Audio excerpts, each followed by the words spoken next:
All right, 4 hours later, and we have finished assembling the furniture. I tried to do this in a pair, so I did both of them at the same time. One step, yapper, and this is how it came out.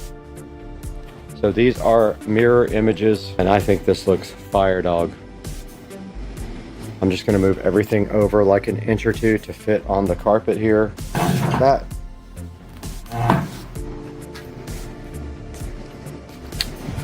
This one here. Let's go! I had a mouthful of food. Let's go! Second part of the equation of the outdoor furniture switch over and refresh is this lounge chair and table set here. We got to get this out and get it put together. One of them is a table and chair. The other one is just a chair, and it is from Hdmi Outdoor Living with very good reviews. Let's get these outside, get them unboxed, and have probably the most fun ever by building more furniture that only took 4 hours to do the other set, guys.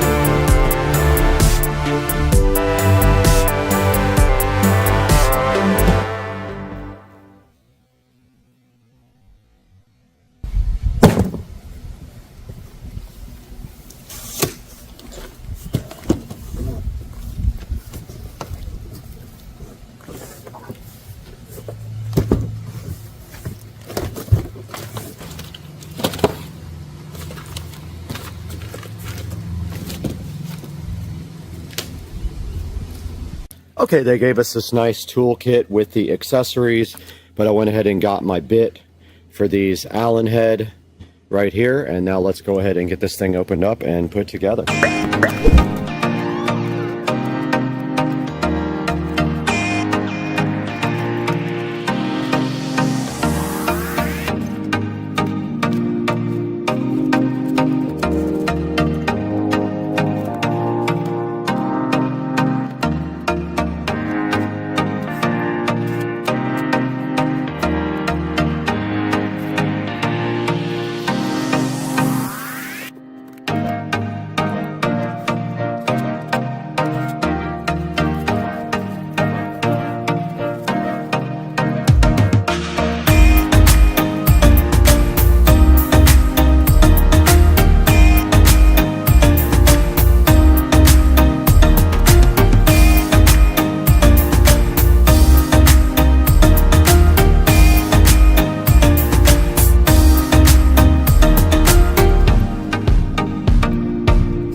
All right, we got both the chairs built now and the table. They definitely feel cheap, way cheaper than these guys over here did, and they're just not that much cheaper.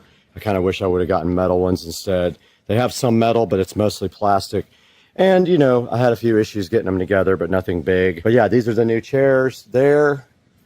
That rounded off the new patio furniture there. And now let's throw it into Supercar Street Racing and Brad to see how you can get both of your sets of these on Amazon and IKEA.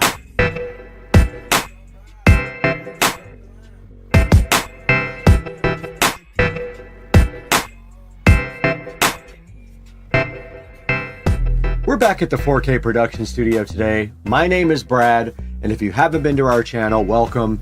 And I'm so happy for your support and for your subscription and your like. And we're taking a look today at this IKEA furniture that I bought, and this is the Revscar, along with the Duve-Holman seat pads, Duve-Holman cushions, and the Frozen covers for the IKEA furniture. Now, this entire order was $1,487, and it comes with everything you need to go ahead and build this set for your patio. Now, it is made of metal. There is no wood except for the table part that looks like little slots. And then the other furniture was ordered from Amazon. Here's a look at the Hdmi Outdoor Living Patio Shea Lounge. It has good reviews, but I'll be honest, it does feel kind of cheap. I like my metal furniture way better. But this guy has a 4.7 star review, so not too bad. Guys, please support the channel by liking and subscribing. Now, I don't get any money from IKEA if you buy from them, but if you buy this set from Amazon, I will get a small amount of money for the purchase or anything else that you click through any of my links to buy. Now, I don't have time to hang out here all day and talk to you guys. I have to go assemble 1,000 furniture.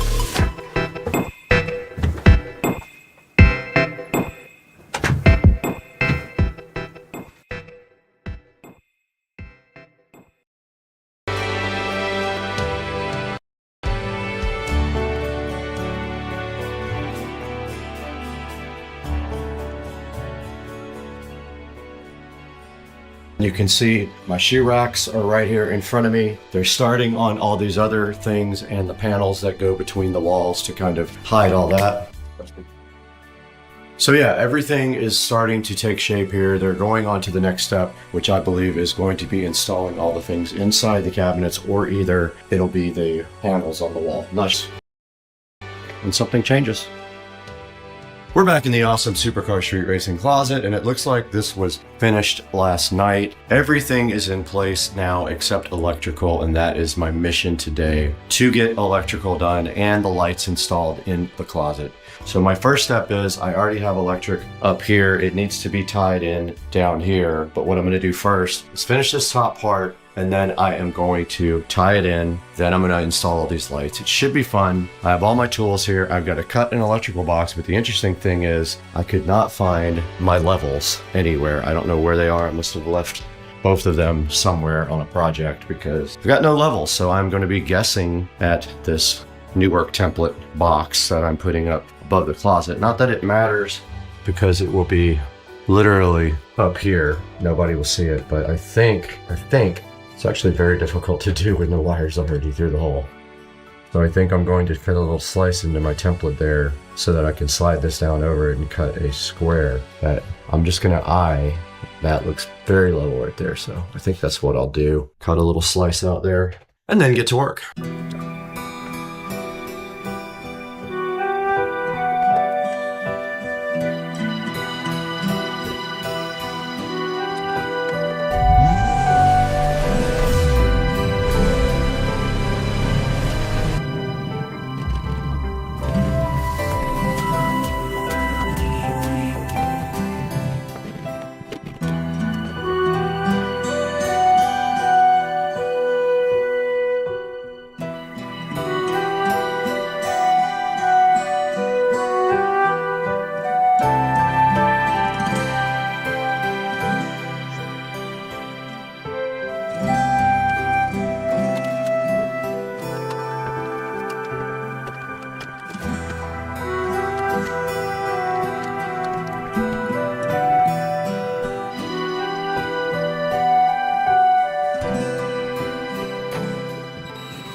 I got my power all tied in up there, and I got my electrical box mounted. Now, these wires are hot. I have to turn off the power to do this, or I can just do a little bit of prayer while.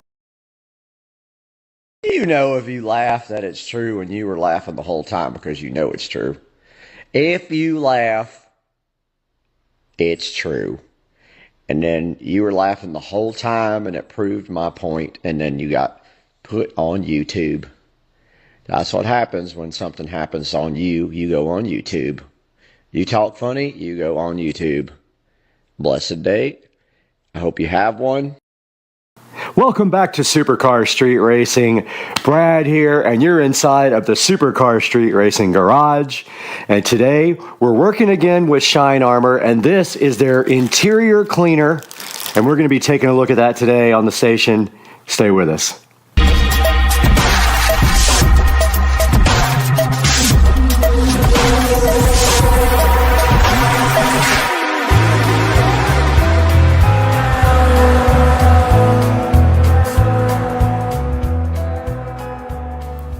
You're back on Supercar Street Racing, and we are so happy to be working again with the company Shine Armor. And they have provided us with this interior all-purpose cleaner. So what we're going to be doing today is taking a look at this and unboxing it and seeing exactly what you have to do to apply this to your interior. Now, we do have Dukes of Duval's seat right here off of his club car precedent, and we're going to be trying to clean that up a little bit for him, and then we'll take it back to his house and install it directly onto his golf cart. So stay with us, that's coming up next.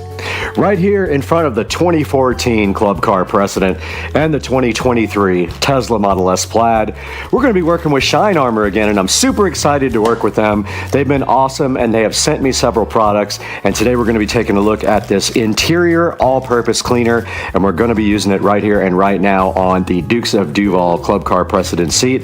And you notice right off the bat that Shine Armor does enclose this in a plastic bag for shipping, because these kind of products have a tendency to leak. It's not just Shine Armor. Most places that do shipping of these kinds of liquids will go ahead and put it in a plastic bag. So let's go ahead and open that up now. We got our SCSR scissors, which are not working very well, but hey, they're doing the job though. So inside of that, you see Shine Armor does give you a pump spray to go on top of your bottle.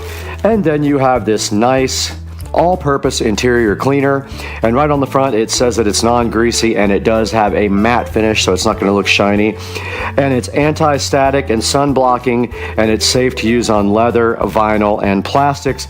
And what we do have right here and right now is a vinyl seat. This is not leather, and so we're going to go ahead and check out the directions on this, and then go ahead and get this seat all cleaned up today.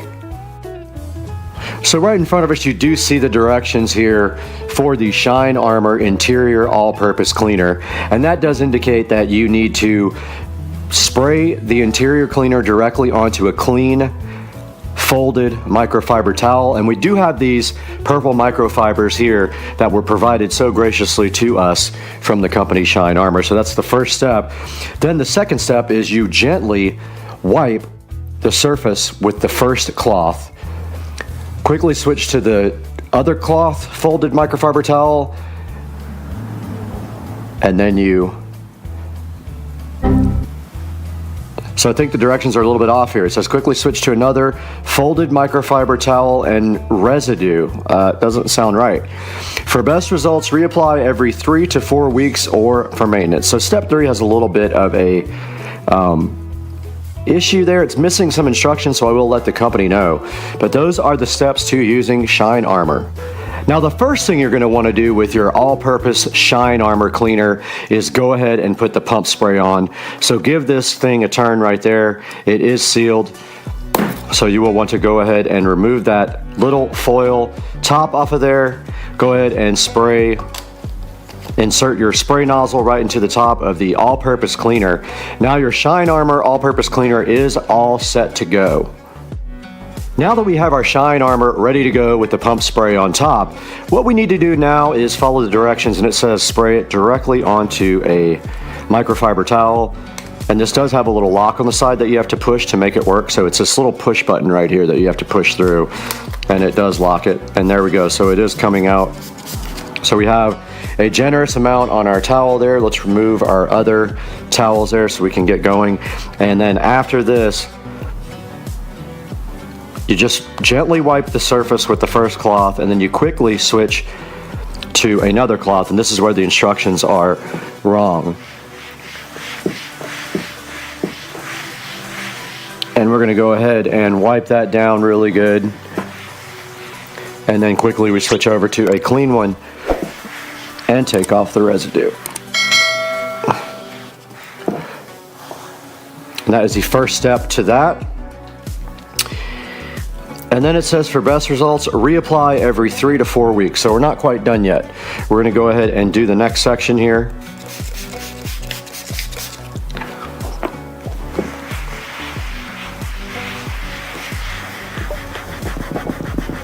It does have some pretty tough stains in there that may be part of the vinyl at this point and unable to be cleaned. So we're just doing our best with what we have to work with here.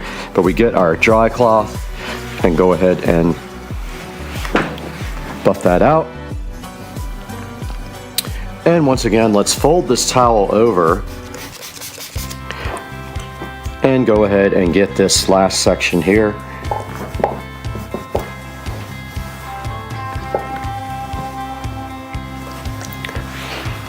I'm going to go ahead and go over the whole thing again. And then go ahead with our dry cloth, flip that over, and wipe off all of the cleaner there. And I am slowly spilling it all over the floor because the top came off. Alright, so a little bit of extra spilled out.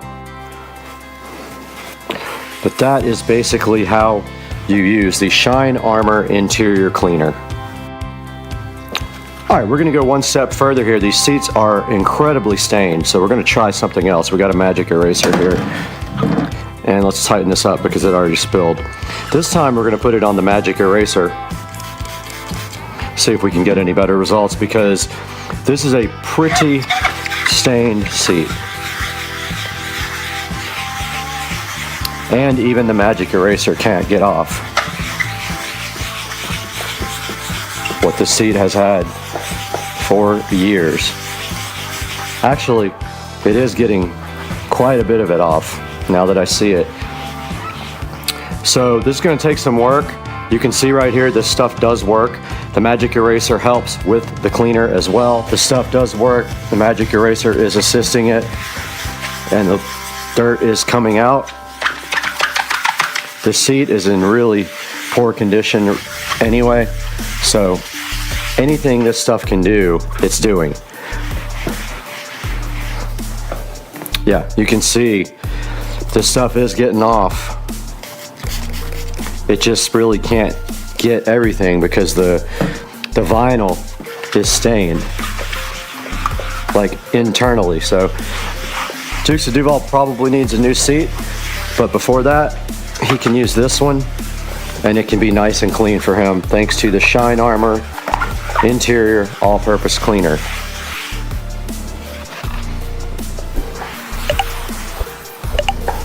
I did compare the Shine Armor here to the VLR, and I honestly think that the Shine Armor is doing a better job on this than the VLR does. So that's why I got the VLR out side by side here with the Shine Armor. I gave that a shot and it did not do as well at getting the grime off with the magic eraser. So guys, that's the extent of what we can do here with this seat because it is in pretty poor shape. I think Dukes of Duval is going to get new seats anyway, but I wanted to demonstrate the product here with you guys. And now let's throw it into Supercar Street Racing Studio with Brad. Welcome back to Supercar Street Racing in the 4K production studio. You're with Brad, and today we're taking a look at the Shine Armor line of products for your vehicle. And you can see right here on the screen, they're having a 23% off sale. Right now you can use your code FALL23, but also make sure that you click on the link in the description so that I get some credit for that because I do have an affiliate link with Shine Armor. So taking a look right here on their website, you can see the front page. If we go to their interior products here, You can see right here, this is the car upholstery and interior cleaner that we just showed you outside in the Supercar Street Racing garage. Now there is going to be a point when that stuff is not going to be able to take off years and years of stained stuff going into the vinyl or leather. So that's the best we could do with it. It did make an improvement, and especially when we added the magic eraser along with the cleaner, it made such a huge improvement. But nothing's going to get out those deep stains in that vinyl if it's already part of the actual fabric. And you can see right here, if we click on this, does have all 5-star reviews on here. It is $15.95, but like it says on the front page, they are having a sale right now, so make sure that you grab that. And taking a look at some of the pictures here, you can see them putting it right there on the dash. It's all purpose. You can use it on pretty much everything inside of the car. Right there you see it sitting on the dash, and then that's them using their chamois cloth towels there that they sent me as well, their little cleaning towels. And yeah, so if we take a look down here, it just shows you a little bit more about the product. And it says it helps your interior shine brighter than ever before. And it says it's a secret weapon against stains, odors, and dull surfaces. And then down here, it shows you that it's safe and non-toxic, which is awesome. It has deep cleaning power and gives you professional grade results. And you can see right here, right now, the reviews all say 5 stars, and if you read through some of these reviews, they're very good. I've been very happy with Shine Armor products, and I have worked with them now for a few months, and this is the 3rd product I've actually taken a look at for them, and I hope to be able to work with them some more in the future. Really cool company, and make just the products that I need for my 2023 Tesla Model S Plaid. Guys, please be sure to hit the like and subscribe button here, and buy anything you need off Amazon through any of my Amazon affiliate links. I get credit even if it's not the actual product. Click any of my links and buy anything on Amazon. You'll help the channel out greatly.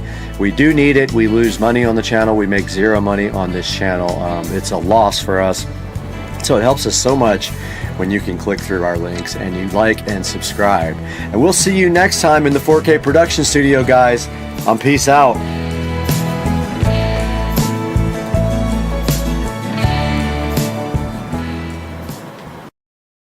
Welcome back to Supercar Street Racing, and today we've got something special. We're coming from the Supercar Street Racing garage out here to bring you more carbon fiber products for the 2023 Tesla Model S, and you can use this on both a Plaid or a regular Model S, and we've got it. It's special and it's right here, and I'm super hyped to share it with you guys today on the channel.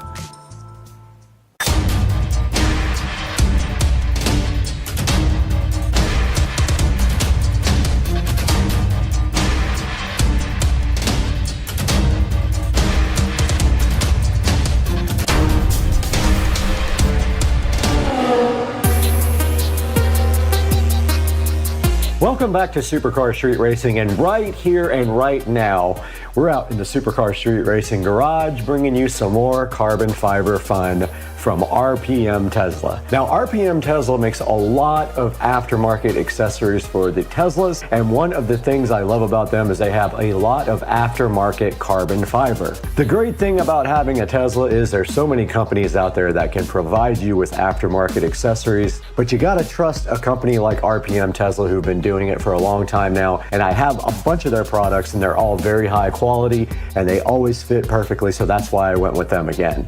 One thing that's really cool about the Tesla Model S Plaid is it has a lot of dry looking matte carbon fiber. I love that, it's my favorite thing. Enhancing the look of your Tesla Model S is pretty easy. You can do a lot of things to the outside like wheel and tires, but one of the things I really love is adding more carbon fiber to the outside of the car. And with this next accessory, we're gonna be able to take that one step further.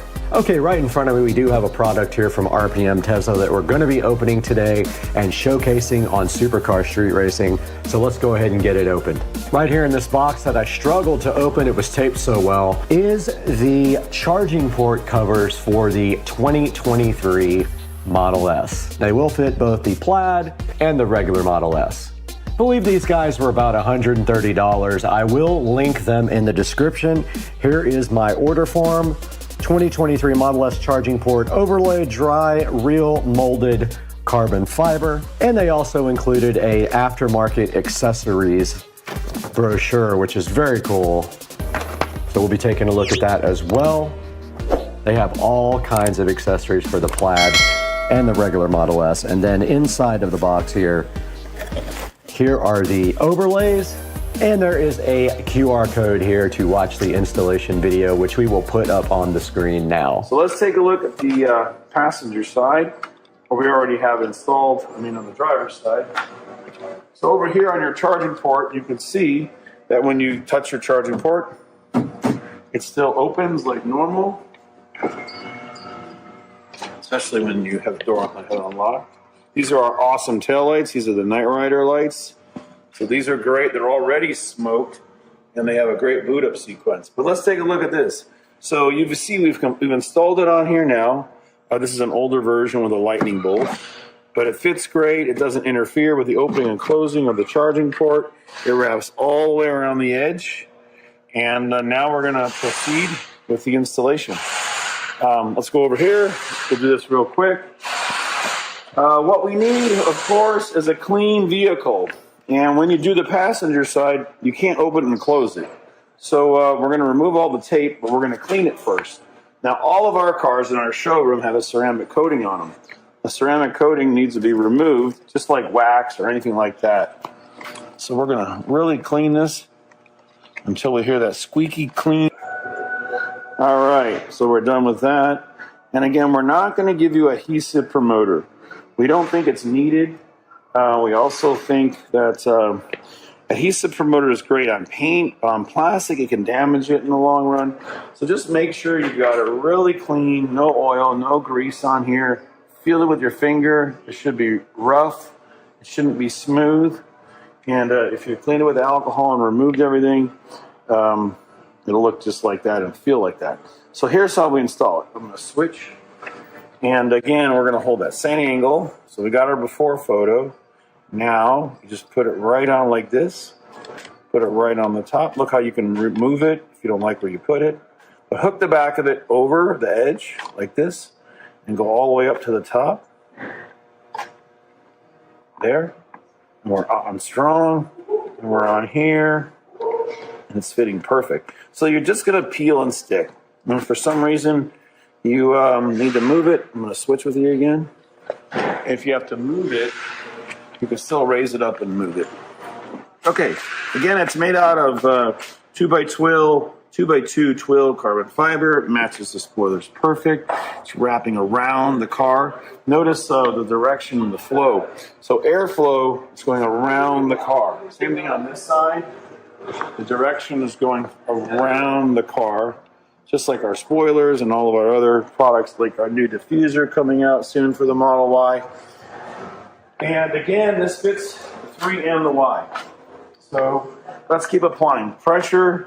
And if you hear ticking sounds like that, it means it's not sitting flat. So you got to keep pressing and pressing until the pressure sensitive adhesive double-sided tape is fully grabbing. So please just keep pushing. Push, push, push. There. It's almost perfect now because it's not resisting. Now when you do the driver's side, it'll be open. So just support it underneath, apply pressure. Now, normally you should put some tape on here to hold it down if you're going to drive the car immediately. It takes 72 hours for the tape to fully bond. So that was a look at how to install the 2023 Model S charging port overlays. Let's go ahead and get them out of the packaging. They are packaged with a little plastic thing around them. Then there's some protective, like styrofoam-ish light cloth over the charging port overlays. Here's a good look at the Tesla charging port overlays for the Model S, and you can see on the back here, they do have 3M tape all around it, just like they do their other products, and all you have to do is peel off this 3M tape after you wipe down your charging port and stick this directly on, and it should fit perfectly. Now, these did come in a protective styrofoam sealed envelope type thing, which is like a, it's just like a soft styrofoam cloth, and they were protected very well with that, and they came out looking very awesome. Now that we've seen the product and what it's going to do for the car, we're going to go ahead and take a walk around the Model S and check out all the other carbon fiber. Out in front of the Tesla Model S Plaid, and we see at the very bottom of the bumper here, we have the carbon fiber bumper cover there, and we also up front where the Tesla logo is have the V carbon fiber overlay. We're out here next to the Model S again, and we are on the side, and you can see right here we have the turn signal / camera cover overlays here, which were a major improvement to the way the side of the Model S looks. In my opinion, the Model S does not have enough carbon on the outside, and these camera covers here made a big difference in the aesthetic and the look of the Model S Plaid. They match perfectly with the factory rear little lip that is dry matte carbon fiber and added a very nice look to the side of the car. What do you think? These are the Tesla Model S carbon fiber mirror covers and add a very cool look to the side of the car. It's such a large amount of carbon that it makes the car look better and more expensive, of course, because it is real molded dry matte carbon fiber. It also matches the weave of the factory carbon fiber from Tesla perfectly, which adds a great touch to the car and just overall makes the car seem a lot more sporty, and I love the way it looks on the outside of the mirrors here on the Model S. These are the Tesla Model S door handle covers, and they are also in dry matte carbon fiber, and they are inexpensive, and basically they just press directly on to the outside of the car door handles, and they add yet another nice touch to the side of the car. They really stand out up against the satin wrap here on the 2023 Tesla Model S Plaid. So those are the door handle covers. There will be links to all of this in the description of the video. We're at the back of the Model S, and you can see here the factory rear lip from Tesla is matte look carbon fiber.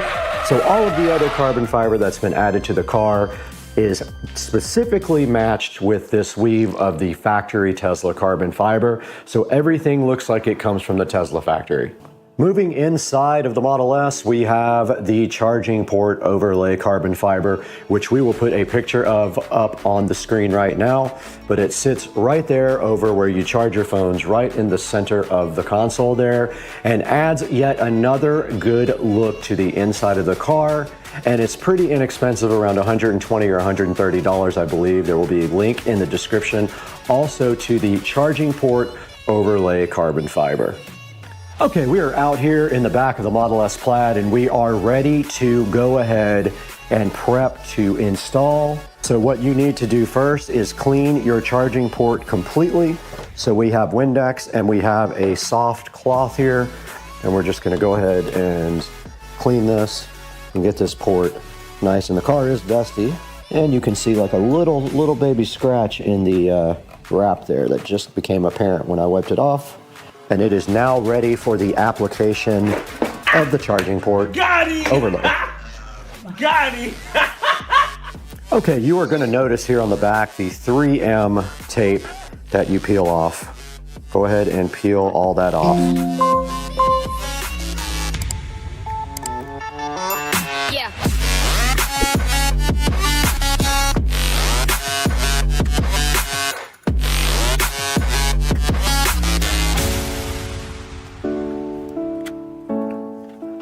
Okay, we're now ready to install our charging port overlay, and you simply move this right over the top, and there will feel like a hook action. So it'll feel like it hooks on it when it's in the right spot, which that feels pretty close, and then you just simply push down on it, and it did open up for me. I forgot to lock it. Just remember, once it's on there all the way, it's gonna be very difficult to take off. But it is in there now, and we will close the charging port door so you can see it. And that's gonna do it for this side. There is a little bit of 3M tape that got caught underneath this that I have to get out. And I'm gonna go ahead and go do the other side. There is no room to shoot over there. We just successfully updated the Model S with the charging port overlay, and it came out very nice. So we are done with this project for the carbon fiber. We're gonna throw it to the studio now And Brad's going to show you inside the 4K production studio how you can get these for your Tesla.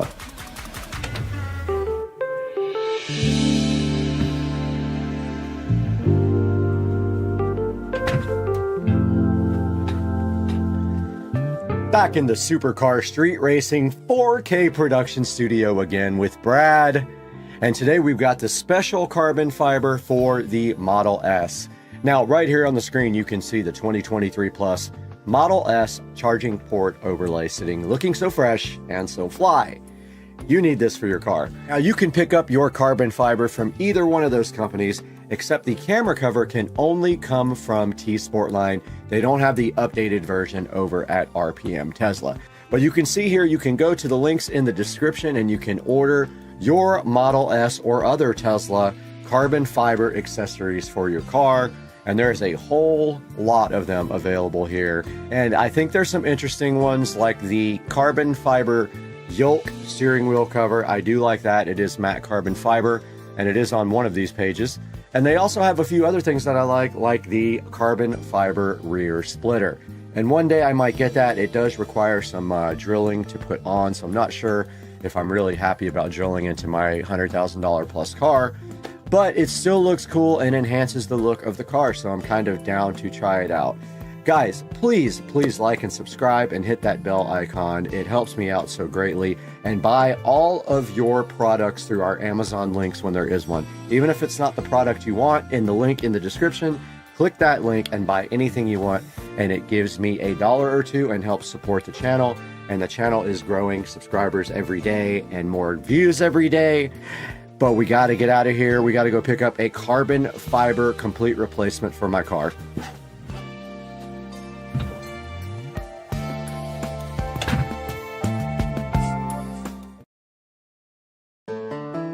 Hey guys, Supercar Street Racing, and welcome to part 3 of my $35,000 pool remodel project.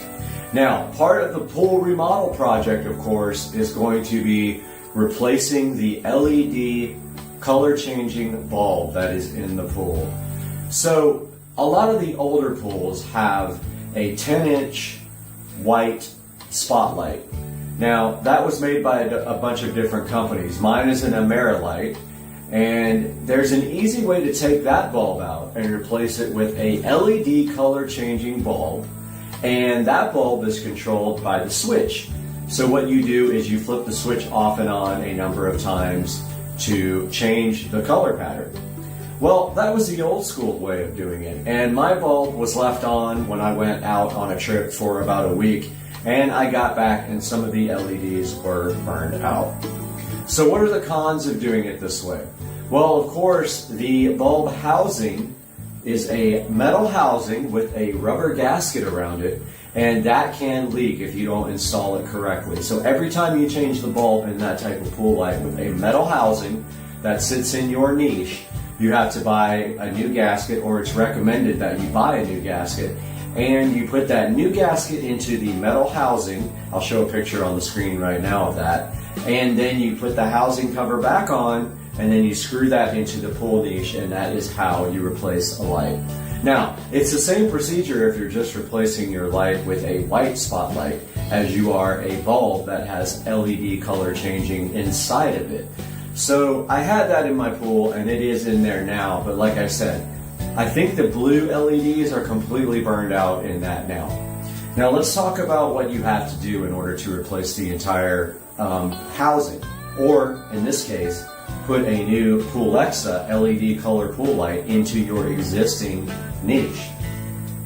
So the way that it works with your old school pool light is your old school enclosure actually has a place for the cord to go through, and then the cord actually goes all the way from your enclosure to your circuit breaker outside, which I will show you guys that in a couple of minutes. And so when you put a new bulb in there and you put a new housing, now if you're just replacing the bulb, you're okay.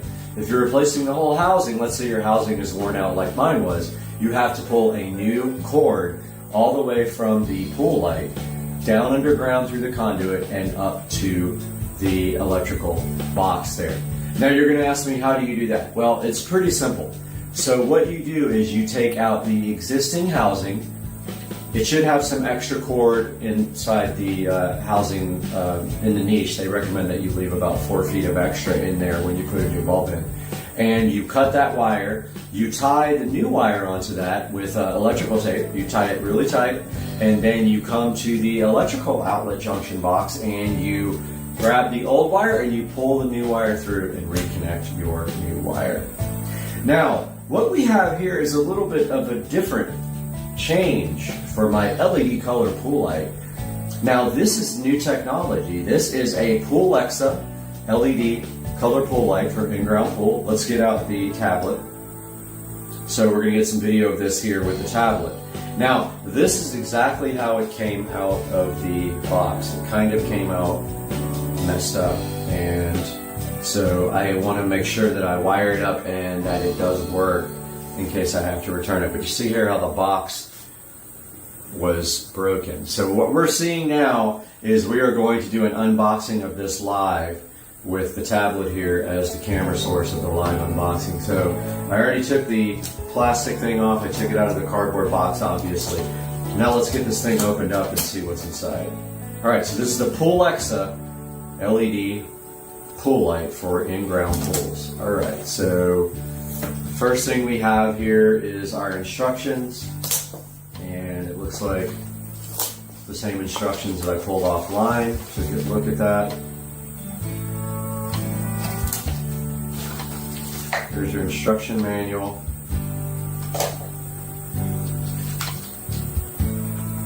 And let's take a look at what's underneath that instruction manual. Alright, so here we have the actual pool light. Now notice this fits into a regular 10-inch niche. And so you would actually remove your old pool light housing completely, which actually goes into your niche. And you would screw this into your existing niche. And so it's this simple. It's just a thin little disc here. Very hard to unbox with one hand, but I'm going to make it happen. Alright, so there is the new pool light, the new technology here where there's not some big long bulb that has to go in place of your old white spotlight bulb. And if you look behind it here, it is completely sealed. Comes with a 50-foot cable, although a 100-foot cable is optional. So you can see right there the screw hole where you just screw it onto the existing niche, and there is the cable underneath it. There's your 50 feet of cable, and if you see the end here, there's the end of the cable. Red, blue, green, and black. Now, so a little bit of something else you need to know about this is that the pool light here that it is replacing inside the existing housing, this pool light is 12 volts. The existing pool light is 120 volts. You can't just take this and wire it to the existing wire. This actually has a controller that wires to your existing 120 volts, and it provides you with 12 volts, and then that connects to this wire, which we are going to do here live and see if we can get some power going to this light. Now here's the actual controller, and I'm going to need to grab some scissors to get that done, so I'm going to go grab some scissors real quick and we will be right back.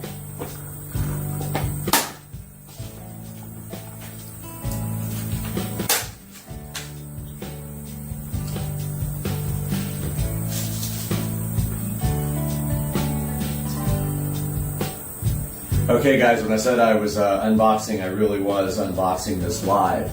I went ahead and got some scissors, and you can see here that this guy is very well protected by styrofoam on the top and the bottom. So let's take a look at what is underneath there.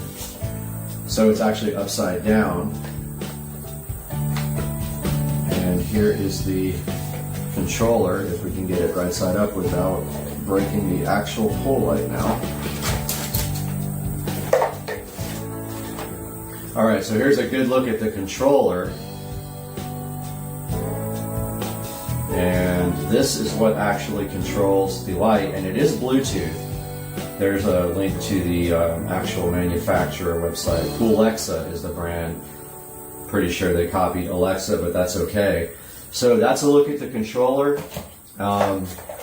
There is a open part right there, but it is able to be hung on these two screws, which is probably what I will do. It actually has 4 screws to hang on. So once again, one of these wires goes to your 120 volts, the other one goes to your 12 volts that goes to the pool light. And just remember, 120 volts outside, you will have to do a conduit. That should be in conduit outside. So it looks like we got a power light right there. We got a gradient light. We got a steady light. We got a dimmer, a speed, and then we got some colors and some programs here, and I guess an app, Bluetooth control. It must have an app on the phone that we need to download, so we'll take a look at that momentarily. But for now, let's see if we can get this guy wired up and working. Alright guys, so we got the light rigged up right now. So what we did here, I'll show you on the tablet.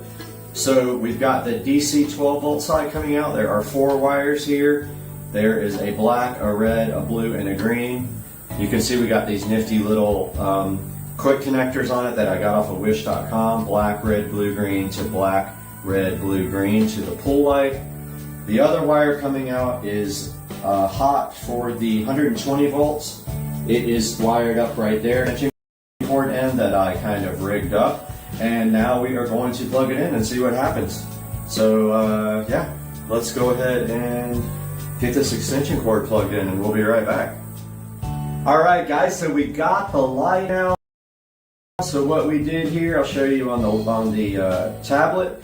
So we've got the DC 12 volt side coming out. There are 4 wires here. There is a black, a red, a blue, and a green.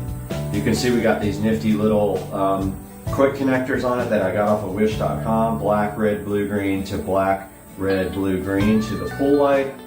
The other wire coming out is hot for the 120 volts. It is wired up right there to an extension cord end that I kind of rigged up. And now we are going to plug it in and see what happens. So yeah, let's go ahead and get this extension cord plugged in and we'll be right back.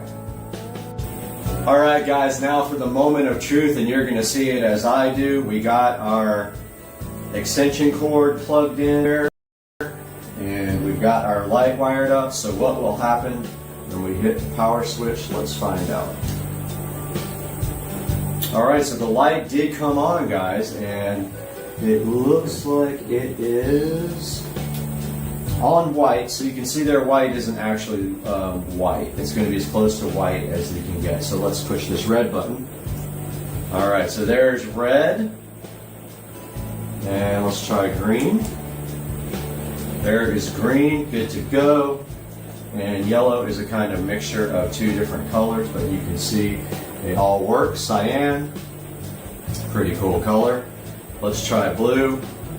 It's a nice dark blue. The light is bright. In a minute we're going to turn off the big light and see what that looks like. And there is purple with a nice shade of purple. Now let's try gradient and see what happens. I have not used this before.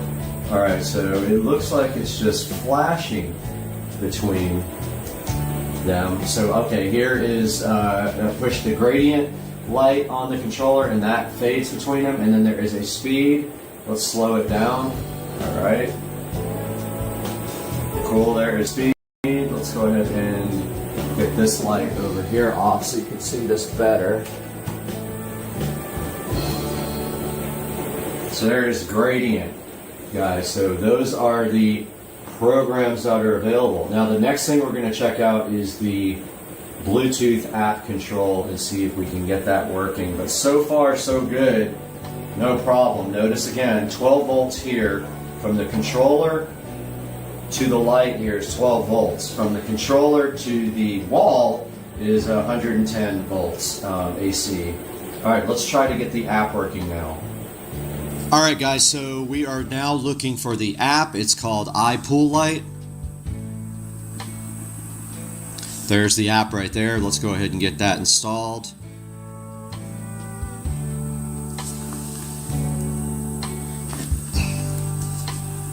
Okay, so that's installing iPoolLite. It says to install that app. While that does that, we are going to get on the camera on the tablet. So we are now recording on the tablet. We have the app here. Let's go ahead and open the app. And it wants to use my location. I'm going to say OK. And now it says to be 30 foot within range. And so let's see. It says to install the iPoolLite app. It says to push the app Bluetooth control button on the control panel. Alright, I pushed it. It's flashing. Start the app. The app will automatically search and match the controller. I don't even have Bluetooth on my phone on. It is on, okay. So I did not on the camera on the tablet. So we are now recording on the tablet. We have the app here. Let's go ahead and open the app. And it wants to use my location. I'm going to say OK. And now it says to be 30 foot within range. And so let's see. It says to install the iPoolLite app. It says to push the app Bluetooth control button on the control panel. Alright, I pushed it. It's flashing. Start the app. The app will automatically search and match the controller. I don't even have Bluetooth on my phone on. It is on, okay. So I did not search. So let's kill the app and go back in and see if it finds it now. Okay, not sure if it is connected or what. Let's see. Okay, so it works. As you can see here, I push green, it turns green. I push blue, it turns blue. You guys can see back and forth between the tablet and the light that it is working. I'm going to go ahead and press mode now. I'm going to do, I don't know, red, green, gradient. Oh, there's all kinds of selections on here. Mode. What is ring? Oh, you can actually just select on the phone with a ring what color you want. Tricolor gradient is 3 colors. 7 color jump. 7 color gradient. That's the one I like.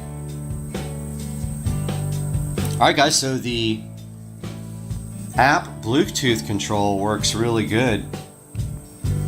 And you guys are seeing both the app and the light here. So I guess you can set it to go to music, but I would bet that's the music that the phone hears. I bet it's not the music that the control box there hears, so that's kind of worthless for me. It has a timer on here as well, at the bottom right there. It has settings here. You can change the skin of the app. It's got an operation guide. Yeah, so it's got a lot of cool features here that you can go between colors, you can flash, and you can change the speed. And then we have, here's the Bluetooth devices that are available. There's one here. Yeah, man, this is pretty cool. You can do custom here. You can click a color, and you can go between colors. You can do the breathe, jump, flash, or gradient, and then click run. So this is iPoolLite control light. Now I'm going to show you guys, it is raining outside, but I'm going to try to show you guys how you connect the pool light outside, because this is a success. The pool light actually works. I don't have to return it. So we are good to go, party people.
All right, guys, as you can see here, it is a rainy day in Florida. We're supposed to have rain all day today. We're going to show you guys out here as much as I can without actually getting wet, but see the pool over there. The pool light is over there in the corner. Right now we have a switch right here that is currently controlling the pool light. That will no longer be the case. Just notice when I turn the light on here, it should come on. It's on, however, blue is really burned out pretty bad, so that's why you can't see what's happening there, but there's red. So there's the pool light. Now, there's only a hot wire in here, there's no neutral, so I had to buy a special smart switch to be able to control the pool light. Now, over here, on this side of the house, we have, next to the wall here, and you can barely see it right now. Let me go ahead and go out there. We have right here a wall box. Now that box right there, that octagon shaped box right here, is actually where the pool light comes up in from. Pool light wire comes up from the pool light, and that will have to be pulled back through from the pool light over there all the way to, getting the camera wet, but all the way to back over here on the side of the house by the wiring. And then my plan is to put the control box right here on the wall as close as I possibly can and run possibly some conduit from around the corner right there, because I don't want the control box outside. Now the other option is running the control box inside the house, but I really don't want it. It's kind of ugly. I don't want it on the wall inside of the house right there. So chances are I am going to put it right there on the wall. The only bummer is the gutter is in the way. I'd have to probably come up over the gutter and then down as close to tuck it in, as close to the gutter as I can, and then come to the left and right there to the box. So that is my current plan for the control box here. We will have some more video when we progress some more on the pool, but I hope you guys enjoyed this from this rainy Florida supercar street racing. Talk to you guys later, man. That says that's level, but that looks horrible. How is that level?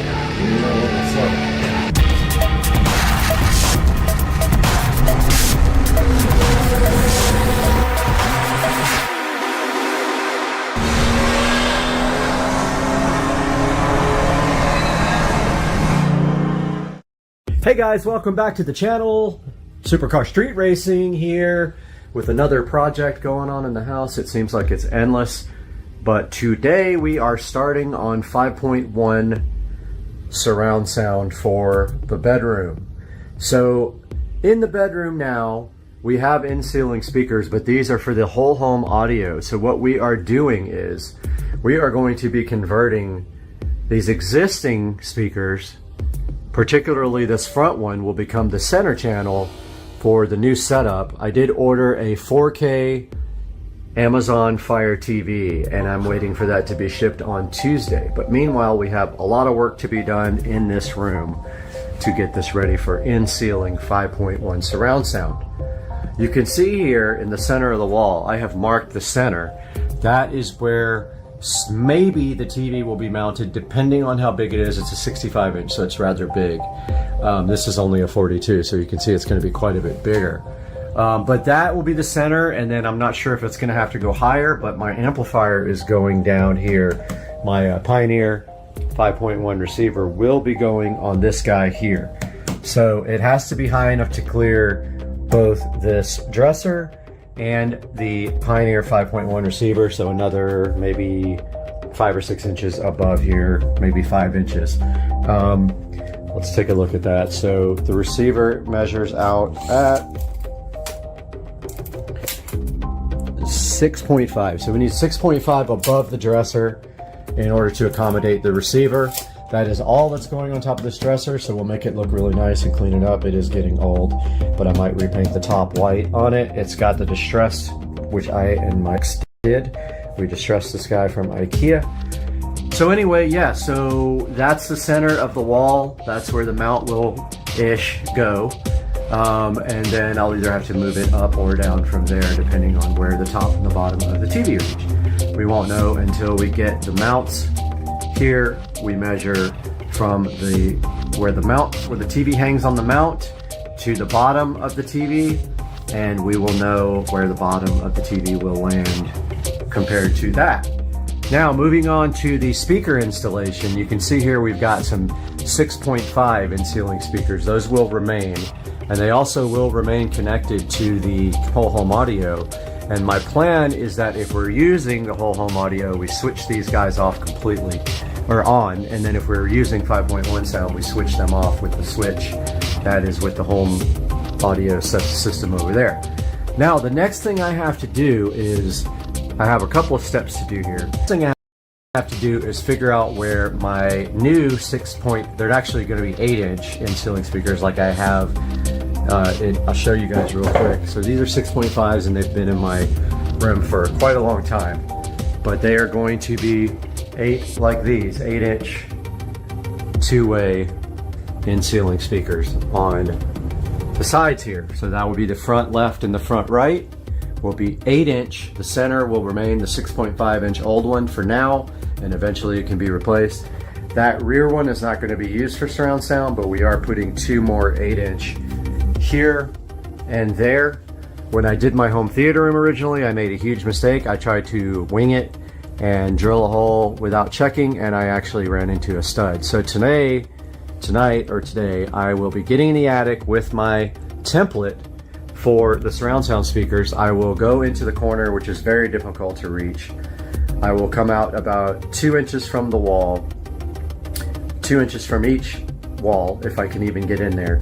I'll be literally crawling on my belly, and I will poke a hole. I'll put the template down, the speaker template down, and I'll poke a hole in the center of where it's gonna go. I'll match that over here as closely as possible, so I'll just, go out 1.5 inches or 2, and I will poke the other hole. And then up here, I will do the same thing. As close as I can get to that corner, and as close as I can get to that corner, I will poke the holes. That will also allow the speaker mounting brackets to swing open and grip the drywall. Because don't forget, there has to be a little bit of drywall around the edge of the speaker in order for that little clamp to swing out and grip the drywall. At least on 2 sides. You can get away with 2, but you really need all 3. So I have a task in front of me because it's 90 degrees outside. I want to get up in the attic as quickly as possible. But the first step here is going to be cleaning this mess out, because this has had stuff under it for years. And all that stuff needs to come out and it needs to be cleaned. So I'm gonna go work on that now. Taking a look at the existing wall, we're gonna be mounting the TV up here on this TV mount. And then we're gonna be adding this wall plate here. It's got power, HDMI, Cat 6, and even USB for 5 volts if we need it for something like LED strips. Then we're gonna get our existing power from down here, and we're gonna feed off of that. But first, right to the left of that, we're going to have our 6.1 surround sound HDMI wall plate. To the left of that, we're going to put the new power in, which we're going to tie the TV into. And the subwoofer jack will go over here. Alright guys, I just did the worst job ever. I cleaned underneath this dresser, and I cleaned all the baseboards and the floor. And from now on, I will make sure I tell the housekeeper to get underneath this dresser, because I'm not going to be storing anything under there. I was prohibiting her from cleaning under it, so there's some dust bunnies under there. And the next awful step is, well, there's 2 awful things. I got to get up there and drill through the cap to get my wires down through here. So I'm going to come off maybe 4 or 5 inches from where that speaker is and drill through the cap. And these wires will run right down the wall here on this side of the baseboard, which I have to find now. So what we do is we get our stud finder out. Now we know that there's a stud there, so likely 24 inches. Let's see.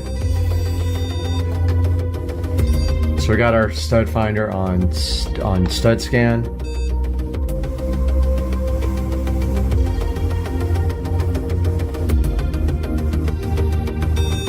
All right, there's the center. So actually this is perfect. The electrical is on the left side of the stud, which is unusual. That's actually really good because we need power up here, and we're going to take it from that electrical receptacle right there. So let's find the next stud.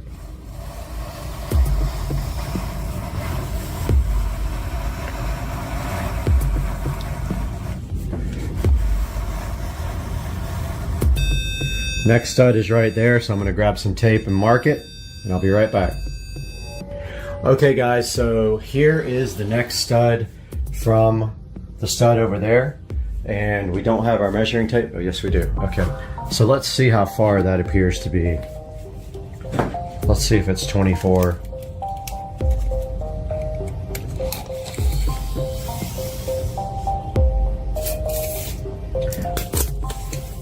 So let's get our tape out. Yep, looks like that's 24 on center if you look at that, because the stud falls on this side of the electrical outlet, it appears. So now we know when we're doing our electrical and our audio wires that are going to be coming from the attic. Our attic is going to supply our audio wires down through the cap. We need to basically take it down in the center of the wall here. So if we line up with this speaker up top, we should be fine, because if you look up here, this is the center of the wall, and if we go straight down here, we can put our wires right up through the cap there if my battery works on my drill. I've been having issues with it. I need to really just get a new battery, but yeah, so that's my plan. I'm gonna line up the hole in the cap with that speaker. So I'm gonna drill through right there.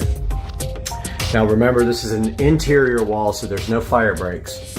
So I should be able to come straight down this wall with our speaker wires, put a box in right here, and then be able to take the speaker wires out from there and up to the receiver, which sits in the center here.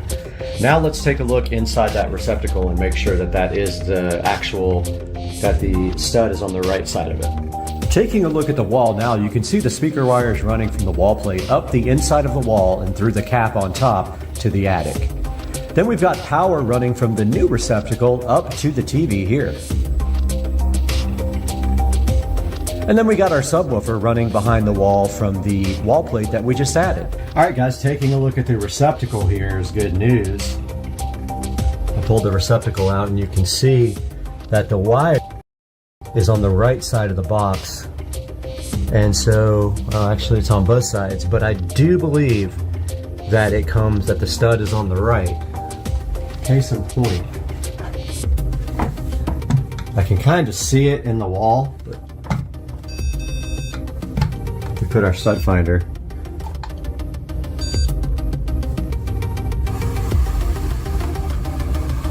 It says that's the edge,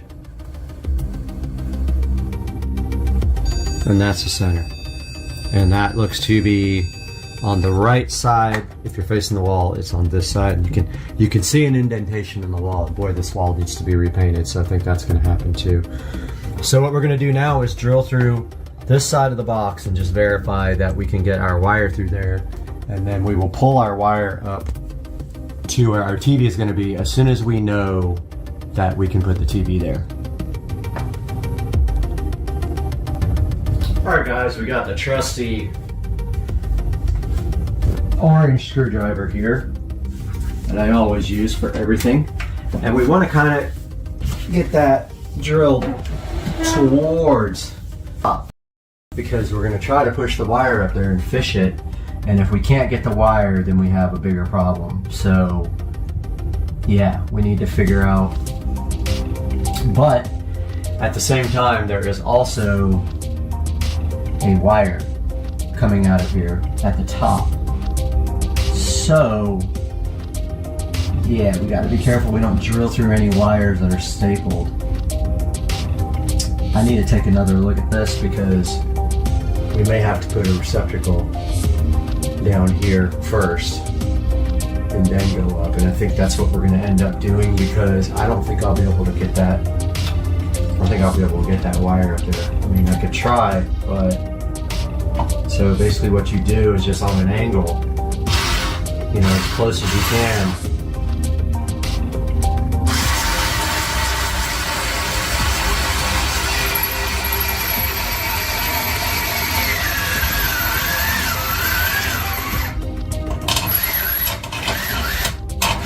This feels pretty tough.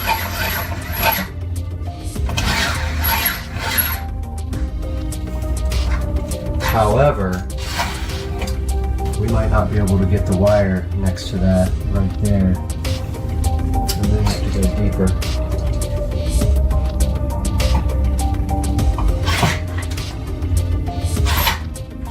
It's basically through.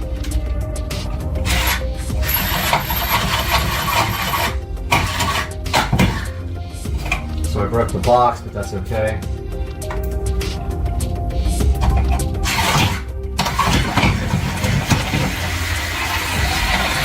Alright, so I confirmed there is no stud on this side, so we're good in that. Now, I think what we'll do is go that way. We'll put another box in there, that way I have more power in here anyway, and then we'll go up from there. Because once I have the hole cut, then it's no big deal to actually go straight up for power. So I think I'm gonna do another box like right here somewhere and then go straight up for power, and then also I can get my speaker wires there as well. So one lesson I learned pretty quickly doing these boxes is that they can't be too close together, because when you start cutting the drywall, you will actually, the drywall will collapse. It doesn't have enough strength to handle, oh, nasty roach, dead roach. It doesn't have enough strength to handle being so close together, and all the stress you put on cutting, it'll actually collapse. So we want to make sure we're a good distance away. And so I think we measure from the bottom of the floor, and remember we have a hot electrical outlet here, even though it has electrical tape around it. The center of the box is sitting at 12 inches from the baseboard. So I think if we come over here, center of the TV is supposed to be there. Let's go, so the stud is right here. So we want to split the difference between that and the stud. So the stud will be 24 from this side. Yep. So let's go 8. Let's go over more.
Here's a look at the front left, the front right, and the center.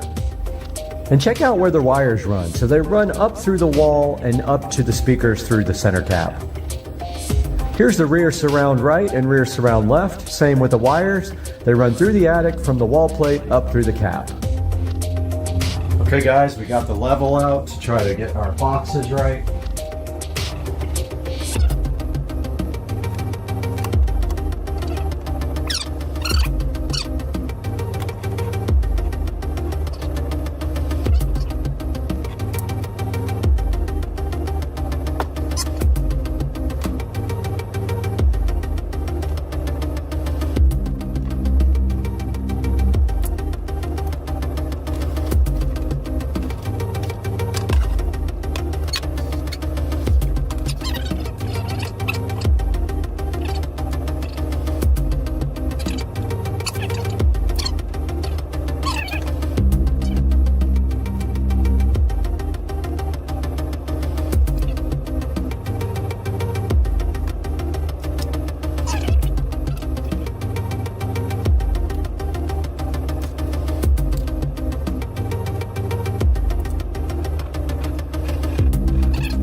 So they actually make a low voltage ring that you can just put where you have speaker wires and HDMI or anything like that that doesn't have high voltage in it, or more than, you know, regular low voltage. So you don't have to have a full box. I think they have those at Lowe's. I'm gonna run over to Lowe's and Home Depot after work and check. So we'll need a box wherever there's gonna be electrical, and that's gonna be right here. Now the reason we just didn't pull off of this one and go straight up, it's super hard to fish the wire through that way. And you can see right here, all we have to do is, now that's it. I mean, we'll pretty much tie into these two here, these two, this neutral, this hot here, and then come through our box here, and we are pretty much ready to go on this guy. So we need to get two receptacles, one for here, one for up there. A new work box, and hopefully they have the audio ring for this. If not, I'll have to order it online. But yeah, we're going to be ready to go here momentarily. Now it's cleanup time. Little update here. Some decisions were made, and I decided that I would order the correct wall plate for these guys, and we are shockingly close to the receptacle on the other side of the wall here. So close that I don't think I can get a triple gang this way. So what I decided was we are going to put electrical here, triple gang here for 5.1, actually 6.1 plus HDMI. That will run from the receiver to here for speaker wire and HDMI, from here up to there for HDMI, from here up to the attic for speaker wires, meaning I have to drill the cap still up there and lay out the surround sound speakers, and it is 93 out, so I'm not getting in that attic until first thing in the morning. Hopefully my drill doesn't die. My battery in my drill has been giving me problems, and my manual drill, I don't have the chuck for it. So that's where we are. I went ahead and pulled the electrical wire for this guy, and it has to go through the box that I have to pick up at Home Depot. I ordered all the supplies. I ordered the 5.1 speaker plate for here. I ordered a power and HDMI and Ethernet and TV cable and USB charger for up there. It's really cool. It's a 2-gang and it's got all those things in it. So I'm stoked about that because that can actually power, like the USB part can power things like LED strip behind the TV or anything else that like any 5-volt USB devices up there will work as well. So that's kind of cool. Plus if I ever want to run wired Ethernet to the television, I can run it up through that box right there now. Yeah, so I think this is going to work out better. I think this wire is going to be just long enough once I pop it in the back of this outlet to make it to this guy. Then from this guy, we're going straight up the wall or straight down the wall to feed our electrical up there. So I don't know where that electrical box goes yet. That's the only problem. We have to get the wall mount in, at least the wall mount kind of close to where it's going to be first, so that we know where to cut our hole. And so yeah, that's where we are right now, and I will let you guys know when we are going to do something else to this. Alright guys, probably the worst experience of my entire life and the closest I've been to death. I got up in that attic like an idiot, and it is 95 degrees outside, and I thought I could get this done very quickly and get out, but I felt to a point where I probably would pass out, and I felt lightheaded. Now, I was able to get up there and make the pilot holes, and it does look like it's back a little bit. That's literally as far as I can go without hitting the stud. If you can see, that hole is going to be the front right, and I think we're going to have to move this one over a little bit. Let's see, so that one is about 4 inches from the wall. Yeah, this one's gonna have to be moved over to the right, which is fine. I don't think there's anything up there. And then that's the rear one right there, which I lost my screwdriver, so I ended up using a drill bit. If you put the speaker template hole right on the center of that, you won't hit anything. And likewise, there is the hole right there for this guy. And I did all this by eye up there. I just kind of I guessed it. But actually that's got to move over because the trim's in the way. So maybe that's got to come over like another probably inch to the right, or from the, it's got to move an inch away from the trim because I didn't take into account that there was trim here. Same with this one. This one might be okay though. I'll have to see when I get it up there. That's probably about the same place I need to, let's see. Yeah, this one's a little bit further over. I'm gonna measure this one and then make this one the same. So yeah, that's what just happened, and I almost passed out up there, so never again will I do that. Okay guys, just a little recap of what all we did today. In the first part of this video, we planned out our speaker system, 2 8-inch rears, 2 8-inch fronts for left and right, and the 6.5-inch for the center channel that was already there. We got our TV hole marked out, kind of. Next thing we need to do is measure the actual TV height and get that so it is above the dresser.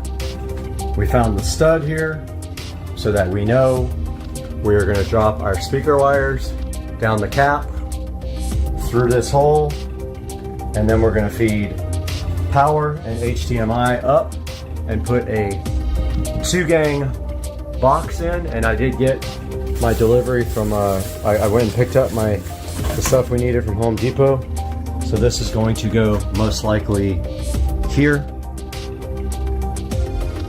Can't do it yet though because we need to feed this wire from the top box down to here. It'll be easier to fish it from the top to the bottom, so we got to do that after we figure out where our hole is going to be for our double. This is an extra single because I always need those and I don't have any. And then here is our double for up here. This is going to go in the space on the wall mount. There's a space between where you bolt it, there's two places where you can bolt it, top and bottom. Has a big, big bar on the top and the bottom where you bolt it. This will go right between the bolt, like the hole between the top and the bottom bolts. So we just got to figure out where to put that. We know we can't put it here because there's a stud, so it'll be over here on this side. The inputs to the TV are also on this side, and HDMI will come out on this side as well. And I ordered a 5.1, it's actually a 7.1 triple gang wall plate. We're going to extend this guy out to a triple. I ordered the triple gang bracket, the low voltage, so it doesn't have a box, it's just a frame. And I ordered a double gang. It's got power, USB, and HDMI, network, and cable all in a double gang. That's going to go right here. And it charges USB, so it's a 5-volt USB plug. Pretty cool. And that is what we are doing. Also we got our receptacle for that guy down there. And we got a wall plate for that guy as well. The only thing that I'm not doing is banana plugs. Every time I do banana plugs, I get frustrated, and they're kind of pointless, really, honestly, because the ones that I bought were so cheap that they just caused me frustration. So we're just going to do wires. Now, the other thing we're going to do to make this guy network ready, because it doesn't have Wi-Fi, I have a adapter that adapts. It's a line adapter, so it adapts power line to Ethernet. So we've already got one right there, and it is on. I think I have a few more of these in my closet, so I'm going to connect one to power back here and power, and then put network to the back of that receiver so we can control it from the phone if we need to. And guys, that's going to do it for today, and we will see you on part 2. Hey guys, welcome back to the channel, and check this out. I got something to show you today, and it is right here.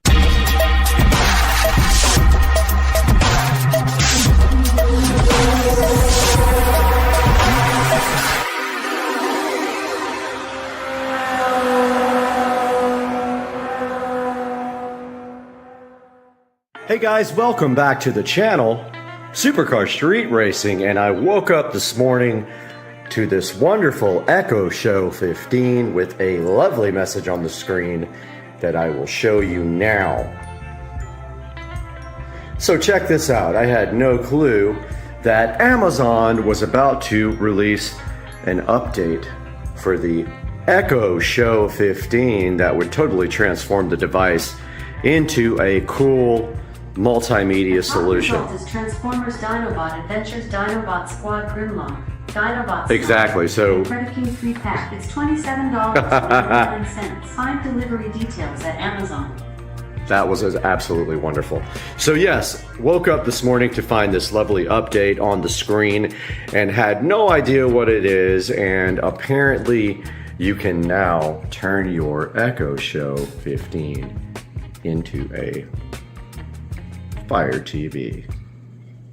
Here we are in the kitchen right in front of the Fire TV Stick 4K, which is plugged right into the back of this little cool television that I actually found at the thrift store for about 10 bucks, and it's awesome. It's does 1080p, and I have the Fire Stick 4K plugged into this in the kitchen, where I can do cool things like show me the garage.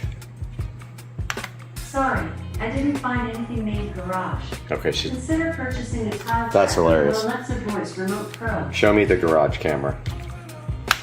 Okay.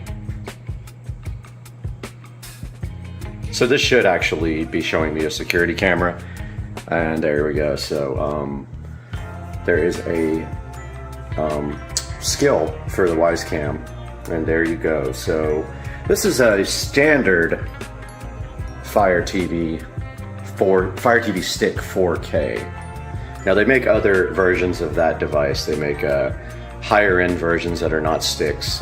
They make I think the Cube is one of them. We can show you that on the screen. But yeah, this is a good low-cost addition to any television. You can just plug it into the HDMI port and you have your remote here. And then you have a Fire Stick anywhere you have a HDMI port. This is the Show 10. I'm not going to say the name because it will wake up. This guy did not have the message on the screen this morning. So this one used to be the largest Show device you could purchase, and now they offer the 15, which you saw installed in my wall and powered from the switch below. So no update on the Echo Show 10. Sorry, the laundry is in the washing machine, but here is the Show 8. And we walk up to this looking for the update. No such thing. If we go here to settings and we go to device options and we look at the software,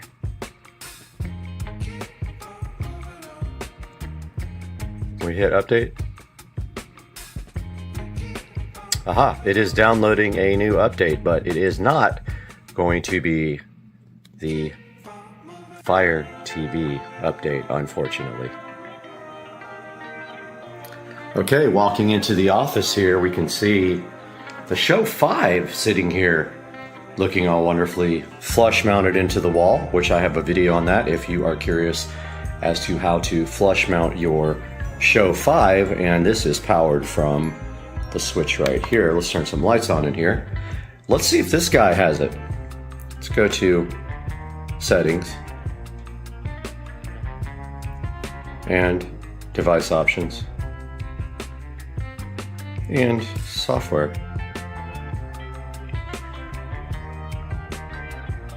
No updates found. We will not be able to make this into a Fire TV. Back at the beautiful Show 15 here, which is wired into this switch, you can check out my video on how I did that with the Show 5s. You can see here, this would look cool flush mounted into the wall, but instead I chose to cover the old hole for the Show 5 and mount the 15 here. Woke up this morning to that lovely message about getting the Fire TV experience on the Show 15. I hit the yes button, it downloaded an update, and now we have this lovely button right here that says Fire TV. Now, why is this cool? Well, let's push it and find out. And check that out, guys. This thing turns directly into a Fire TV. And this is cool because now you are not locked into the Fire OS limitations anymore, because you can get apps now that you can't get on the Show model. For example, the Show does not have YouTube. Let's see if we can find it. There's YouTube TV. Aha. No YouTube, huh? Let's see. Oh, wait, there it was. I looked right over it. There it is. This is absolutely fantastic and a game changer, because now you don't have to use the browser in a Show to get YouTube.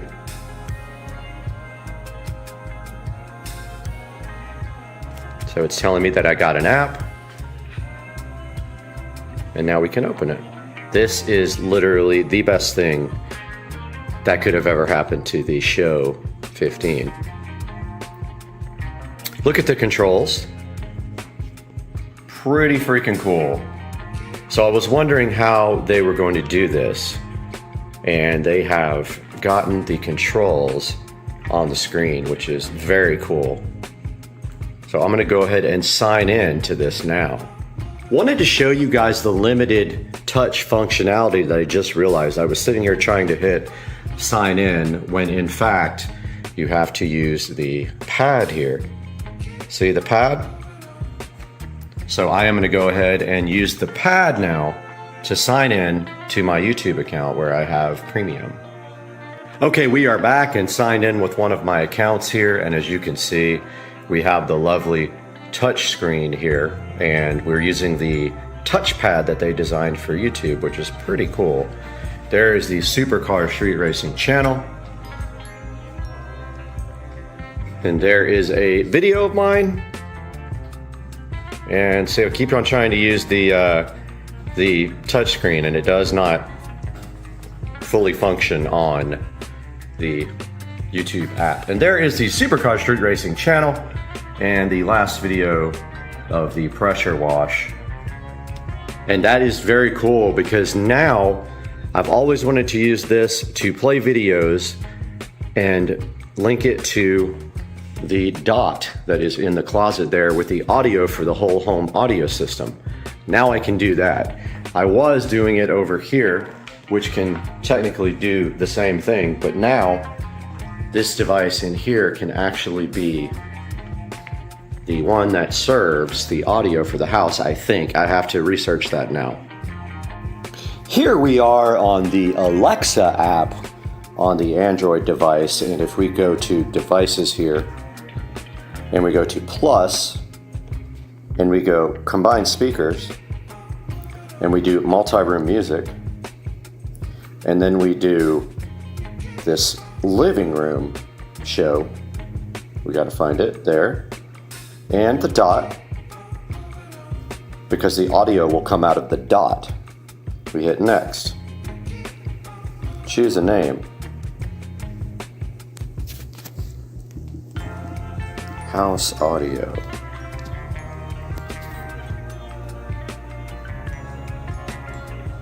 Okay, so now we can go back and see if that actually worked.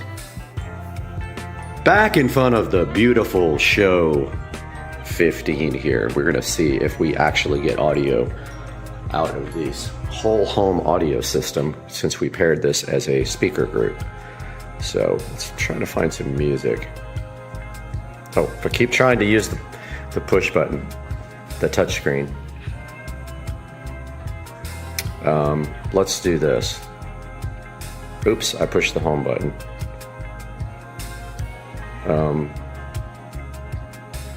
Okay, let's try that again. I keep going. Okay, so search. And let's do, we can't. We can do the voice, but let's do space music. Space.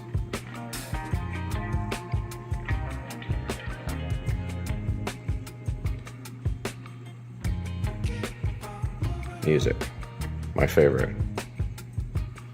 Space music. Here we go.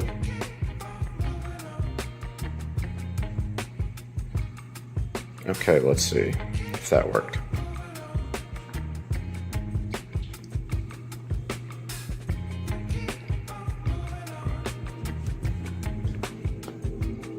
Okay, here, audio here.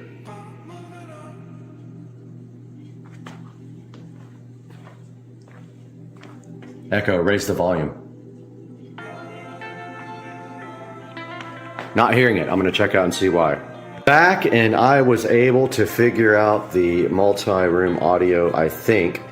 You have to actually push this button. It doesn't actually just start playing on the multi-room audio. And here are all the groups, and you can just actually press the group that I created to make the audio actually play on that group. I had no clue because it doesn't work like this on the Fire Stick.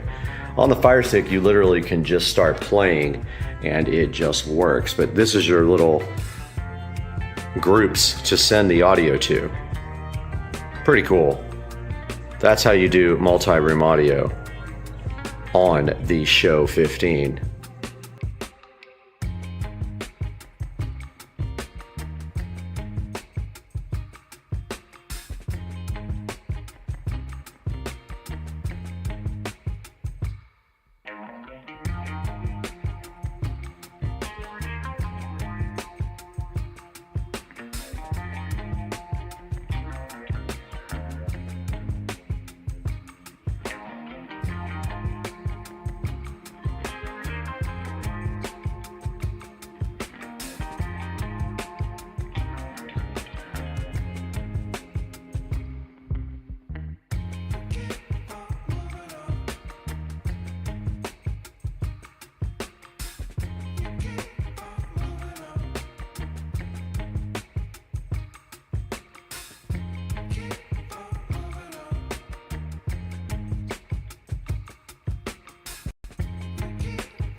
back in front of the Echo Show 15, and in conclusion, Amazon has added the Fire TV experience to the Echo Show 15, and as you can see, I will link another video here in the corner that you can actually sideload apps, even though a lot of websites will tell you you cannot.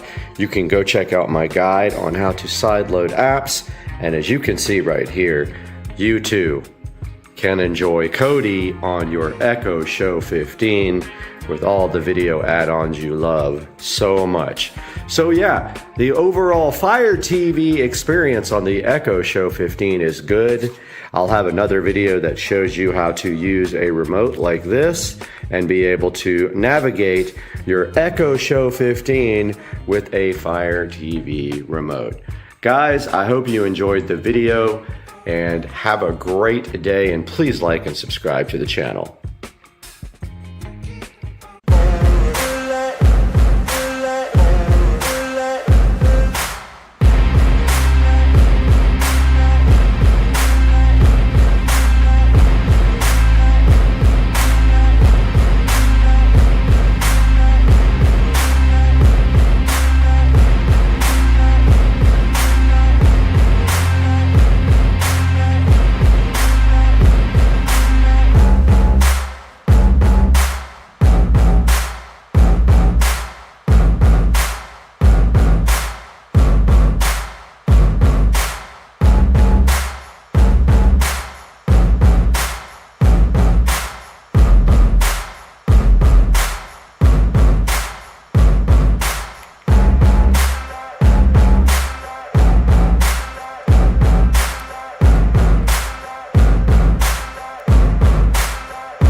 We're here once again in the Supercar Street Racing office preparing for the Hurricane. You can see I brought everything in. It may not be necessary, but it took about 10 minutes to bring all the furniture up.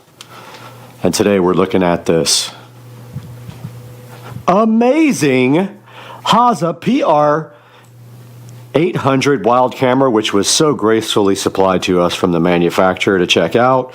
Let's get this thing opened up, see what's inside, and have some fun on the channel. I'm hyped.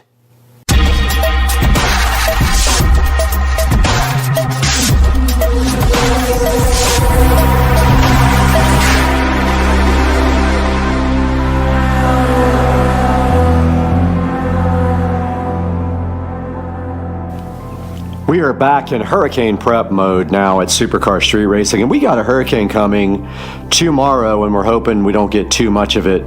There's a little bit of wind out there right now, but nothing major. Today we get to open up the VESA PR 800 Wildcam, which was so gracefully provided to us from the manufacturer to check out. And right here, right now, we are going to open this thing, and then we're going to test it out and see what it's all about. And unboxing this, already like the packaging a lot. And let's see what's inside this guy right here. And immediately opening it up, we can see that it is looking all camouflaged and nice. So definitely will be camouflaged on the trail. And then taking a look further inside, looks like there is a couple of peel satisfactions here on the camera with the peel sat, which I know you guys love that. Except I failed on that one. The other one just fell off.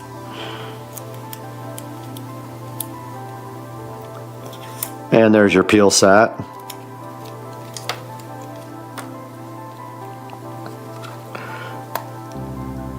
And this one is going to be a royal pain for me to peel. Ruining everything. And we finally got off the peel satisfaction there. And looking further into this thing, it looks like it's got 2 clamps here. Now, keep in mind, oh, there's some more peel. I love it when they do that. They don't even tell you to remove this one, but there it is, guys, the peel sat for you. And opening up this trail cam, it looks like, oh wow, nice. It's got an LCD display right here. And I'm checking out, all right, down here, it looks like there is a 6-volt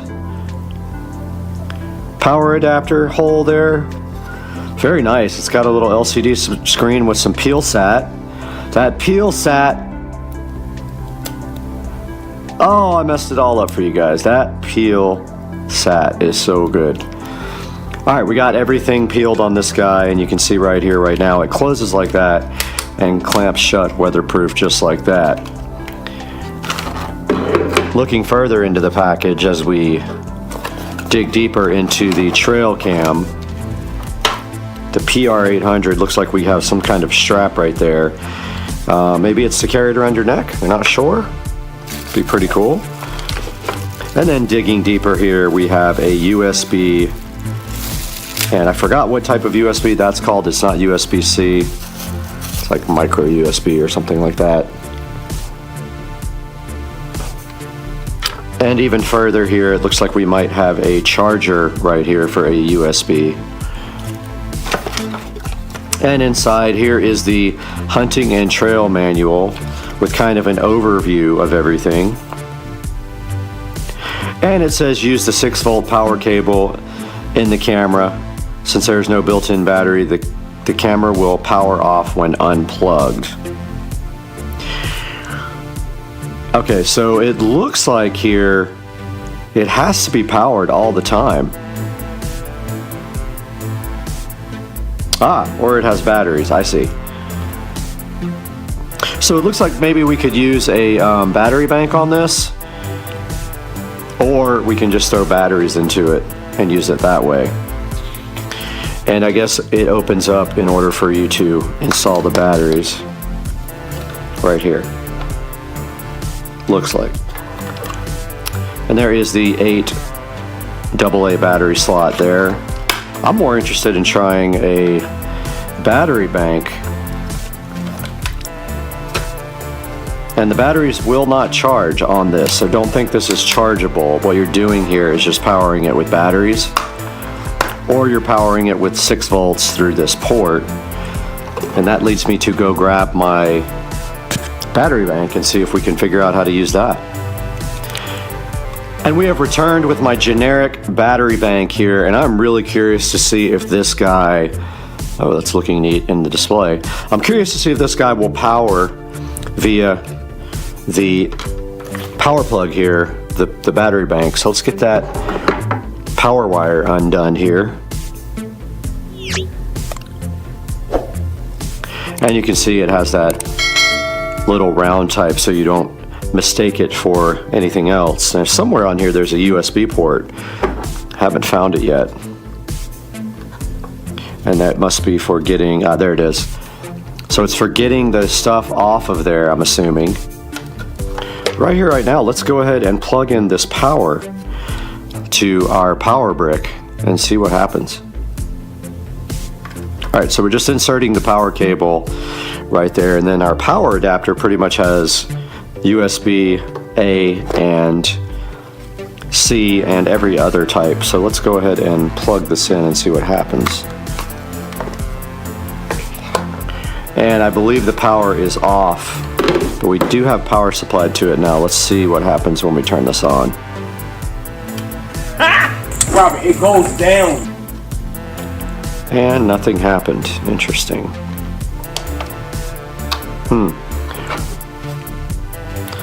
curious if I have to power my power bank on. That says power. Alright, I'm going to see if I can figure this out and get back to you guys.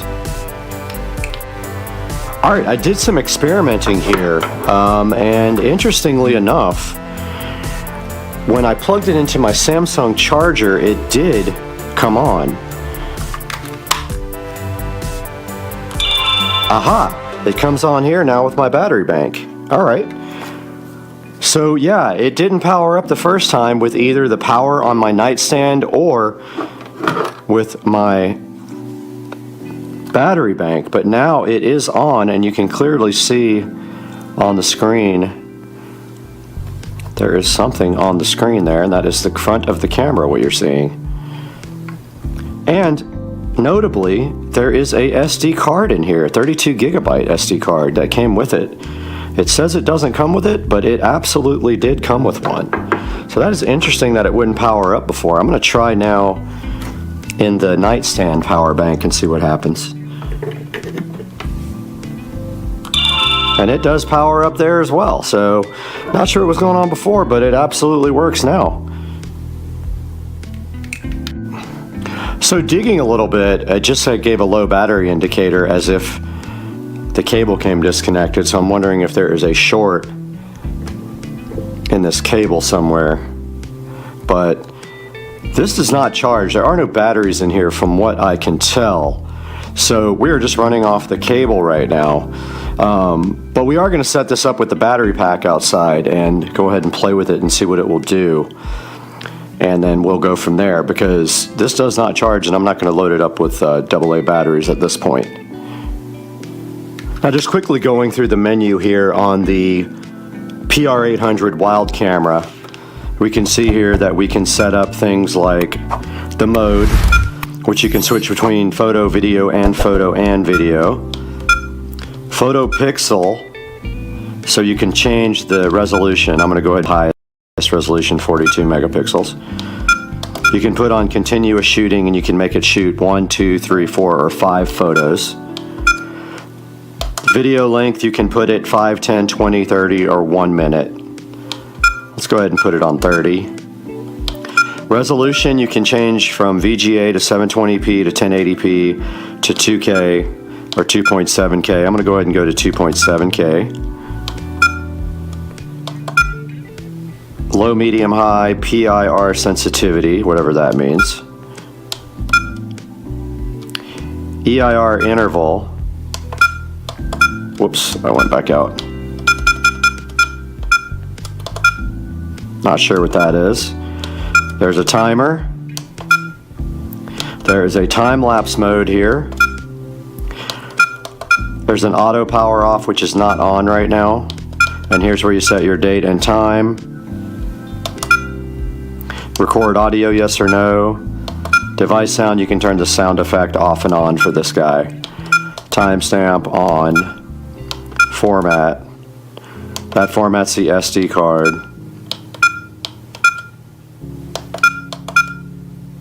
And there's the software version. Let's go ahead and set the date and time if it's not set already. So it's set to 1/1/2023, when in fact it is August 29th, 2023.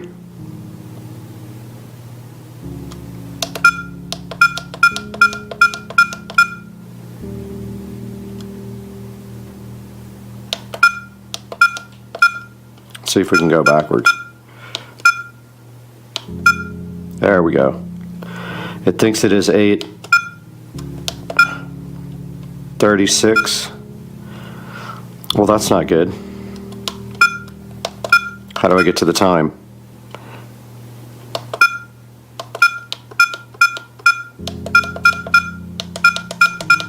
Okay. So it is officially 4:58 p.m. 16:58.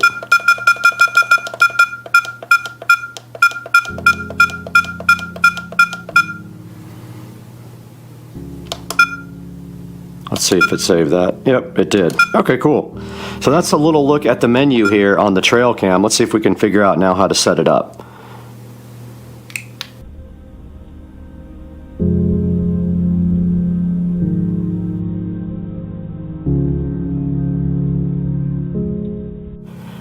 Alright, I've been trying out the trail cam for a minute, the PR800, and now I'm pretty confident I understand how this guy works. So the power switch right here has two modes. One is setup and one is on.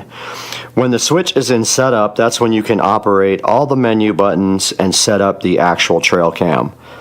When you pop the switch over to on, then it counts down from 5 and then the camera is ready to start recording. Now, a negative that I already see about the camera is the position of the power. When this power is connected all the time, you can't sit the camera on the actual bottom. It would have to be put on a mount. Now on the rear, it does have provisions for a mount of some kind, or on the bottom actually, right there. It has a screw mount where you could put like a stake or something and drive it into the ground, or you could just zip tie it to a tree or whatever.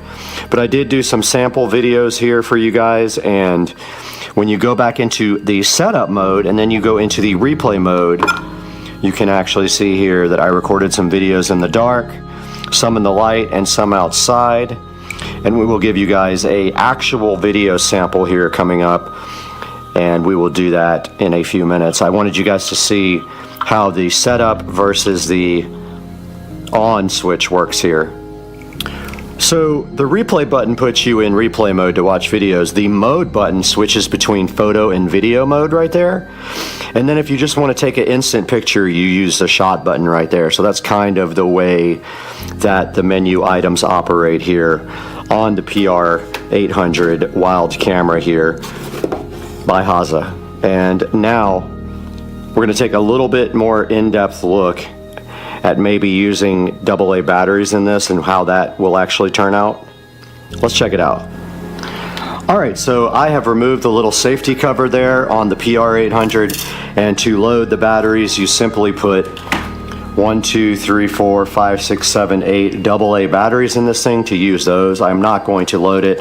I do have them here. I am quite satisfied with the existing configuration of using a power cable because I'm not going to be placing this outside yet, but it does have a feature where it will power off and save batteries until it needs to power back on. So that's why you can use batteries and it doesn't just eat them up instantly. But that is a good look at the PR800. Here's a look at the back of it. Like I said, it's got some little handles right there. You could easily zip tie this to something, and then it's got a threaded mount on the bottom where you could probably put it on a tripod or maybe a stake into the ground. And you can see right here right now it has infrared LEDs on the front as well.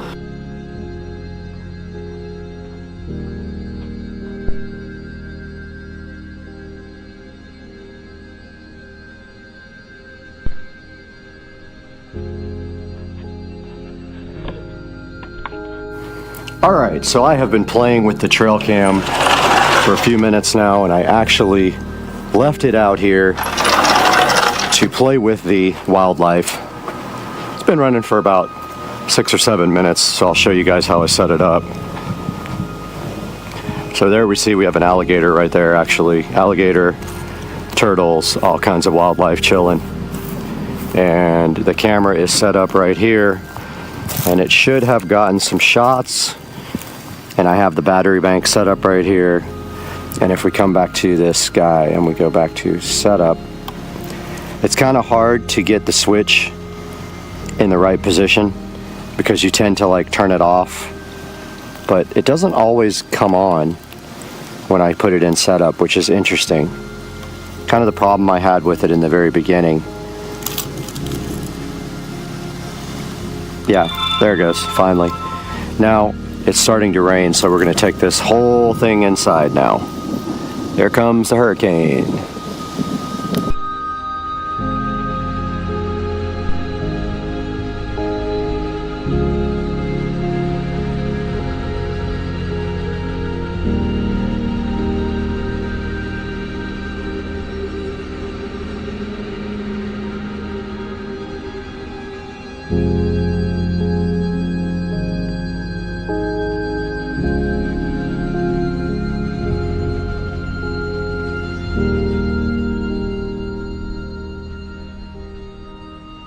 And yeah, so that is a nice look at the trail cam and what it can do. And now we will take it back into the Supercar Street Racing Studios to take a in-depth look at the actual ad for this trail cam.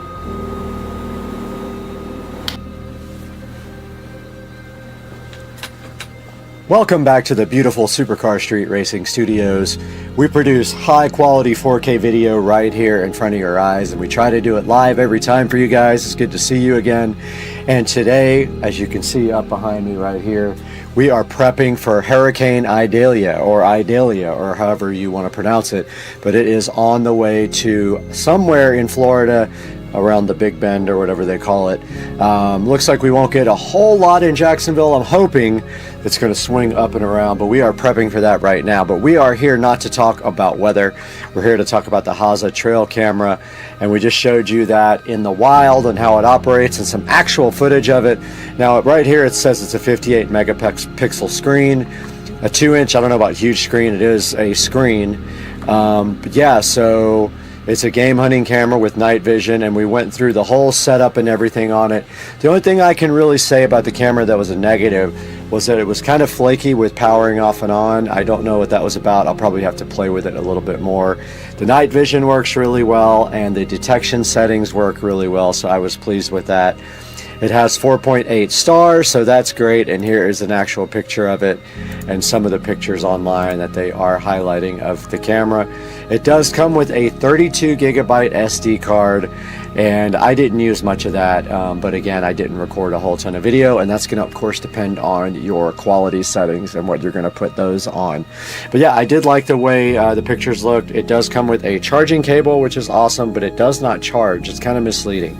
You can either power it off of batteries or off of a hard power. Now, the disappointing thing about the power cable is it sits right underneath the device, making it impossible to sit on the ground and plug in at the same time unless you can kind of dig out a little hole for the power cable, which is what I did. It does come with a data USB cable too, but obviously the best way to actually get stuff off of the card is to use one of these USB SD card readers here, like I use for the GoPro, which is going to be way faster than using the cable. And so I'm going to give this guy an overall good rating. I mean, I think it's worth the $50. It's 10% off right now, so you can save another $5 on this thing. And I encourage you guys to please buy through my link. I'll have a link for this guy right in the description down here. Please purchase the camera through my link or anything else you need from Amazon. You don't have to find the actual product. You can click my link for the camera and you can buy anything you want, and it helps us out so much. It gives us just a little bit of money, a tiny bit of money to keep supporting Supercar Street Racing. Wish me luck with the Hurricane, guys. We'll check in with you. We are also live on Supercar Street Racing with our Hurricane Idalia cam. If you just look on the channel, you'll see that right now. Please tune in and give me some comments and suggestions in the Hurricane cam and tell me what you think, and we'll see you guys next time. I'm out of here.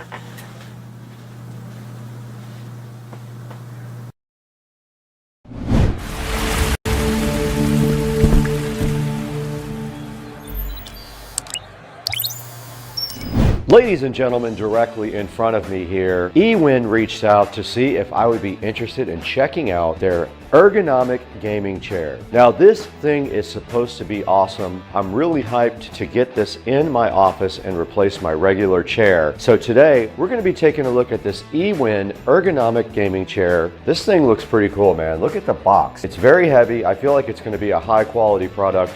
It's one that I'm really looking forward to getting out of the box and checking out. Now, hopefully this is good enough to replace my old beat up office chair, and we can take that thing and set it directly on the curb. That would be my goal. So today, let's get this thing opened up and see what's inside of it. It's got to be something awesome, right? Let's do it today on Supercar Street Racing.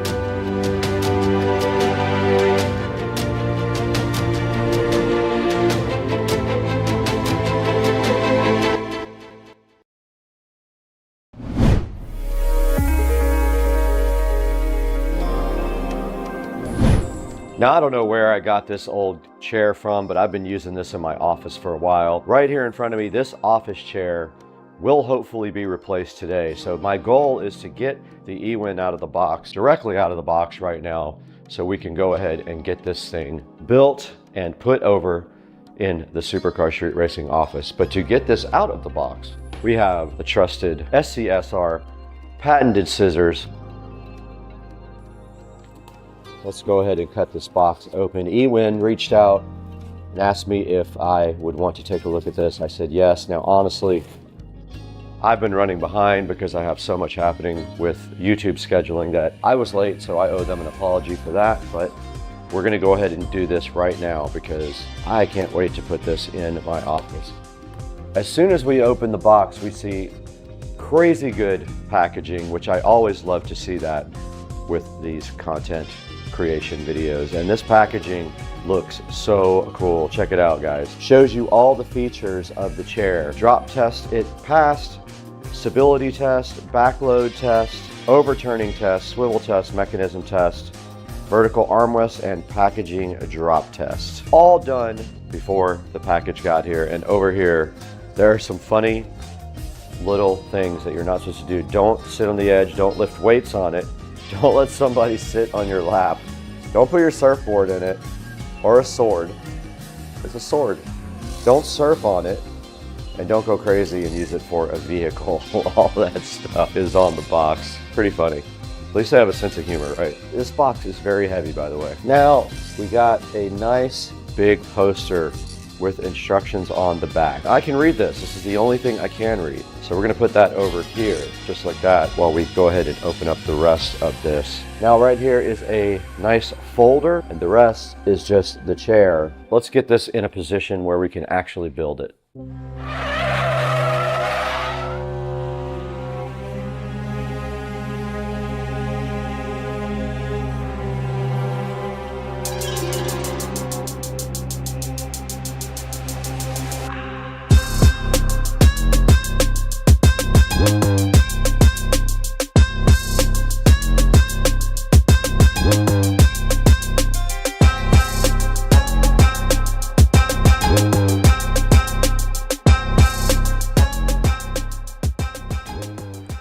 Okay, I decided to build this in the actual room in case it won't fit through the door.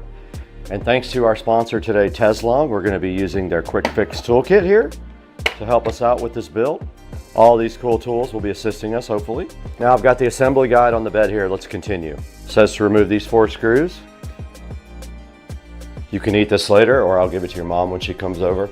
Okay, next up, slide the backrest right down onto the bracket.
Okay, I just finished building my eWin gaming chair. You can see it right here, looking so fresh and so fly. You can see right here, it also has a magnetic pillow system, but we have to get this old chair out of here. That is the next step.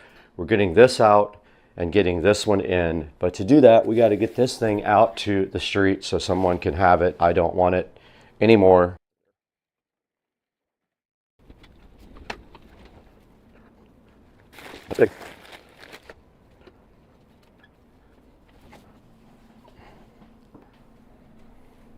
Perfect. Thanks, Ewin. All right, we're in the 2023 Model S Plaid, and this is how you punch it. Oh yeah, just like that. Guys, we are back with another instructional video for the Club Car Precedent, and today we have this Club Car Precedent throttle, pedal, brake, whatever assembly you want to call it. Got this right off of Amazon, so we will hook you guys up with the link for that. But today we're going to be showing you how to install this on Supercar Street Racing.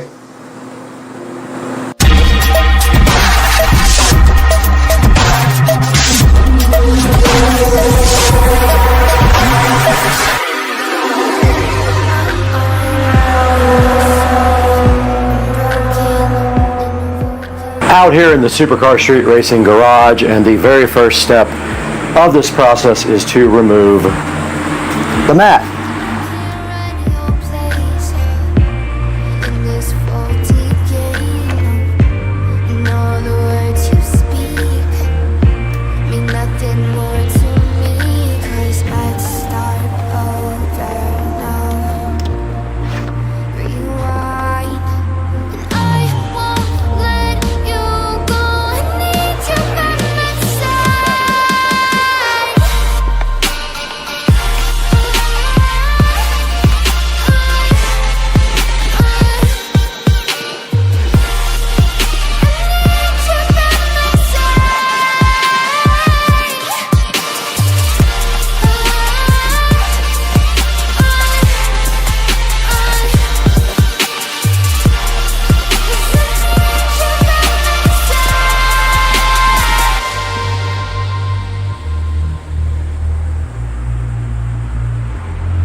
Okay, for the next step here, mine is a little bit strange because I have this brake pedal switch right here that connects. But the next step is to pull out this little area here, and it has one of those little Christmas tree things on it. Set that to the side, and you can see here the brake assembly that we're going to have to disconnect here in a little bit.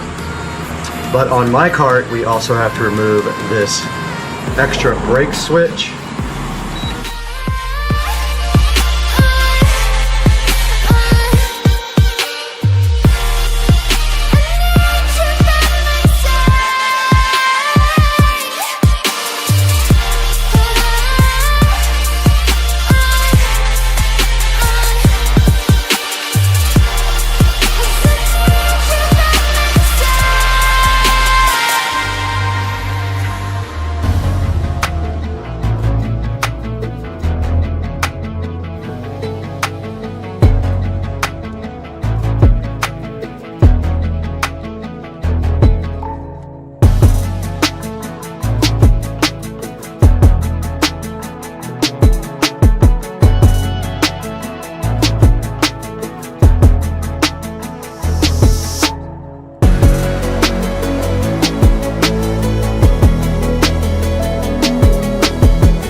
All right, so we just have two crescent wrenches here.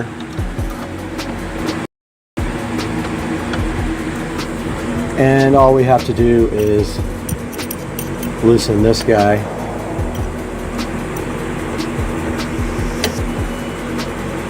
And I think it's going to be this way.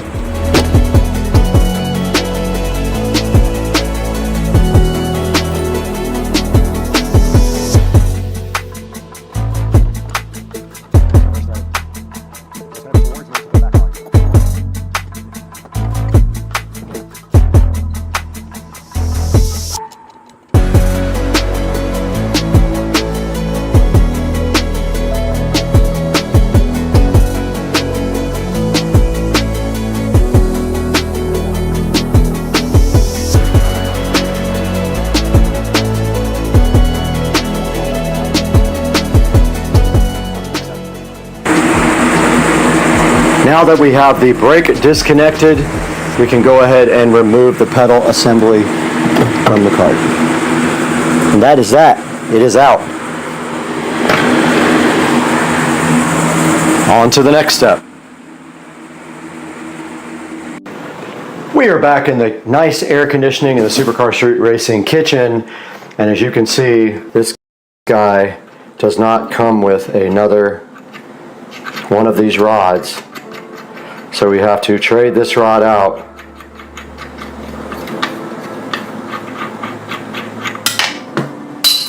And we don't want to lose that, but I saw where it fell. So we're literally just going to take out this old one here and put it right through.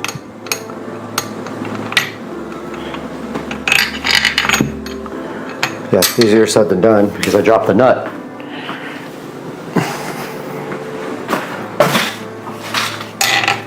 I think these are all reverse threads.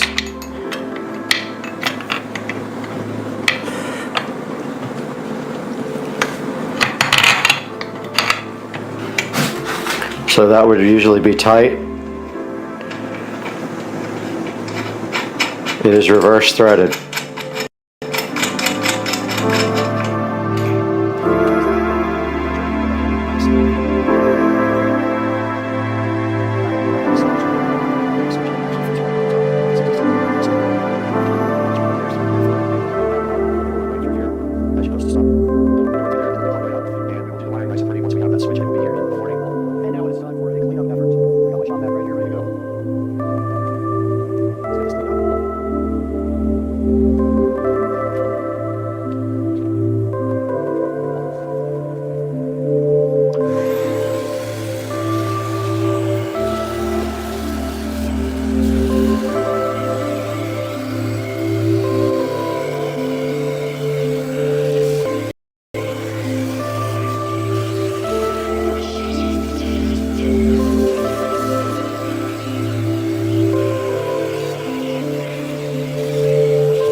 And we do have a problem right here, and that is that a bunch of these screws have broken off.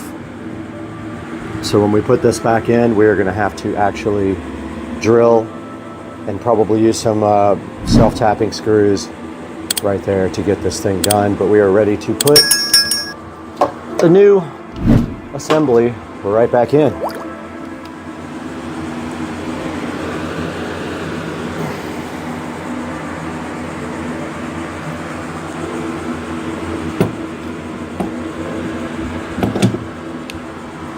Need a towel to kneel on.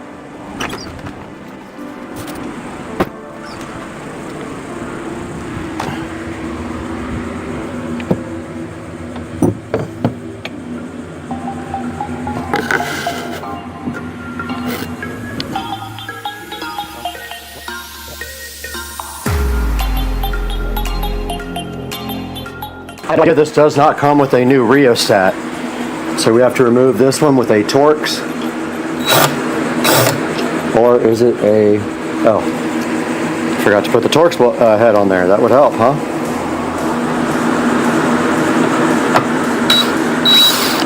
Simple as that. It should come right off. But I don't want to take it off until I have the other one right next to it so I know how it goes back on. I don't know if there's another connection to something here, but I see it clearly on the other one.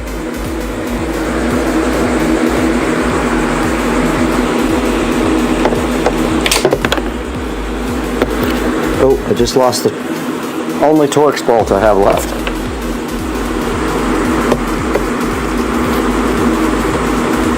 Okay, I can't tell how this comes off. This literally slides right out. Pretty dirty. I'm going to go ahead and wash this all up and degrease it. It just slides right out, literally. There's no way to get it wrong. Got the old rheostat cleaned up. Get that out of the way. Got the new part, just like the old part was oriented.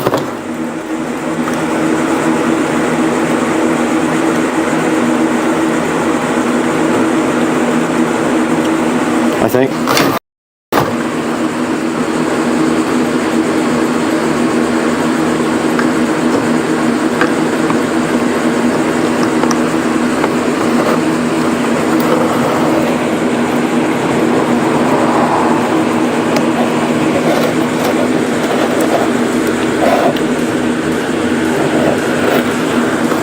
Okay, this is harder than I thought to get back on.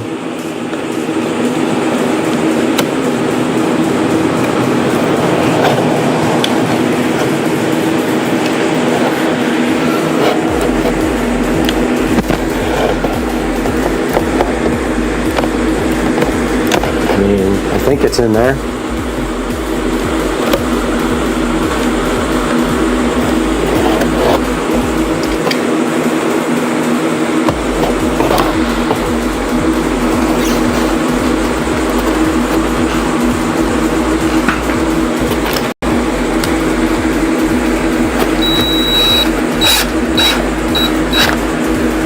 Looks right.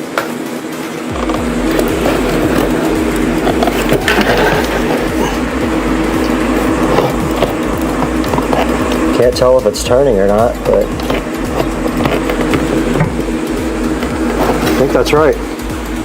Okay, now we have our rheostat reconnected and transferred over.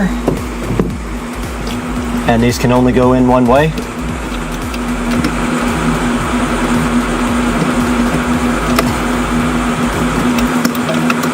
So you can't mess them up. And they have those anti-water dealies.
Just ran down to Ace Hardware and picked up some self-tapping screws to finish off the pedal assembly. 3 out of the 4, well actually all 4 were jacked up to the point where I couldn't save them, so I drilled and used one of the old self-tappers, and then I bought some more to finish off the other 3, which we'll have to drill out here shortly. But yeah, just a little update, just ran in Ace Hardware, so yeah, that's what's up now. Alright, we are back from Ace Hardware and we picked up some self-tapping bolts. Do the trick here. I think these will be fine.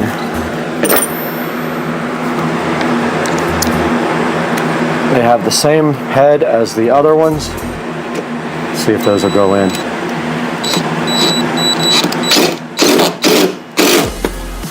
That worked perfect. I have to drill out this other side though. And I broke all these drill bits.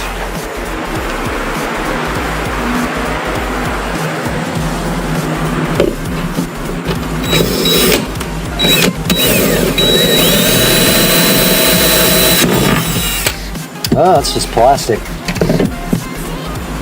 It's just plastic, or either there is metal down below there. Yeah, I think there's metal below it.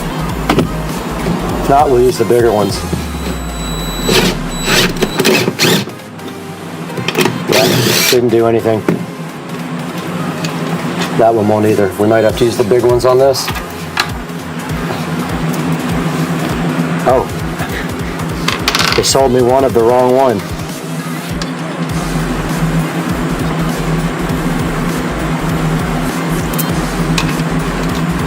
Oh, that won't do anything. This one might. That back one.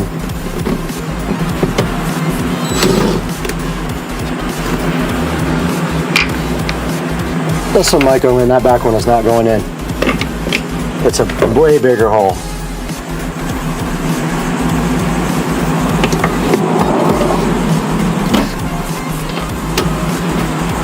This one might go. Maybe not.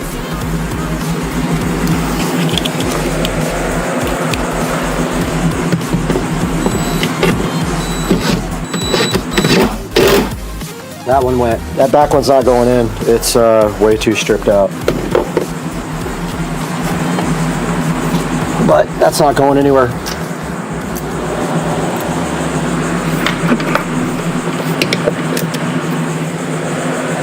Alright, that part is done. I'm going to call it good with 3 bolts in there. Guys, we got our new brake pedal in, and it fits right over the old one after I was so dumb and couldn't figure out that you have to take the old plastic thing off. But I don't like the way the wire is going to be showing here. So I think what I'm going to do is notch out this little cover plate here so that the wire can run under that and down through. And of course my light goes off every time I come out here. Ugh! What I was saying is I don't want my wire showing here. So I think this little plastic plate under here, if I just pull it off and notch it out, the wire can run behind it because there's a space back there, I think. Yeah, there is a space back there. So I'm going to just take this off real quick and notch it out. And hopefully it can go back on and the wire will run behind it instead of like over the top here. You guys will see once I get a better idea of how I'm going to do this. Okay, I think what I'm going to do is drill a hole right through there, literally right where my finger is, and pass the wire right through and behind if I can. Yeah, and then underneath it. I think that's what I'm going to do. I'm going to work on getting that done now. Okay, I did find a way to route the cable behind the pedal and underneath. I will have to extend it though, I'm pretty sure. So I am going to go ahead and mark off right here and drill a hole right there. And I'm going to have to go through both the plastic and the metal. So let's see if I can actually get, sorry, I wasn't even on it. Let's see if I can actually get a drill bit to go through there, and it is going to have to accommodate the wiring. And on the end, it will either have to accommodate this. I think I can get these through there one at a time, hopefully. Yeah, it looks like I can. So it's got to be at least that wide to get through there. So let's grab a drill bit and get to drilling.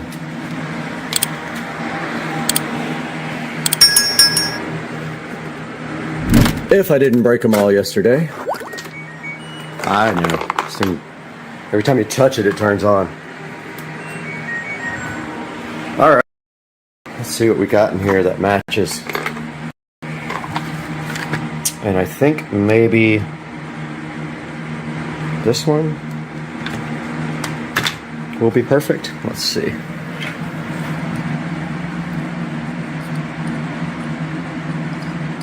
Either that or we just cut the wire and put new ends on it. Probably the best thing to do is just cut it and re-solder and heat shrink ends on it afterwards. Like go ahead and extend it right now, probably the best.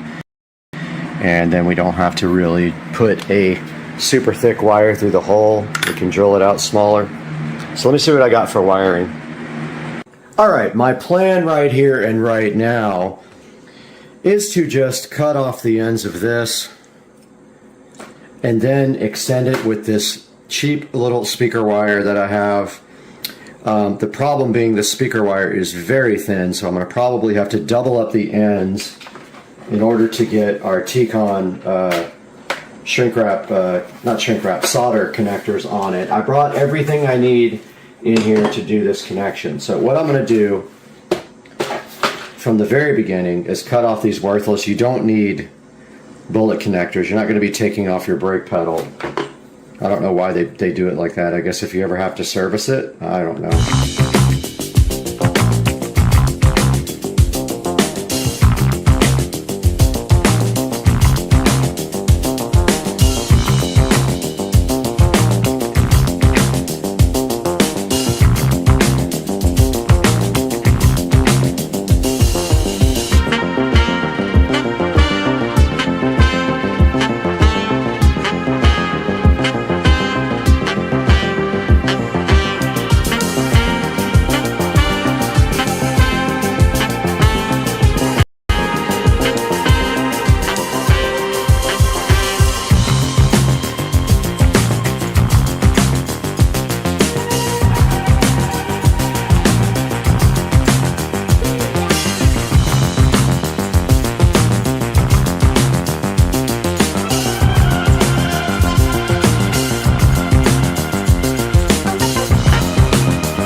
I'm going to drill through this brake pedal. See that wires back?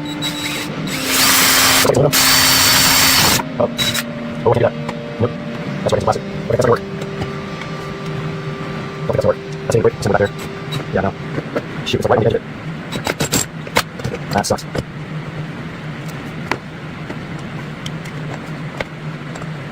Oh man. Alright, well, I gotta get over here.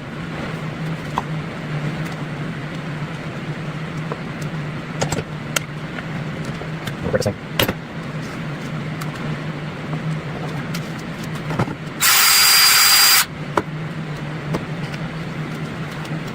Let's do it.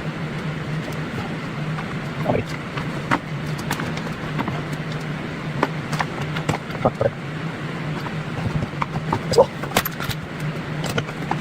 That's fine.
Update from the garage here. I did get the wiring run behind there. I need to tuck this in a little bit better, but yeah, the wire is run nice underneath the pedal right there. It goes behind the pedal and then underneath like that. And then what we will do now is just tie this up really nice to the brake pedal and leave a little slack so we can move, and then get this tied in right there. So that's next on the list. All right guys, a little update from out here in the garage. I got the brake wire ran to the back and underneath, and I might have already done this update, but the next step is to actually zip tie the brake wire line to the actual brake thingy here, whatever it's called. Give a little slack right there, and then do the connection. So I'm going to do that now.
This project is completely done. We have replaced the brake and accelerator pedal assembly on the 2014 Club Car Precedent.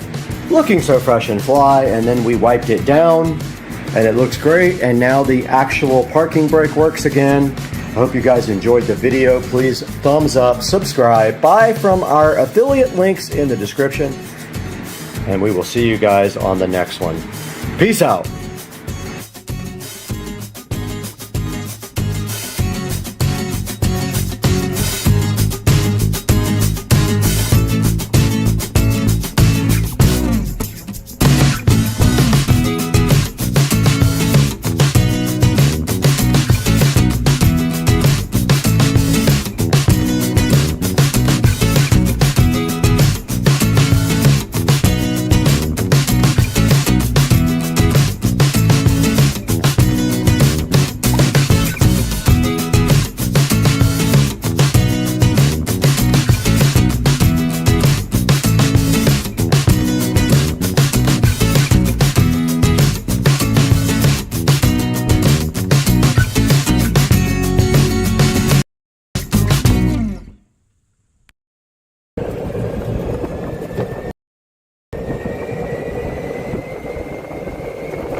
And welcome back to Supercar Street Racing, and today we've got another unboxing and review for you. This is the Winbridge S388 voice amplifier. You can see the box right here in my hand, and Winbridge was kind enough to send me this device to go ahead and check out on the channel, and I'm going to go ahead and take that opportunity now. This thing has a 20 watt power output. It is completely rechargeable. As you can see here on the side, we have a USB Type-C for charging the actual amplifier, and on the headset, we have a USB Type-C for recharging, and you can see the charge indicators right there. Now, so just taking a look at this amplifier really quickly, this does have the capability to play back Bluetooth, so you can pair this device with any other Bluetooth device and play right through the built-in speaker here. It also can play music from a USB stick, which you plug in right here in the side. Also on the side here, we see we have a USB Type-C charging port. We have an auxiliary jack, and what that means is that we can connect any device that has a 3.5 millimeter headphone jack right to the side here and play through the speaker. And then we can also connect a wireless mic to this, an auxiliary microphone.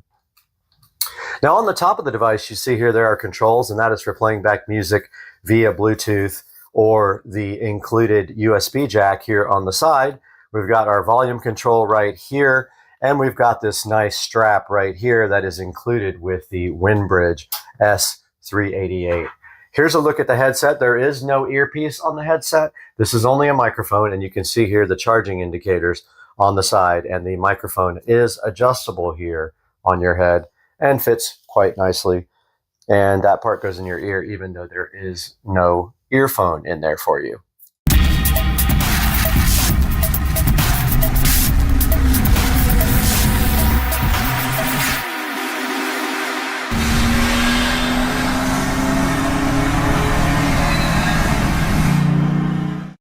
So now let's take a look at how you actually connect the headset to the amplifier. Hey guys, welcome back to the channel, and right here in front of me right now, we've got the WindBridge voice amplifier. Now, in order to use this amplifier for the first time, you need to pair the headset with the actual device. Now, doing that can be kind of tricky. It took me a few minutes to figure out how to get this done, but basically, here's the power button on the device headset right here. And what you want to do is you want to turn on the power on this WindBridge. Then your display will go like that. Then you hold down the M button until U1's flashing. And then what you're supposed to do is turn the power on your headset, and then it should pair. However, I had to end up clicking this button multiple times, not only for the power to come on, but also for this to pair. As you can see now, we have the U1 button light is solid. So that means these are paired. And if we attempt to talk, check 1, 2, 3, 4, 5, we can see that we now have a successfully connected device. Let's talk a little bit about the next feature of this WindBridge voice amplifier. Now this thing should have the capability to play Bluetooth from a device onto the speaker while you talk over it. But in order to do that, you need to pair your device. So what you do is you press the M button until you see blue. Blue is flashing on the display now, as we can see. Then we want to get into our tablet here. Turn on Bluetooth.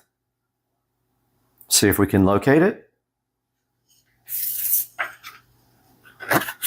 And we hit pair new device on my tablet.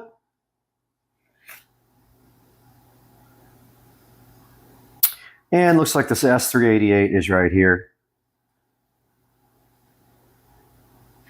And it does say pairing. I'm going to go ahead and pair that guy. And that is how you pair the S388 with a Bluetooth device. Okay, now that we got our tablet connected via Bluetooth, let's take a look at what we can do with this. We've got a royalty-free music site loaded over here so I don't get copyright strikes. But, okay, so it's not connected right now. Let's go back in here and see if we can get that reconnected. S388 is connecting. There we go. Let's go back to our royalty-free music site here. Now we've got music playing through the amplifier from tablet.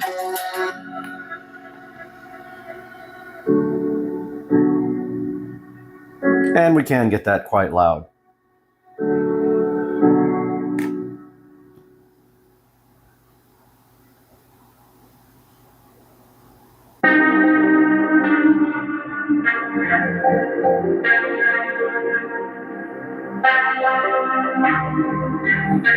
And we have our volume here.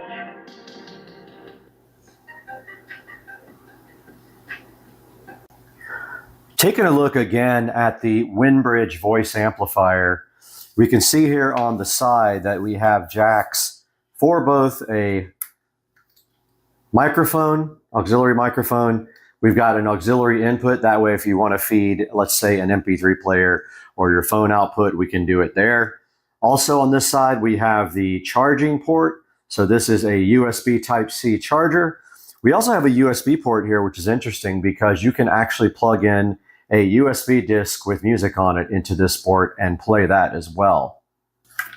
We are taking a look now at the WinBridge capability to play music directly off of a USB stick. Here we've got a FAT32 formatted USB stick. And if we look on the side of the WinBridge amplifier, we've got a port here for USB. We'll go ahead and plug our device in there. And it went ahead and started playing. So now we are playing royalty-free music, of course, off of the WinBridge. And at the top here, you can actually go to the next song. Now, you cannot speak over the music with the headphone. Does not support that capability, and we can prove that here by testing out the headphone. Does not work.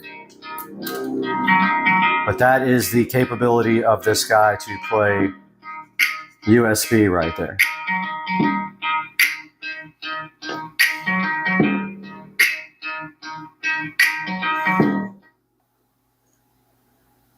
Now we're going to be testing out the capability of the S388 amplifier to play music through the included auxiliary port. As we can see here on the side of the device, we have a 3.5 millimeter auxiliary port. So we go ahead and plug the stereo cable into aux. Now we've got my tablet over here. That's the only device I have yet left with a headphone jack.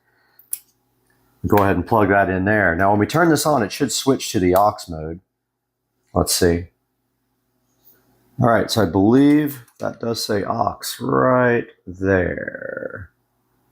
And can't really read it because my eyesight's so bad, but let's go ahead and play some music through it.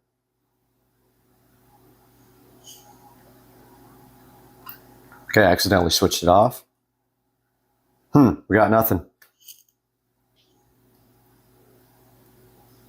So it said it would switch to auxiliary automatically after you plug it into the auxiliary jack. And it should say aux on this. It does not. I'm going to attempt that connection again. There it goes. So I had it off when I made the connection. There's our auxiliary. And we can switch songs here. You can see here on the tablet, we're just using our little auxiliary cable here.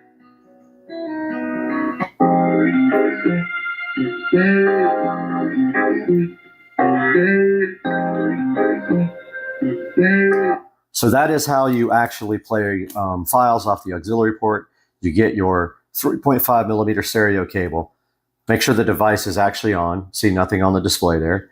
Plug in aux, and there we have aux on the screen of our device, and then we will hit play over here.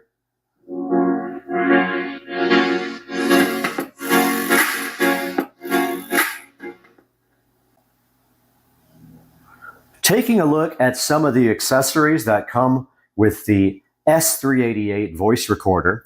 First thing they give you here is a USB Type-C cable. Looks like it might be, I don't know, 4 feet long here. So that is included with the device. They also give you a nice mini headphone stereo cable. So that would be useful for hooking up a phone with a mini headphone jack output or a MP3 player to the port on the side here that says auxiliary right here on the S388 voice amplifier. They also give you this nice strap that you can, I guess, hold around your shoulder. And then they give you a USB Type-C charger here to go ahead and charge. So those are the included accessories with the S388. Okay, now we're taking a look at how to actually charge the S388 headphones and the S388 voice amplifier. And first, let's take a look at the voice amplifier here. On the side, we do have a USB Type-C charging port here. They give you a USB-C cable here. If you'd like to charge it with the one they included, you can simply use their charger and put that directly into the charger there. And we will go ahead and plug that into the wall up here. And now on the side of the device here, there is a USB Type-C. We're going to go ahead and plug that in. And you can see here the little battery indicator is lit up on the front of the device, indicating that it is charging. And it does show you, I believe that is the percentage of battery charge here, we can see. And if we take this same USB Type-C and unplug it, you see our display disappeared. Let's plug it into the headphones here. It's actually a microphone. I keep calling it a headphone. So I noticed right away that it does not show you the state of charge when it is off. And it did this to me a little while ago. I could not actually get the lights to come on until now it's on right there. So to me, that looks like a single dot for state of charge. So let's see what happens when I put in the charger. Okay, now we do have our charging indicator. I was trying to figure out how to get that on. So what I did was I pressed power first till the green light came on, and now the charging indicator is on. Back with the S388 amplifier, and we're taking a look at the strap that is included with it and how to install that. So pretty simple. You honestly just have to take this thing here, either side, does not matter, and clip that directly onto one side or the other. As I say that, it's tricky. Got that on one side, and there is an adjustment in the center of the strap here. Go ahead and make sure the strap's not twisted, but it doesn't matter because it has these things that spin around on the end and keep it oriented. And then there is your strap for your S388 voice recorder for convenient carrying around. And if you have some presentations or anything to do, it'll make it easier for you to put this on your shoulder and just makes its ease of use much, much, much better.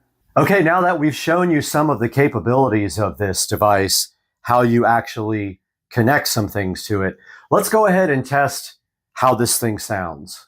Okay guys, welcome back. We've got the S388 voice amplifier connected in auxiliary mode here. And now what we're going to be doing is testing the sound from across the room. Not very scientific of a test, but it still will tell us kind of an idea of how loud it is. So we're going to go ahead and hit play. Turn the volume up. And step back to the back of the room. So from about 6 or 7 feet away, this is more than loud enough to, let's say, entertain a crowd in a room. A little bit of distortion, but I mean, it is usable. Moving closer to the device now.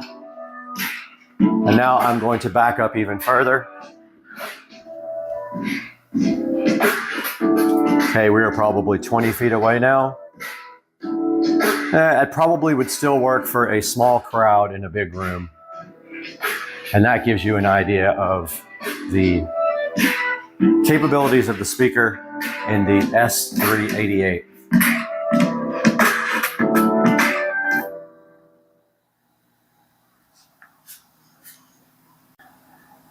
Welcome back to the video, and we are now going to test the microphone from kind of far away. Now we've already got it on, and we held down the M button until U1 appeared on the display and is not flashing. That means we are ready to test. So we're going to step back for 5 feet. Check 1, 2, 3. Check 1, 2, 3, 4, 5. Plenty loud enough from 5 feet away. Let's step back to about 10 to 15 feet. Check 1, 2, 3. Check 1, 2, 3, 4, 5. Okay, so it doesn't really reach 15 feet away as far as the range from the microphone to the device, but actually this guy is meant to be kept right next to the microphone.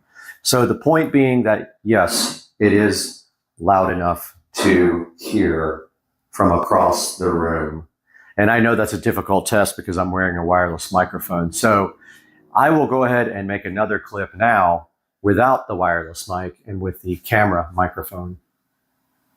Okay guys, we are about 6 feet away from the device now, and what I'm going to do is step to the side and let you guys hear what it sounds like with the mic.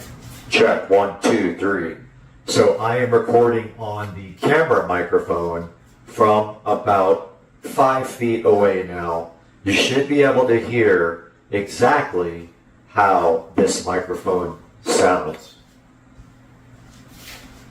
Now, I'm going to read something to you from, and now after I step in front of the camera, from the instruction manual.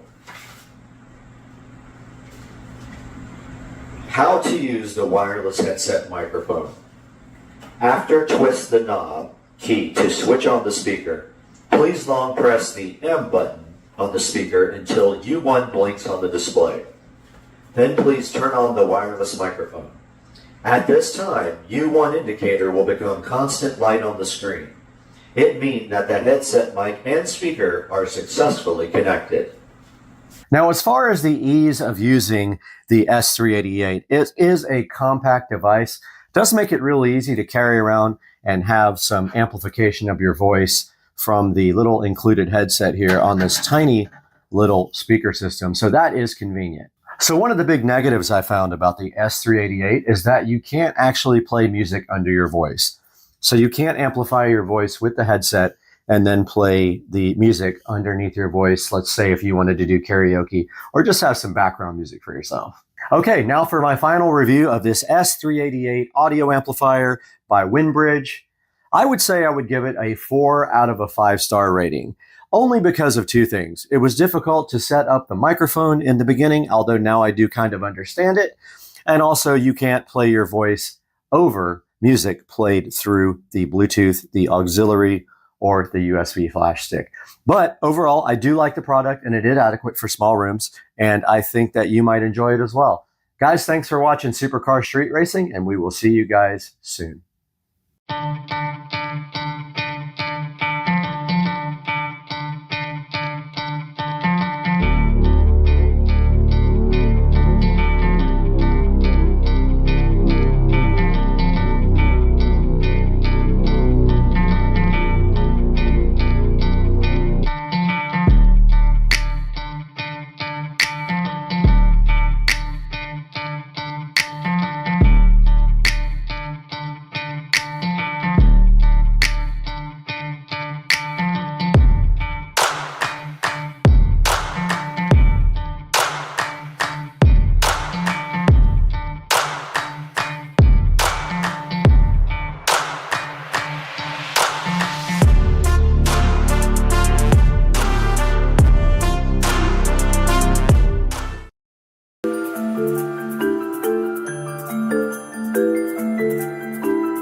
stole my phone, and now he's got the Tesla Model S Plaid. Oh, let's go! That literally hurt my neck. I bet. Hey everybody, Brad here. Just wanted to give a quick update on my home theater room. As you can see here, I have my home theater room in pieces. Wanted to let you guys know exactly what's going on here with this guy. So my projector died, my Epson projector, which is now sitting on the shelf up there. The bulb died finally after about 7 years.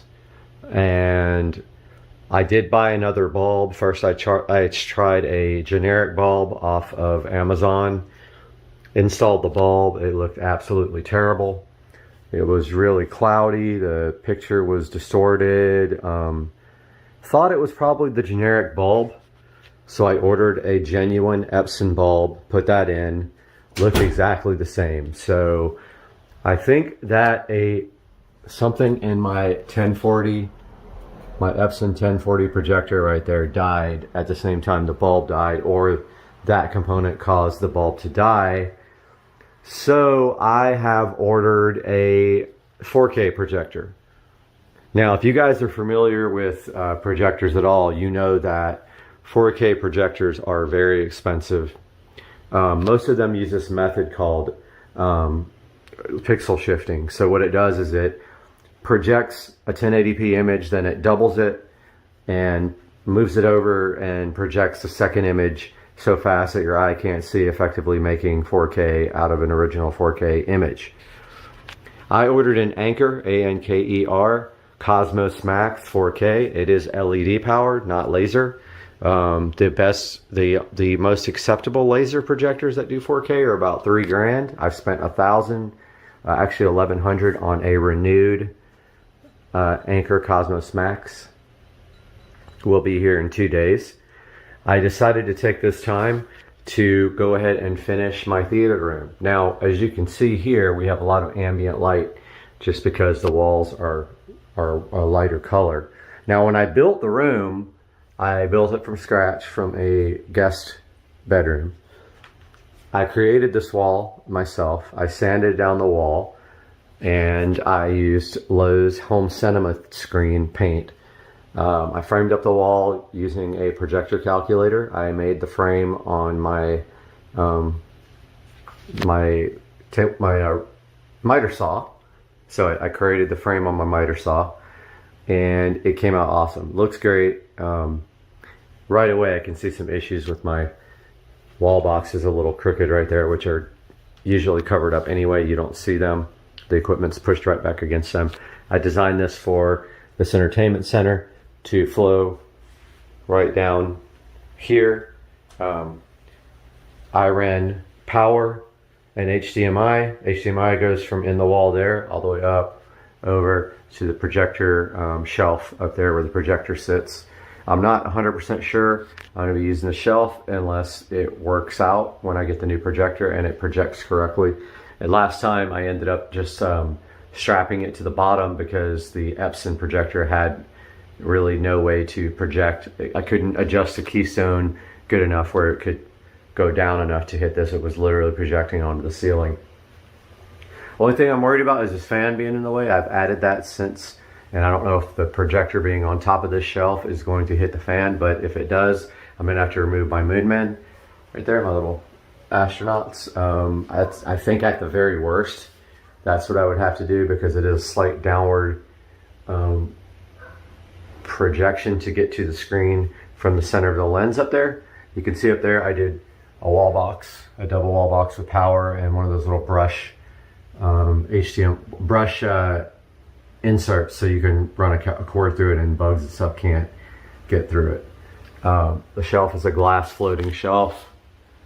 As you can see, I had the projector strapped to the underside there and upside down. This time I'm going to turn the Anker Cosmos Max upside down and lay it on top of the shelf because it has a LED star constellation on the bottom. You'll be able to kind of see through the frosted glass there. Now, another thing was my other projector was quite a bit brighter. It has a standard 200 watt bulb. This Epson Home Cinema 1040 right there. The new one is LED. It's quite a bit dimmer, maybe half the brightness. Now I ran this projector up here on eco mode the whole entire time I had it because it was so bright. You could actually have the window open here and still easily project on the screen and see the picture. The new projector, LED, going to be less bright, so I'm making strides to get this room brightness down quite a bit. First thing is the whole entire room is going to be that color. So it's all going to be that dark shade of green. I forgot what the name of it is. It's a dark, like brownish green. I'm going to do the ceiling as well, so I need to take this vent out. I need to remove my rear surround speakers there and get this room prepped and go ahead and paint the whole entire room. Now, if the shelf doesn't work or I have to lower it, then that's going to be a little bit of work, but I think I can manage to figure that out. I'm going to leave my shelf here that has my artwork on it. It's just all movies and TV stuff that sits on that shelf. It's been there forever, even before this was a home theater room.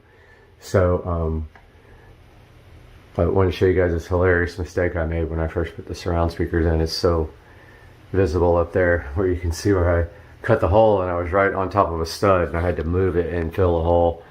Unfortunately, you can totally see what I did there. It's not noticeable unless you really look. But yeah, so I am waiting for my projector to get here Wednesday. Meanwhile, I've got work to do in this room. I already have everything taped off. These closet doors are going to be permanently removed. They are going to be curtains here. And I'm pretty sure I'm going to get rid of that door as well and just do a curtain on the outside of the door. So I think what I'll do is a curtain rod up there with two curtains that hang straight down to the ground right there, black. I think that's what I'll do. Not sure yet, but I think on the inside here you'd be able to see a lot of ambient light from the other room, and my concern there is that. So maybe I'll do two sets, one on the inside, one on the outside, like two on the outside, two on the inside, for a total of 4 curtains that you walk through. That'll also help with the sound deadening. So I'm not sure yet. But yeah, just a little update. I still gotta take the Echo Show out of the wall here. I gotta remove these speakers, this vent, pull the bell off the fan and slide it down a little bit so I can paint underneath that, if I can even get that down without removing the, might not be able to get that down without removing the fan blades, which is gonna suck. So I'm gonna start working on that now, and I'll update you guys in another video. Have a good day. All right, got the door prepped up, so that's where I'm gonna stop the paint right there. I am gonna paint up the hole right here where I forgot what that's called, strike plate, is that what it is? I'm not sure. The hinges are gonna get painted, all this trim. I'm gonna start with a brush and go ahead and do all the trim right now. So I don't have to mask off anything here because I'm just doing the outside of this trim. I'm doing the shelf there as well. All this. And I think I have like a little baby roller brush I can use. I gotta go look. I think I had a cabinet roller, but maybe I don't have it here. So that's my next step. I'm gonna go ahead and break open this Italian leather paint and go ahead and start painting. All right, I got my paint station set up here in the kitchen. Got my drop cloth here, my little roller tray, my roller with the appropriate thingy, roller refill, whatever it is, brush. I shook this up really well. I got my vinyl gloves on here, and just remember when you're doing this, have a bunch of paper towels ready. It is water-based. It will come off of anything, like literally, it will wipe off of anything, or when it's done, you can literally just take your fingernail or a scraper and scrape it off. It's not gonna stick to anything permanently, except your walls. So make sure this is shaken up well before you do it. I know you guys all know how to paint. But yeah, I'm gonna go ahead and pour some of this out. And likely, since I decided why not start, I'm gonna start the walls too. So I got my roller out for that. I got my paint here, which is not enough to do the whole room and the ceiling, so I'm probably gonna run out. But I took a picture of this barcode so that it can easily be redone at Lowe's. So I'm gonna go ahead and take that off. Now remember one other thing, when you pour your paint out, always wipe off the paint that's dripping down the sides. See what happens if you don't right here. As soon as you're done pouring, get some paper towels, wipe it off. Get yourself like a Publix bag, like this, or a Walmart bag. Put all your paint paper towels in there and throw them in the garbage. I'm gonna go ahead and pour some paint out, start. All right, guys, got the trim painted around the door here. Just gonna tell you this straight up, dude. If you're painting dark over white, dark over light, period, it's gonna take multiple coats. But I encourage you to use the guarantee on this paint that says 1 coat coverage, because, okay, yeah, right. 1 coat is not, okay, 1 coat. Come on, man. Take it back to the store, get a free gallon to finish the rest. That's what I'm gonna do, because this is not covering in 1 coat. Not even close. Look at this. I know, because when I painted this wall, it took like 4 coats. So I'm gonna go ahead and get my little extension for my roller so I can go all the way up to the ceiling there. I'll do as much as I can today without doing around the projector, because I don't know if I need to raise it or lower it. But I'm gonna do it till I run out of paint probably. And I still gotta take that off and take the speakers out and take this ceiling fan bell out. I'll update you guys shortly. All right, guys, a little update here. Got some of the ceiling painted there. Got this wall.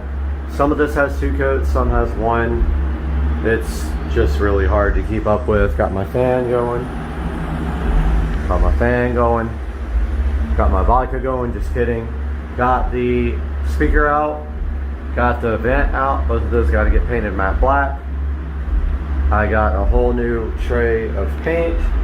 So it is time to tackle this entire quadrant right here. And I'll update you guys. But yeah, that's what it looks like so far. Definitely some needs a 2nd coat. Maybe a 3rd coat. Yep, look at that. Update you soon. Another tedious update. Got that much done. It's gonna take me probably the entire day, because I gotta do all this. So I'm gonna keep on plugging away, but I'm gonna stop right there until I know if the projector is actually gonna fit. All right, just got back from Lowe's and Walmart, picked up a bunch of stuff. Picked up some black receptacles and switches for the room here. Now I am updating you guys with the rest. So I am painting the vent, the Echo Show wall mount, and my surround sound speaker flanges mounts all black right now. So I wanted to show you guys this, and then I'll show you the progress on the room. Stayed up pretty late painting. Definitely needs another coat in a lot of places. Probably in most places it looks like. I'm gonna go ahead and start on that now. I did go get another gallon of paint because I used almost all of it.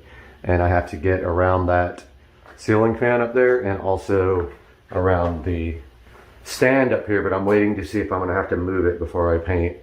Hoping I don't have to lower it. I also need to take this window up, but yeah. So this is what it looks like before we get all the black receptacles and stuff in.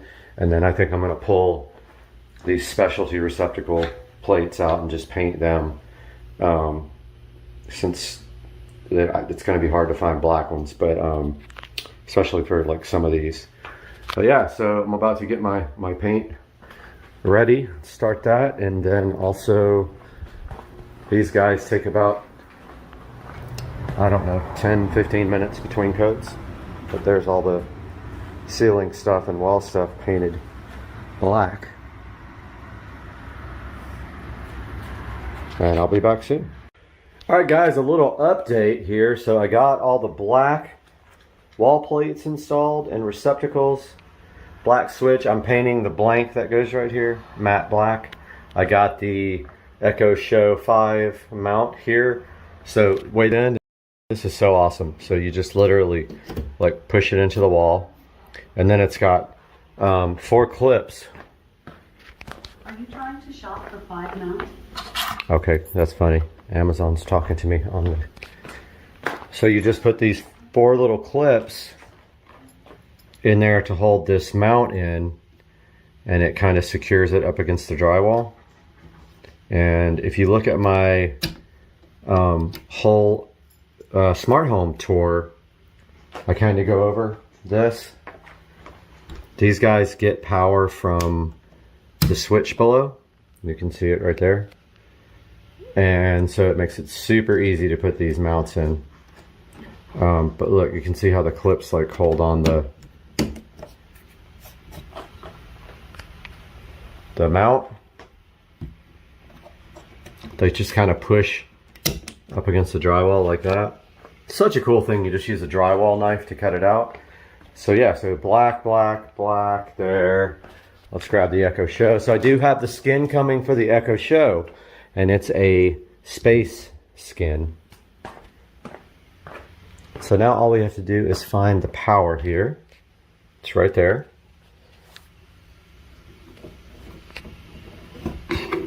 Plug this dude in. Hard with one hand, but I'm gonna figure it out. Okay, so he's plugged in now. Now of course it looks ridiculous because it's white, but I mean,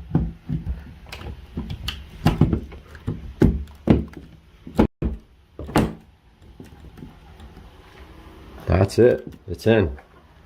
It's gonna look so much better with that skin on it. And there it goes, powering up.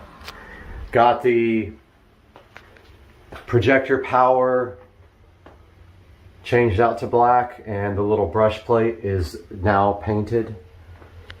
Gotta get the in-ceiling speakers. I'm gonna go do that now, and I'll update you guys after. All right, guys, time to reassemble the surround speakers. These guys just literally screw right into these, just like this.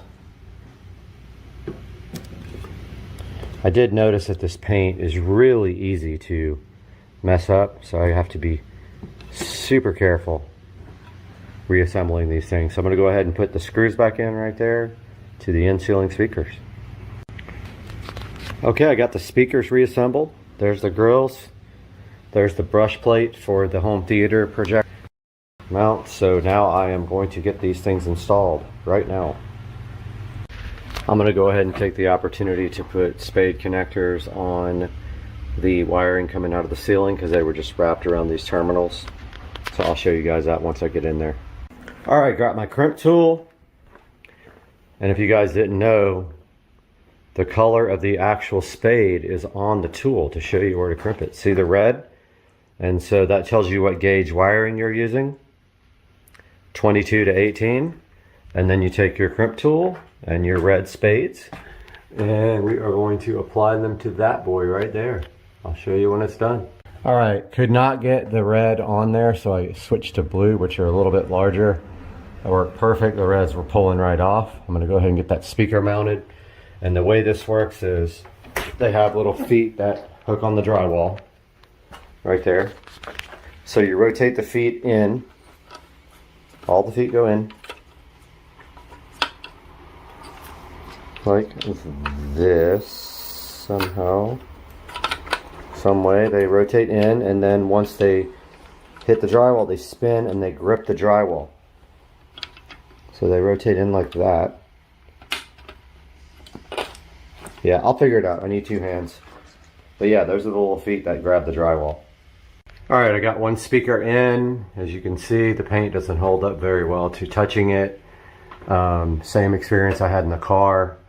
And a couple of the mounting screws didn't really catch. I don't know why. If it rattles, I'll pull it down and try again, but I think it's in there pretty good. I'm gonna go ahead and do the next one. Got the surround sound speakers installed. Again, 2 of the screws would not engage on this piece of crap, so we will see what happens in that case. If it rattles, I'll have to take them out and do it again. I'm gonna work on the AC vent now. AC vent is done. I'm going to grab the brush opening for the power for the projector now. Get that installed. It is out here drying.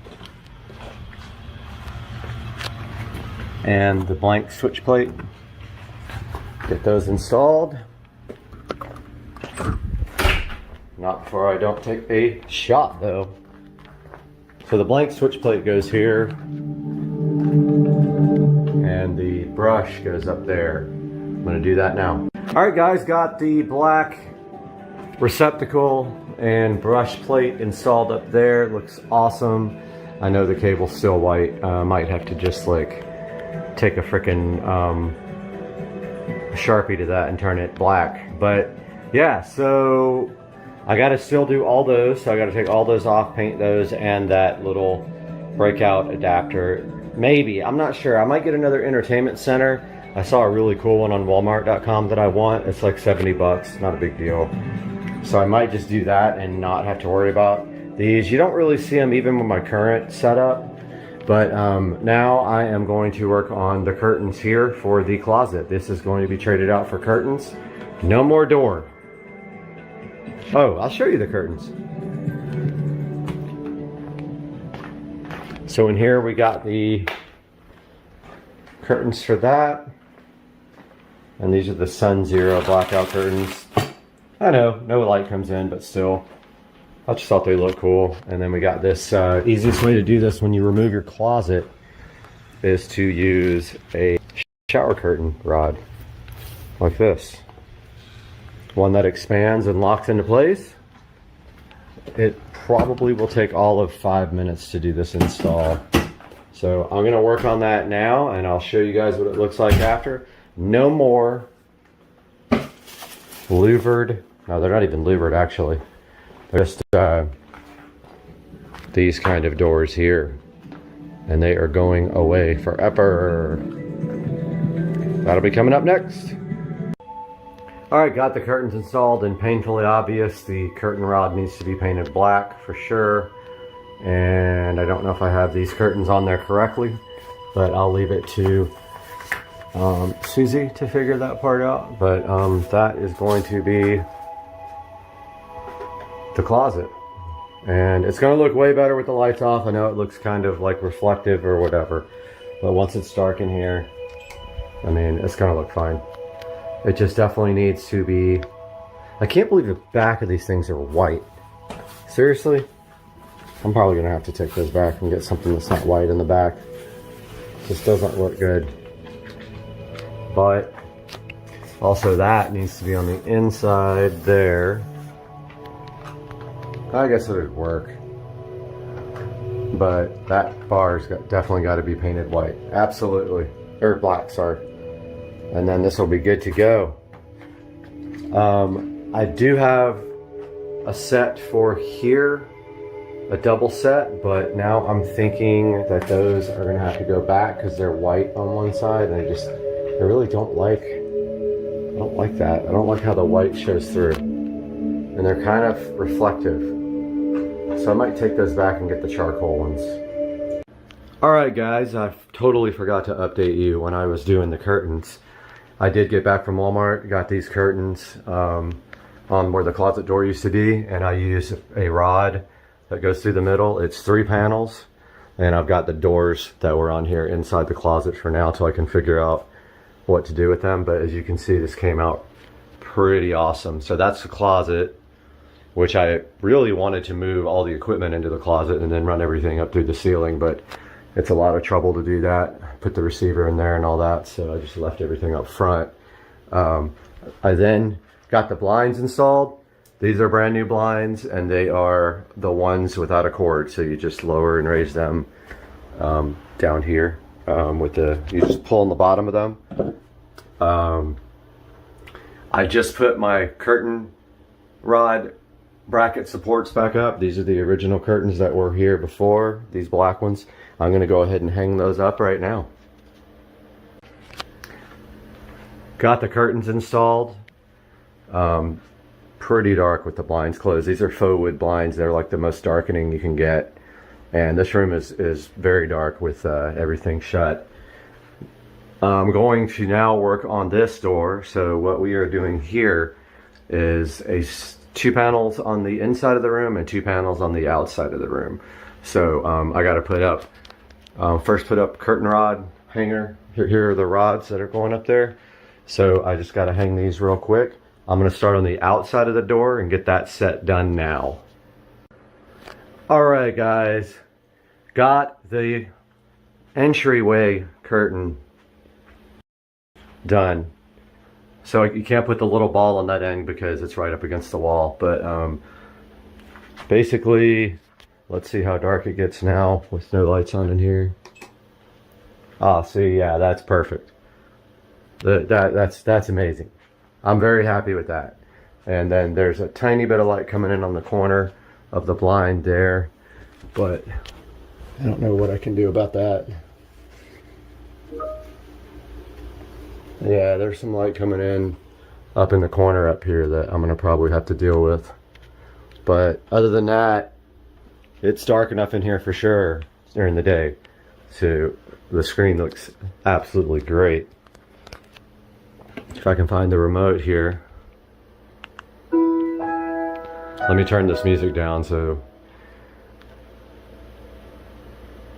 Wow. That's crazy. That's HDR, so that's 4K with HDR. And of course, you're not going to get the full effect from camera, but it's absolutely awesome. This Anker Cosmos Max 4K is, they're not paying me to do this, they're not sponsored or anything. This thing looks great. Now I'm shooting this on the phone at 4K 60, which is what the video is, and the phone does HDR as well. But I mean, that's a good example. If you go here,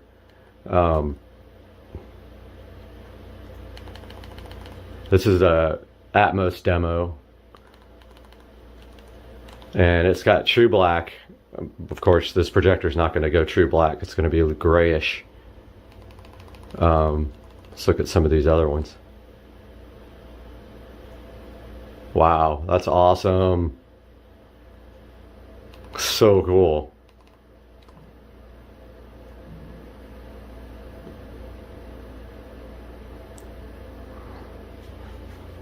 So here in a second, I'm going to turn the lights on. I've got a couple more things to do before I reveal the room to you guys.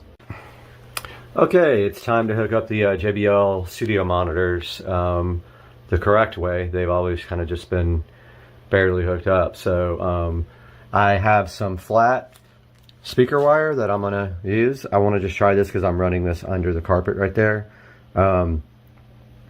Hopefully it's enough gauge. I'm not sure what gauge it is. Let's see if it says. We're not pushing like a ton of power through the fronts. So I've got my speaker wire here, I got my banana plugs, and I am ready to start doing some damage here. So I'm going to start by, I got these rugs too for under the speakers. These guys. So just gray rugs. They're going to go on each side right here on the floor. Kind of dampen the room a little bit more too, the sound. The more fabric you have, the better. So that's going in the corner right there, and it matches this rug. Speaker's going to go on there.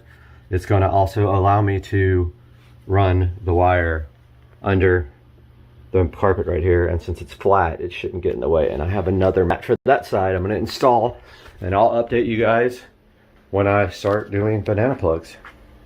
Well, it took me forever to figure it out. Of course, it fell off right when I said that. Well, I had the banana plug on, but I can't seem to figure out how these stupid things work. They're the most ridiculous plugs I've ever seen in my life.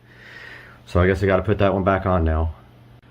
Finally got the plug back on, man. These things suck. I got these a while back on eBay, I think, but I got this one side ready to plug into the speaker. I'm going to go ahead and do that now.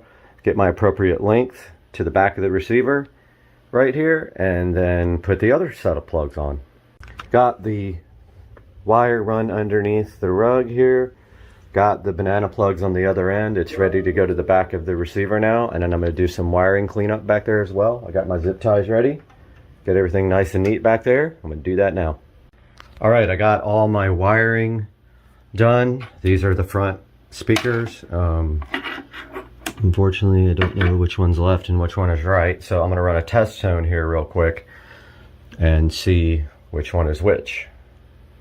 After 10 more minutes of messing around with this speaker not working, of course the banana plugs pulled out 3 times in a row, so I ditched them and just used the rear speaker terminals.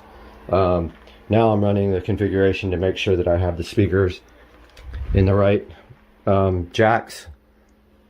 So you just go to channel level and it sends a test tone. So yeah, there's front left, so center. I'll go back.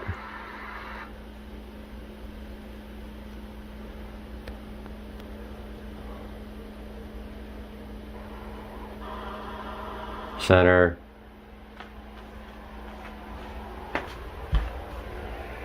It actually works. I can't believe it. So the banana plugs come out again. And then I don't have height speakers.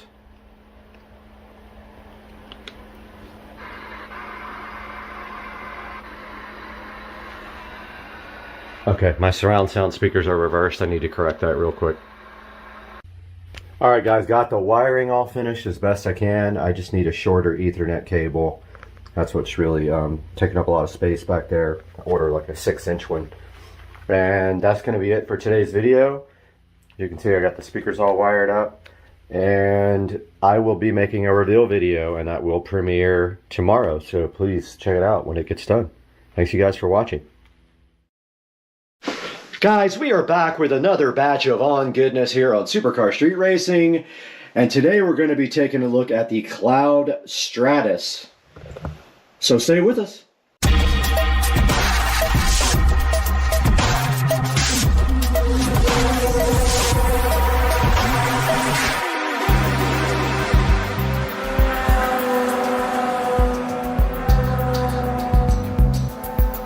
Right here in front of me, and right now in front of me also, is the On Cloud Stratus in the color Fossil, which is this color here, and Midnight, which is actually black.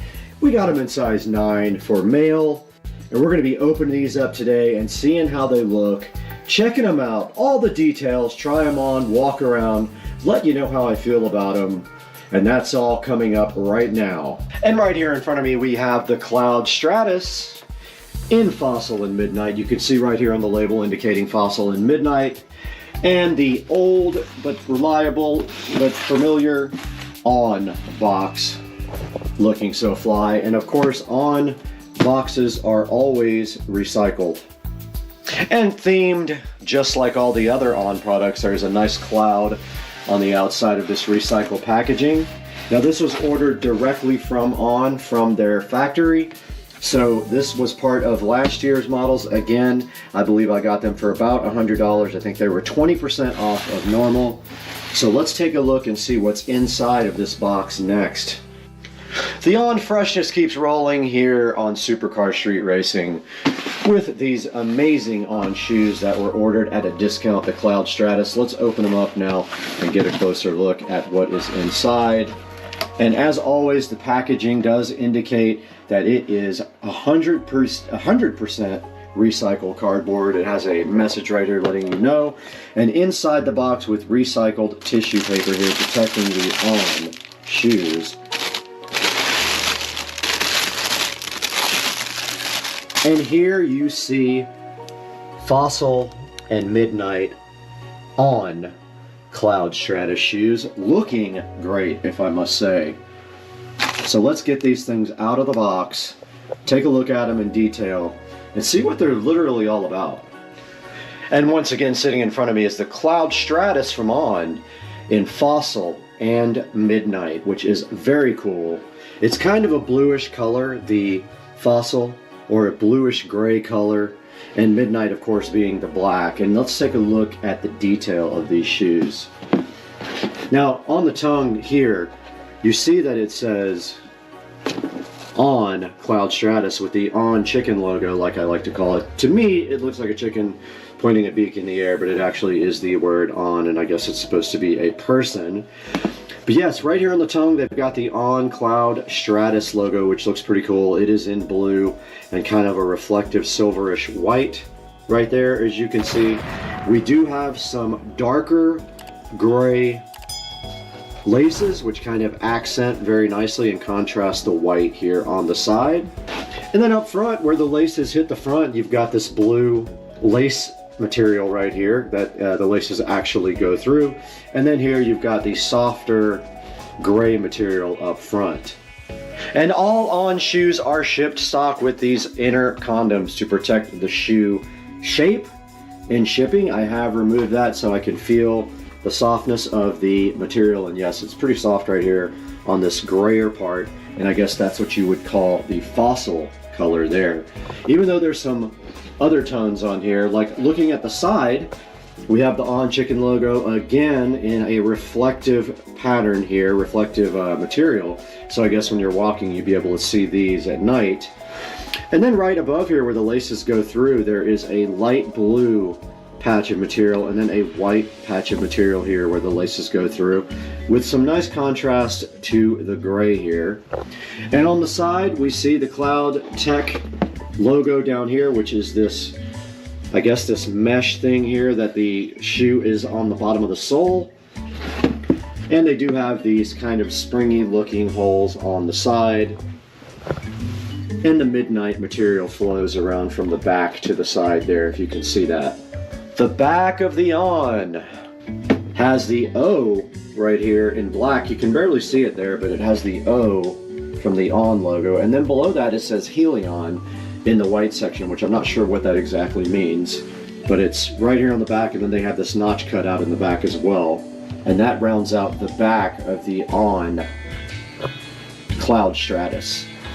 Now here's a good look at the bottom of the On Cloud Stratus, and you can see under here it says Speedboard right there, and has the On Chicken logo again on the bottom. And the bottom of the shoe is a black and white, looking pretty good if I must say so myself. But the key to the On shoe is always going to be how it fits. And so far, On is one of my favorite shoes I have ever purchased, and I haven't really had one that wasn't a great fit and great comfort level. So in order to test out these shoes and see what the comfort level is, what I usually do is go take them for a little walk, try them on, let you know how I feel about them, and then we go online. We'll take a look at the On website and show you how to order the Cloud Stratus if they have your size left, because these are last year's model, so they are at a deep discount. Alright, let's get these things tried on and get a walk around going in them. We are out here in the Supercar Street Racing living room with the On Cloud Stratus in Fossil and Midnight. And they are down here right now, and you can see I already have my PFG boat shoes on. I'll be taking these off, putting on the Cloud Stratus, and giving them a test drive. And I just want to remind you that I have pretty bad bunions, so I'm pretty self-conscious about even showing my feet, but in order to make a good review, we need to do this. So first things first, inside of the shoe, there is also this nice cardboard dime for free, no charge. Let's get these Cloud Stratuses on my feet. I wear them unlaced, actually leave them just like they come from the factory, and I wear them unlaced. And already they are pretty comfortable. They're not as comfortable as the last ones that I reviewed, but they are comfortable. And I definitely do feel, I usually buy extra wide shoes because of the bunion problem, but I don't feel any problems here because this cloth feels pretty flexible, so it allows this part where I have issues to kind of just flex out. I have put on the On Cloud Stratus, and I am ready to get up and walk around in them. They fit a little tighter than the last ones I had, no big deal. They are incredibly comfortable though.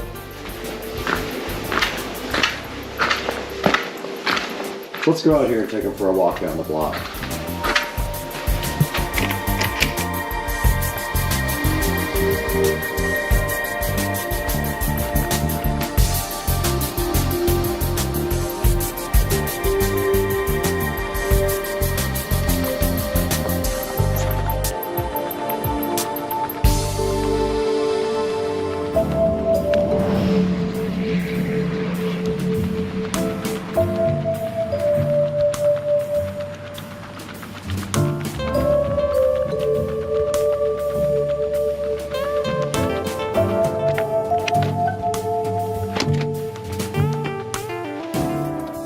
We're back in the Supercar Street Racing closet with the On shoe collection here. And guys, it is time to round off the On shoe collection. But first, we have to make room for the last pair to round off this 3-shelf collection. So let's take these flip-flops and move them elsewhere. They can sit there, and the On Cloud Stratus can go right up here. And you can see the On shoe collection has been complete with 9 pairs of shoes there. And then once again over here we still have a bunch of our Puma shoes and also some flip-flops, or Puma if you like to call them that. And now let's take this thing out to the Supercar Street Racing 4K production studio. Talk with Brad online about how to get your pair of Cloud Stratus shoes from On. We're here once again in the Supercar Street Racing 4K production studio, bringing you high quality 4K videos. I'm Brad, you're on Supercar Street Racing as usual, and today we have the On Cloud Stratus that we just purchased directly from On, and we're taking a look at it right here and right now on the onrunning.com website. So it's on-running.com. Now there will be a link in the description to these as well on Amazon, but if you go directly to the On website, you can purchase your own On Stratus shoes. Now right here we see the On Stratus are reduced by 40% right now. So you got to get on there and get your On Stratus ordered. And they're actually Cloud Stratus. I call them Stratus. They are Cloud Stratus shoes. And if you look right here, they have quite a few left. Let's see, so my size is 9, so they do have my color here. They're calling this white and black, but it looks like a little bit of an off-white. If we go to Fossil Midnight, they do have my color available in that. So if you go to the On website and you go to shop, and you go to last season on men, last season, pick any of these shoes that are up on the screen right now, and then when you get into the actual shoe like the Cloud Stratus, if your size is grayed out here for that color, you won't be able to order that shoe. So for example, we have the Fossil and Midnight, and let's see if that's even available. So that's this one here. There are still plenty of sizes available in Fossil and Midnight. These are kind of fly. These are Frost and Niagara. Plenty of sizes. And these are actually $100 right now. So they're 40% off of their normal cost. So it's a great time to go buy some used freaking On Cloud Stratus shoes right now. Here is the Lake and Fire, or actually Lake and Flare. These are white black. These are just all black. These are kind of cool, man. These are white and creek. I like that color combination a lot. And then we go to Fossil and Midnight, which I already showed you. So guys, I just want to thank you once again for being here at Supercar Street Racing. It means everything to us. Please like, subscribe, click the bell icon. And when you buy something from Amazon, please click through any of my video links. You don't have to buy what's in the link, but if you click through one of my links, I still get a little bit of credit, and it helps keep the channel growing, and it helps keep Supercar Street Racing on the map, which is very important right now. We've been growing this year. We want to see that growth continue, and we really appreciate you guys so much. And before we go, let's just...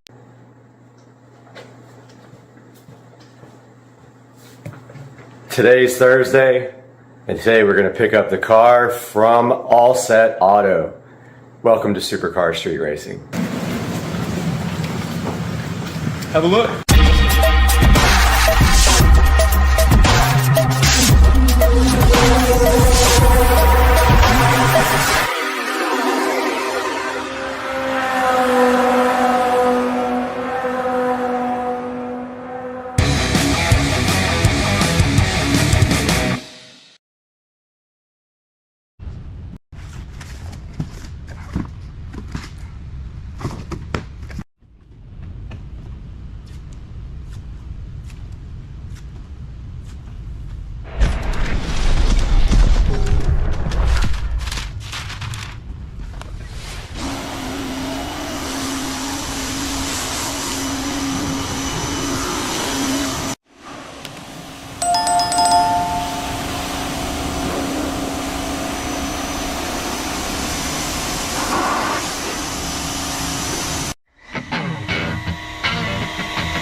All right, welcome back, guys. We're here at All Set Auto to pick up the Model S Plaid. So let's go in and check it out and see if it's all ready to go. All right, All Set Auto. We're back. Morning, Brad. Good morning. So how long has it been? About a week and a half, 2 weeks since we dropped it off? About a week and a half, yeah. Yeah, and so you guys made some progress? Oh yeah, it's done. To say the least, right? Oh yeah. All right, well, let's go check it out, man. I'm hyped. Let's see. Have a look. Wow. Look at this thing.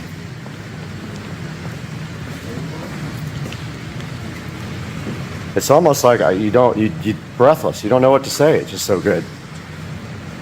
It's definitely been a transformation, for sure. So how many hours do you think this took total? I'd say a complete 5 days of labor dedicated to this car specifically. Did you have any challenges on the way that you weren't expecting and pretty much par for the course when you do a wrap? Multiple. Multiple challenges, okay. Although, you know, I only do 4 different models of cars. I do your car and the other 3 models that Tesla makes. Right. Every car is different though. So things are just gonna have different effects on the paint, how it was sprayed, when it was sprayed, things like that. I had a little bit of difficulty getting this area to tack right here. We actually did this bumper twice. This was a redo. There was something going on with the paint here. I actually had it, we pulled off the PPF because it didn't want to tack. It was a little bit of a texture in the paint. Okay. So I had Jorge spend a few hours with the buffer on it and get it nice and polished and get us a good bonding surface before we redid it. Right, and we did notice quite a few paint issues from the factory, which Tesla attempted to correct, and they made another issue with the paint that they didn't want to correct. So we did the best we could with what we had without taking the car to the body shop again to get the one little thing fixed. So also we added some carbon fiber bits to this guy. So this is a carbon fiber V, and it is about, I want to say it's about $300 to add that.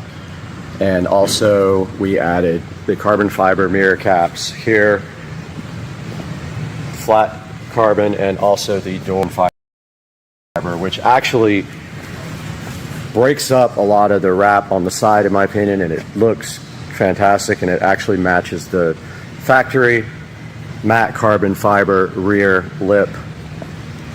I'm excited for you to bring me that front lip. We're getting, so yeah, we ordered from T Sportline, we ordered the front, what's it called? Front apron, carbon fiber apron. It's about a $1,400 part, and it 3Ms onto the car, and they added a little bit of that dual epoxy stuff as well when they put it on. They have a video showing you exactly how to do it. So that'll be coming, and we have a checkup here in a couple weeks to make sure that the wrap is doing what it's supposed to do. And I think that's just water. That we'll take a look at. Yeah, I think that's like exactly where the line is. This little line here on the back, just the way it is. Okay. And there's a good look at the side where you can actually see it in the light.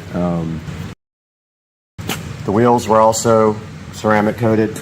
And we didn't talk about that. This car is fully ceramic coated on top of the wrap, so we can probably expect some easier maintenance, right? It'll be a lot easier. Things are going to want to stick to the car, so you're not going to be washing it nearly as often. When you do, it's going to be a lot easier. And I'm glad you brought that up because check this out. So this is your trio pack. Okay. And in it you have 3 different products. This first one here, the blue, it's called Cyber Soap.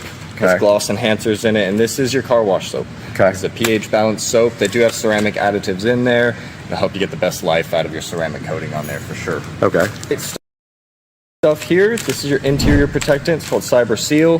Very self-explanatory. Spray, wipe, it's clean, it smells great. You can use that on any surface on the inside of the car? Any surface on the entire interior of the car. Awesome. Totally safe. Okay. And then finally, the purple stucco too. This is one we just included the spray. We're going to be using this one probably more often than anything else. And this is your ceramic top coat. Cyber Slick. It's our in-house brand, by the way. Okay. And this is a ceramic top coat or a detail spray. So when you get a little fingerprint on there, a smudge, or you just want to get that nice and glossy, use that stuff on there. It's very hydrophobic. I recommend you use it on the windshield too. It works better than Rain-X. And so this is not designed to clean the car when it's dirty. That's designed just to take out little smudges and everything, right? Correct. You don't want to, from what I've been told, you don't ever want to use wet detail spray on a really dirty car because it scratches the paint or scratches the wrap. For most of the cars on the road, yes. In your case, I mean, obviously there's a line we don't want to cross there with it being too dirty. You can actually mess it up. Way away with a lot more than most people can when it comes cool. to wiping off their car. If this car was dirty and I sprayed that detail spray on there and just took a rag and wiped it off, you'd be just fine. Put some scratches in the PPF, it'll heal itself up. And if you do nothing, it's in the middle of summer right now, it's July, take maybe an hour or two and it'll be gone. Okay. All right, cool. I don't plan on driving the car a ton, and I don't even really want to drive it in the rain. That's how weird I am about the car. But we know that if we want to, there's that added protection to have the ceramic coating done on top of the wrap. And yeah, the car just looks amazing. So we're going to get some glamour shots momentarily.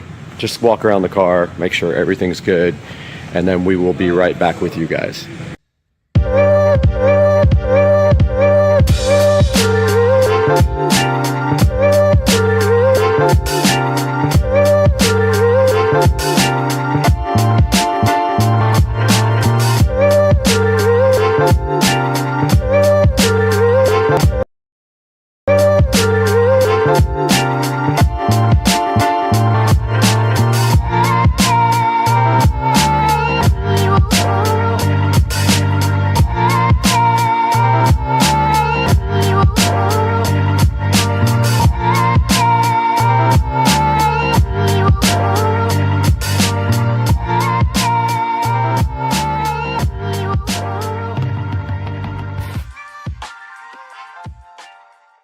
Accessory Boulevard. What's up, guys? And the navigation just went off, and you guys just saw we picked up the Model S Plaid from All Set Auto about 10 minutes ago. Just make sure you stick around to the end and like and comment. Turn right onto Arlington Expressway. We will.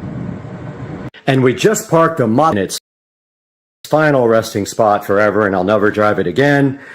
And you see it has the full satin PPF applied here, and the BC Forged matte black HBO4 wheels, and the car looks absolutely crazy. Enough air pressure in the new wheels and tires to stop the TPMS from complaining at 42 PSI.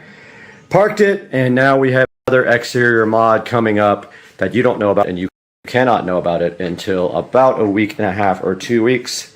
And that is going to do it for a killer episode of Supercar Street Racing. Please like and subscribe and buy all your products from Amazon through any of our links. You don't have to click on the actual product in my description. Click on anything. Light went off. Click on anything, buy anything, and that helps my channel so much by giving me a tiny bit of money to offset the cost of this beast. Have a great day, guys. We'll see you next time on Supercar Street Racing.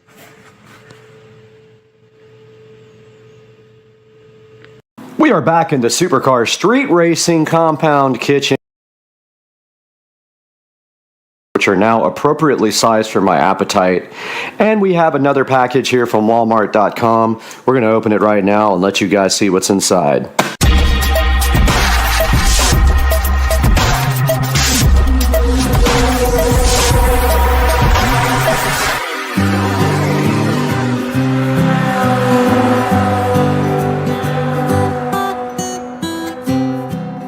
Back and fighting all kinds of issues today with overheating on the GoPros.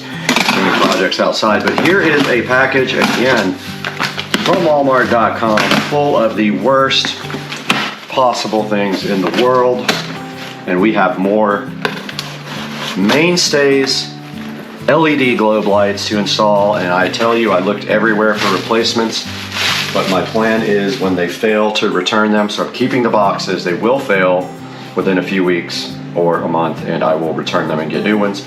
I used to buy protection plans on these, and now, right here, right now, you can't get this with a protection plan because they don't trust their products enough anymore to offer it because they know how bad these are. So I ordered 4 to replace the patio lighting underneath the patio that goes around to the side of the house. I don't know if that's enough, but we're going to go from there and see if we have to order more of these. I would like to go all the way to the other side of the house, if possible.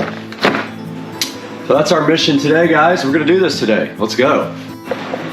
Here are the mainstays 35 count LED Edison string lights in their glory from Walmart.com. About, I don't remember how much they were. At one point they were about $6. They went up. I think they might be $11 now. I will put a link in the description. But I'm going to warn you right now, these have terrible reviews.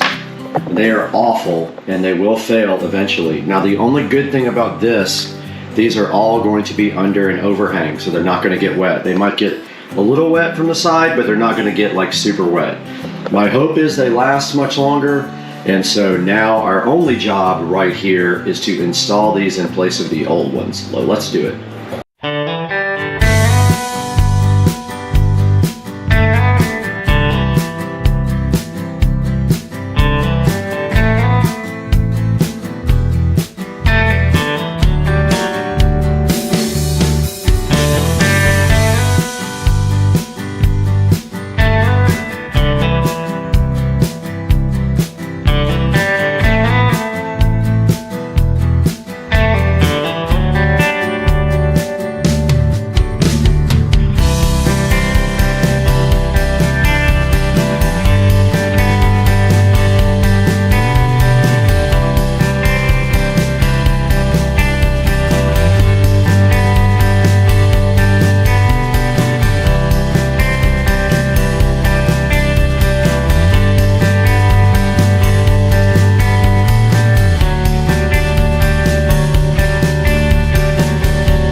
All right, the first set of bulbs is run up and around there and to the back of the TV where it will get power.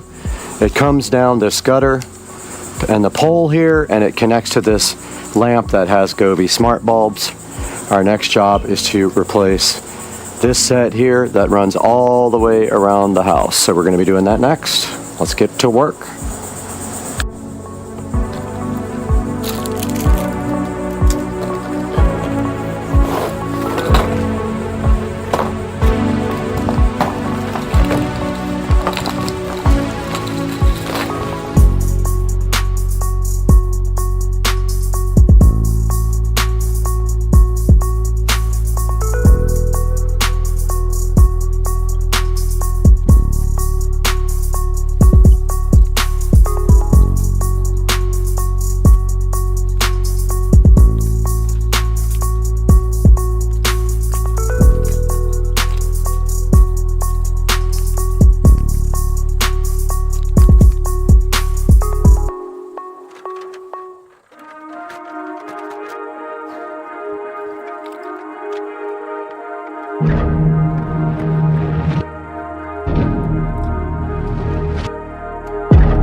All right, guys, we are all done running our lighting, and we ended up running it around the gutter right there. You can kind of see where they changed the gutter, where the house was pink before, but we ran it up around the gutter there, across the top,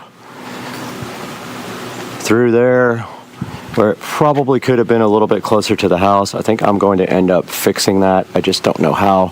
Actually, I do know how. I got a zip tie over there. I'll grab a zip tie and I'll pull it over and put it on the zip tie. All right, as I was saying, we ran this right across the bottom of the sunroom there, around the top here, to the television back there, and then over on this side, we ran it across, down this pole, and then it connects to this lamp. So when all of the smart lighting comes on, all this will turn on, and we were going to show you that tonight when it gets dark. We'll be right back. Echo, turn on the patio. And we are back, guys, with a wrap up to this video on replacing the lighting on the patio. It's not quite dark yet, but I have to leave in a few minutes, and I wanted to get this shot. And there is the new LED globe lights along with the Govee sconces running and the two Govee smart bulbs. And if we walk out here, you can see that the lights look really good going around the sunroom right there, and then they wrap around so nice right here. And that is how this turned out. They come down the side of that gutter. Very cool project. Finally got these replaced, and you can see it's raining right now, but yet the lights are not getting wet. So there's a good chance these will last longer than they did before on the other places, like the fence. I hope you guys enjoyed the video. Have a good night. We'll see you guys tomorrow on the channel. All right, this is 0 to 85 in the 2023 Model S dual motor. Here we go. 1, 2, 3, go.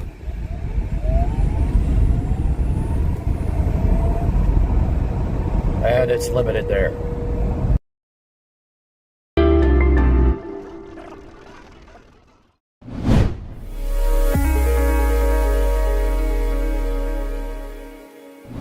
Now, we would like to welcome back a great sponsor of Supercar Street Racing. Charge has been a long-time sponsor of us for a while. We did feature their power bank in another couple of videos, and it is sitting directly on my scooter outside. But they wanted us to take a look at this charger because it is kind of unique. This boasts to be the first QI.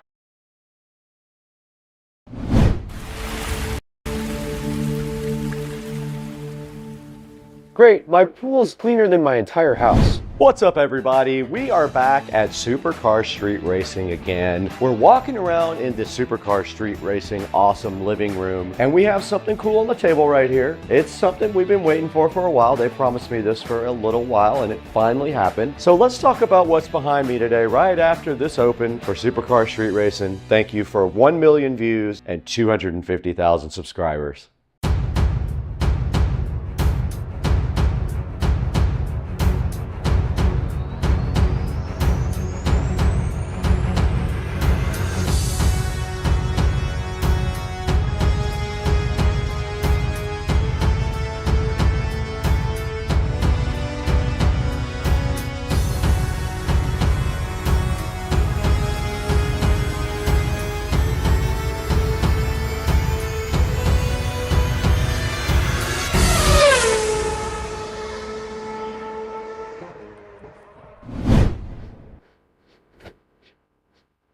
Well, at least somebody's doing the work around here. We're back in the beautiful SCSR compound again. The beautiful compound has some new toys right here in front of me that we've been waiting for a while. They were finally shipped out to us, and now it's time to take a look at the Toolless cordless robotic pool cleaner. This is the Toolless Pleco Pro. And then right behind it, we have the Toolless S1 Pro. Both of those get their own videos, so today you're going to see just one of these. We're gonna start with the Toolless Pleco Pro. We're gonna get this thing out of the box and see what it's made of, throw it in the pool and see if it works, even though the pool is pretty much empty right now. We're gonna try, or just see how it operates at least, since I don't have a lot of leaves in my pool anymore. But let's get going today on this. Let's get it out of the box and see what it's made of. Hey guys, what's going on? You guys know Cam Duck, and they are back. They sent me this X7 little tower thing. It is a multi-function outlet But inside of this guy right up there, there is also a hidden camera. You know how CamDuck does it. They like to sneak that little camera in right there where nobody can see it. And also on the front, you have some USB Type-C and USB Type-A charging ports right there. So this will sit on your desk. There's a power button on the top. There's 1, 2, 3, 4, 5, 6 outlets. There is a reset button right on the back here. And there is also a SD card slot at the very bottom right here. That's where you put your SD card slot in that records. And we'll show you some footage from the CamDuck chilling in the kitchen. What's up everybody? CamDuck, here we go again. We got you, CamDuck. Let's go, buddy. This is the CamDuck X7. Make sure you guys support CamDuck. They are a loyal sponsor of Supercar Street Racing. You simply plug this guy in like this, and then right here you can plug in a bunch of different outlets, and then at the top you got your power button like I said, and you can also plug in USB charging up here at the front, and nobody is going to see this little camera right here. Nobody. That's going to be just your secret sitting at your desk at work maybe. If you need that, here it is right here. Check out the link in the description and buy your X7. There it is on the screen right there. Get it from the link in the description and tell them that Supercar Street Racing sent you. Now let's get back to the great video. Awesome. I've accidentally opened the world's first robot swim club. Right in front of me here, beside this awesome Black & Decker knife that we use to open everything, is the Toolless cordless robotic pool cleaner. This is the Toolless Pleco Pro. And right on the front of the box, you can see that it is cordless. It does wall cleaning. It does 7 cleaning modes and has app control. There is a picture of it right there on the box. And on the side, just a little more information about the Toolless official website and email address, a little sticker about the lithium battery that's inside of it. And then on the back side of it, pretty much the same thing, a picture of the pool cleaner and some of the specifications that come with it. And that is it for the outside of the box. There's nothing that exciting on it, but when you open the top of the Toolless, you do get something exciting. You get this hook, and this is for your pool pole. You can put it on the end so you can grab your Toolless right out of the water. If you have a standard pool pole, this is all you need, is this thing. And right here we do have an instruction manual. Let's put that aside too and see what's underneath that. All right, there's the actual unit there. There's the Pleco Pro right underneath this plastic condom, but on the side of it, it looks like there might be something there as well. Let's see what we have. All right, so on this side, it looks like we have a power adapter. So this must be the charger for it, I'm assuming. Let's also put that over here. We don't need that right this moment, nor do we need this where we're going. And the Toolless is wrapped so nicely in this plastic condom. Let's get that unwrapped, and then with 2 hands, we'll get this directly out of the box.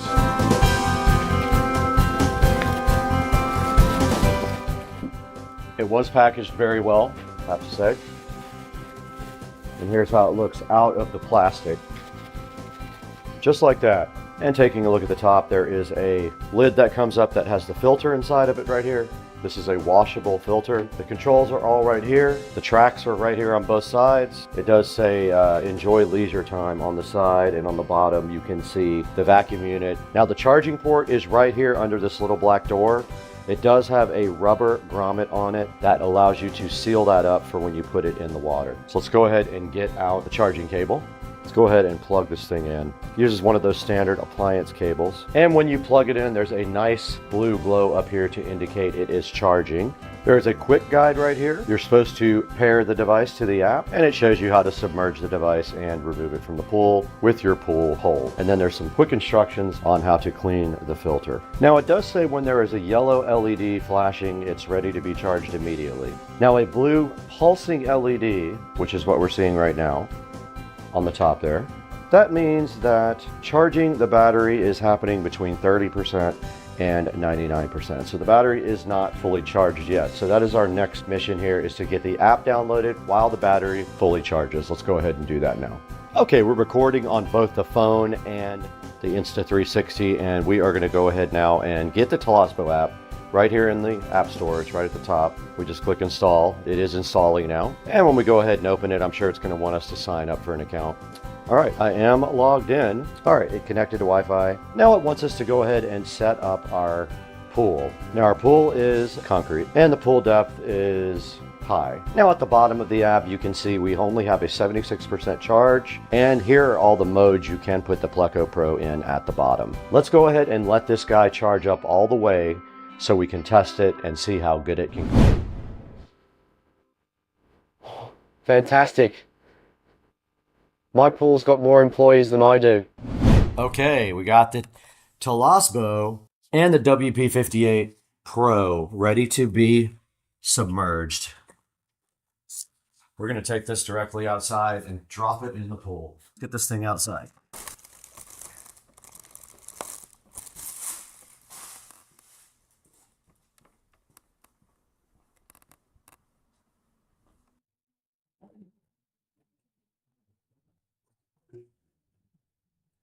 We're ready to test.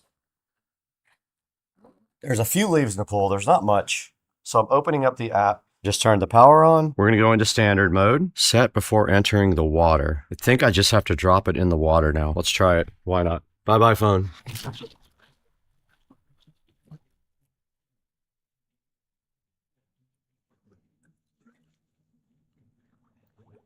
Oh.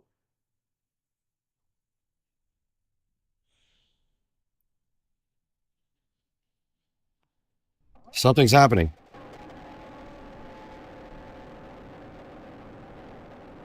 It's moving.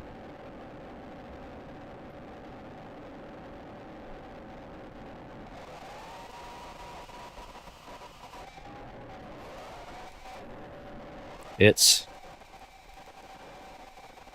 moving underwater towards the deep end, right to the leaves.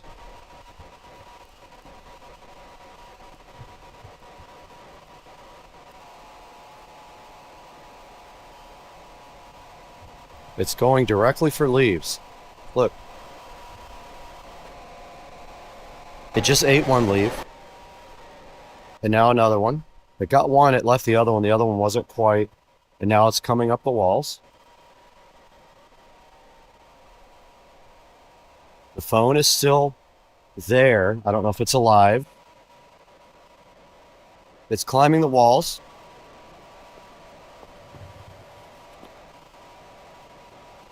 The phone is on. I see the screen. Phone is out of the water. It's still recording. And the Toolless is doing its thing. Look, here comes the phone again. On.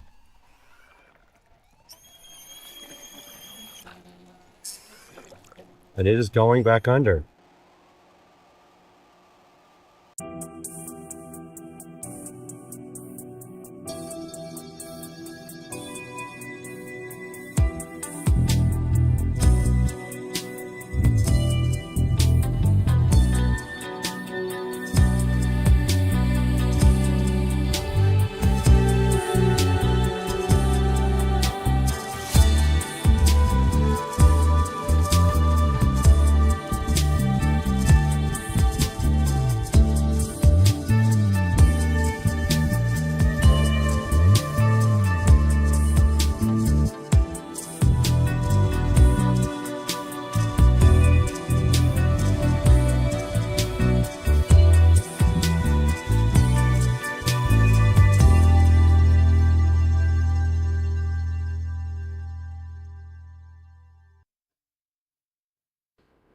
Great, my pool's got more gadgets than a spy movie. Hey, what's up guys? We've been busy today playing around with the Toolless Pleco Pro cordless robotic pool cleaner. Toolless did send us 2 of these. We have another smaller one in there to test. We tested the big one with the 4,000 gallon per hour suction, the dual layer filtration system, the 4-in-1 pool coverage, and up to 220 minutes of runtime. We went ahead and checked out the app where you can program what you want the pool cleaner to do, and we tested it underwater on my actual pool. Albeit, I don't have a lot of leaves in the pool, but it did pick up all the leaves that were in the pool and was ready for more. The Toolless is pretty cool. Make sure you go down to the link in the description and buy it from our official link at Supercar Street Racing and let them know Supercar Street Racing sent you. Thank you for 1 million views on one video. We just got that, and 250,000 subscribers. We couldn't have done it without you. You're all that matters to us now. You are our biggest help right now. We got to get out of here. We got to take a nap.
Okay, we're back in the Supercar Street Racing office because the manufacturer of Toolless wanted me to show you guys a little bit more about this. I did put it back on the charger a couple of hours ago. It is recharged. So today we're going to take it outside and show you guys the different cleaning modes of the Toolless pool cleaner here. Let's get this thing outside. Okay, we're back in the backyard now at Supercar Street Racing, and Toolless wanted me to show you some more stuff on their pool cleaner.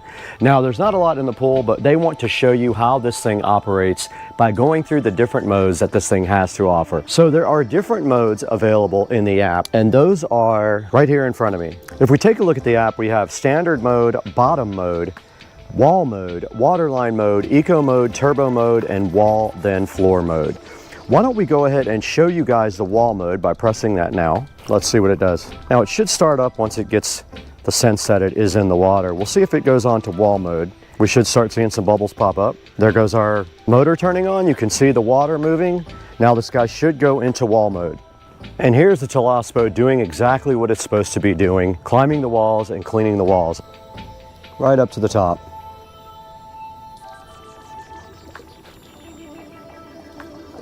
Right out of the water, it got the very edge of the tile line, scrubbing that tile line. Let's watch it go again. Scrubbing back on the way down, you can clearly see that. Still scrubbing the bottom of my pool.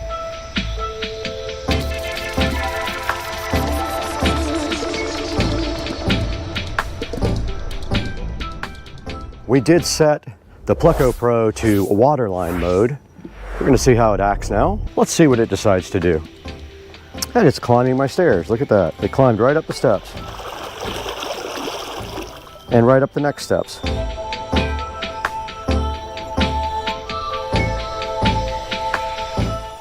Cleaning that glass tile.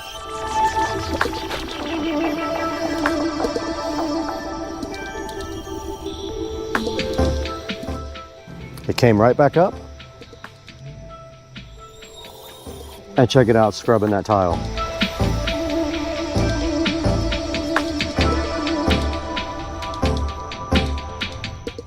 And it went right back up and did it again. And that's waterline mode. It's doing exactly what it's supposed to. All right, we're gonna put this thing back into standard mode now and watch it go for a couple of minutes. I heard it beep again. It's ready to go. Let's drop it in.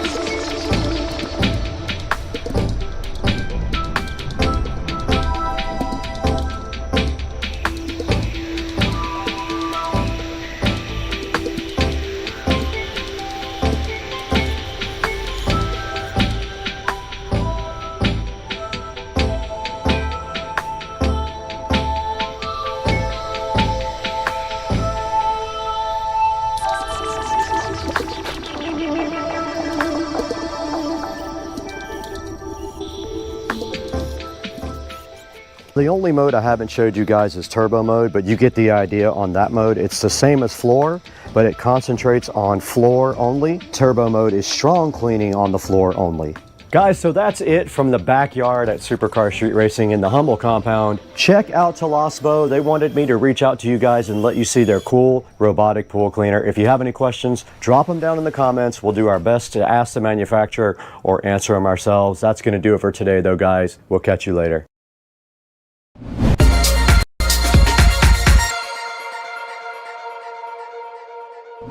Welcome back to the channel, and today we got something special for you from Alcatel. Now Alcatel sent us the WP55 Ultra phone, and this phone is designed for people who live life on the go. It's a rugged military grade phone with a 6.6-inch display, a huge 11,000 milliamp hour battery, 16 gigs of RAM and 512 gigs of RAM with storage, and a fast, efficient processor. And the coolest thing about it is it has an advanced imaging thermal sensor. Now let's get this thing open today. It's right here next to me, and take a look at it on Supercar Street Racing.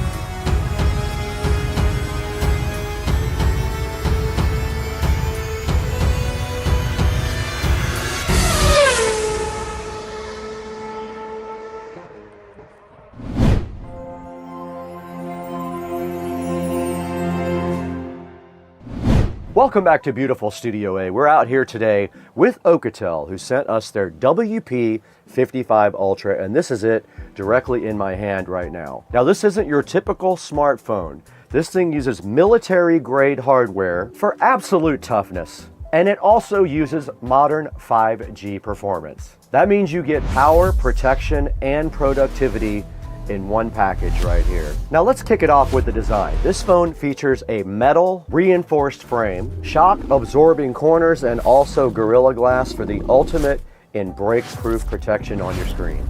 Now this guy is also IP68 and IP69K certified. That means it's waterproof, dustproof, and can even handle high pressure water jets. Now under the hood, this guy is powered by the MediaTek Dimensity 5G chipset. And that is plenty of muscle for gaming and other productivity. The screen on this phone is 6.6 inches, full HD plus, and it offers sharp and vibrant colors. It's perfect for streaming or navigation, or even checking your drone footage on the go. And then there's the battery. This thing has an 11,000 milliamp battery. That's a huge battery. Now for photography, the WP55 Ultra has a triple lens system. It also has an ultra wide lens and a night mode that holds up well in the darkness. Now it does feature NFC for contactless payments. It has face unlock, a fingerprint scanner, and customizable side keys. And it does run on Android 15 as well. Now I want you to hang around because the next thing we're gonna do is go ahead and check the stability, the durability, the waterproofness, and the camera on this phone. And we'll check the battery life also. Let's not waste any more time. Let's get the WP55 Ultra turned on and take a look at it right back there in Studio B.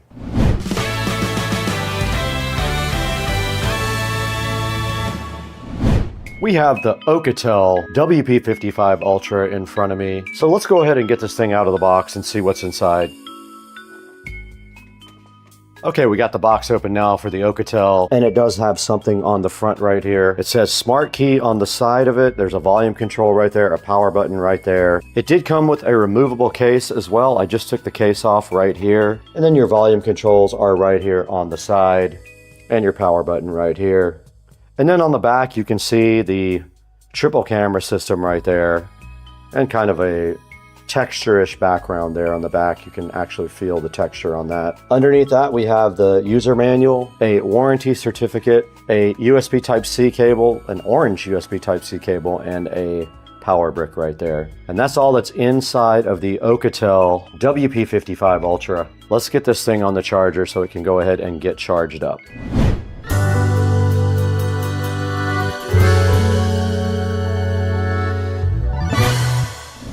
Okay, we're here with the Alcatel WP55 Ultra. We just powered it up just a minute ago. And there it's in the setup mode. It's asking us where we are located. I pushed English United States and I'm hitting start. Now it wants me to connect to our mobile network. I don't have any SIM cards. We're gonna have to be Wi-Fi. Now it's saying that it is getting our phone ready.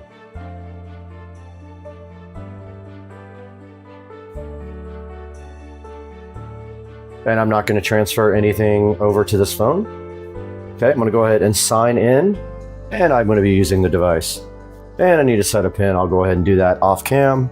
And it wants me to go ahead and do a fingerprint. There is a fingerprint sensor on the power button. So I am doing this now. And I'm going to go face unlock too. And we're going to tell it it's okay to use location services. All right, we are at the front screen, and that was very fast. And look, it is showing me all the apps that are installed on the phone now. Let's see if they have any software updates, system updates. Your system is up to date. We have no more updates. And you simply swipe from the bottom to do anything to remove that screen. Now, one of the more interesting things is this thing has a thermal camera, which we will be testing. And it is called Therm here, and it is loading. Look at that. It shows you a temperature. That's interesting. It sees the lights are hot, the LED lights. Okay, that was a quick setup and look at the WP55 Ultra from Alcatel. But we're going to go ahead and see if this thing can handle a couple of other things, like being underwater and also being dropped. So let's go ahead and do some testing now.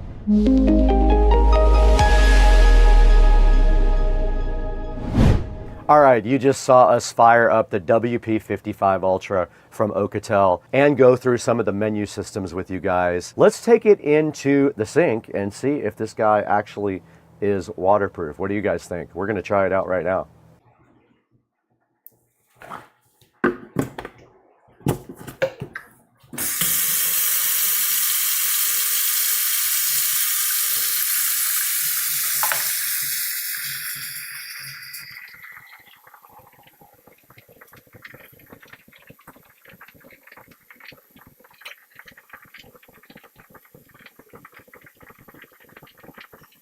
Okay, we have our sink full of water here, and now we're going to start rolling on the Alcatel. And we are rolling with video. Just waiting for this to cool off a little bit. It's a little warm still. Don't want to put this in hot water. But let's go ahead and see what happens. I made sure the USB-C door was closed. And let's just do it.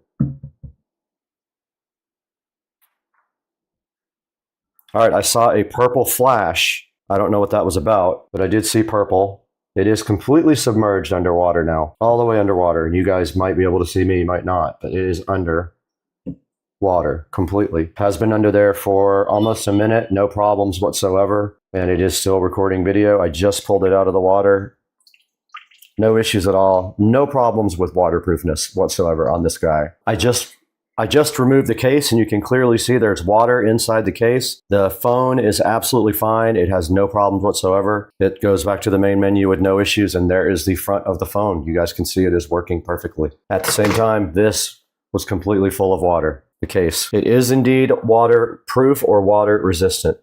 You guys just saw us test out the waterproof capabilities of this phone. We're going to also show you some night shots from the thermal imaging camera and things like that as we go. So let's go ahead and do some more tests with this guy now.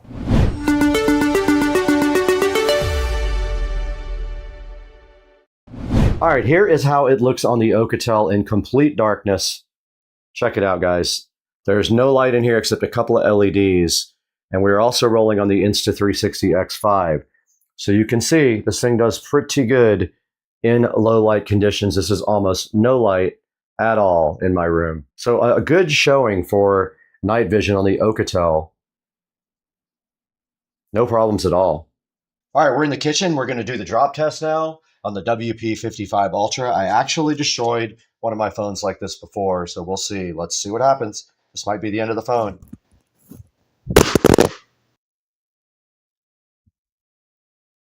And I don't see any issue. So it survived a 3 or 4 foot fall onto tile there with no issues whatsoever. So that's a successful drop test. It did fall on the face, I think, but I'll do it one more time just in case. Again, 2 successful drop tests from at least 3 feet onto a tile floor. No problems whatsoever.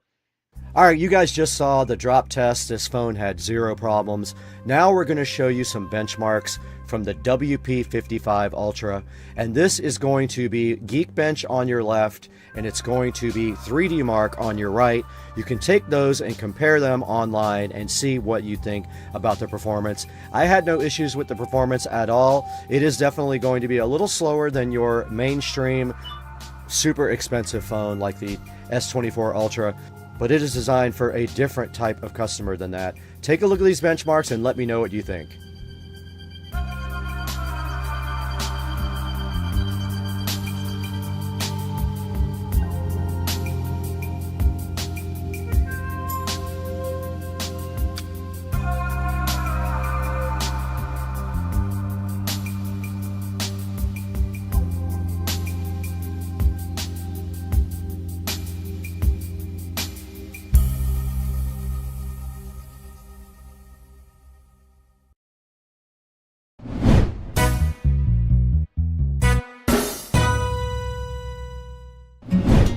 All right, we just tested out some more of the features of the WP55 Ultra right here in front of us. Now that you know a lot about this phone, I think it's time for you guys to find out how you can get one of your own.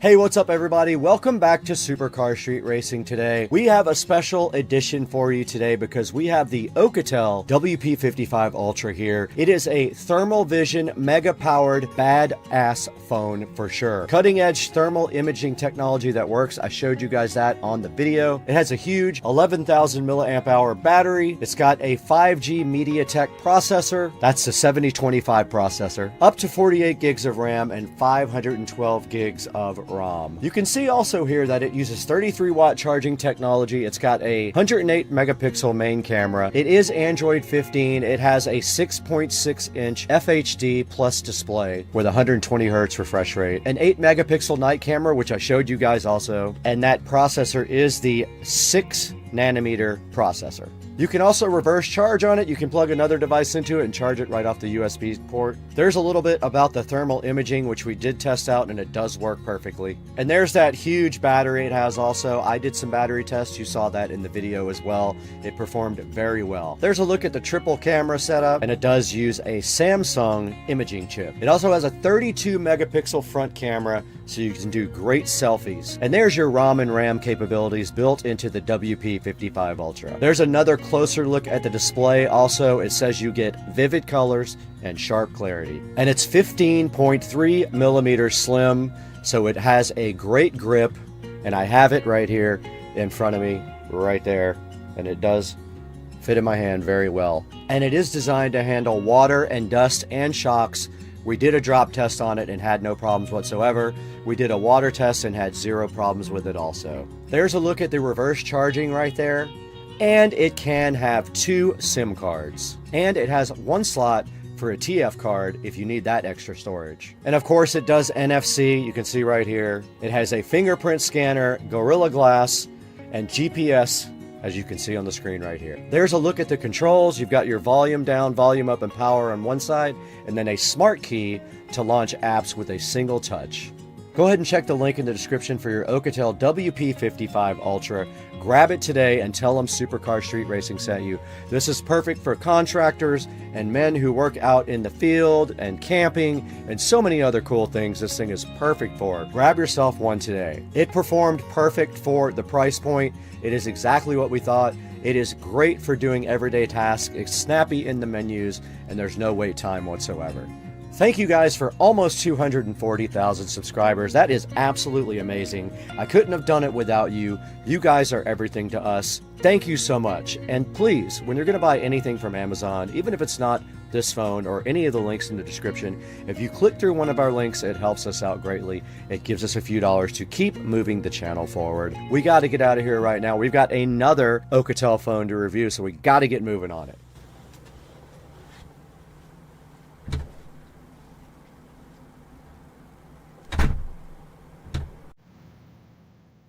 Okay, we're looking at video and audio quality now of the WP55 Ultra right here in the Supercar Street Racing studio. This is indoors with low lighting conditions, I would say moderate to low lighting conditions. And this is how it looks at 4K video. Let's go ahead and walk outside now and see how it transitions out into the outdoors.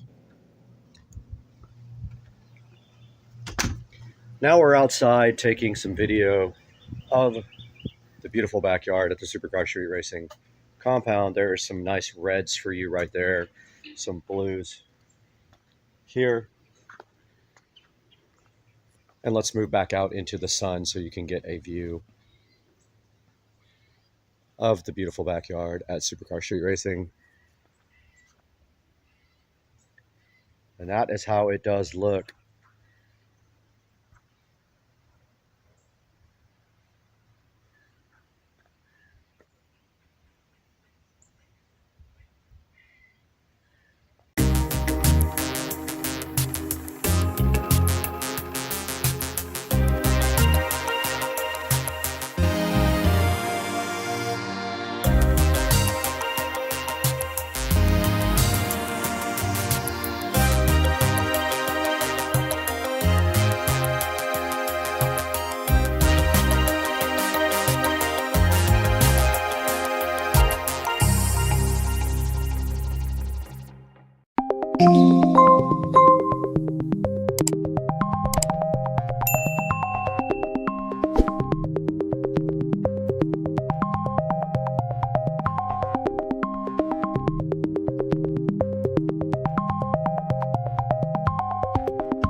You ready? Yep.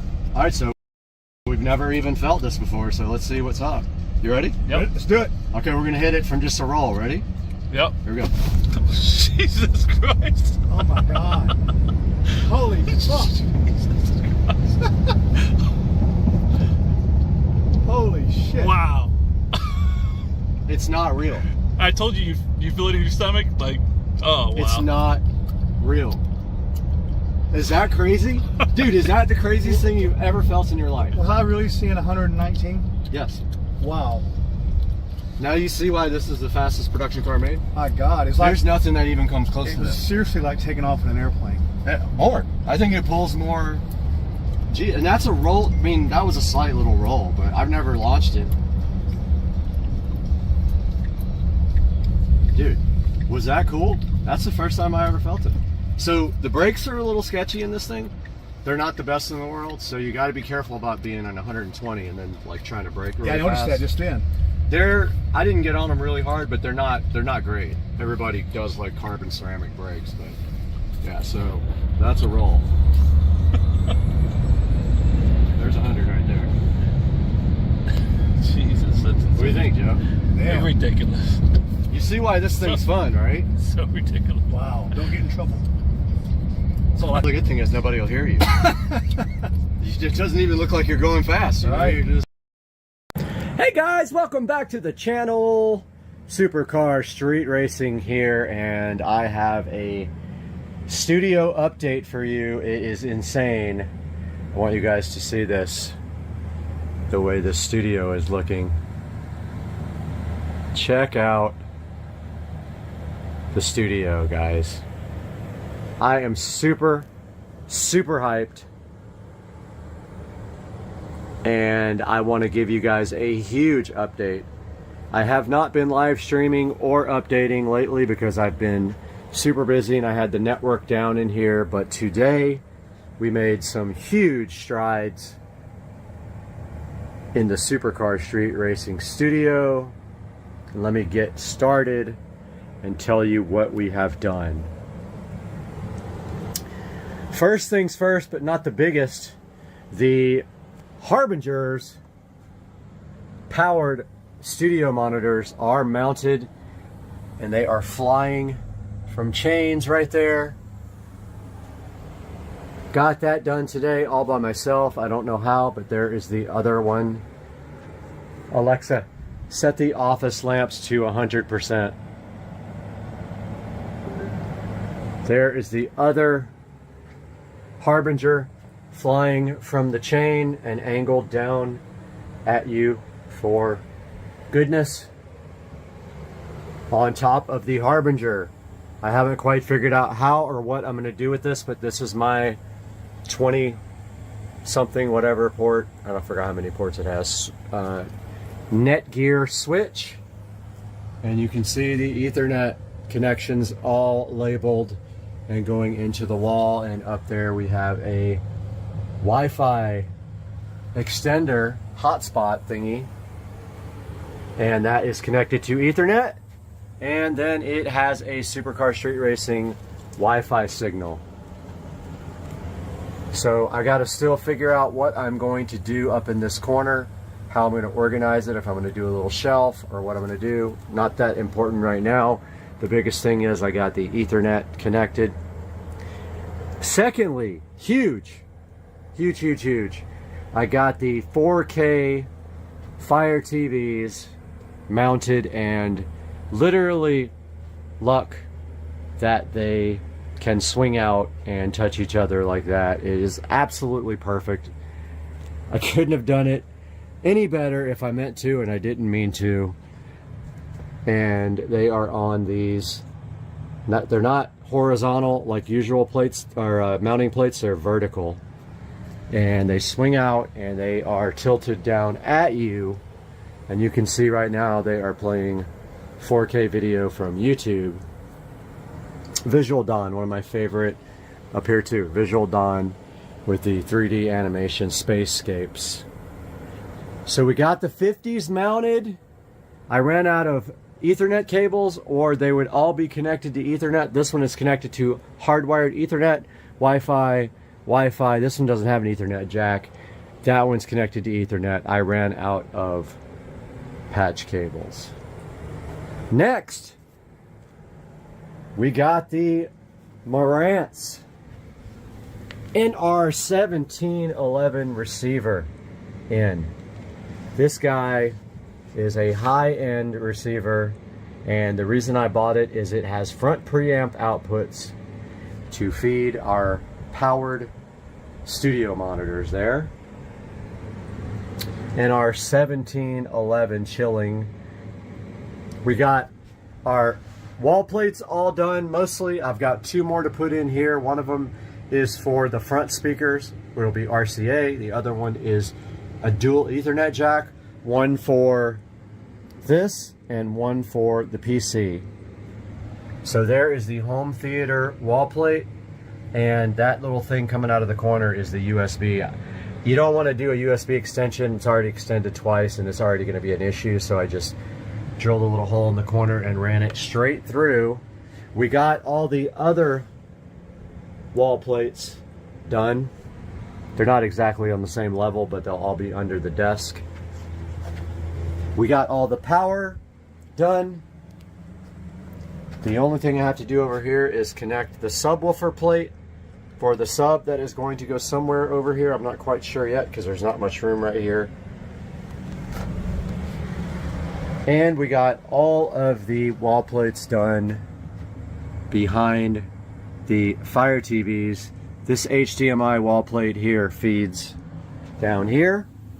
So if you want to connect a laptop or a tablet or anything else to that guy here, you can do it right there. I have not connected the HDMI here to the TV yet, but that will be next.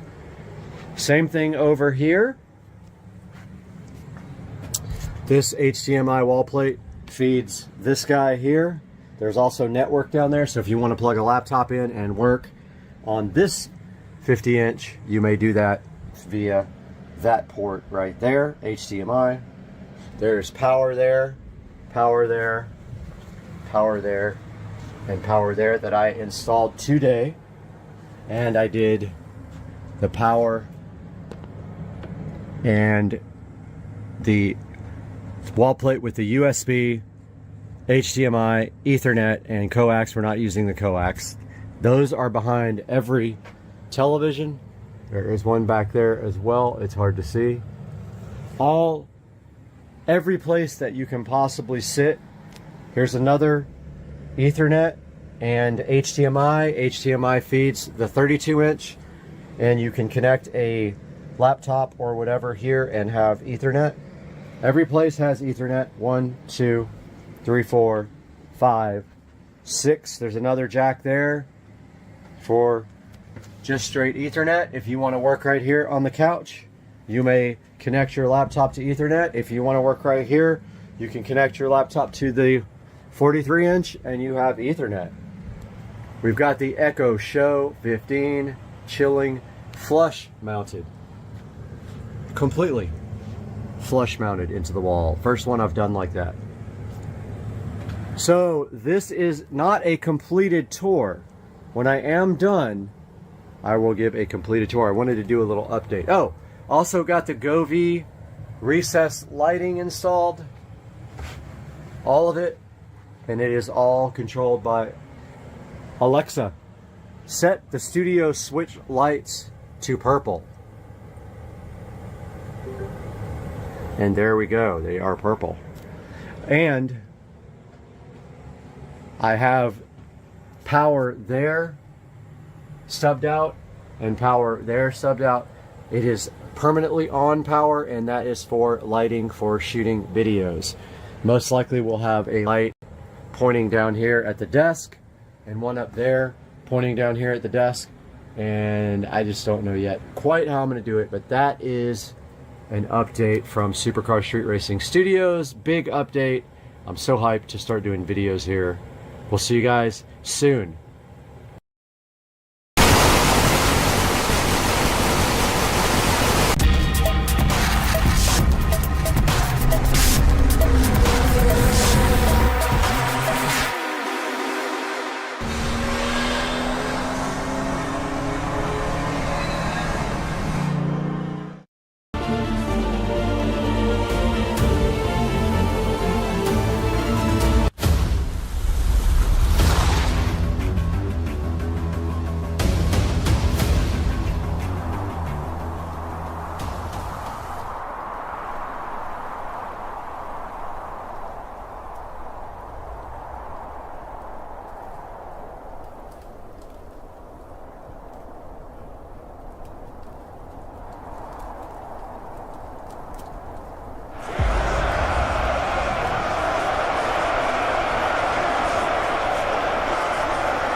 For America!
Guys, today we're going to take a look at what is under these aero covers on the brand new 2023 Tesla Model S Plaid.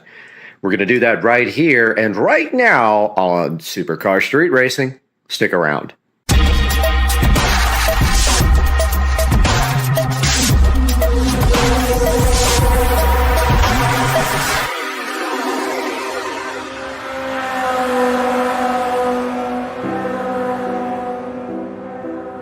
Alright guys, this is my 2023 Model S Plaid, and we are going to be taking a look at what is underneath the wheel covers, but not before we clean it, and then we will pull these right off and see what is underneath. And here is the Model S Plaid aero cover, sitting here so beautiful.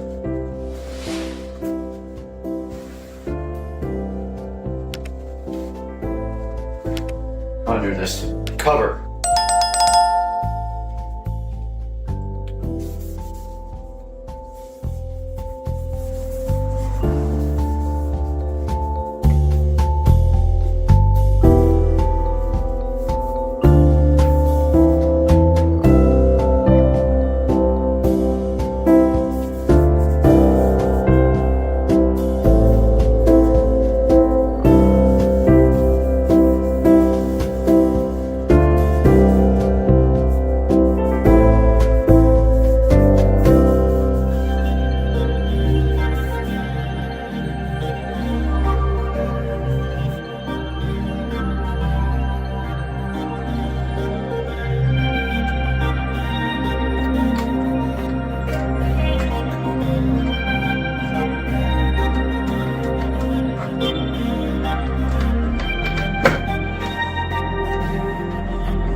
Oh, so much better.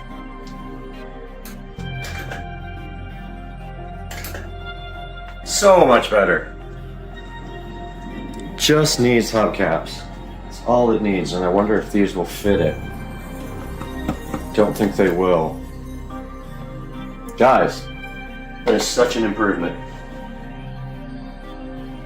My hands got dirty. Let's get the rest of this clean. Guys, here is the Tempest wheel from Tesla right underneath this cover here. And what we are going to do now, right here, is clean this wheel.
All right, so we have successfully uncovered the mystery of what is behind the aero covers on a 2023 Model S Plaid.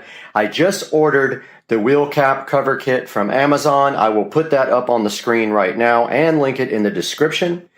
And here is a look at the car without the aero covers, and it is a humongous improvement over stock with the aero covers. Of course, it looks way better. So I encourage you, if you're not doing long distance on the highway, to take off your aero covers.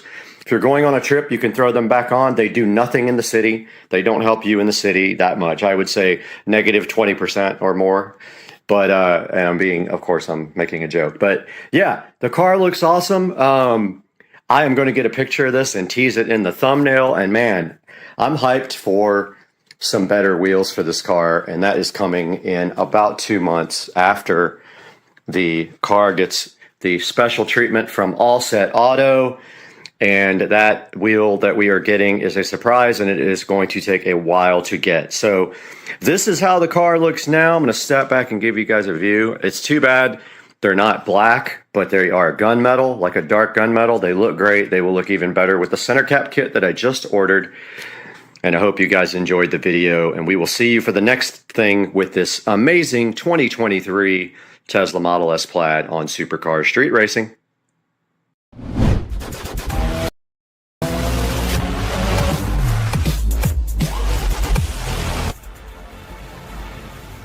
Hey, what's up everyone? Today we are checking out the VDiag Tool Vehicle Communications Interface. This is a compact and powerful OBD2 reader tool that does diagnostics, and it's designed for modern vehicles, whether you're troubleshooting, coding, or accessing live vehicle data. Now in this video, I will break down what this does. I'll go over its features, I'll unbox it, and then we'll demo it live on Joe's truck. Right after that, I'll show you how to pick one up online. Welcome back to Supercar Street Racing.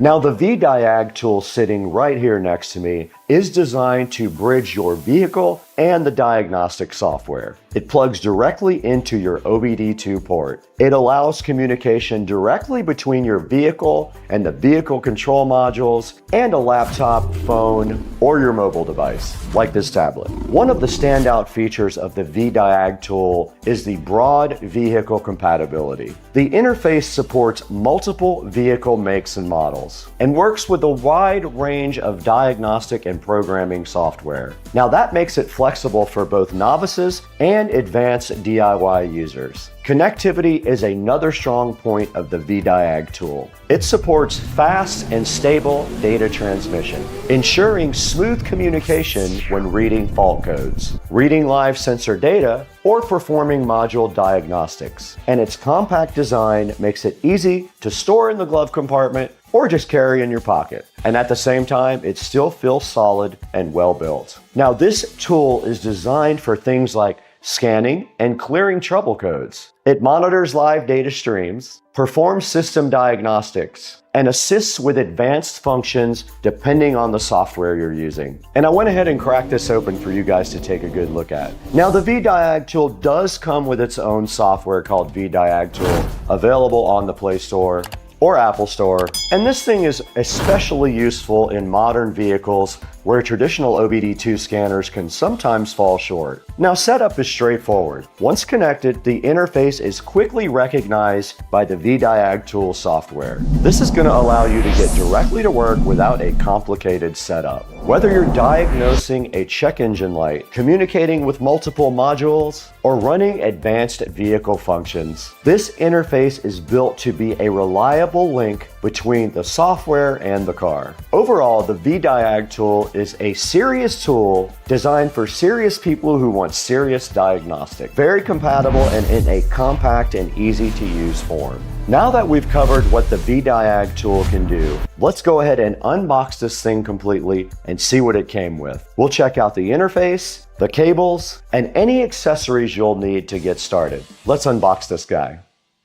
Okay, we're back out here with the VDiag tool now, and we're ready to get this thing unboxed. Now, I've already taken the nice little case out of the box itself, but right here you can see the outside of the box. There's a couple of QR codes here, social media and manuals as well. There's some functions on the side of the box here. OBD2 full system diagnostics, auto scan, bidirectional, special functions, 8-in-1, and it does FD and DOIP support, and it does support iOS and Android. That is about it, except for the model number on the back you can see right there. It's the D200, and it looks like they have a couple of offices in Spain and the UK. There's some website addresses there for you guys, but that is all that is about the box of the VDiag tool. Now let's take a look at the actual tool. It came in this nice case that says VDiag tool in the front with a strap. That is all that the case is about. And when you open it up right there, you can see what is inside. There is a USB Type-C to USB Type-C cable. There is a manual with writing so small that I had to use my phone to even look at it. There is a quality certificate in there as well that says it was tested. And there is a nice USB-A to USB Type-C adapter here. And here's the actual VDiag tool. Pretty cool looking.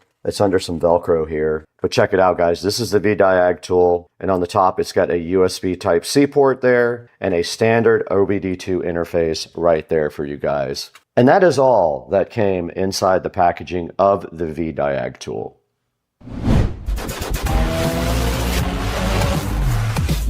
Now that was everything that's in the box there with the VDiag tool. You get the actual VDiag tool, you get this USB A to C adapter, you get a cable, and you get a nice instruction manual. Everything is compact, straightforward, and clearly designed to get you connected and diagnosing quickly without any unnecessary extras. So next we're going to connect this communications interface to Joe's truck and show you how easy it is to get set up and start diagnosing. I'll walk you through the connection process and show you what it looks like once the VDiag tool software is talking to the car. Now let's get over to Joe's house, plug this thing in, and get it tested out.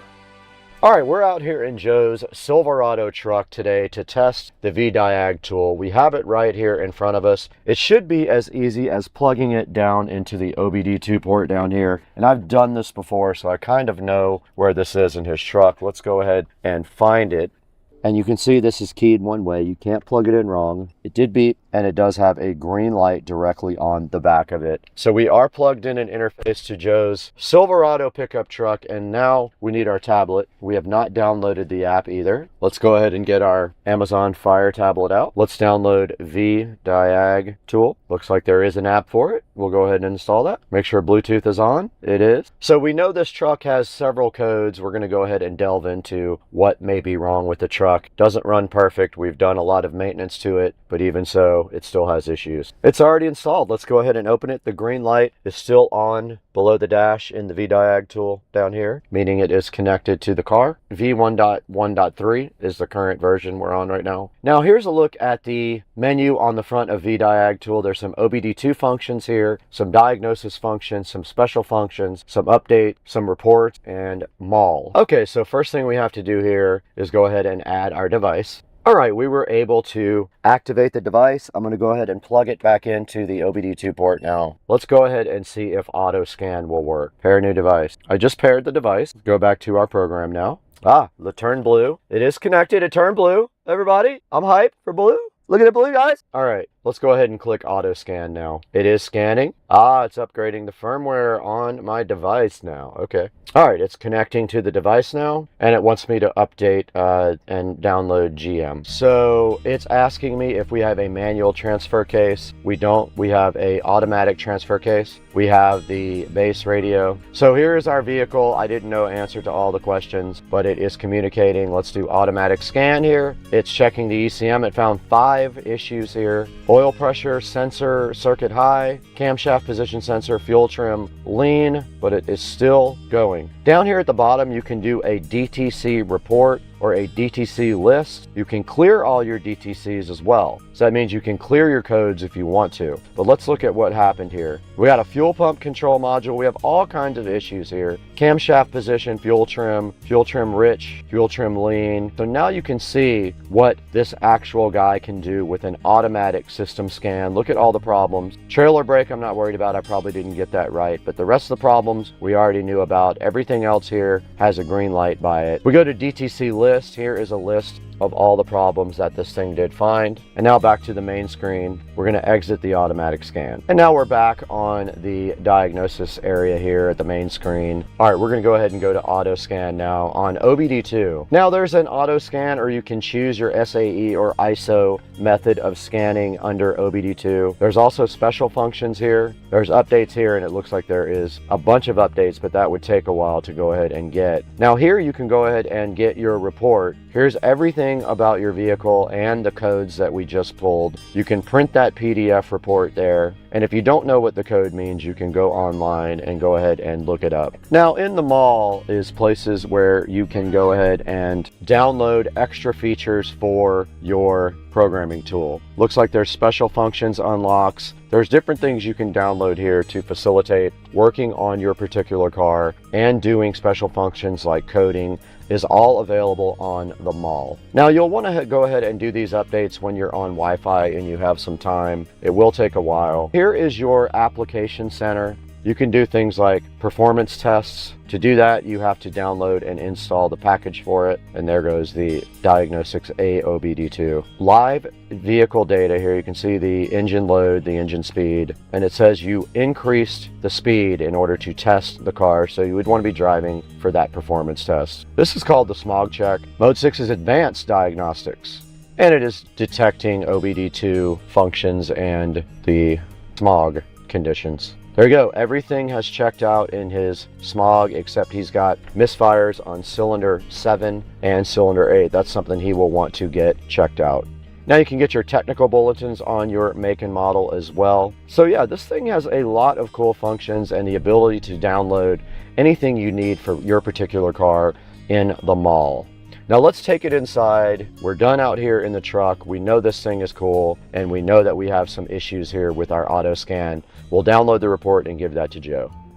Now you guys just saw the application that comes with the VDiag tool. And if you're looking to pick up a VDiag tool for yourself, online is definitely the best place to do that. You can find a link in the description to the VDiag tool. Go ahead and click that link. It helps out Supercar Street Racing greatly. It supports the channel by giving us a few dollars here and there. And it lets our sponsors know that you appreciate them and us. And when you go onto the link, you'll see communication from customers, feedback, and installation tips as well. And don't forget awesome reviews. Now make sure you actually select the link in the description so you get the right device. This will let you check the setup, the compatibility, and make sure this is perfect for you. Check out the reviews so you can see real-world performance. And also, of course, buying online gives you access to fast shipping, easy returns, great support, and occasional discounts and coupons. Now, once it arrives, setup is super quick. You'll be plugging this thing in and diagnosing in no time. Now, if you work on modern vehicles and want deeper access than just a basic code reader, this VDiag tool is the tool for you. This would be a solid device to have in your diagnostic lineup. Now, we want to thank you guys for over 260,000 subscribers. I can't tell you how awesome that is. We also have a few videos that have over 500,000 views and one with 1 million views, and it's all because of you. We thank you so much. Make sure you also check out our Instagram, TikTok, and Facebook presence. We always post videos there as well. And check out the second channel, Second Car Street Racing. Help me grow the channel into something great.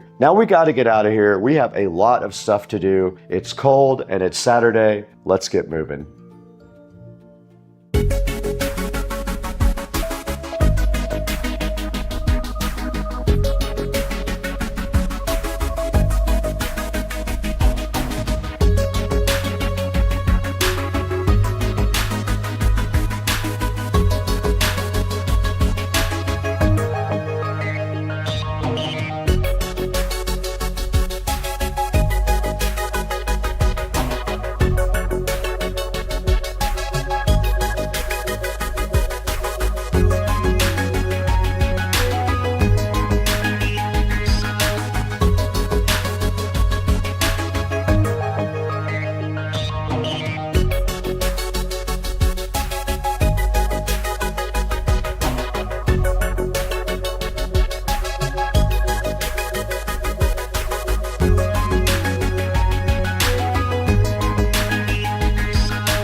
Welcome back to Supercar Street Racing. My name is Brad. We're out here in the 4K production studio today, and it's looking so fresh and fly because we just added some cool lights back here from Lumery. But today's video is not about those lights. It's actually about a different kind of set of lights. Barina was so kind to reach out to Supercar Street Racing and see if we wanted to work with them on their shop light. Now these shop lights are pretty cool. You mount them in your shop, they are linkable. You can put more than one in a line and they plug into each other. They sent us 4 of these and we're gonna transform Rich's garage today, so hang out with us on Supercar Street Racing.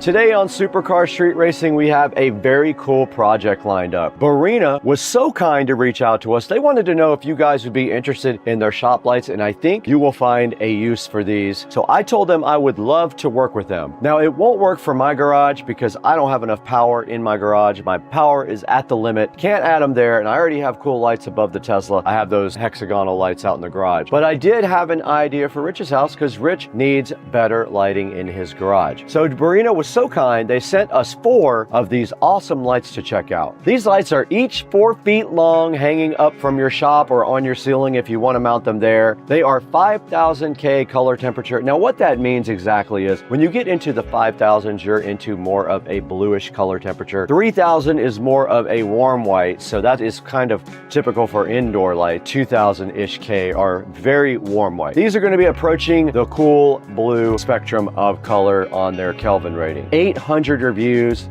and they have a solid 4.8 star rating. Now I took a look at these lights already. They do have a pull string for them, but what I'm gonna do is I am gonna wire them up permanently in Rich's garage and also hide all the wiring. You're not gonna be able to see the link wiring going between the lights. I'm gonna do that up in the garage. They have a little keyhole mechanism for mounting the lights themselves as well. I'm going to use that on the ceiling of his garage and just use drywall inserts and the little screws that come with the insert. It also came with a bunch of mounting hardware. We're gonna do a little unboxing of these next, but I wanted to go ahead and tell you about this whole project and what these lights are all about first. Now you can hang these lights from a chain just like that picture shows right there. We're gonna mount them directly to the ceiling. They are very light. I don't think you really even need drywall inserts. They'll probably stay up with just a screw into the drywall like a drywall screw. No need probably for heavy duty mounting because they are LED, so there's not a lot of weight to them. They come in 1, 4, 6, and 10 packs. So depending on how many you need for your shop, you'll see that in a link in the description.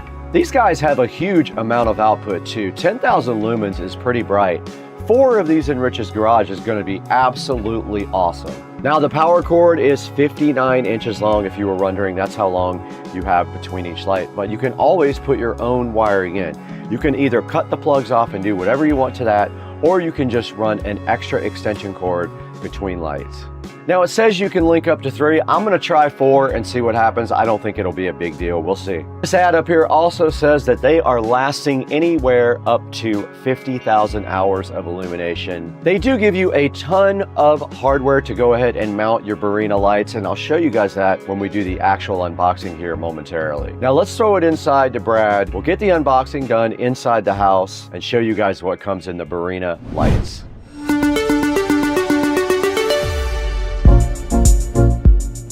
Guys, welcome back to the Supercar Street Racing dining room here, and I'm taking a look today at the Barina 4-foot shop light. Barina was so kind to send us 4 of these, and we're going to be installing them up in Rich's garage. I haven't gone over there and looked at it closely yet, so I don't have a definite plan, but I did order electrical wire to go ahead and install these the way that I think they should be installed. And I'm going to do it in a clean, nice way that they don't have in the actual manual or recommend to do, but I'm doing it a different way. Now, I already did crack open the box here of the Barina, and I have one open in the background. You probably already saw it, but I want to open this with you. So it just comes in a big cardboard box like this and is well packaged and enclosed in a nice plastic condom here. They give you a bunch of accessories right there with it. You cut the cardboard off the end here. It comes right off. Use the knife right there, it comes right off.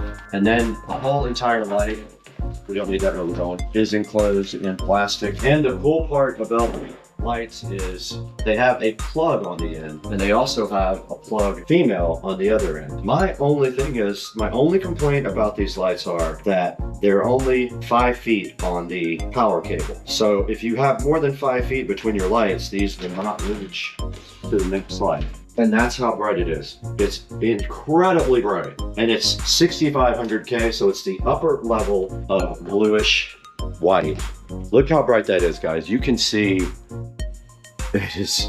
I have 4 of these. That's going to be insane in Rich's house. There is a pull string right here that turns it off and on. We are not going to be using that. I'll probably just leave it there or remove it somehow. You can also use chains to hang these if you want to. I'll open up this package in one moment. So basically you can use anchors or screws or anything you want to install these. Or look at that, it's shining through the table to the ground, glass table. But you can see here there's a keyhole right here for the screws. So you basically put your screws in the ceiling the right length apart. You would slide the light either left or right to make the screw work there.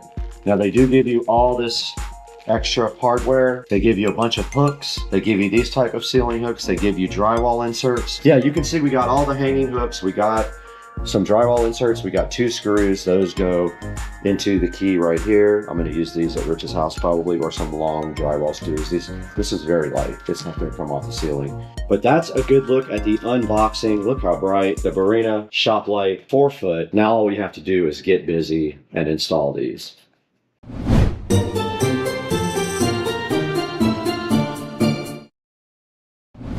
You guys just saw these awesome Barina lights being unboxed. We went through the whole box and checked out everything that came with them. They give you a lot of cool mounting options inside the box. The packaging is great. It's very solid. No complaints there at all. Now we have to figure out what to do next. Part of that involves ordering some other parts. Now we did order some Romex wire.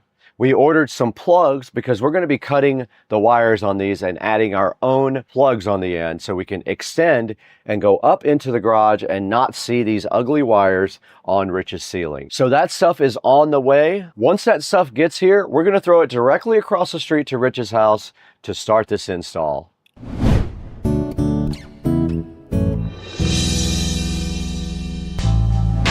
All right, what's up guys? We are out in Rich's garage right now, and you can see we have some portable AC units set up out here so we don't absolutely die. But we're about to start this project, and I just noticed up here, he has two different places where we can get power for the lights, and it would be switched. We can either do it there or there. This makes more sense because the lights will be in the center more than they will be back here. We're gonna go ahead and get set up for this, but we gotta figure out how to get the lights. My plan is I bought my laser level. I'm just gonna lay it on the ground and point it upwards, and hopefully I can align it with this straight pegboard right here, and that will give me a line. And then all I have to do is measure from the side of the wall in order to line up the lights. So I got all my tools here. I've got the lights right over here ready to go. So I guess the first thing we need to do is start figuring out a position for these. On the back here, they have keyholes. So what we have to do is we have to measure between the keyholes for where our screws go, and at the same time, we have to keep it straight as well. So we'll have to pull a measuring tape from there. Really what I am going to do is use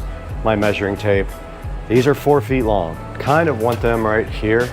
Right in there will be perfect. I just have to make sure that I get the same distance.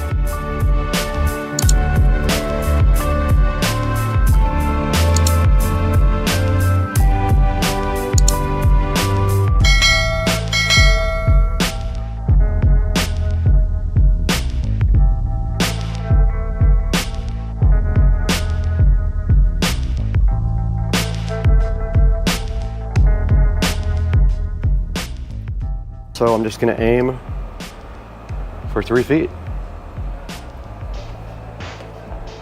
I'm gonna go right there.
Okay, we got 2 of the 4 lights installed. You can see right here. I did pretty good on the measurements. I know that I have to be 3 feet from that wall, and then I have to be 47 inches from the wall in front. So what I'm gonna do now is try to get my laser level. I use that a lot on this. I have it up on a shelf here. I don't know if I'll be able to do that up here. Hopefully I will. That was very helpful. All I did was measure the distance the line is from the wall on each side. And if it was the same, that means it's a straight line. And so let's go ahead and get this moved over. And then the second part of the equation is wiring, installing electrical boxes above them, each one, and then running Romex wire to this center light right here for power. So let's get everything moved over to the other side of the room.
Okay, we just finished installing all 4 lights, and yes, those 2 will be underneath the garage door when the garage door is open, but there's not much I can do about that. There's not a lot of space to put lights under here, and there's no way really to do it when you have a garage door. I have the same issue at my house. After this, I'll be up in the hot attic. So that's the next step. I've got my tools. I'm just going to drill a small hole. Got my paddle saw here. I think 1/2 inch is plenty. Might even be able to get away with smaller than that and forcing the wire through the hole. I don't want to go too big.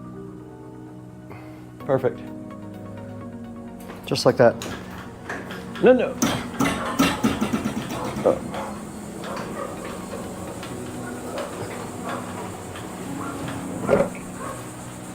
These nuts. Got him! Got him! Don't open. Dang, you almost ripped one of the lights off the wall.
All right, I just got out of the attic where it was very hot. I finished all the wiring in the attic, and now I only have one thing left to do down here, and that is tie into the existing circuit here. I left a pigtail right here. All I have to do is cut that wire and put a little pigtail on there, and I'll be totally done. Let's get to work on that right now. All right, I was able to finish the whole entire project. I wrapped this up just now, tested everything, but I wanted to show you guys. So let's go ahead and close this. Now just the light that's on now is just the LiftMaster light, so not much light in here. But you can see all 4 of the lights there. If they want to, they can pull the chains off or cut them off. And then here is the finished product. And that is nice. It is very, very bright, and it is perfect for Rich and Trish now. They are gonna love this, I think. Now, the only thing is, of course, when you open the garage, these are blocked, so that's the way it looks, and then all you have to do now is just let them check it out. You ready to check it out, man? Yeah, man. All right, I'm gonna let you do the honors. All you have to do is your normal switch. Normal switch? Yep. Whoa. Whoa. Wow. Good, man. That's bright. Yeah, man. Woo. I'm gonna open the door so what it looks like. It came out good, I man. won't even need that one anymore right there. I was gonna take this one out completely, but I just left it there. The little bulb one. Yeah. All right. I mean, Yeah, it is. Still even get light over here on your workbench and all that. yeah. Perfect, man. Yeah, man. Cool. Well, good. let Trish check it out sometime too. All right, cool. I'm gonna go get in the shower. I don't blame you, man. I'm sweaty. Hell of a damn job.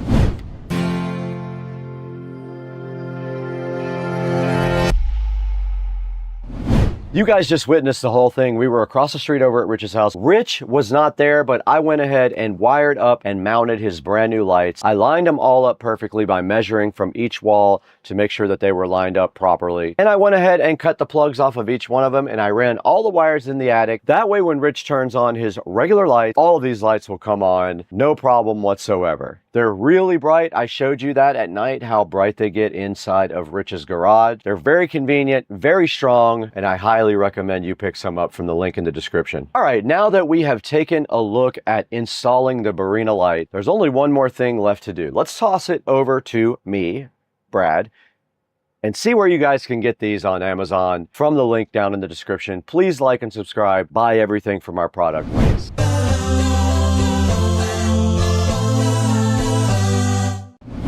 Hey, what's up guys? It's Supercar Street Racing once again. You got Brad here as usual, and we're in Studio B right now with a very cool project. I know you guys saw that. It was awesome. I went over to Rich's house directly across the street and I did install 4 of the Barina hanging lights for him. I installed them directly on his ceiling and then I wired them up so that when he flips the switch on, they do come directly on. It's really cool. It came out really good. They are super, super bright. Right in front of me, you can see the 6500K lights right here. That's what we got. They are 10,000 lumens each. So we have 40,000 lumens up inside of Rich's garage now. I love the fit and finish of the lights. All you have to do is plug them into each other in a daisy chain. If you can hide that wire up in the attic like I did, you can also do that to make it cleaner, or you don't have to. You could clamp it up to your ceiling as well so it doesn't hang down. But yeah, go ahead and check out Barina and get yourself some of these very cool shop lights. I have a discount code for you guys. If you go to the link in the description, Supercar Street R is the code, and that will save you money on the Barina lights. Or you can click through my affiliate link on Amazon as well. I'll give you 2 options down in the description to buy yourself Barina lights. Now they do have more than one kind. Check it out. They have also ones with motion sensor, so that's kind of cool.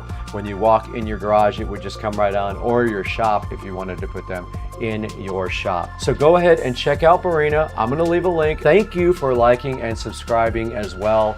We have over 200,000 subscribers, which is very awesome, but I do need more, so keep up the good work, guys. Keep on watching the videos and liking and subscribing, and we will see you guys next time on Supercar Street Racing.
Okay.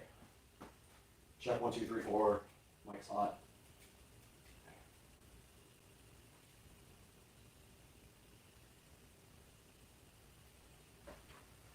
Plenty of headroom.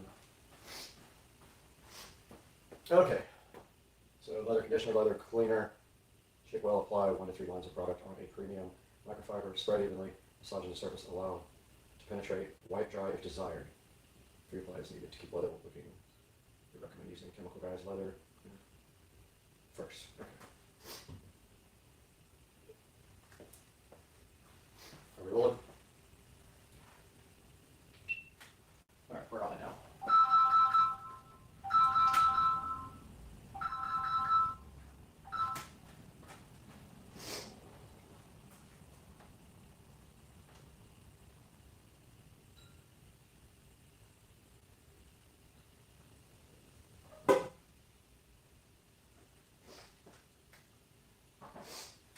wondering. All right, we're back. This thing can see a lot. Don't need to see the washer machine and dryer.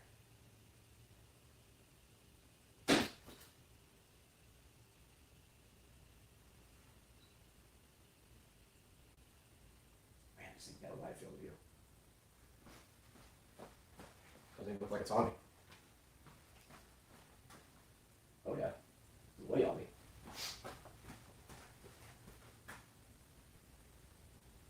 Ladies and gentlemen, welcome back to the SCSR Compound Garage. And today we have a new sponsor for the channel. You can see sitting right here on top of the Model S Plaid, another tiny Model S Plaid. And then right next to it, our new sponsor, Chemical Guys. And Chemical Guys was so kind enough to send us this leather conditioner and this leather cleaner. And Chemical Guys was so kind, they sent us this leather conditioner and this leather cleaner to show you guys. We're going to show you how to use this today, right here on the 2023 Tesla Model S Plaid, and right behind you on the 2014 Club Car President. There's specific directions for using this stuff, and we're going to show you that today. So hang out with us on Supercar Street Racing while we detail the inside of the Model S Plaid and the golf cart.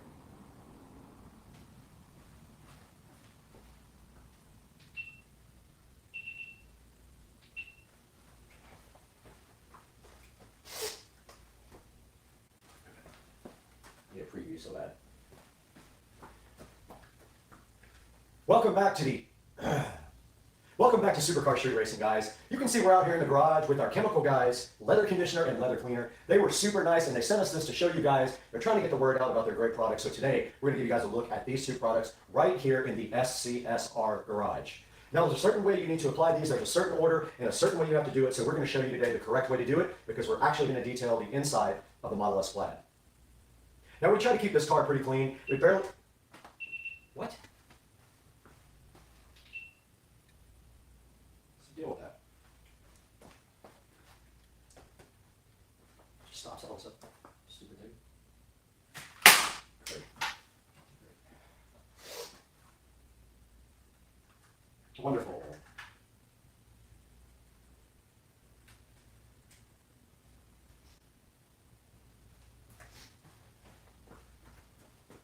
Now, we try to keep this Model S Plaid really clean. It only has about 2,000 miles on it, and so we drive it on the weekends only, and we keep it detailed and nice here. But today, we're going to take it one step further. We're going to use the Chemical Guys leather conditioner on the seats. It does not need to be clean, but it does need to be leather conditioned every few weeks, so we're going to go ahead and show you that right now.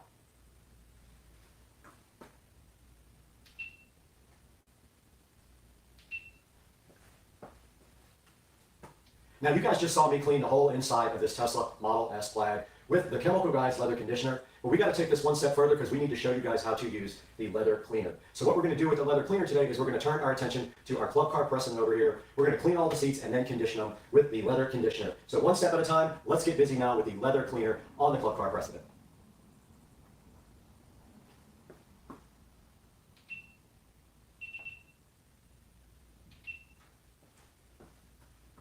Back out here in the garage, and you guys did just see us clean and condition the seats on the 2014 Club Car, and you can see how good they came out using the approved methods by Chemical Guys. We went ahead and cleaned all the seats first, and then we followed it up with a nice coating of the leather conditioner by applying it to our towel first, and then going ahead and rubbing it on the seats afterwards. We want to go ahead and thank the Chemical Guys for being so gracious and contributing to Supercar Street Racing. Guys, do us a big favor. We'll put links down in the description for this. Make sure that you order everything from the approved links from Supercar Street Racing. You can order anything you want from Amazon through our links, and it helps us out greatly. In this case, we might put an affiliate link for the actual supplier that gave us this. Go ahead and order it from them. It'll do them a big favor as well. And we're going to have to get out of here pretty soon, but we're going to take it into the studio first and look at this stuff online with Brad.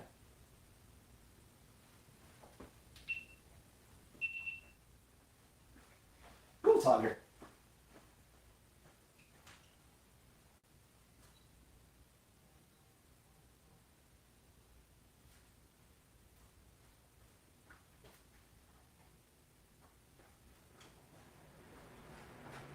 Go ahead and get pics while it's set up.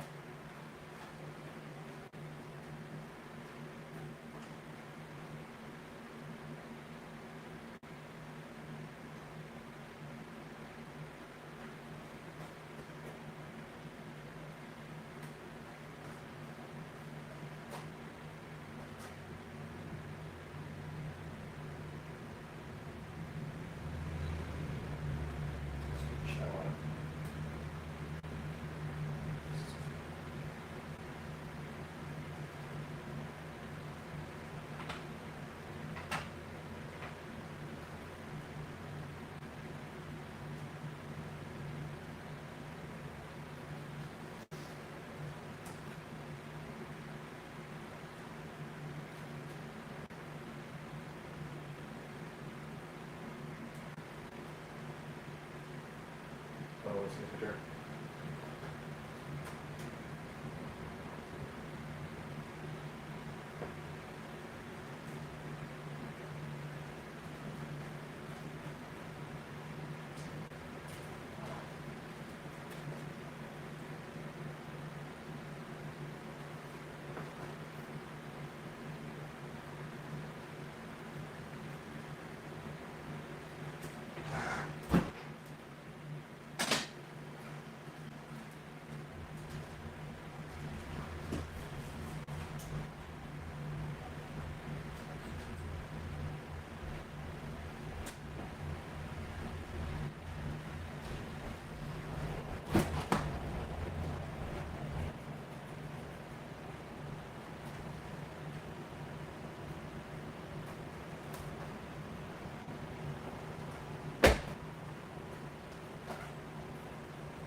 We're coming to you live now from inside the Tesla, and we have the chemical guys and weather conditioner right here with us to show you guys. And we want to show you how to actually use this as well while the camera's on. So the instructions do say take the weather conditioner and wrap in a nice soft towel, and then just take and put a couple of stripes, 2 or 3 stripes, directly onto the towel like this. Take 2.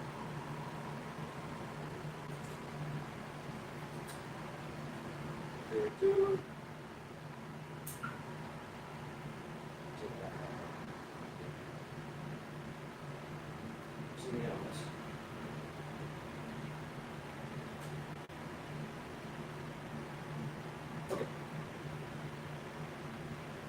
Now we do have a couple of stripes right on the towel here to go ahead and start working with. And all you have to do is work it into the towel. And all you have to do is work it into the seats. And then when you're done, if you'd like to, you can actually buff it off and dry it. Or you can make, and when you're done, you can actually buff it off and dry it. And then you can do a second application if you really feel like it. You know. How?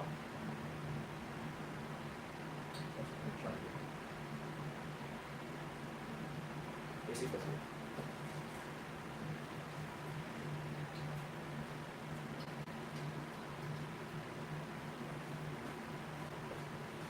Oh man, the fan was on. That sucks. Hopefully it didn't pick up all the fan noise.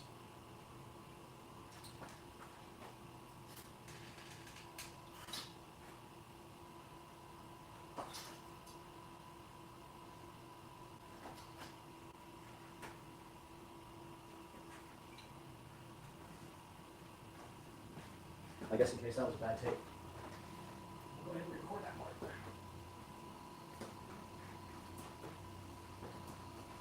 All right, we're going to record that part again, just an overview of how you put it on the towel. So yeah, you just take your towel and you put about 2 or 3 stripes of the stuff right on the towel, and then you work it into the surface. We're going to go ahead and start with this Model S door panel right here. It's a lot. There's a lot on this.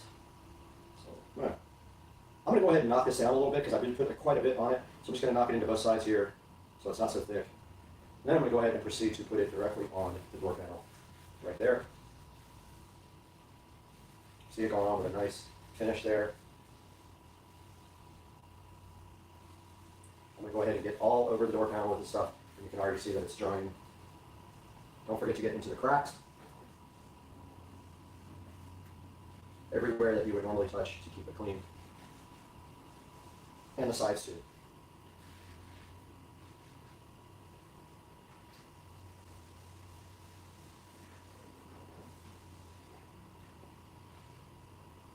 Now, if you'd like to, you can go ahead and wipe that off as well. You can buff that right off. Just like that.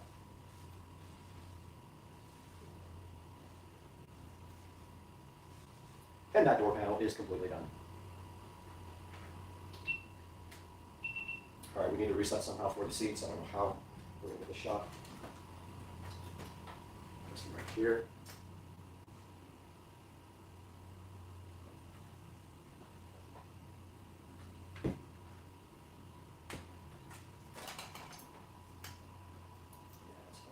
It's going to get in this light is in the shot.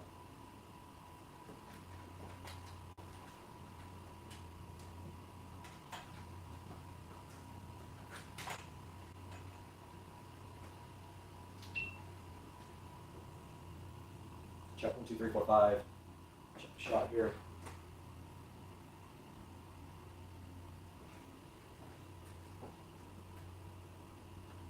All right, guys, here is the front of the Model S, and we're going to go ahead and put a little bit more of the Chemical Guys leather conditioner on my rag here. I'm going to turn it over first. And this time I'm not going to put quite as much on it. I'm just going to put a couple little stripes here. It comes out pretty thick, so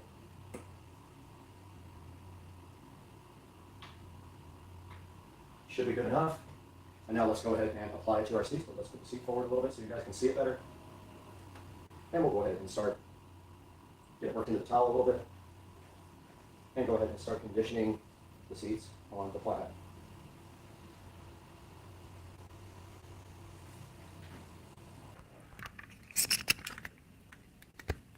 Overheated. You guys overheated.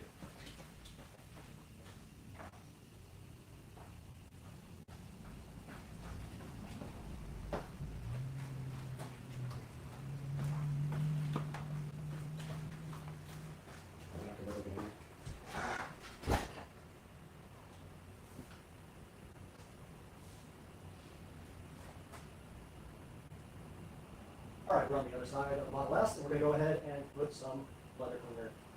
All right, we're on the other side of the Model S. We're going to go ahead and put some leather conditioner on our rag and do this other seat for you guys. We're going to go ahead and wipe it into the rag so it doesn't splotch a lot. Move the seat forward a little bit so we can get to it.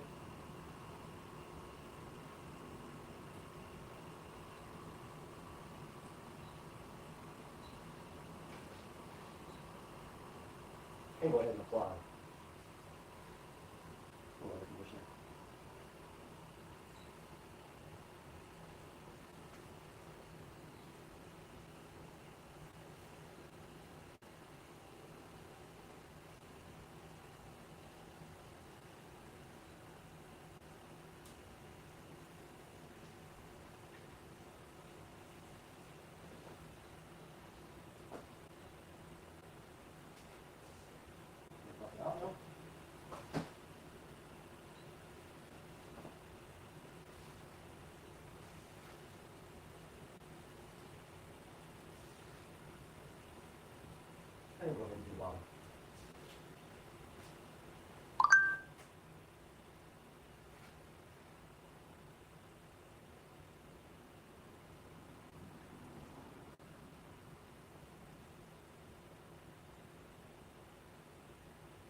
given these seats with ventilation holes, or it looks splotchy.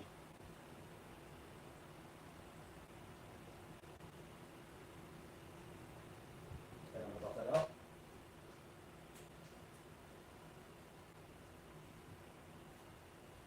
I got seat done. I'm going to get in, so I can do the door panel, because there's no room up here. And I'm going to do the dash. And I'm going to do the dash and the center console here. Put my towel over. This time I'm going to try to do some stripes.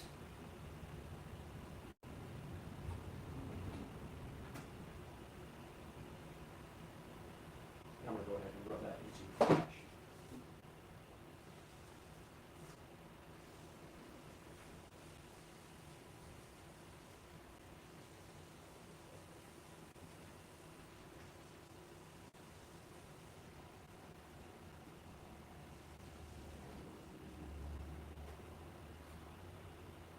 Wipe it off after.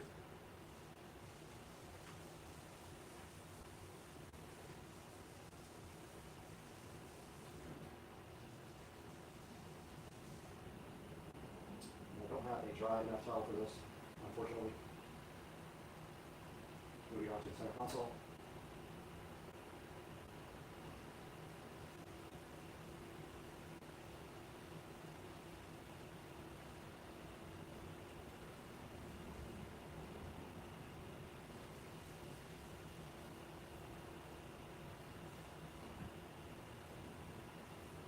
Now I'm going to get this underneath the dash here.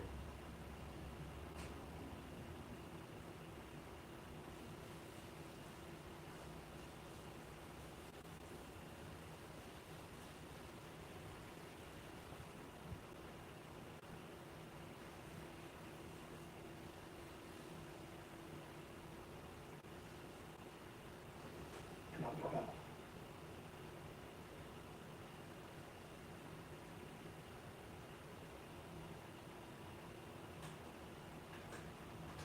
Locking out right now.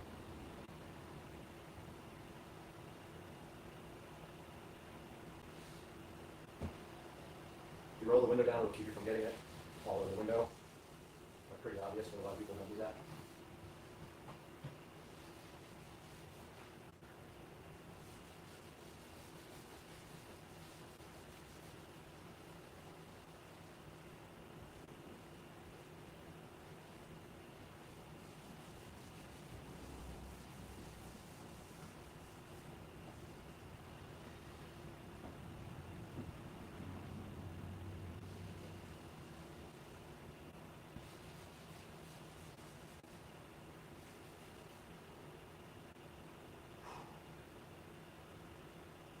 All right. Front is done.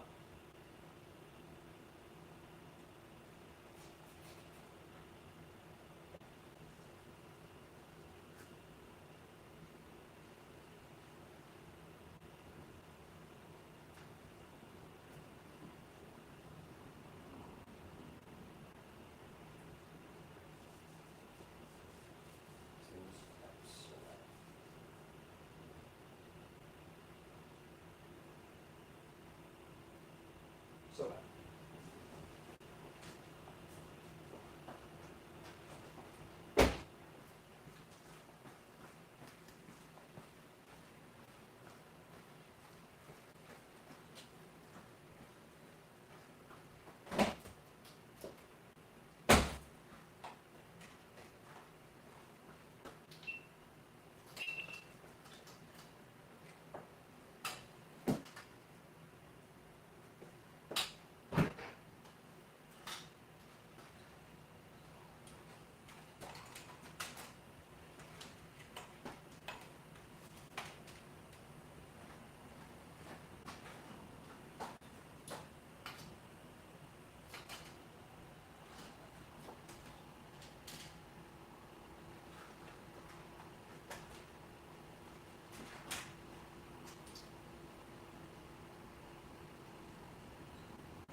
Check 1, 2, 3, 4.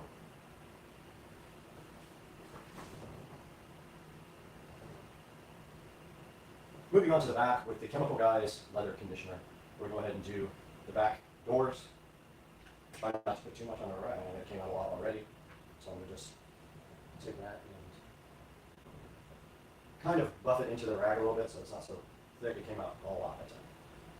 Like a whole lot. And this window won't go down any more than that, so otherwise I would.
All right, we are now in front of the golf cart. We're going to go ahead and do this take.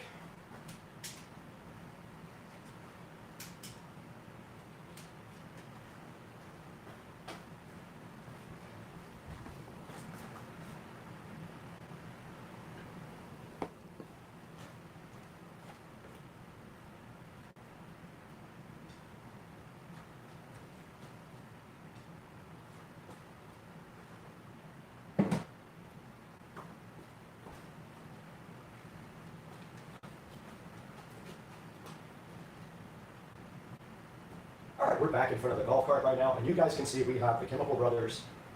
I said Chemical Brothers. All right, we're back in front of the golf cart. You guys can see we have the Chemical Guys leather conditioner and the Chemical Guys leather cleaner, seeing some fresh here. This time, though, we're going to go ahead and clean the seats with the Chemical Guys leather conditioner. And per the instructions, you shake well, you spray the leather cleaner on a microfiber cloth, and then you wipe the leather cleaner into the surface to remove the dirt. Let's go ahead and get our microfiber cloth out. Fold it up. Go ahead and spray some of the leather cleaner on it. And we'll go ahead and clean this leather.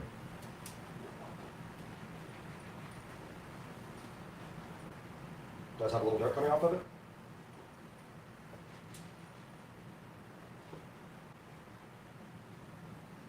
And that's all there was to that. And we'll flip to the other side because there was some dirt on that seat. This cart is out in the garage all the time, so it is going to get dirty.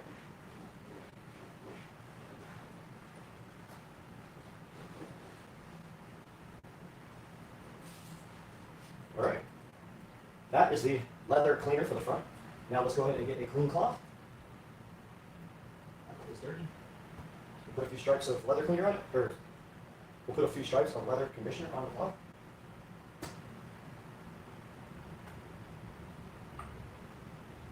And then we'll go ahead and condition these seats.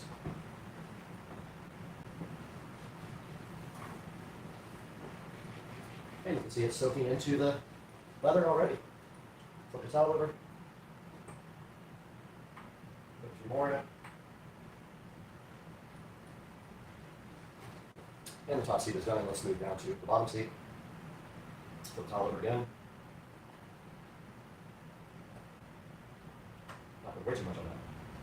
That would be enough for the front and the back. Put some of this on this other towel for the back. Let's go ahead and do the bottom seat.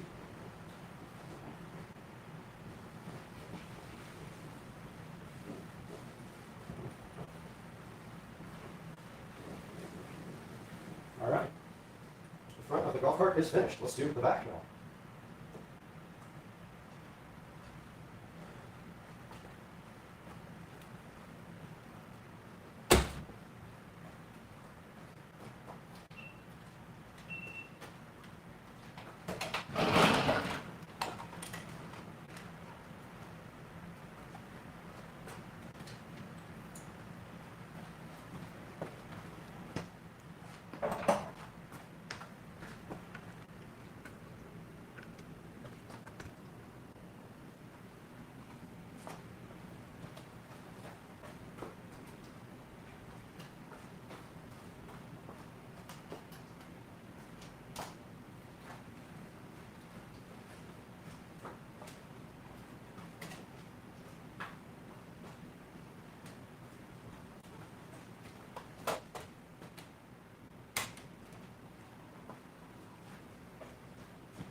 All right, we're back at the rear of the golf cart, and we are going to start with the leather cleaner. Let's go ahead and spray some on our rack here and wipe down this top seat.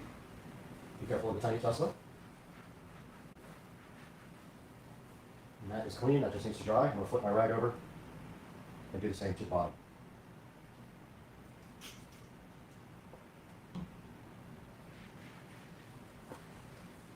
That will get all the grease and contaminant off the seat and clean it and get it ready to be conditioned. Top's already drying. Bottom is done, and this rag is also done.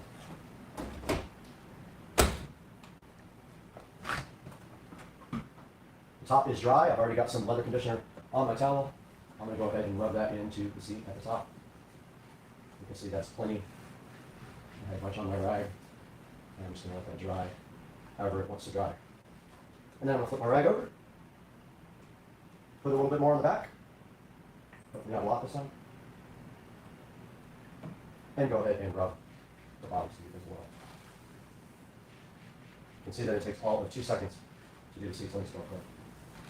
And now the bottom seat is done. And if you want to, you can grab a dry rag and wipe off the excess.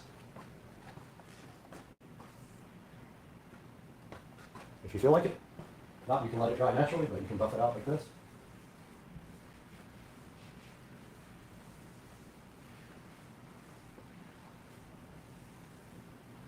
And that is that. I'll do another out.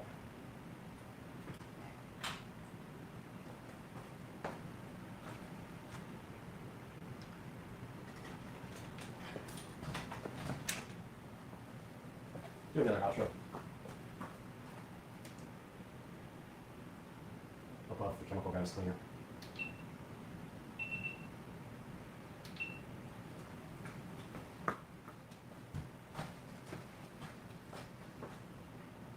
All right, guys, you just saw us go ahead and condition. Take 2. All right, guys, you just saw us go ahead and condition the seats on the Model S Plaid, and then we came over to the 2014 Club Car Precedent. We cleaned the seats with the Chemical Brothers. I want to say Chemical Brothers all the time.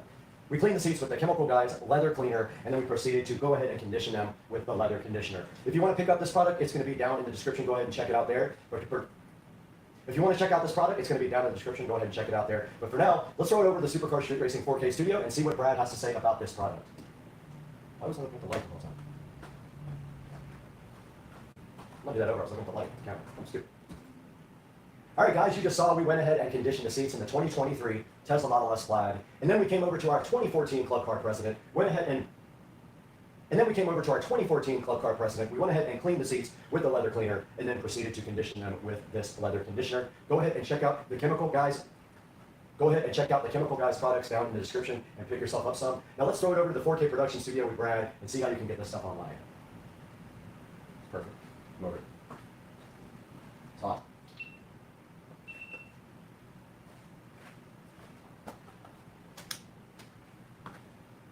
It's hot.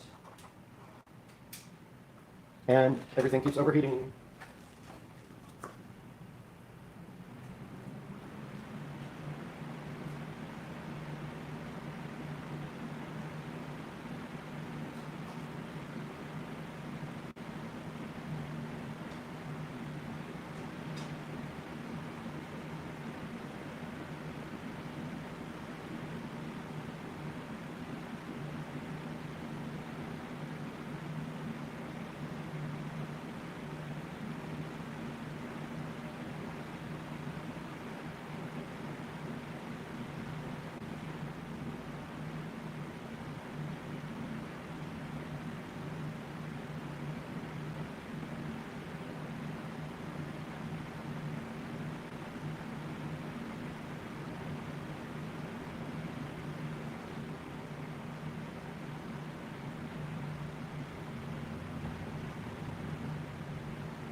Alexa, turn off. Never mind.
filter was so clogged on my vacuum cleaner.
set your 2D1 to 72 degrees.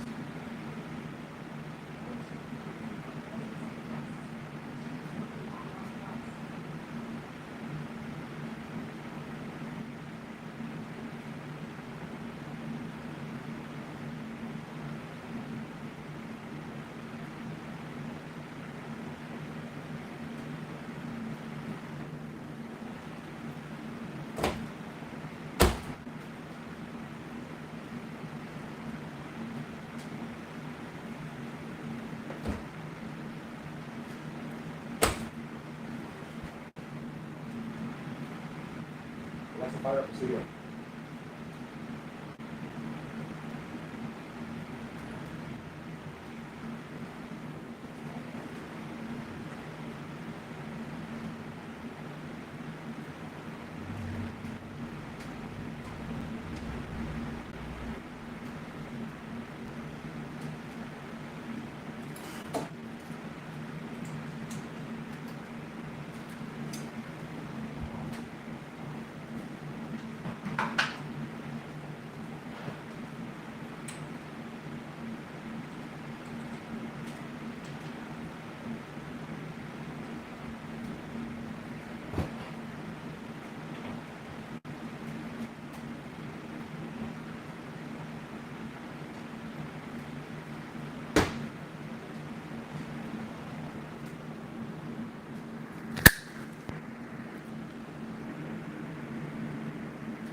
They're making fun of me.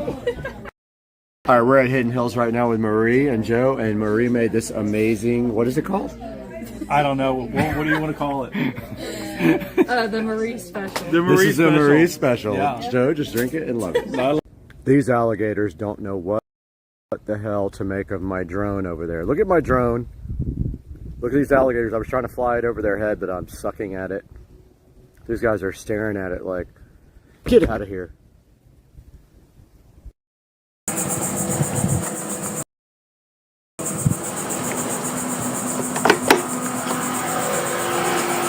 Oh, hey guys. I didn't even see you there.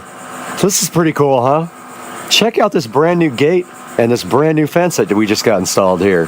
Pretty awesome. I'm gonna show you guys and take you along for the ride. Let's go.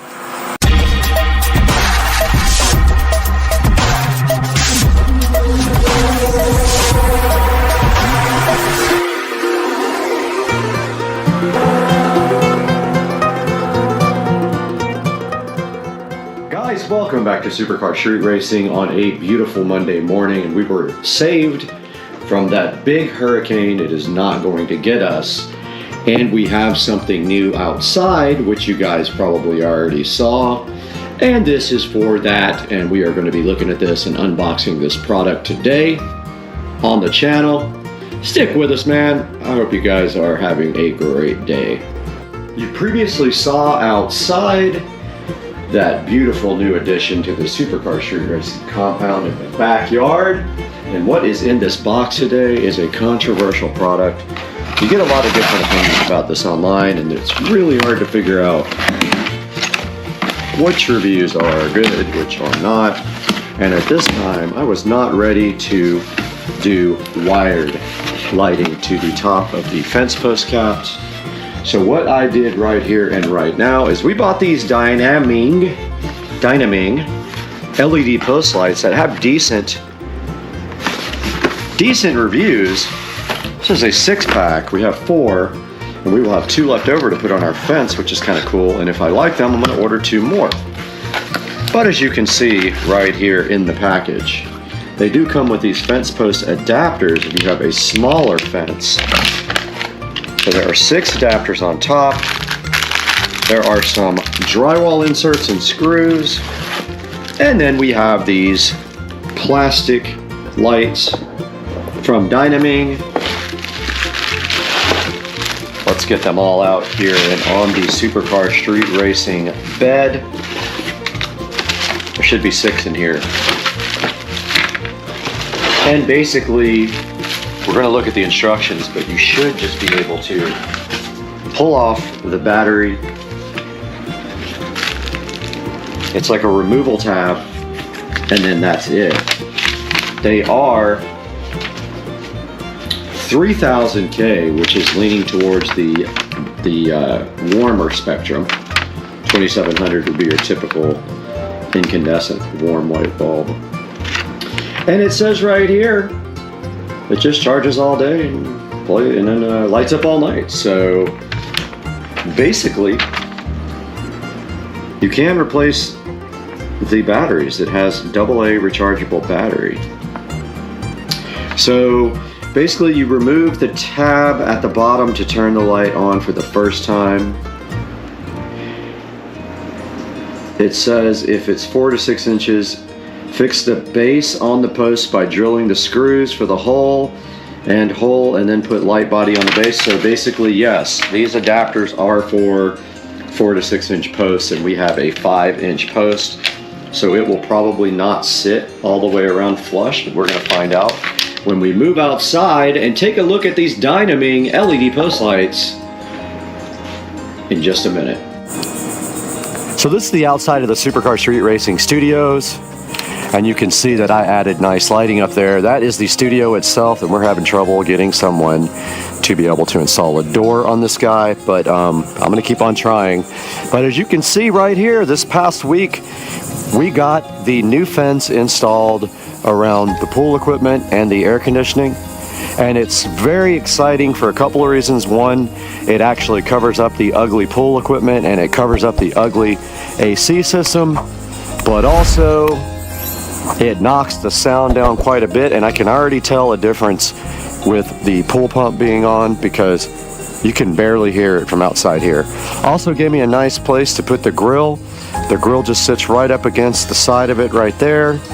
And we did get all this stuff installed last week, and it costs, I want to say, around, I don't know, $1,500, which is not bad. And now we have some nice LED solar fence posts to put on here, which should be awesome looking. So let's go grab those right now and take a look at how we have to install them on the fence. And if you take a look at any kind of fence like this, basically they come in different fence post sizes, and you just remove the cap right here. And the new LED fence post caps just go right in place of those. They started to glue these on, and I was like, do not glue them. And they said, oh, they'll come right off. But as you can see, it doesn't come right off. So we'll have to pry that one off. We only have 4. Unfortunately, there's no post over here. This is connected directly to the building there. So we will not be putting anything there, but that's okay. The main thing is the little door will be lit up, and over here it'll be lit up really nice. So let's grab those things right after my 9:30 meeting and take a look at them. All right, we are back outside in the Supercar Street Racing backyard, where it is absolutely beautiful today. And right in front of us right here, you can see we have these brand new solar fence post lights that we're going to be testing out. And I want to remind you guys that I did order these with the Asurion protection plan. Make sure when you buy anything like this, you have this plan, because these things will not last. They tend to say that they're waterproof, and they absolutely are not waterproof, and they won't last. But up here, all we have to do is remove this fence post cap here, and you can see the lights come with 2 different type of adapters.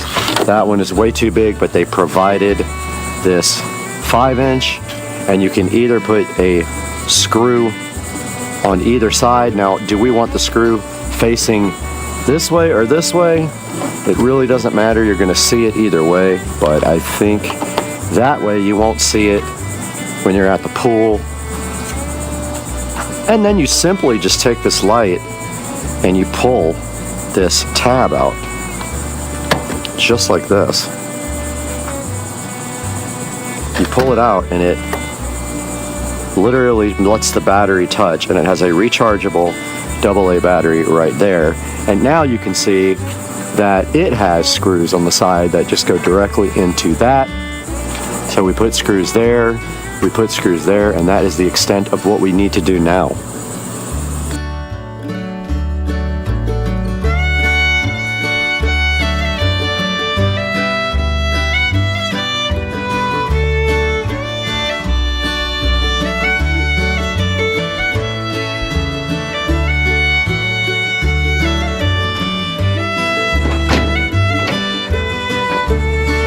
Okay, we are back up on the ladder here at the Supercar Street Racing compound.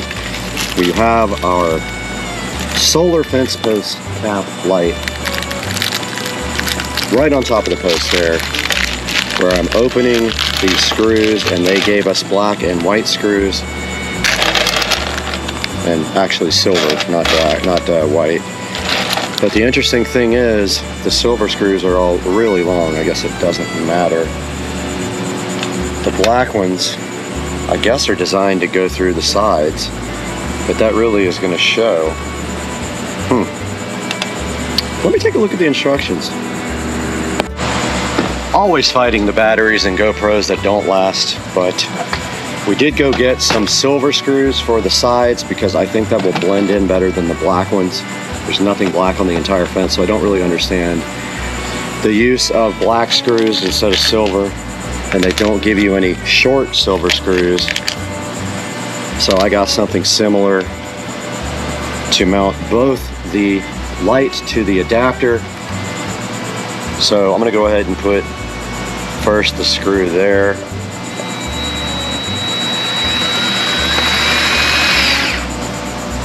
I don't know if we need two,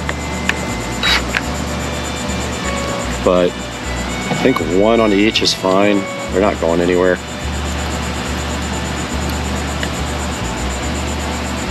So I'm going to go ahead and put the side one in. This is actually what holds it to the fence post.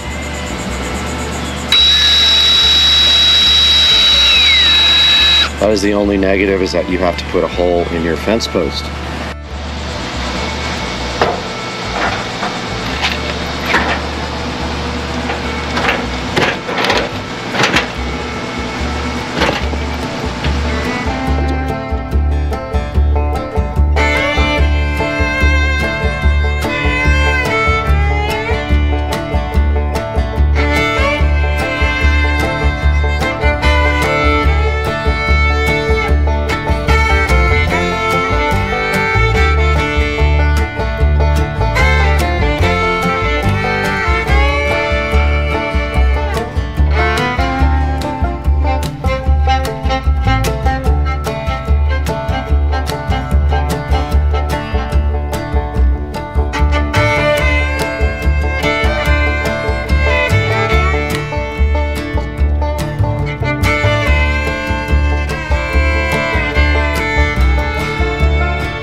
Ouch.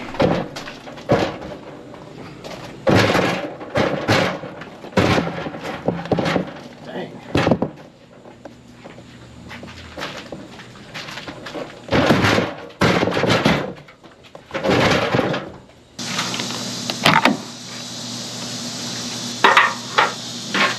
Okay, these posts don't have the, damn it. Well, I dropped the light. Maybe don't work anymore. But this is going to be very difficult to get in. I may not be able to get this.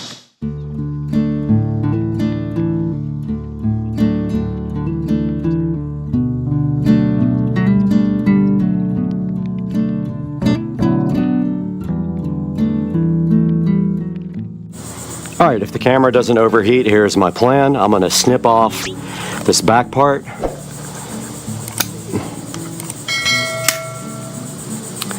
If I can, without breaking everything. Of course, I broke it. I broke that part, so that's gonna have to go to the back now. It keeps cracking. I don't know if this is gonna work.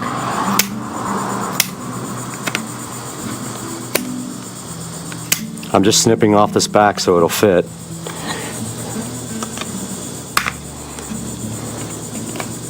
I don't know how long this is going to last. The camera keeps overheating, but I put some white silicone sealer there. And it still doesn't go all the way, and I cracked this side.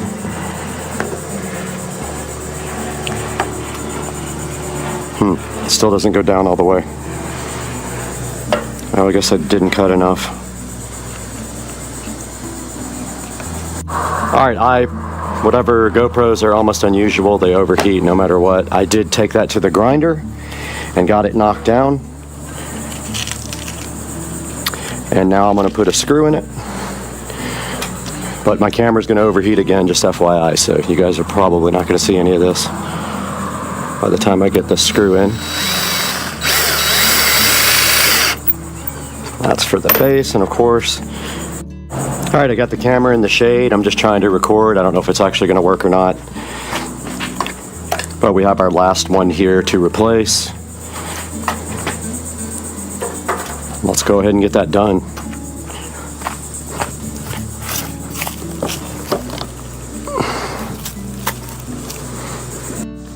Guys, we successfully completed our fence post solar cap project, as you can see right here and right now. And there are the new fence post caps all installed. We got 4 installed right here, which you saw most of that. And then if we walk right down here to our other fence posts, which is the gate, we got 1 installed there and 1 installed right there. We had to do some work on this cap. We had to trim the back of it because it's right up against the house. I did seal that up with silicone sealer though. And now I am in the cleanup process, and so I will be picking up all the tools and the ladder and moving the ladder to the back for a different project.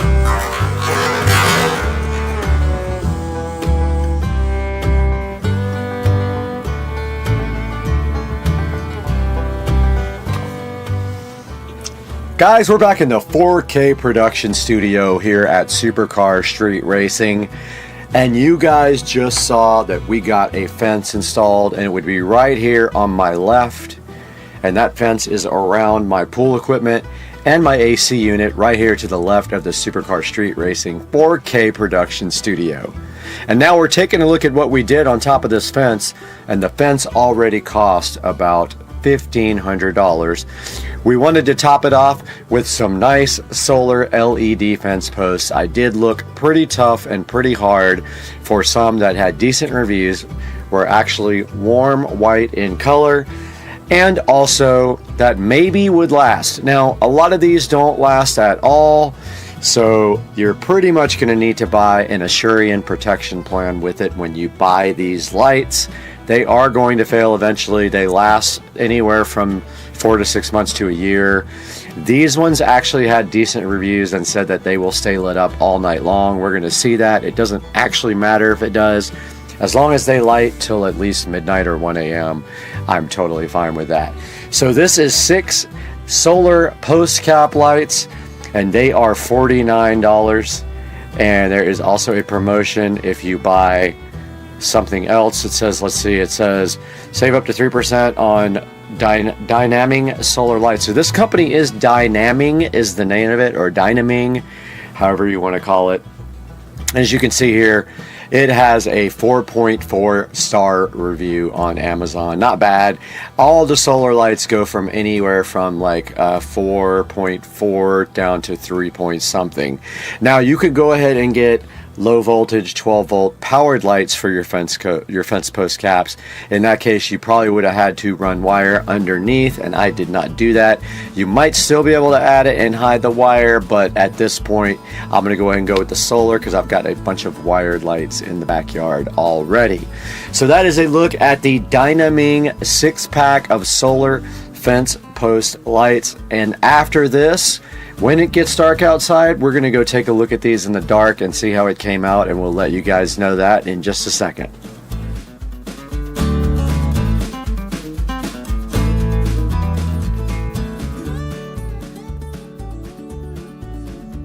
Lightning and thunder. Oh, that's epic. Look at this, guys.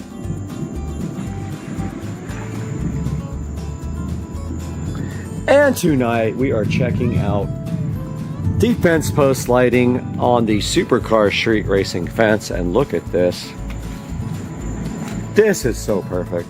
I love these. Now I kind of want them on all of my fence posts, if not every other one. These are freaking great.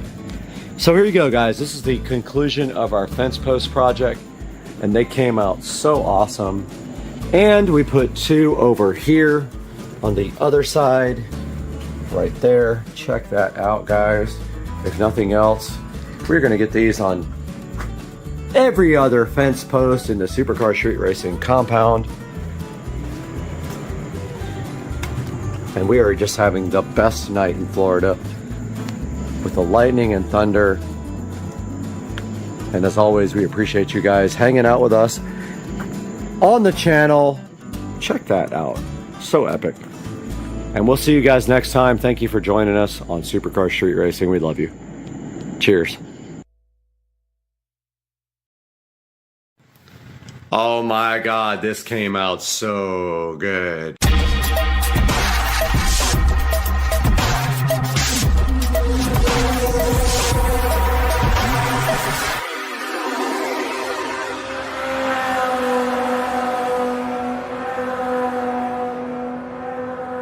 We've got our drill ready here, and all we have to do is make sure we pick a brand new bit from our brand new kit that is big enough for the mini jack to go through cleanly, because I don't feel like soldering it and unsoldering it and all that. So it's gonna have to be big enough for the entire jack to go through, and the biggest bit I have here is 3/8, and that looks like that might be it. So we're gonna go right down the side here and just gently drill through without breaking this nice. And of course,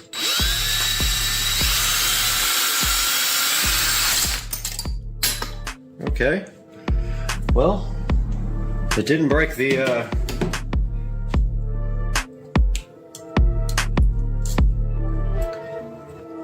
didn't break. It just wasn't tight.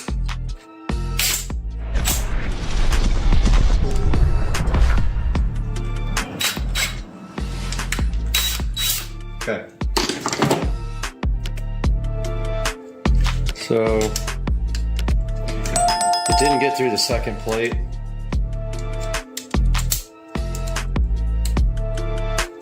We've got a little bit of stuff left on there, keeping it from flat. Okay, let's try that again. Okay. Might not be big enough. That's what she said.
get it drilled.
Get this thing installed.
All right, we have everything. Now we are just testing the ability of the built-in USB on the outlet to actually provide enough power. So when we go to system update, it will probably give us a warning if it's not good enough. So far, so good. I might just ignore it anyway in case, and then if it gives problems, look at it after that. Fire TV, about, okay, no warnings about low power. So we are good to go with the built-in USB on the back.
Hey guys, welcome back to the big reveal, and here we have the finished garage entertainment system, which consists of this Sharp Aquos 42-inch television.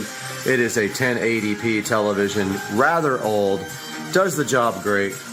Behind the very nice Sharp, I can't even talk this morning, Sharp Aquos television, we have a Govee LED smart strip right there, chilling like a villain.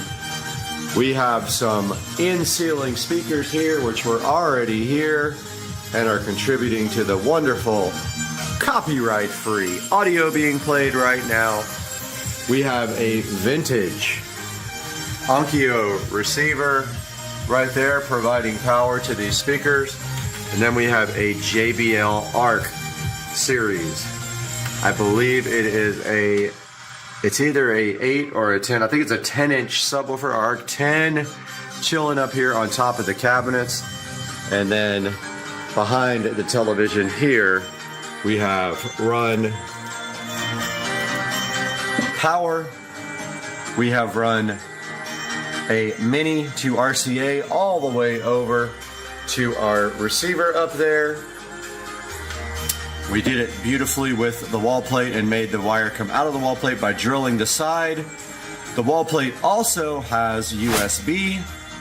The USB is powering the Fire Stick that you are seeing. There is a look at the RGB LED. We do have an articulating mount that can come out and angle towards everyone in the garage. And that will complete our project. Please leave comments and let me know if you like the work I do, if you think it's clean. I'm a very, very OCD person, so everything is nice. Oh, I have not finished the very top yet, but the wiring up into the attic goes through a nice little sleeve right there of tubing. And yeah, guys, that is the audio project and video project in the garage where we're going to be doing a lot of projects, and that light is on auto. So I hope you enjoyed it. Please like and subscribe and share this with everybody, and I love you guys. Have a good day. All right, we got this little tiny toothbrush, and we got this tape, and we have this Peel Satisfaction. Oh no, it didn't actually work right. Oh no! Hey guys, welcome back to Supercar Street Racing. So glad to have you with us today again on a beautiful Sunday. And today we're going to be taking a look at the media mod for the GoPro Hero. And I have a 10 black right below you right there, but this also works on the 11. And I think the 9, not 100% sure, but we know it works for sure on the 10 and 11. We're going to look at that today on the channel. Stick with us.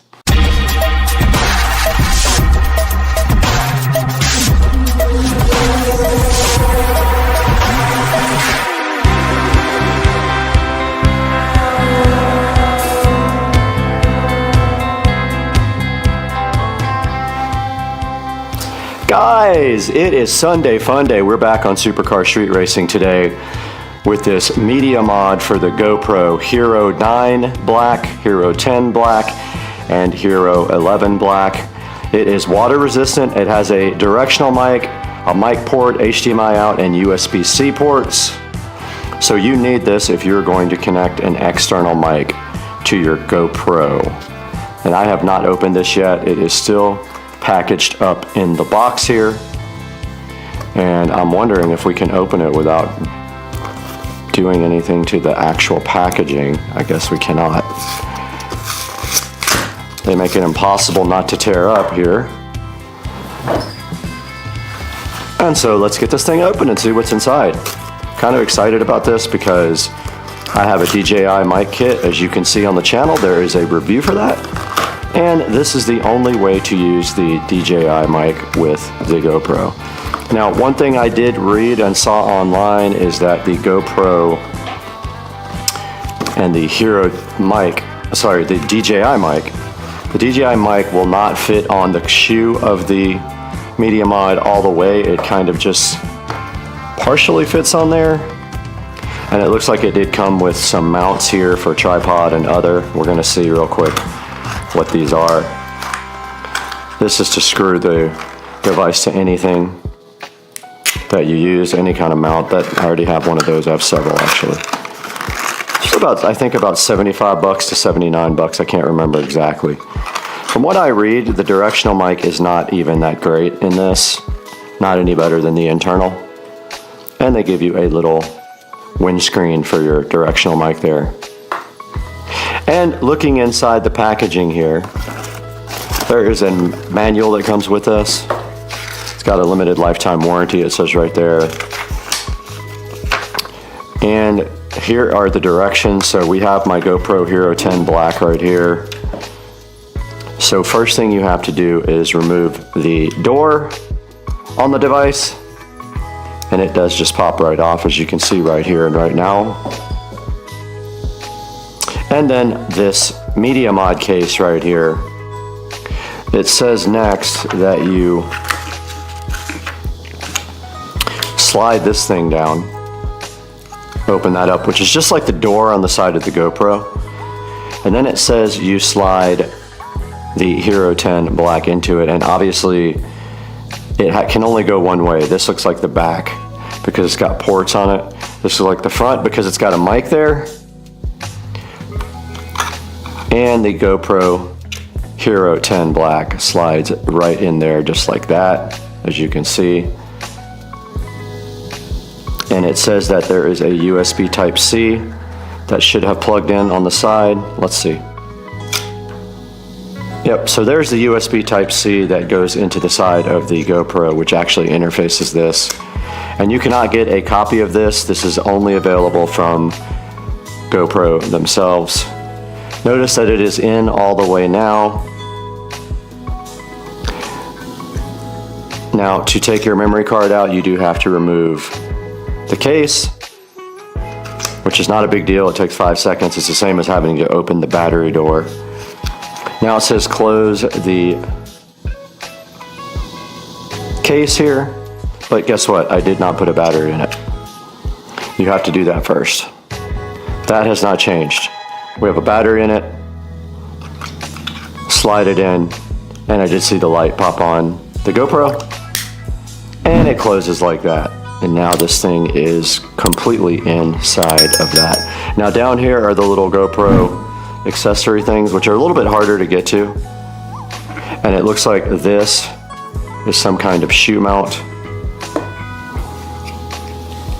And you have a shoe on top there like you did before. Going further in the manual, it says that you can then hook your little handle up to this, but I have a flexible clamp. And it says if you want to use your little windscreen right here, you can do that as well. And it just snaps on and pops off right here. Pretty simple. Just kind of like that, as you guys can see. And that is pretty much the only directions they give you with the Hero 10. And this, I guess, I don't know what this is actually for.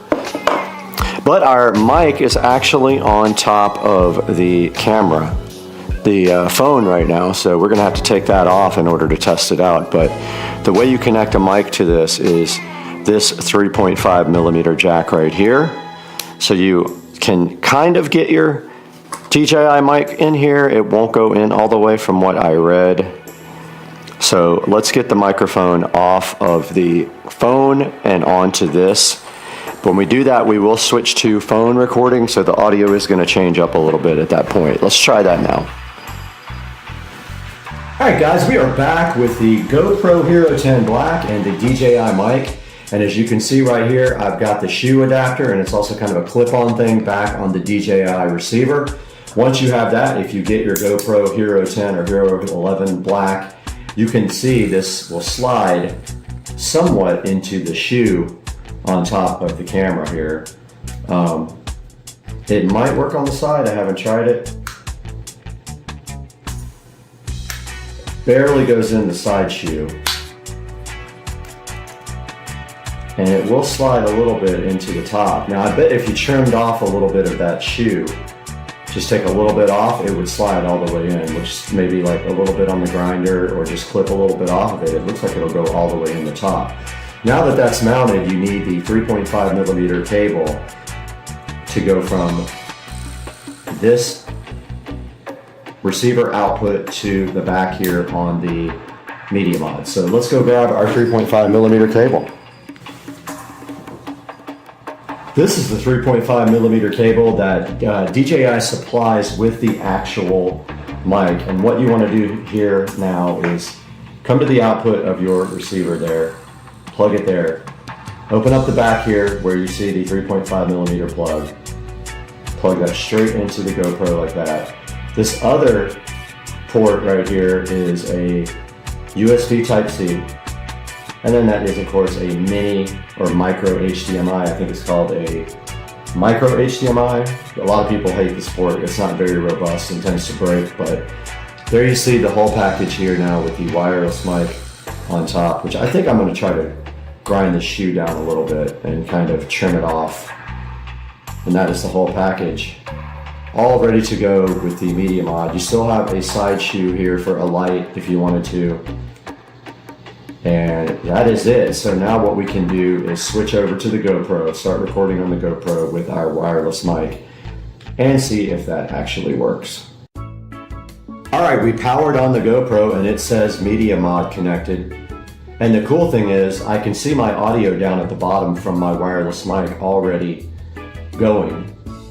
So it wants to update the time from the app, so I'm going to do that now from the phone. But see right there, before that it said media mod connected. Okay, we are now recording on the GoPro Hero 10 Black and on the phone at the same time. However, the audio from the Hero 10 Black is using my microphone, I believe.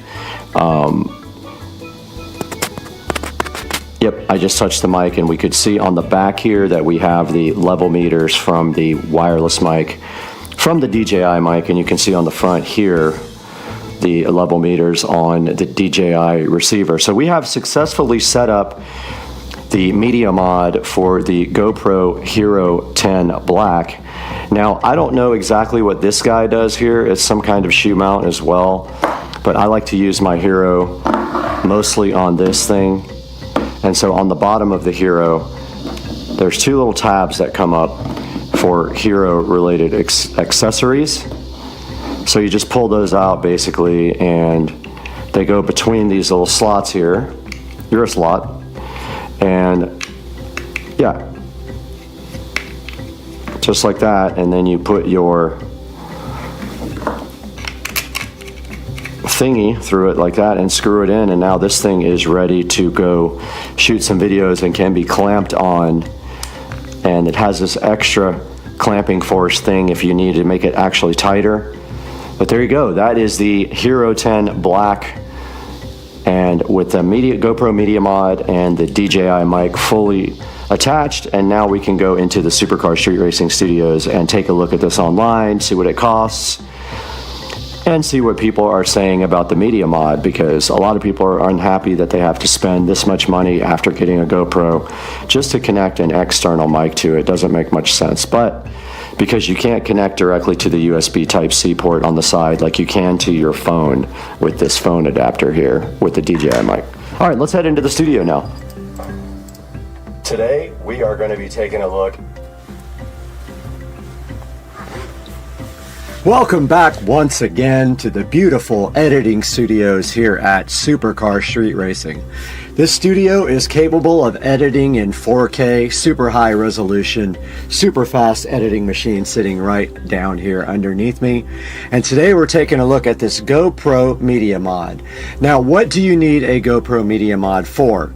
Well, you need it in order to connect an external microphone to your GoPro Hero 9 Black, Hero 10 Black, or Hero 11 of Black. And as you can see right here and right now, looking at this on the screen here, for 79 bucks you do not get the capability built in the GoPro. Now, I know it kind of sucks that you buy a GoPro and you can't do this, but they're making extra money on this guy right here, and you just have to buy it if you want to hook up an external microphone or maybe have an extra place to put a light on.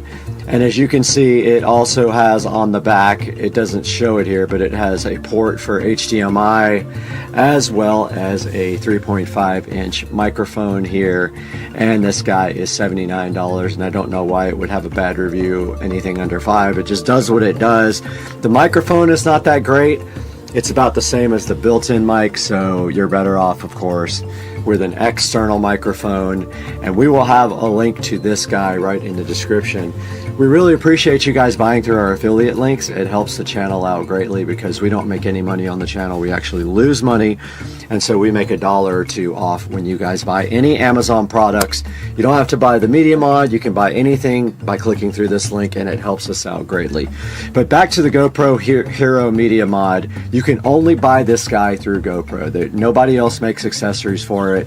And GoPro would probably sue them if they tried because they're trying their best to get rich off of this GoPro Media Mod. Now, I did verify after the fact that the receiver for the DJI mic does fit right here in the shoe, as you can see right here on this side. The shoe on the side of it, the GoPro or the DJI receiver fits pretty good in there. It's a little bit tight. Like I said, I might grind some off of it and see if I can get it to fit better. Other than that, no complaints about the Media Mod for the GoPro. Guys, thanks for joining us on Supercar Street Racing. We'll see you guys next time.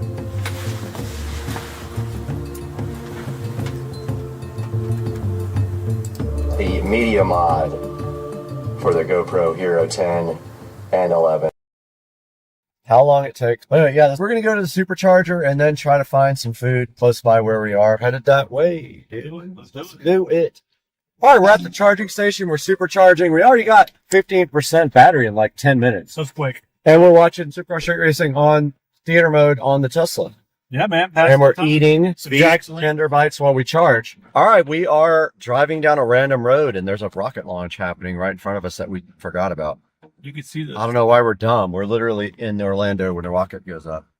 Okay, we got to our Airbnb. Joe has the 110 volt charger. It gives you 1 mile per 30 hours worth of charging, but he's hyped. Oh my God, it fits. Touch the port. Plug it in. Let's see what happens.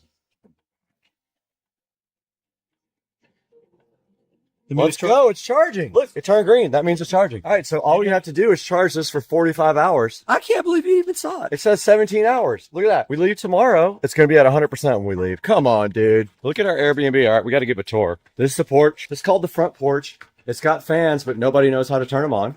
What else do we got, dude? Dude, complimentary waters. We got a backyard? Oh, snap. There's a big backyard back there, dude. He's got 2 closets. That's good because he's in the closet. Wait, is my memory foam? Let's go. I'm out for the night. Dang, son. If I could turn this on, I would.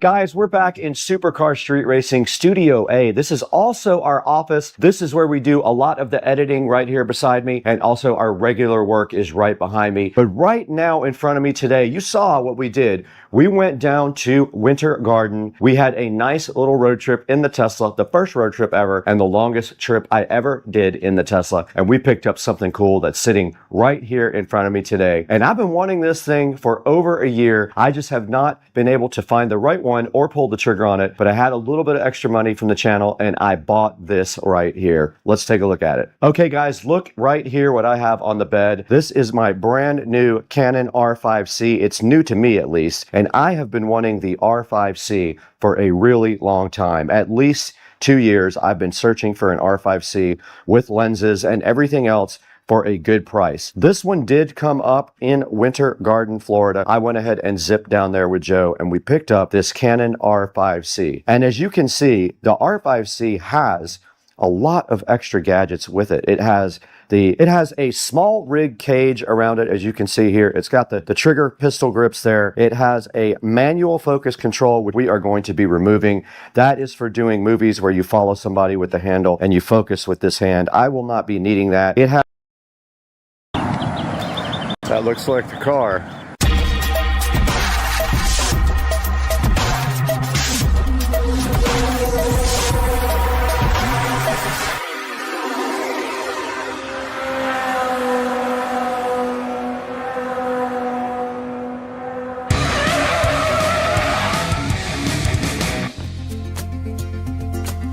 It's 4 a.m. as you guys can see. And I'm half asleep, but I'm waking up early today to get my workout in because I am going to look at a car finally. and you guys are gonna figure that out today. All right, I'm a little bit more awake this time, and now Rich has come to my rescue and offered to drive me to the train station. And we're at Speedway getting gas, but yeah, we are started on our trip already, and the train is 45 minutes late already, so I don't know what that means for our trip ultimately. We're supposed to leave at 7:26, but the train is not even getting to the station until 45 minutes late, so we'll see what that means for the trip. I have no idea at this point. All right, we are out here at the Amtrak station. But they said that the bus will wait in Tampa. So we are headed to Tampa as soon as the train gets here. Get in here. Right. Oh, I hear the train coming.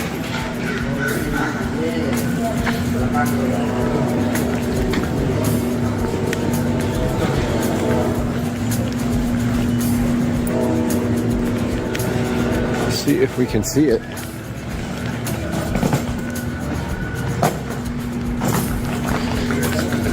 Here's something.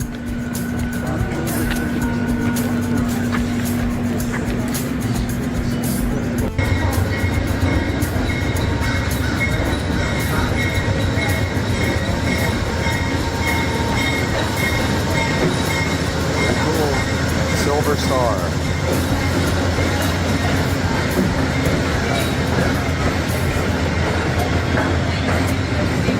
I see people on it.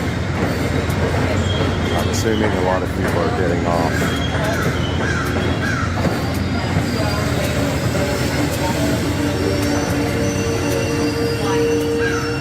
All right, let's get on.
All right, we're on our way.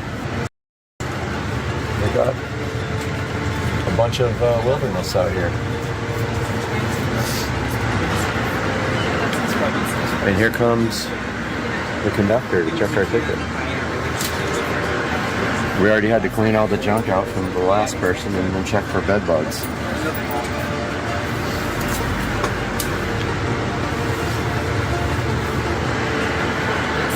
So then we will go to the cafe.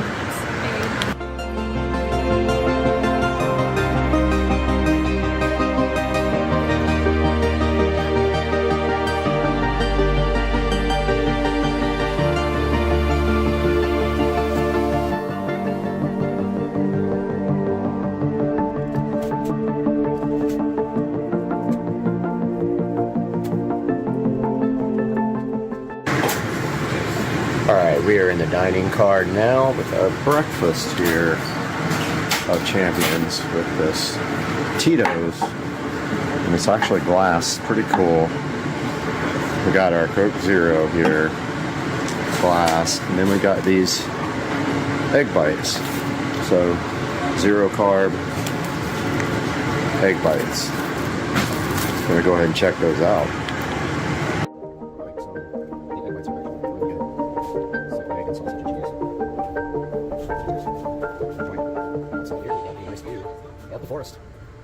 Alright, so I think we're on Phillips.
right, we're pulling into Orlando now.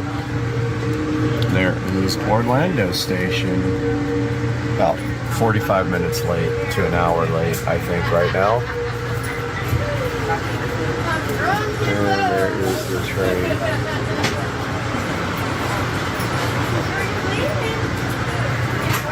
We're gonna see what happens. All right, we got our lunch here. Cheeseburger, Diet Coke, and we are going to do this low carb style.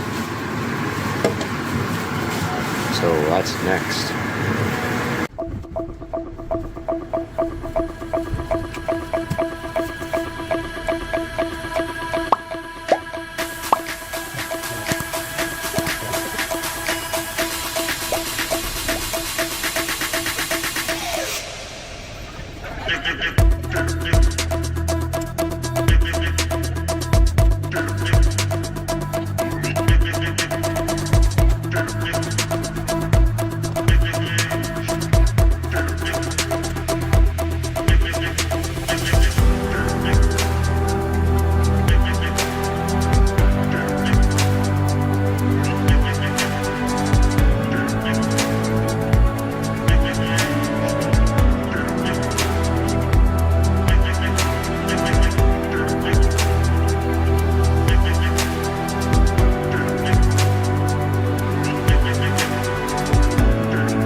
All right, we are almost in Tampa.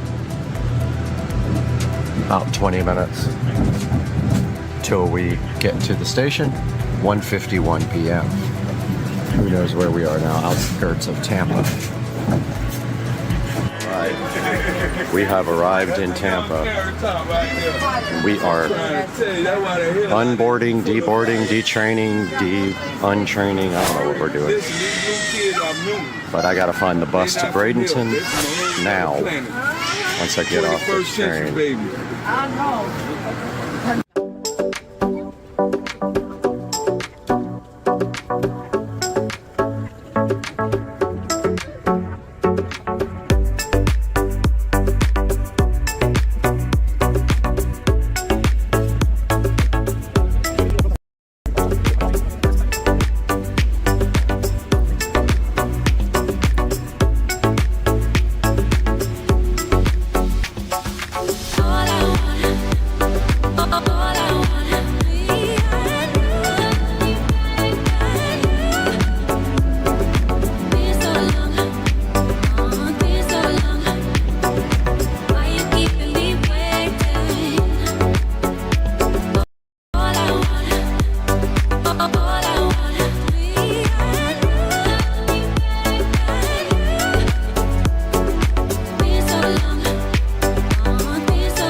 All right, we are in Bradenton, waiting for the mystery car to show up. That is not it. And we're gonna go in here and use the restroom real quick and wait on Travis. All right, we're with our non-sponsored C4 Starburst strawberry drink, waiting for Travis to come. We are at the Bradenton Ellington bus stop, and Travis will be pulling up with our potential new vehicle any moment. I would like to get that coming in if I can, so you guys will know immediately when he pulls up what it is. So we will see him shortly. That's it, I think.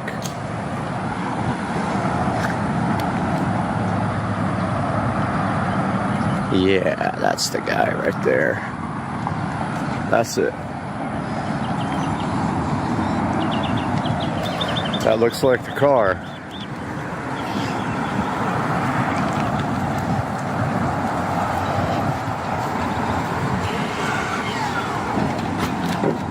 Travis, what's up, man? How you doing? Good, man. Is it alright if I put you on? Yeah, I mean, I don't want to be like broadcasting my name. Yeah, you're good. You can do it. I'll cut that. Yeah, you're good. All right, man. Dude, did you say it was Expel? The film? I think so, yeah. Yeah. I got a buddy that's up by my shop that did it. Okay. What did that cost? It was like $75. Yeah, that's what I was quoted for the same thing. On the windows, and I did it all. And I got the upgraded rims. Yeah, those are the Arachnid, the 19-inch. Yeah. What's the miles on it now? What's the miles on it now? That's driven a little bit. You can check it out if you want. Okay, yeah. Yeah, check it out. Dude, I like the, I mean... It looks good with the mat, doesn't it? Oh, yeah. That's the key to the whole car to me, you know, is the Expel stuff. I mean, that's kind of the reason I'm here, to see if the car excites me or not. Yeah. If it does... It's like the only car I've never wanted to actually sell. Yeah. No, dude, the car is immaculate. I had a Trackhawk before this, the Jeep Trackhawk. Uh-huh. And I loved it, and then I sold it and got this. And 707 horsepower Trackhawk? Yeah. Yeah. Yeah, I had that before. And so you went from using all the fuel to none of the fuel. Uh-huh. So this is the 2021 Plaid, and it has full self-driving option. Yeah. So if we go to software there. Yeah, so there's everything. I don't even use it that much. Yep. So I don't know a lot about that, as far as like that you have to follow certain rules, and they can give you strikes, and they can take it away and all this stuff, even if you pay for it. But I have no idea. I'll be honest. Like, I just use it sometimes on the interstate, double click it, and it keeps me in the lanes. Right, and a lot's autopilot too. Maybe you're just using auto. 18,000. So it's got more, yeah. Yeah. I didn't even look. All right. Okay. Yeah, so there's actually an update available. See, it always does this too. Like, when it goes to the warehouse, you plug it in, it'll update itself automatically. So are these the original tires too? No, they're brand new. Okay. You haven't ever had to do brakes or anything, right? No. I was actually just in an Uber, and the guy was like, "That's got my oil change, dude, $100." And I'm like, "You don't ever have to get an oil." And these things, which is like, all 4 tires are brand new? yeah, it should be. Maybe not. No, they're not. Those don't look new. Those do. There's the back. So I put new ones on the back, but that's what it was. Front tour. Yeah, that's what it was. Yeah.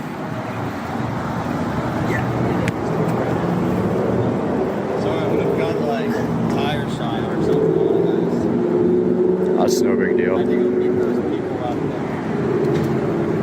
Rent.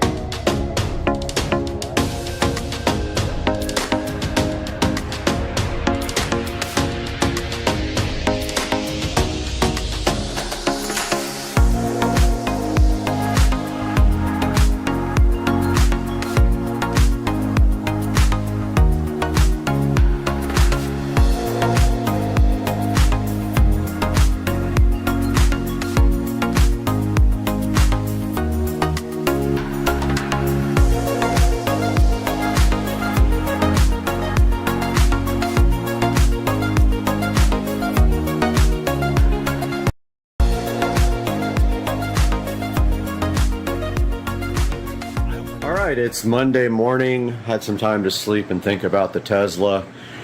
Does have way more miles on it than I thought, and it needs 2 front tires and a rear taillight replaced. This is my Airbnb, and it literally is a loft. It sleeps 4 people. Pretty cool loft up there. There's a lion up there as well for you if you like pets. And this is the other side, and it has a little fridge, AC, and it was about $100, and this is all I needed for the night. It has an outdoor shower and bathroom, so kind of interesting to take a shower in the cold with hot water. That does work. It just takes a while to get hot, but that is the good look at the Airbnb, and we're about to be heading to the bus station to get on the bus. Our first step of the trip back to Jacksonville is the bus from Bradenton to Orlando. This time we're riding the bus all the way to Orlando, then hopping on the train to Jacksonville. So we'll see you guys on the bus.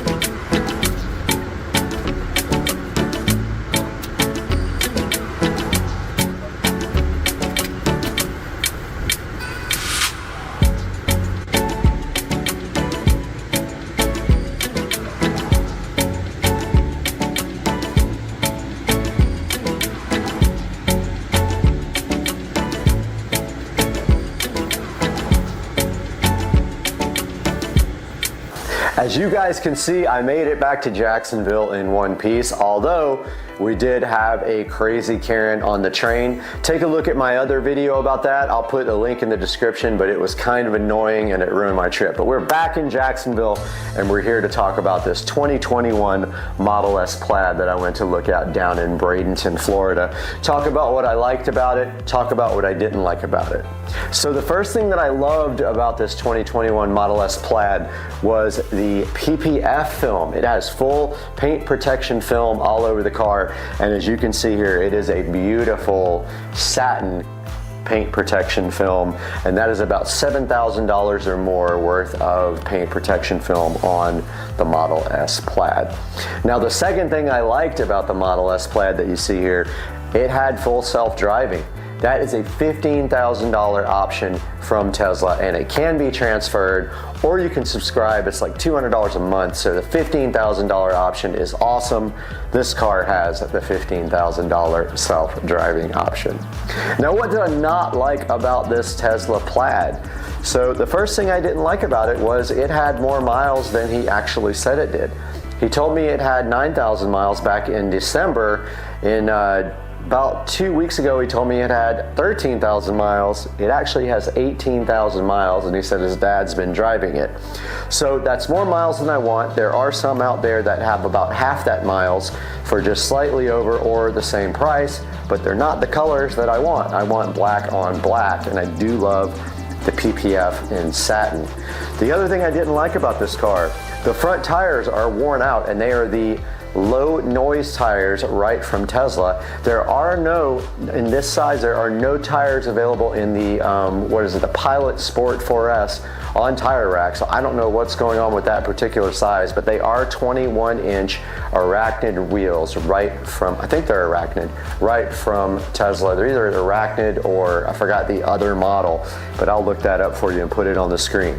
So I'm not sure about the 21s. It takes off the range, but it does look a lot better. So I'll let you know down here on the bottom of the screen what wheels those actually are.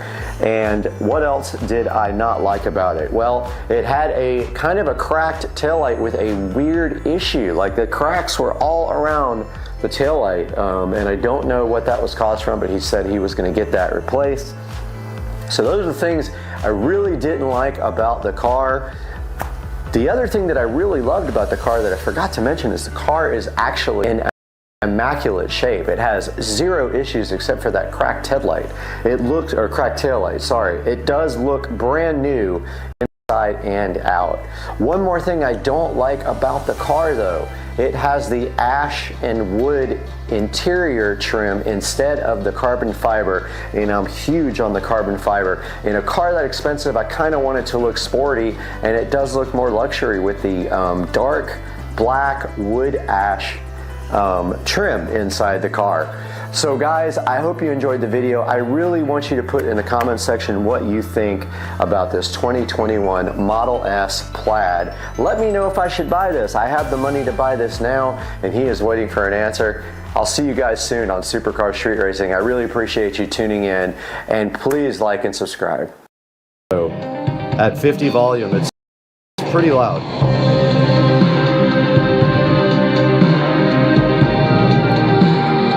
All right, you have a lot of choices as far as streaming, and also this guy can hook up to the subwoofer in the other room as well. The Sub Pro, which we showed you guys already, is wirelessly allowed to hook up to this thing. I don't know if it can do it at the same time as the WIM Ultra can, but it can connect the Sub Pro. And this is the first time I've used Wi-Fi on any of the WIM devices. It has worked flawlessly so far, no problems whatsoever. Yeah, we went through the settings on our other WIM video, so I will put a link to that down in the description as well. So that is going to do it for showing you guys how to hook up and demo the WIM amp. Let's throw it into the studio now, where we can talk about how to buy your own.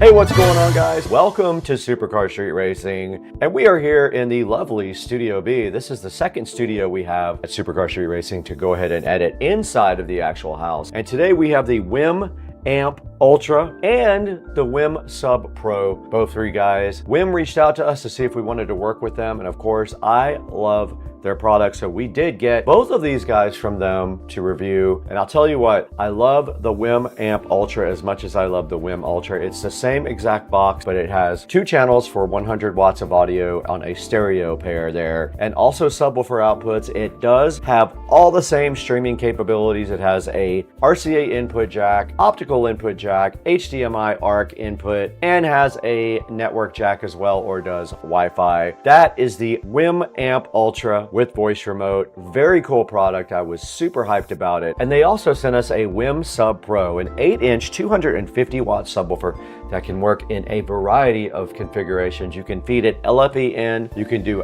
Ethernet, you can do Wi-Fi, and it's so cool because I put it right over in the middle of the room with no wiring whatsoever except for power, and the thing just absolutely rocks, and it hooks up wirelessly to any of your WIM devices. If you want to join it to your WIM, you can connect it to any of your devices. I connected it to my whole home audio system here, where I have a separate amplifier and it powers audio for the whole house. Now, there's going to be a link in the description to both of these guys. Please support Supercar Street Racing by buying all your product through our affiliate links. Like and subscribe, and please keep up with the channel on Instagram and Facebook and TikTok. All that's going to be down in the description as well. Please help us out. Please help us out by buying everything through our official affiliate link. And it is football Sunday. We got to support the Jaguars, so we got to get out of here. We have to go watch football.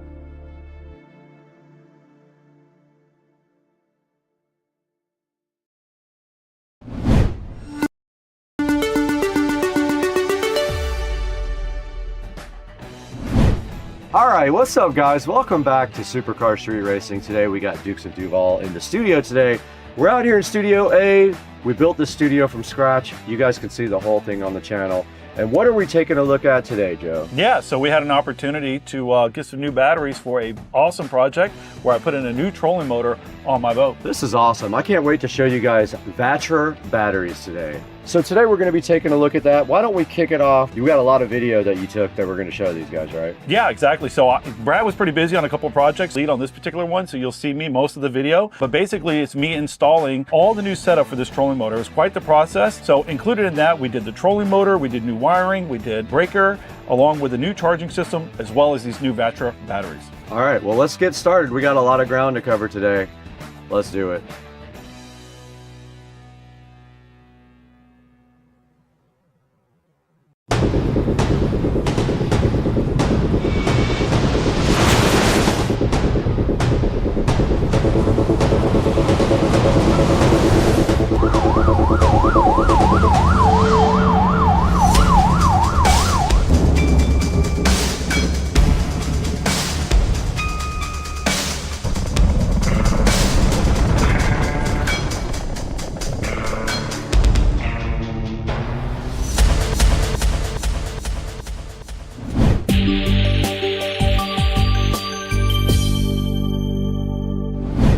Hey guys, welcome back to Supercar Street Racing, and we're out here in Studio A with Joe. This is our primary production studio. This is where we edit a lot of the stuff and go live for you guys. And we have a special project for you today because Vatra reached out to us and wanted to work with us on any kind of project. And they have so many different kinds of batteries that we had to think about something that we really needed to do. And what did you decide? Well, I knew this was a great opportunity because for some time I've been wanting to put a new trolling motor on my boat. And obviously there's a big expense that comes along with doing that. So that trolling motor itself that I put on is very costly.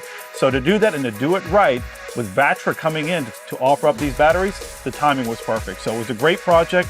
You know, had to spend a little money on the trolling motor, but boy, it was perfect timing. And I'm very excited about the finished product of it. Right behind us, right up here on the screen, you can see Vatra and all of the advantages of this 100 amp hour, 12 volt, 150 amp BMS battery. Some of the cool things that it does up here, as you can see, it has low temperature cutoff protection, so it'll cease charging when the weather is too cold to allow a good charging cycle. It also is made for what you have. Correct. It's built for trolling motors and marine. It weighs 17% of what a normal marine battery does. Has a battery management system that also helps keep the battery healthy because live PO4 batteries need a management system just due to the way that they drain and recharge. And then of course it has 20 protections that go along with that BMS system that keep your battery healthy. And then this is equivalent to two 12 volt 100 amp hour lead acid batteries with a fraction of the weight. Correct. So tell us a little bit about what you did when you put this in your boat and what we're going to be looking forward to in this video. What you'll see is I put a brand new Minn Kota on the boat. It's a 24 volt system. Okay. This system obviously was a little bit different than the system that I had on there. It was a 12 volt system. So a lot of work needed to be done to be prepared to be able to take on such a more powerful system. Installing the trolling motor itself was quite the project. Along with that, what we needed to make sure is that we had all the proper wiring, all the proper breakers, everything that was necessary to make sure that it could handle this 24 volt load. So what Vatra did was they gave us two 12 volt batteries. So what we did was we put them in a series to give us that 24 volt that we needed. Right. We had to increase the wiring to make sure that it could hold the amperage that we were about to push through it, along with the breaker that's 60 amp. So you'll see in the video, what I will say is that trying to get the video that we needed in the tight area that I was working from was very difficult, but I think I did a good job of capturing most of that. But we just want to emphasize, thank you Vatra for reaching out to us and providing us two 12 volt batteries. They are not cheap batteries, so we really appreciate the high quality Vatra batteries from Vatra.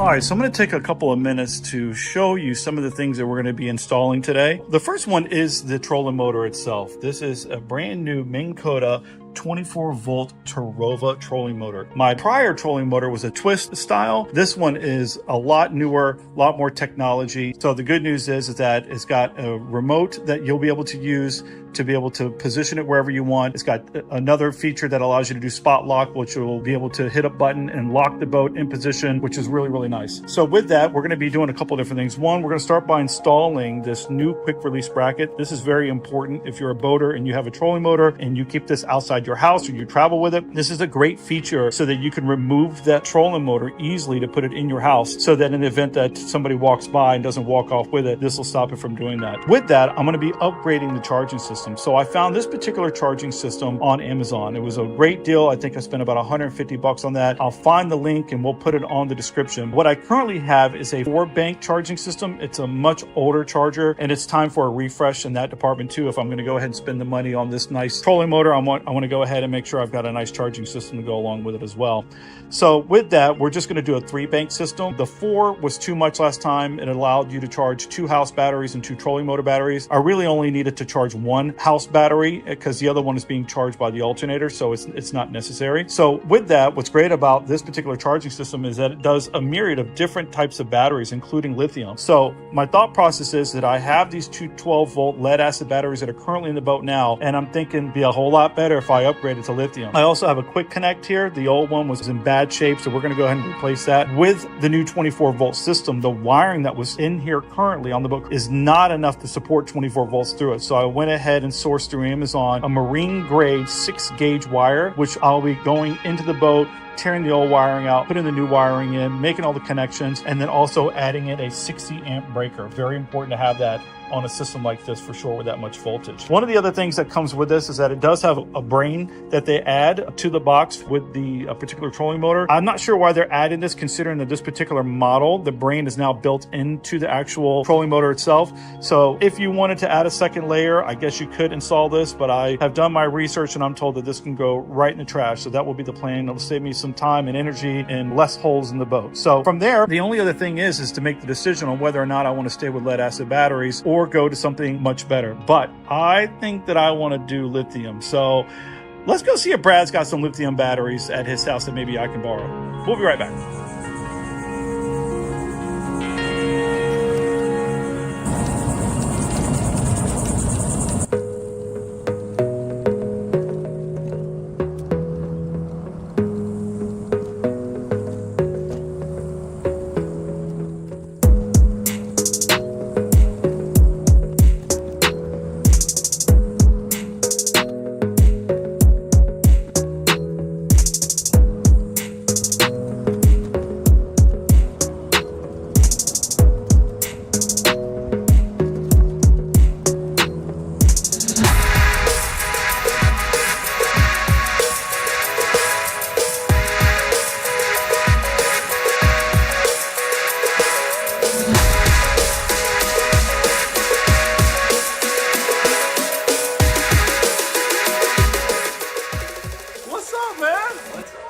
Dude, I'm working on this project. I bought this trolling motor and I got 2 old batteries that I don't want to use anymore. Do you happen to have any marine grade 12 volt lithium batteries sitting around by chance? Let's see, I've got some home theater chairs and these lithium batteries. Dude, I knew you'd have some. We have these Batcher reliable power empowering lives batteries. There's some information here about Batcher. They sent us these for you, so you're in luck. These are for you. I haven't opened them. I think we should break one open right now while you're here. I love it. And take a look at it. Let's take a look. They're awesome. All right. Let me grab them. Okay, we got these Batcher batteries from Batcher, batcherpower.com if you want to check them out. They asked us if we wanted to team with them to do some stuff with their batteries, and we said of course, and Joe has a perfect project for his trolling motor. So these are going in the trolling motor. What voltage are these? These are both 12 volt, but we are obviously going to put them in a correct series. That was a trick question for Brad. We want to increase the voltage. So we have 2 12 volt batteries that we're going to go in series for my 24 volt trolling motor. Look at this, man. This thing is sick. That's nice. Look at the carrying strap on top. I guess let's get it out of the package. And it's not even heavy. That's what's so cool. You save so much weight on all your vehicles when you go lithium ion, because this battery probably weighs 20 pounds if I had to guess, compared to a regular battery that probably weighs 50. And look on the front here. So it's a 100 amp hour Life PO4 12.8 volt battery. It's used in houses for like solar applications, RVs, and in boats. And there's all the certifications and the warnings on it. It's got low temp cutoff protection, and it's perfect. It even says trolling motor on it. Love that. It's perfect for that. So we have 2 of these to wire up in series to make 24 volts. And back of the battery just says, there's a caution, there's a model number here. So if you guys are interested in the same battery, there's the model number, DXT. We'll put this in the link in the description. DXTC00206X. There's a URL here, and then it tells you again that it's 12V100 TM US, and some warnings here. And so this is going to be cool. We have a new partnership with these guys. So if this works out, we might be able to do another golf cart or something like that with their bigger batteries. Yeah, because they have a large selection of lithium. They do. They have 72 volt batteries too, so we could do that.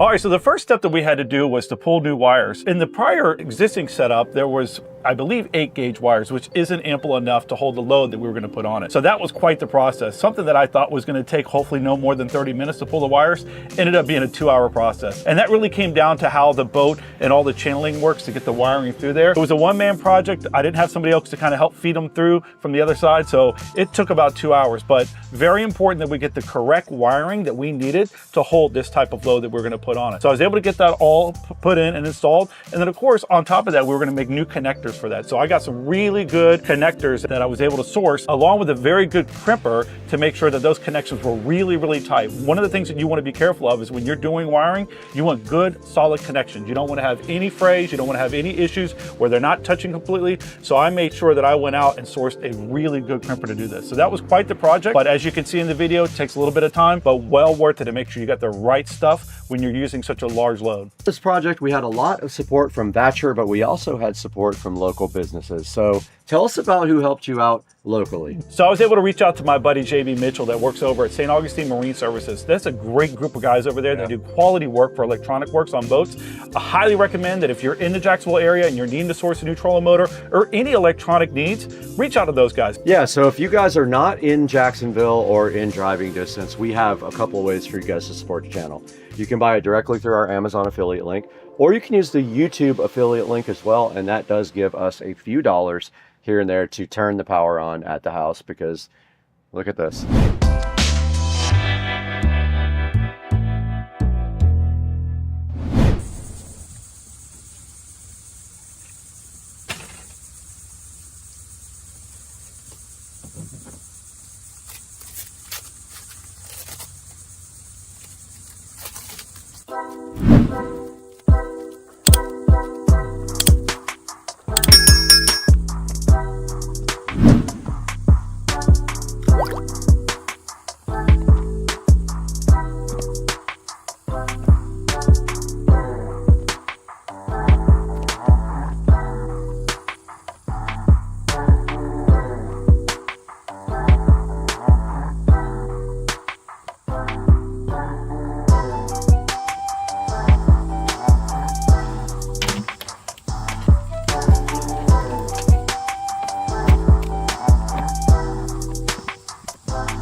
All right, I took a quick break to grab some lunch, got back and started working on running this new 6-gauge wire. Admittedly, this was quite the job. It took me about 2 hours to figure out the best route to get this from the console area down, around, back up in front to where the quick connect's gonna be. Worked through a couple of shirts and a couple of hats already. It's pretty hot out here, but ultimately I saved you guys a bunch of time watching me try to work this wire all the way down, around, and back it up. So I've got plenty of slack on both sides to do what I need to do to start making connections.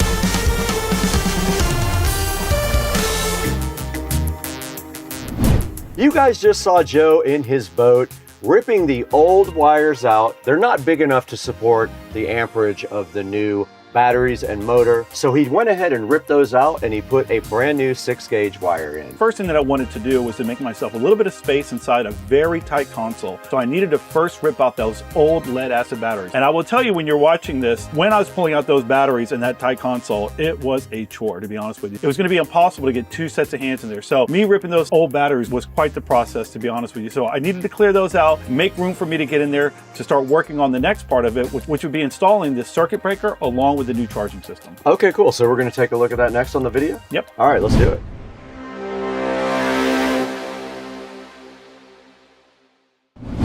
All right, so here's a little update from inside the console. So one of the things that I was going to attempt to do was to remove this old charger. Unfortunately, I did everything I can to figure out how to get inside there to get what appears to be nuts on a bolt. I spent probably 15 minutes alone trying to figure out what size, what to get in there, and I could not figure it out. I just cut all the lines off of it, or all the leads off of it that go to all the batteries. Then I cut off the power supply that I will be reusing for the new one. I also took out the 2 old batteries in the trays. I'm going to clean those trays out and put those back in and get ready to seat the new batteries in there. I have this 6-gauge wire here, this is going to the trolling motor. This is what's going to feed off of those two batteries for 24 volt. As you can see, there's a chase down here that goes through here. That was part of the fun, is getting it through here amongst these other wires. And over the years, you know, between the manufacturer, other people installing stuff, it has just become quite the mess of wires here. So that's going to be one of my projects in the very near future. I'll work on a little bit of it while I'm in here now to get that all organized and put up. So one of the things that happened was, I mentioned this earlier, was that the hole was cut too big, so they had to make a plate so that the actual quick connect could seat to the plate, and then the plate would seat and be screwed down to this part of the hole here. Luckily, I was able to keep some of the old plate. It was starting to fall apart, so I was able to use partial of it to create a template with a new one. I already made a couple of cuts and got it identical. I just need to drill some holes for the new one, so that's what I'm gonna be working on next, and we'll get you set up to watch that.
All right, what you just watched was me installing the new Quick Connect for the trolling motor itself. So from here, the next steps are going to be installing the new 60 amp breaker. This is very important for anybody that's going to be installing a trolling motor.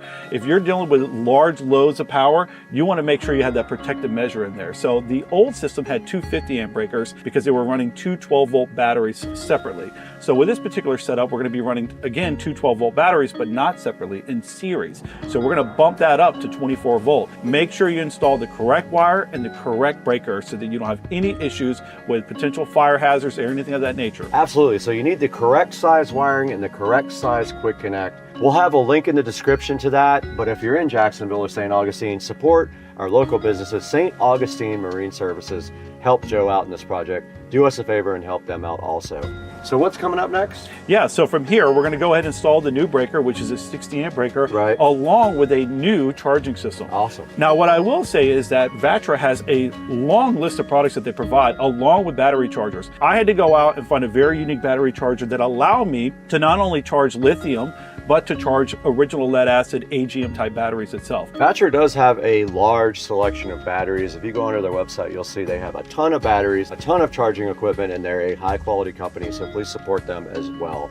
Now let's take a look at what Joe did next right now.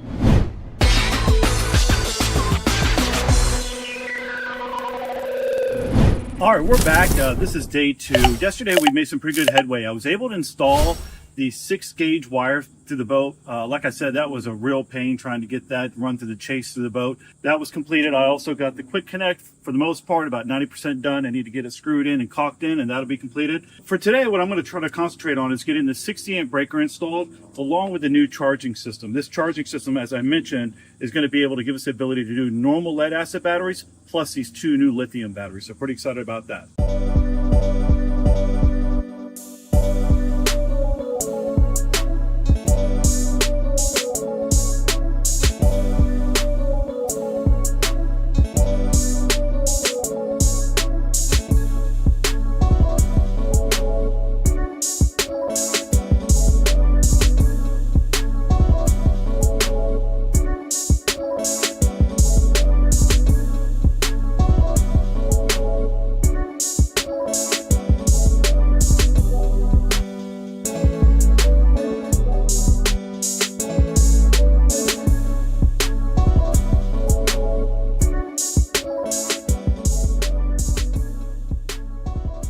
All right, so just an update here on the inside. It's a little hard to get the camera in here to see what's going on, but I went ahead and installed the 60 amp breaker right here on the side. I've got it somewhat wired up now. I'm going to do a little bit of cleaning up here with the wires. Also went ahead and reutilized this old plug here that's going to allow me to plug it in.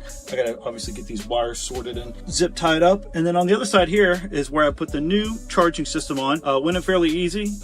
As you can see, it's all powered up and working, which is good. And then I'm going to start working on now is getting the 3 batteries connected that are going to be on this system and installed now.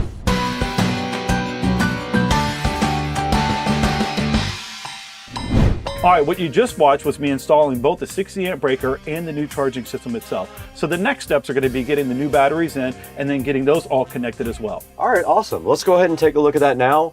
And then of course, we'll have links for everything in the description if you guys want to go ahead and check out what Joe did on his boat.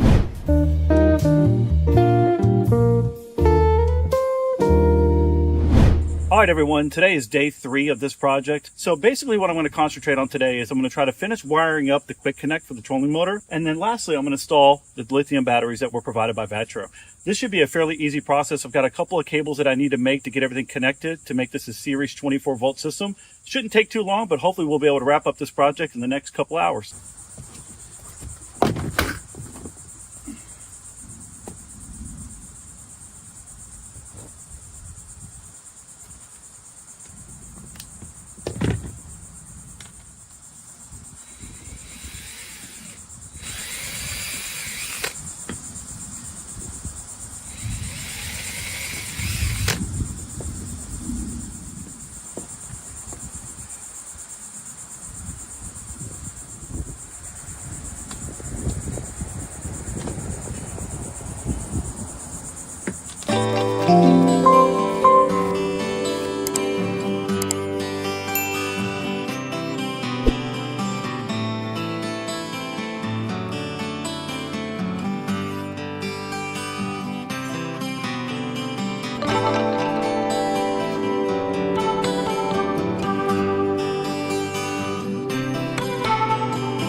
All right, everyone, got the batteries installed. Very easy process from the standpoint that moving these batteries inside of this little tiny entryway to the console was much easier than taking the old batteries out. They were more lightweight, easy to maneuver, and that made it very easy. I got the charger installed. I got the settings set for lithium on the 2 lithium batteries, and then I'm only charging my second house battery, so that setting is set as well. So the install went pretty easy in regards to the batteries. Very fast, very smooth. In regards to finishing this up, I'm about 95% done. I've got to put some marine caulk around it to seal it off. I'm waiting for that to come in, but hopefully that'll be here in the next day or 2. But in regards to this is pretty much done. Need to do a little bit of wire management, and then also going to put the caps back on the top of these batteries so there's nothing that can get to them to do any sparking in case something comes apart. But for the most part, I gotta tell you, this turned out really well, and I'm going to test the batteries out now with the trolling motor for the first time, and I'm excited to show you that. Hopefully we'll be able to get a little break. It's been pretty nasty over here, but we got some storms coming in, so I'm going to try to get this up and running real fast, and then I'll show you how it goes.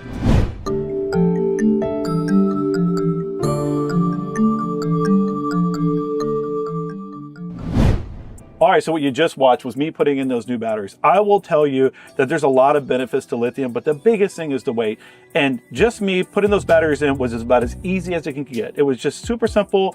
I was able to put them right in. I had to do a little bit of maneuvering because how tight the space was, but because of the weight, it made it so much easier to get in there and manipulate it. Very happy with that part of this whole process. So once I got those batteries in, made the final connections to get everything complete as a whole, ran a quick test to make sure that I was getting power back to the trolling motor, and everything looked great. So from here, the next step was to get it live. So I'll meet you out on the water. So the next step is actually getting on the boat? It is. All right, let's check it out.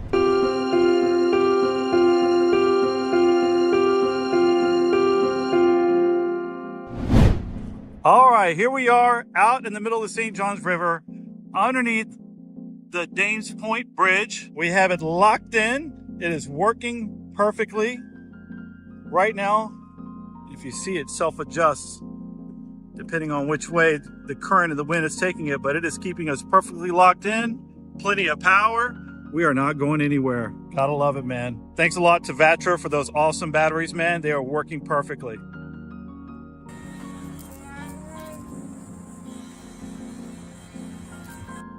All right, you guys just saw this entire project go by. Joe got two 12-volt batteries from Vatra, specifically designed for his trolling motors. He installed it directly on his boat and took it right out in the water and tested it out. How was that whole experience? Man, it was great, to be honest with you. I've always wanted to put this trolling motor on the boat and have this type of technology.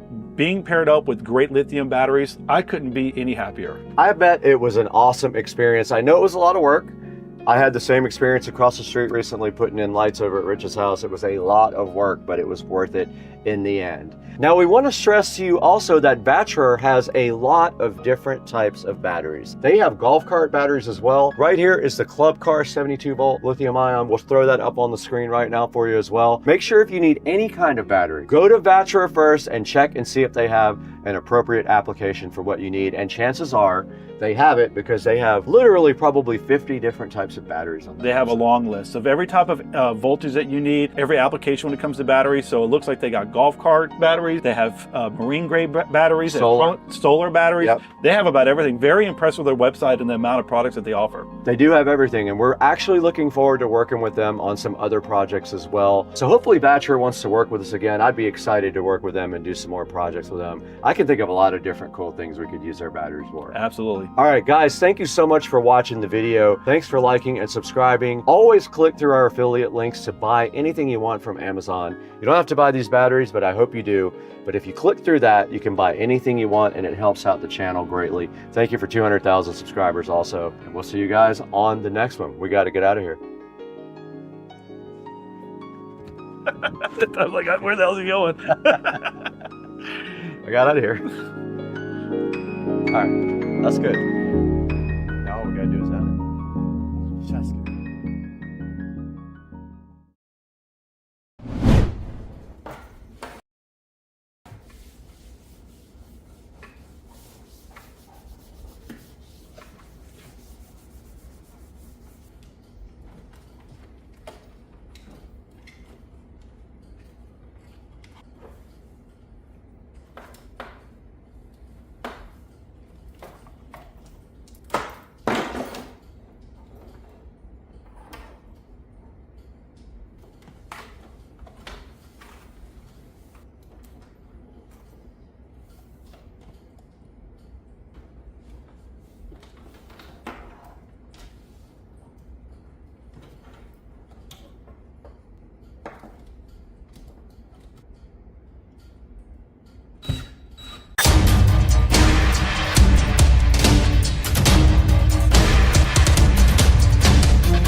We got the new double gang outlet inserts for the home theater system. On this side, we have regular power. We've got USB type A, and we have USB type A there. And then over here, we have Ethernet cable, which we're not using, and then a HDMI cable. We've already pre-wired, so we have power here, we have Ethernet here, and we have HDMI. So all we have to do is put the power in here, wire that up to the back of this, put the Ethernet right into there, the HDMI right into there, and then the TV is updating for the last hour at least, and it's ready to install another update. Let's get this here installed. And I'm gonna do power on the left, so I'm gonna do power right there. I'm gonna do HDMI and Ethernet right there. And I got my screwdriver over here ready to go, and all my tools. So all I need for this is my Phillips head screwdriver and my workman's pliers. Whenever you wire up this, when you wire up an outlet, neutral is always on the left, so the white wire always goes to the left. This is an odd one because they're usually on each side. In this case, they are all on one side, so we have to see which one is neutral and which one is hot. Okay, so right here it does say white, and then right here it says hot. So white is always neutral. And so when you connect this to the outlet, you always want to go in the direction that the screw tightens up. So when we undo the screw, you see how it goes to the left like that? So it loosens to the left, counterclockwise. So when you put the screw back in with the wire, you always want to go in the direction of the tightening. So for the white, you just take your workman's pliers like this, and you do a loop like that. And then we'll go ahead and do this one too. But they're both going to go clockwise, so to tighten. So those are ready. And then we'll do the ground too, I guess. So these guys are ready to go. Loosen the ground. I'll do the ground first. And then sometimes you have to actually hold the wire while you put it in, because it will tend to back out. So if you keep pressure on it like that. So that's the ground. Just like that, and just kind of hold pressure on it while you tighten it. It helps to have like a regular screwdriver too. And then believe it or not, these electrical connections can actually get loose over the years just from the electricity. So it helps if you really torque them down with a manual screwdriver. All right, so that thing's ready to go. Now, all we have to do is put it in like that, and it should have screws.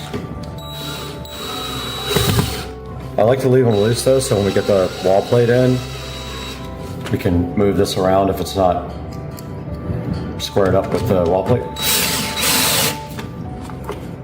Okay. On the way. I'm the worst at this stuff.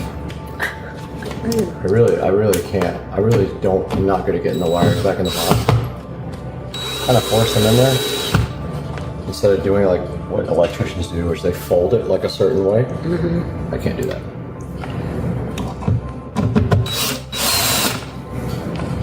All right, now we got to get both of these straight to put the faceplate on. So we're going to loosen this up a little bit so we can go left to right. I can tell already this thing is like leaning towards you. Yeah. So I leave it a little loose, and then I let the faceplate kind of tighten down way better. These will pull up to the faceplate. I have them really tight though because I was trying to get them straight. Yeah. All right, so the next step is power down here. So I'm just gonna pull out this, and I have power already run down here. All I have to do is connect it to the power strip. This should have power at that point, or either blow up my house. So this has no indications of power on, it has no LED lights, nothing like that. So I think the best way to test this is just get my phone charger. Okay, so we're gonna plug the phone in right now where you guys are actually recording, and we know if it starts charging. Okay, so the phone started charging, so we have power, this thing's good to go, and we're ready to mount the TV. What do you think? All right, Patricia's here helping me, and today we are putting this 75-inch Amazon Fire TV on the wall. But first, we have to actually install our Govee DreamView LED kit. And over here on the table, we have the Govee DreamView. This is designed for 65 to 75 inch TVs. So there is a certain pattern that we have to install this on. So we have to get out the instruction manual and check how we're supposed to install this. I have them in the bedroom, I have them in the studio, so I've done it. But I only did it correctly in the studio. I think I messed up in the bedroom. So there's a strip. These are 3M stickies to help keep the LED strip from coming off. That is the actual controller. So we put that somewhere back here where we can reach it. Yep, okay. That's where it starts. And so there's a certain pattern we have to go in, and we're gonna have to get the manual out. What's in here? Let's get the manual out and see how we're supposed to actually install these. Nick, Deal? deal. Okay, let's go.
Ready? Tell me when I'm close. We're close. My side is on. Mine on? No, back. Go back some. Mine on? You look like you were. Mine on now? I can't see it over there. Hold on. Don't move. We gotta go all the way your way too, by the way. Yeah, there we go. That's it. That's it? No cords. That's kind of money right there.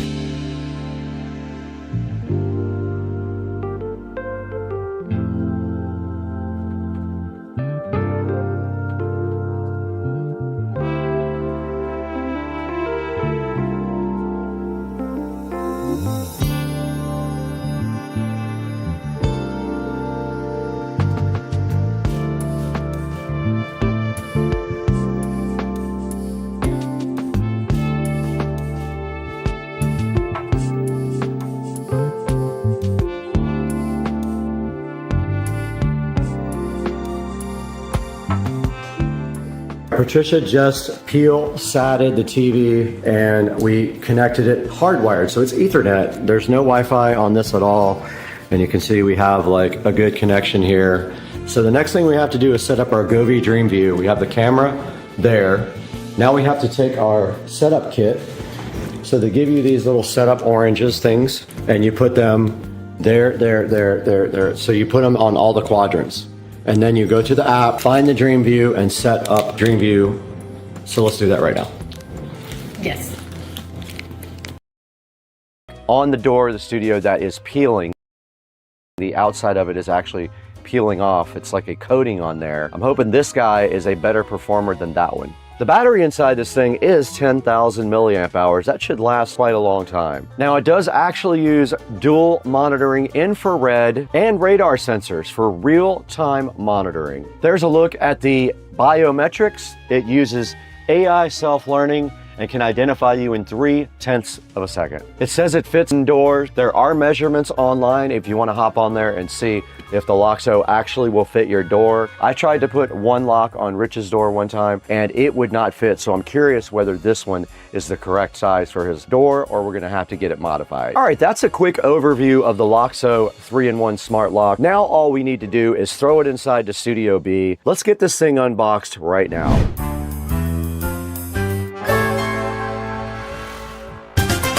Guys, right here in front of us is the Loxo 3-in-1 video smart lock. Loxo did reach out to us and ask if we wanted to take a look at this, and of course I did. And my plan is to install this on Rich's front door if it fits. I see no reason why it should not. This is the AL501 Smart Life Security at your fingertips. This thing has about 6 ways to open your door, and you can see right here it is also a video doorbell. It does touch unlocking as well. You can unlock it with the app, and there's not much on the front of the box, but on the back you do see all of the cool features that it can do. It has built-in Wi-Fi, it has auto lock, a privacy mode, two-way talking, a 10,000 milliamp hour battery, anti-peeping on the password. It supports 2.4 gig only, remember that. It's IPS65 waterproof. It can be remote controlled with the app. It tells you when the battery is low. It has a door lock with a chime and an emergency power supply. You can see up here how the whole thing about how it protects you and your family with comprehensive security monitoring. And that is all that is on the outside. Let's go ahead and get this guy opened up and see what we're in for when we actually install this thing. Nice packaging, and on the inside of the box here we have the user manual inside of a nice black thing, and we have a nice little contact us via email to get an extended warranty. Now there is a template in here for installing. Not sure what that is about. Probably fits in a standard lock, but we don't know until we actually try it. And then inside of the box you do see everything else that it comes with. There's an accessory kit right here, and then all the parts of the lock that we need. This is the outside of the lock, so that's what you see on the outside. There is the doorbell chime, and I'm assuming it lights up right here with the numbers. And then of course if you remove this, there's a key there and a USB charger in case you lose all your battery. You can still get in the house with the key or charge it up right here if you have an emergency. So this would be the outside portion of the lock, and then there is a little plate in there to go with it. This is going to end up. Guys, welcome to Supercar Street Racing. We are out here in the Supercar Street Racing garage today with the 2014 Club Car Precedent. And today we're going to be giving you a short tour of the Club Car Precedent here that's sitting next to the Model S Plaid. And then we've got 2 new exciting products to show you for the Club Car Precedent, and all that's coming up today on Supercar Street Racing. So hang out with us.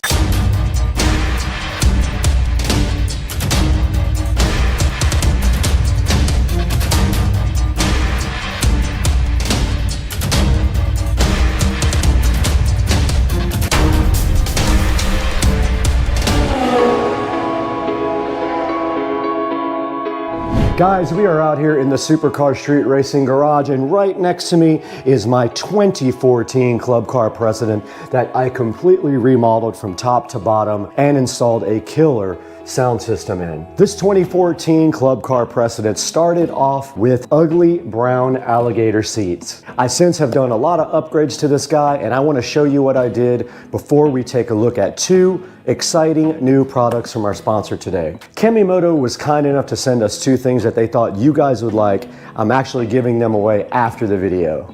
So let's get started. Take a look at the golf cart real quick. I'll show you everything that's been done to it, and then we'll look at these 2 products from Kemimoto. So we're right here in front of my 2014 Club Car Precedent that has been completely remodeled from top to bottom. And starting at the front, we have some modifications here. One is we replaced all the bushings in the Club Car Precedent because the wheels were folding in like that and the bushings were worn out. Also up front here, you do notice that someone has installed the LED light kit in the front. I did not get that myself. It was already on the cart.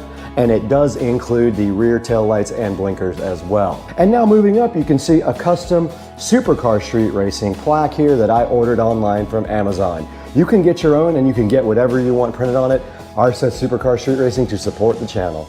We're back here with the golf cart, and I just wanted to show you guys the mods to the side of the golf cart. And one of them is that we got new wheels and tires, and I think they look pretty cool. They're like a mesh wheel with a low profile tire. I like the golf cart not to be raised. I like it to be lowered. And so we did these street tires with these awesome SS wheels, which are completely black and spoked, and I love them. The next thing you can see on the side here is we do have carbon fiber armrests. This one has a little bit of glue on it that I have to get off. It's because when it detached itself, I had to glue it back on, and I accidentally got glue on it. I just need to take some WD-40 or something and get that glue right off of there. But you do see the carbon fiber armrest covers here on the golf cart. Moving to the inside of the cart now, you can see we have done some major modifications to the inside. One of those is the nice seat that has been painted with black fabric paint. We did take the brown seats and paint them black with fabric paint, and it came out awesome, I think. We might want to put another coat on that pretty soon. It might be wearing off a little bit, but we'll get to that when we have time. The next thing we're showing you is our mat. Of course, we replaced the mat with a laser cut mat. I'll put a link to that in the description as well. It fits perfectly, and it has a gray stripe on the edge of a black mat. Now moving in even closer, you can see that we have a tablet that runs all of the golf cart accessories. It runs the motor controller, can be tuned with it. It also runs the sound system, and it can run any Android app that you want. So it's very cool. You can see I've got the speedometer up on it right now. But yeah, such a cool idea for the golf cart. It does not have to have any kind of head unit. Everything's Bluetooth back to the sound system. Now right down here in the golf cart, you can see that we do have a charger here. It is a USB charger, and we have a second one next to it with USB Type-C and also quick charging. So that's what these two are right here. Below that is our gauge for our eco battery. It shows you the state of charge and also the voltage level coming from the eco battery. Moving up here, we got the carbon fiber dash, of course, which we put on there to give it a little bit of extra sporty look. We got the JBL speakers, of course, and we've got a carbon fiber steering wheel. And that's gonna do it for the front of the golf cart mods. And now let's take a look at the motor and the controller underneath the seat. Moving under the seat, you can see the most important thing in this golf cart that has been modified. This golf cart has been converted from 48 volt lead acid batteries to 70 volt lithium ion. This is the eco battery, 70.4 volt, 105 amp hour battery. It was not cheap, but it is so awesome. And we also added the Novitas DC to AC conversion, a 600 amp controller, and a AC motor. So this golf cart is no longer DC. The AC has better battery life, it has better torque, and it is just an all-around better selection. And you do see also, when you do convert to lithium ion, you move your charger into the cart. The charger is right over here, and you use a standard female side of an extension cord to plug directly in the cart, and all the charging happens right here inside the cart. And on that side of the well over there, under the camera here, we have the 12 volt relay switch. That switch over there on that side of the engine bay controls all the 12 volt accessories. So if you go into a bar or somewhere and you want to turn off everything so nobody can fiddle with your stereo system or Bluetooth you or anything like that, you flip that switch there. Right here in the back of the cart, we went ahead and took the opportunity to go ahead and put in 2 more JBL speakers so we could get full stage sound back here. So we got the same speakers, our 6.5s, 2 ways in the back here. And then right next to them, we have our epicenter control for our bass. And we do have another fast charging USB-C and USB-A receptacle right here, and a little plaque to show you what this knob actually does. Guys, moving to the back of my 2014 Club Car Precedent, there's not a lot to see back here that was done by me. We actually got the cart with this brand new back seat already put on it. It does fold out. And also all we did besides that you can see here is remove the white top, and we went ahead and got a black top because it matches our theme better. But all the rest of this was done except for the stereo system, of course, and I did black out the taillights here by spraying a little bit of plastic on each one. Now let's not also forget our 12-inch woofer down here right below us. I did add that as part of the stereo system. Let's show you that now. All right, the last thing we have to show you, which you can barely see, is the stereo system. So behind the seat of the golf cart, we do have the entire stereo system. We have our 72 volt, 12 volt converter here. It's actually an inverter. We have a master switch for 12 volts here. We have some Bluetooth accessories there, a Bluetooth receiver, and that is how the signal does get down to the head unit. Right down there, you can actually see the amplifier chilling right there with the Bluetooth receiver sitting right on top of it. That is a 5-channel amplifier, so it's running the 4 speakers up front and the subwoofer.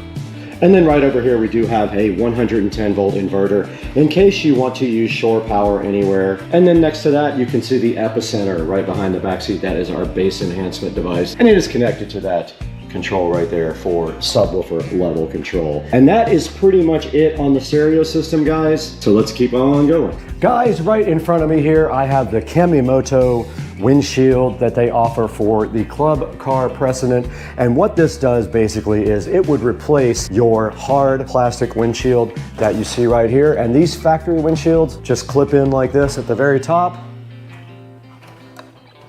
Your new Kemimoto windshield actually is removable and would just fit right on the front, just like this. And it simply just has a Velcro strap to go around and fasten on to the windshield just like that. So installation is easy. I'm gonna show you guys by not removing this windshield completely. It has Velcro straps on it, pretty simple. And these Velcro straps just do go around. So installation is quick and easy for the Kemimoto windshield, and it just does install like that. And then you take your bottom 2 straps. Of course, you won't have a plastic windshield on it like I do. And you take them and you Velcro them. Now, of course, my plastic windshield is getting in the way. So this would not happen if you don't have the factory windshield. And I don't know if I've ever done a simpler installation. And also, and this top part, of course, can be folded down if you really want to. It will crease right in the center so that you can make this into 2 windshields. But first, before we do that, I'm gonna show you the tinted panel for this. So this also comes with a tinted panel like this, which you can then put on the inside of the cart. And it has straps to hold in the tinted panel as well.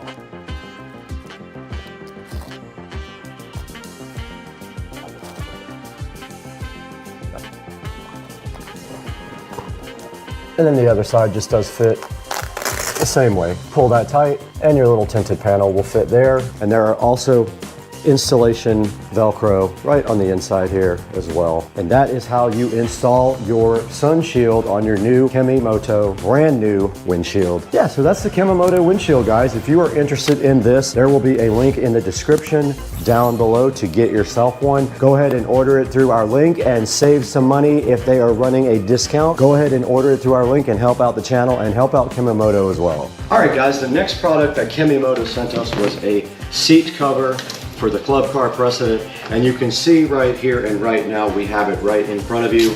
And this guy just simply goes like this. You put it directly on your seat like this. It has straps that are Velcroed, and the straps just run underneath the seat.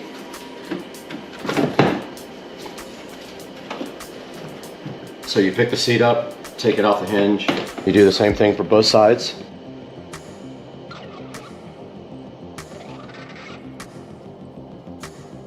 It's probably easier with 2 people.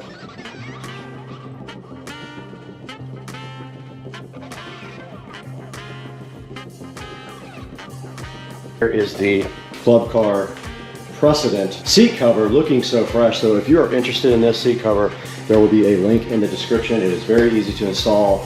And if you just want a quick solution to cover your seat, I would go ahead and grab this seat cover. Okay, uninstalling your Kemimoto windshield is just as easy as installing it. Let's go ahead and get our sunscreen off, our sunshade. And the great thing is you can store this in the cart. Our sunshade is completely off. And now let's uninstall our Kemimoto windshield. Super easy to uninstall. You literally just pull the Velcro straps off. It does have a hinged mechanism in the center right here, as you can see. And this thing can be carried with you on your golf cart. Guys, thank you so much for joining us today on Supercar Street Racing. We are so appreciative of all your support. and all your good comments. And we just thank you so much for liking and subscribing and buying all your products through the links down in the description and continuing to help Supercar Street Racing grow. And as a token to you, I'm giving it away to someone in the comments section. I'm gonna pick a lucky person to get this Club Car Precedent windshield and this nice Club Car seat cover, and I'm gonna ship it to you for free.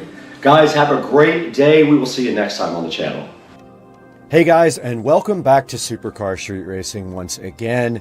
We are happy and proud to have our sponsor Kimamoto on board, who was gracious enough to give us one of these seat covers and this foldable windshield to show you guys today.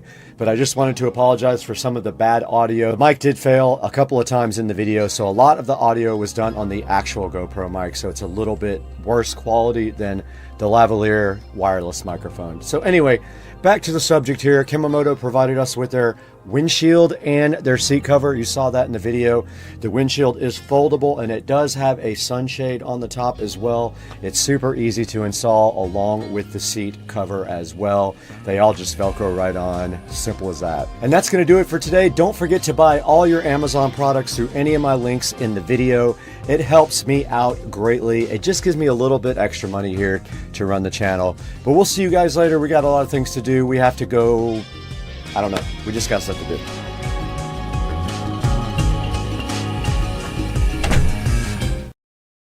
Hey guys, welcome back to the channel, Supercar Street Racing. I'm Brad, and what we are looking at today is part 4 of the golf cart audio install. And I am going to insert some clips over that to kind of explain what's going on in the clip this time, because there's not a lot of dialogue. It's just me working, and I didn't give a good explanation of it. So you'll see that now on Supercar Street Racing.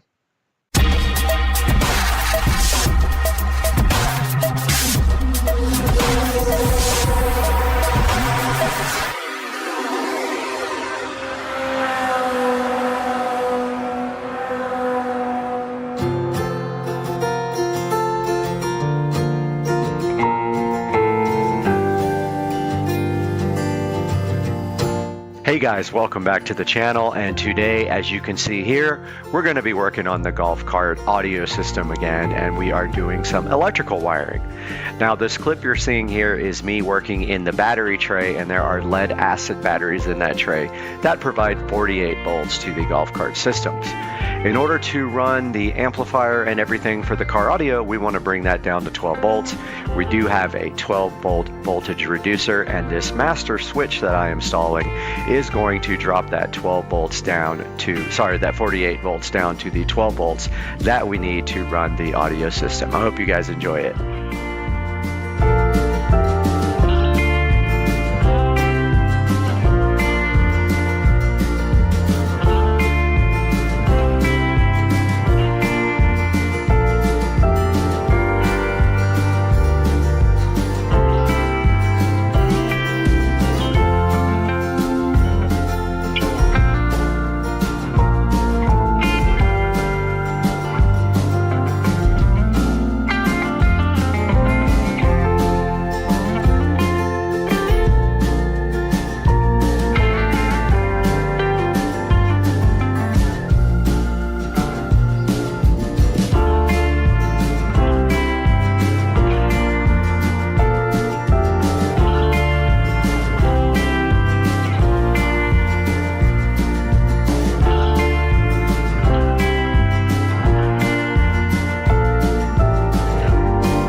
right, we got the power switch in, and now we're going to do some more work on power and things like that.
right here, what you're looking at on the screen now is my Blaupunkt Epicenter. Comes with a remote control for the base knob, and it has a little LED on it.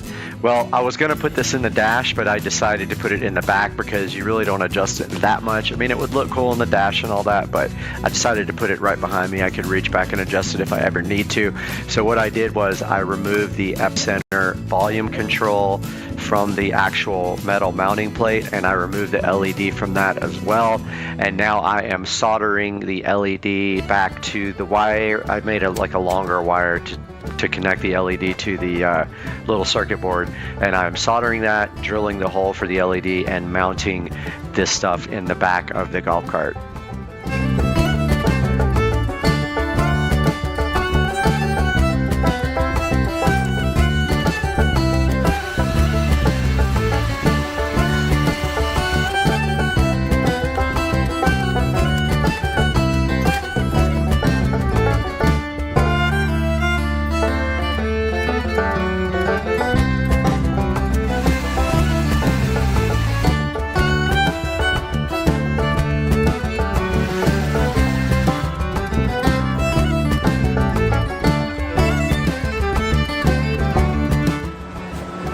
Alright, I'm going to install these bus bars now up front. One for positive, one for negative, so we have a place to actually run wiring.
Go. You do it, I do it.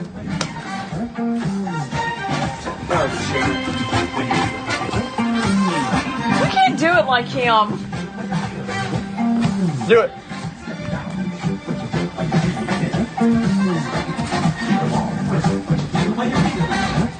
He's so light. He's like, you don't even see anything. Like, what the fuck?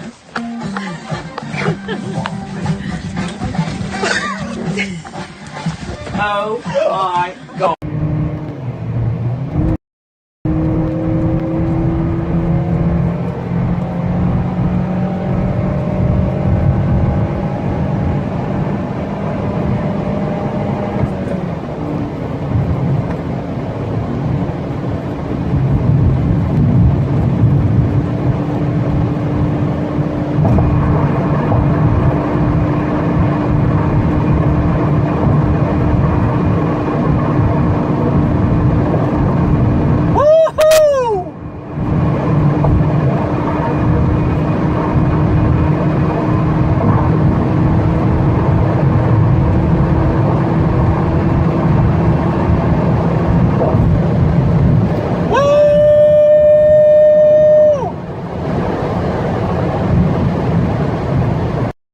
Just kidding. And look what I found. Oh, they're upside down. Got him! Good night. Got him!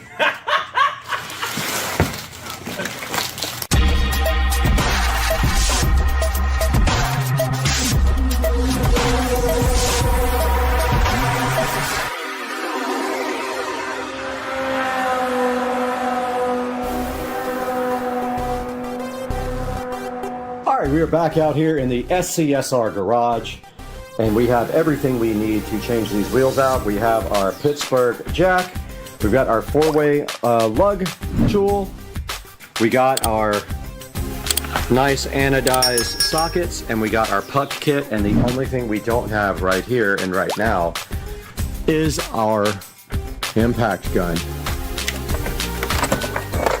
And of course my dryer wants to go off, and now I can't reach the impact gun. It's too far back. And I got the impact gun now, and it has a battery ready to go, but it will not break these free. I tried last time, you have to break them free with the 4-way, and now we have to get our adapter set out for our impact gun. Unfortunately, these sockets do not fit my breaker bar, so that's where we are right now.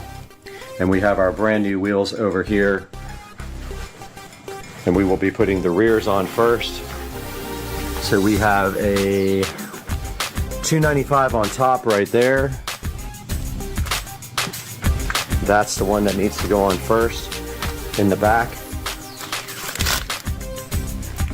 I believe that's a 295. Yep, so this is the first back that will go on, so we'll get this over there and unpackaged right now.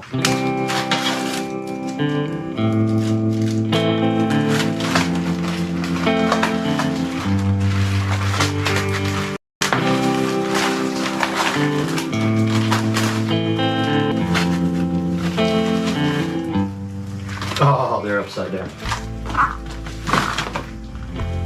Good night.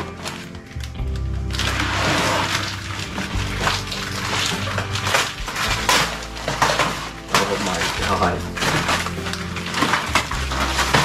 Oh my God. Look at these. Holy crap. Amazing. Unreal.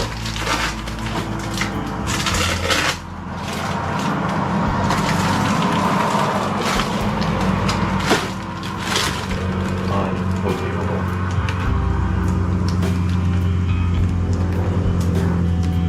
These things are amazing.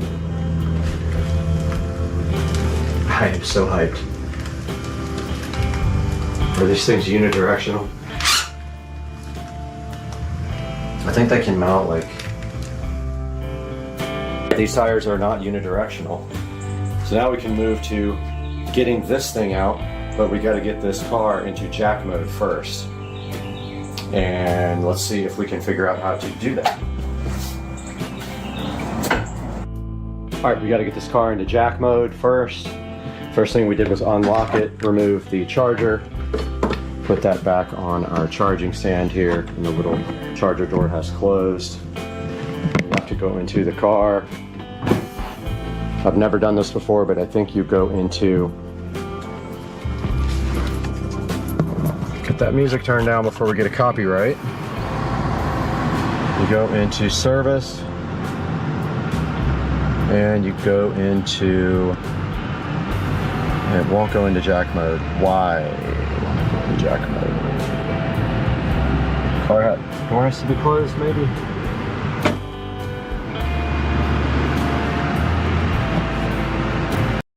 Will not go into jack mode. Why? I gotta figure that out.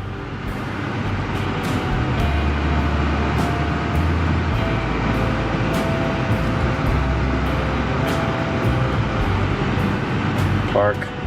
Okay. Won't go in jack mode. Not sure why. I gotta figure it out now. Alright, I cannot figure out why it won't go into jack mode. But I also can't change the suspension either. Advance.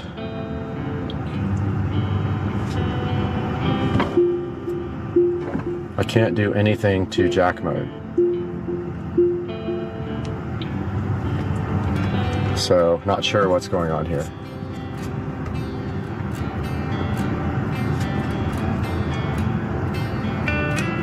So, service.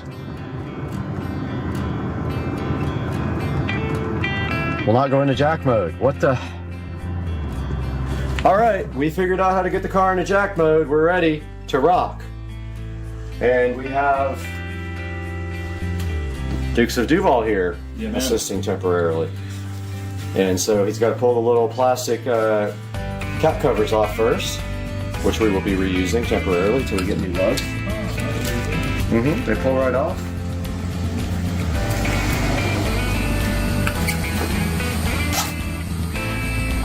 And we gotta get this thing mounted somewhere. Well, you're look. You didn't get aftermarket lug nuts, did you? He ordered them, so I gotta put them on later. They didn't come in yet.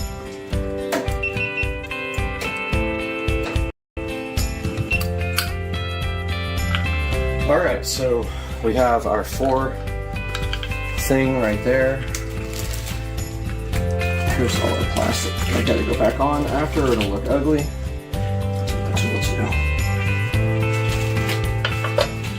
And then we need our 21. And we need our adapter.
This is stalker big. All right, so these are, we are going from what? We're going from 285, 40, R9, 295, forgot. 295, 35, 21, ZR. So we're screw up anything?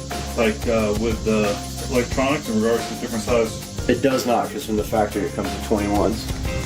But you can order them with 21. So that's the new big bad boy. call this? Sit in some battery acid here.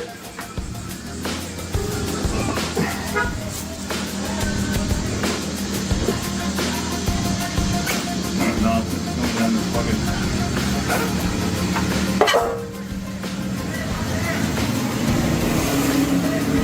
Like what that in that one house.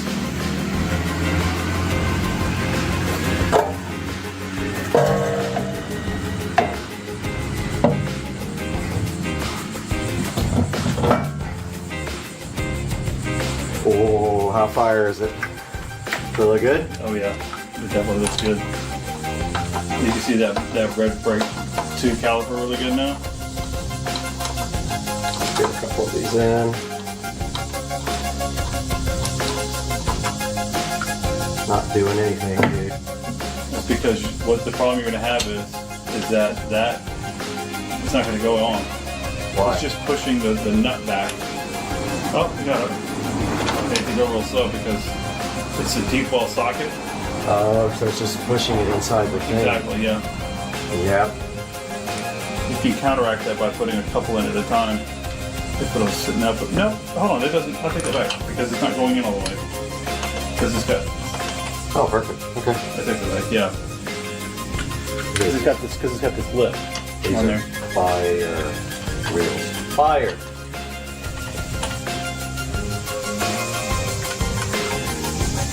So scared to like do anything.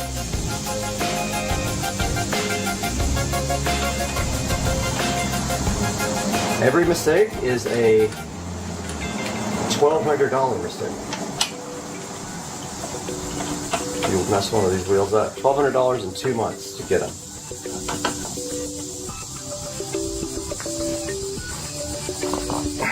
Where's my torque wrench? Probably safe to impact them on real quick. You think? Yeah, and then go back with the torque wrench. Did you get the? I've never even used it. I'm scared to even impact.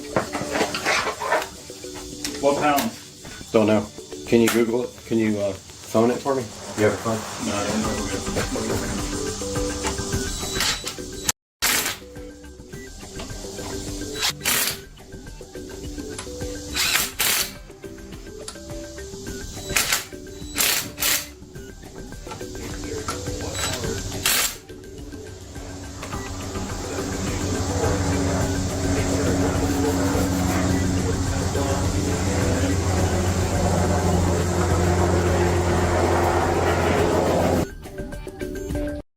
All right, we got our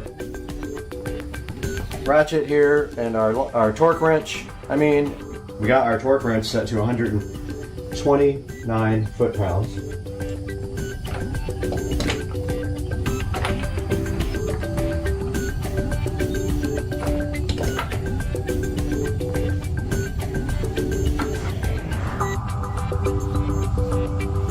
Pretty tight. I'm gonna go ahead and let this thing down.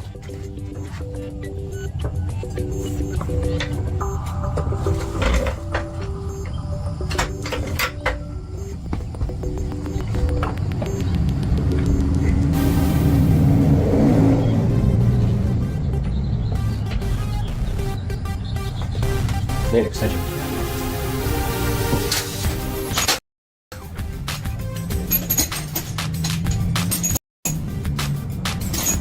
Not putting it.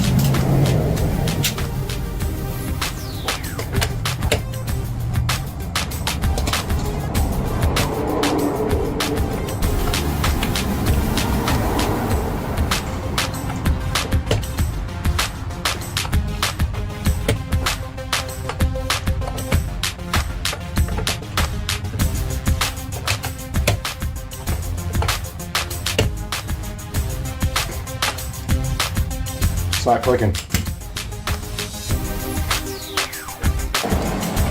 Got the wheels on, put the cap kit on, and we are done with this wheel. Now we have to do is clean this wheel off and dress it.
to move.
Guys, we are out here with the Tesla Model S Plaid with the brand new BC forged wheels.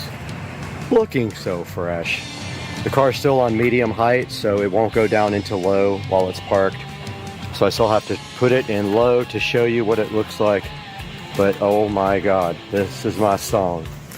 This looks so good. What a difference this makes. The BC forged wheels on the Model S Plaid. Now I got to dress the tires and clean that all up. All right, we just finished dressing the wheels and tires and cleaning them, and this is how it looks on the Model S Plaid. We're about to go down to a good spot and do some sunset pictures, even though there's no sunset. The weather's kind of crappy. But check this out, guys. The BC forged wheels came out so hot on this car. Now the suspension's still in medium, so it will drop. When it gets into low, it won't let me do it while it's parked. But that BC forged wheel, oh my word, guys. This car looks so hot with the tint and the matte wheels. Oh, I can't even tell you how good this is. That thing is a missile. Look at it. Oh, best car ever. Love it.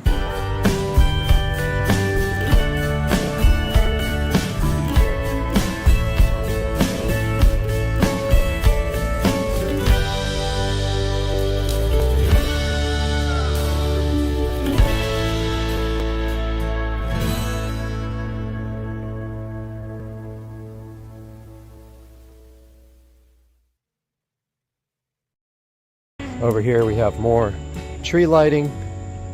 Both of these palm trees are lit up. And our fence lights continue around with one more torch. And let's roll on by the fence. I do see a string that's out. These things don't last forever. I give them a month at the most. But we got a landscape light in our fish pond right here. I bought a whole new batch of these in case I ever want to upgrade the ones in the yard, and I also swapped out the LED lights with much stronger ones. Looks like that string is out. And then I wanted to show you guys the shed lighting that I designed. So this is all 110 volt lighting, and these are actually powered from the switch inside of the shed, and it is a smart dimmer.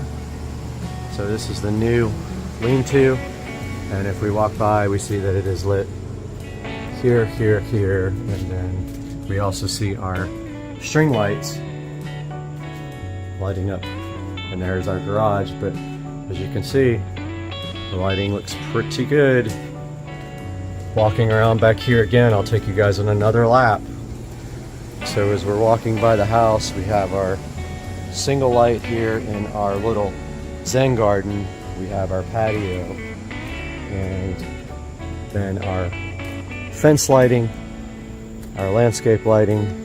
We have our torch as I cap this guy, which is not working. We have our pool light with our raft that I should have gotten rid of for the shoot. We have our beautiful light, which is going to get capped. And we have landscapes lights there. They're lighting trees. There, a lantern. They're lighting trees. Our dock lanterns. Sorry, our bulkhead lanterns. This beautiful torch here, which is going to get capped off. And then our fence lights and more landscape lights here and here. And one more of our refurbished beautiful torches lighting up our patio there ever so gently as we cap off this guy. So that is a overview of the lighting at night, and of course you can see the fan going, keeping us cool at night. The Govee RGB LED light here. I have another one for here, but for now I have the disco ball, which no longer moves, but I like the pattern that it puts out on the patio. And we have supercar street racing here, and there's our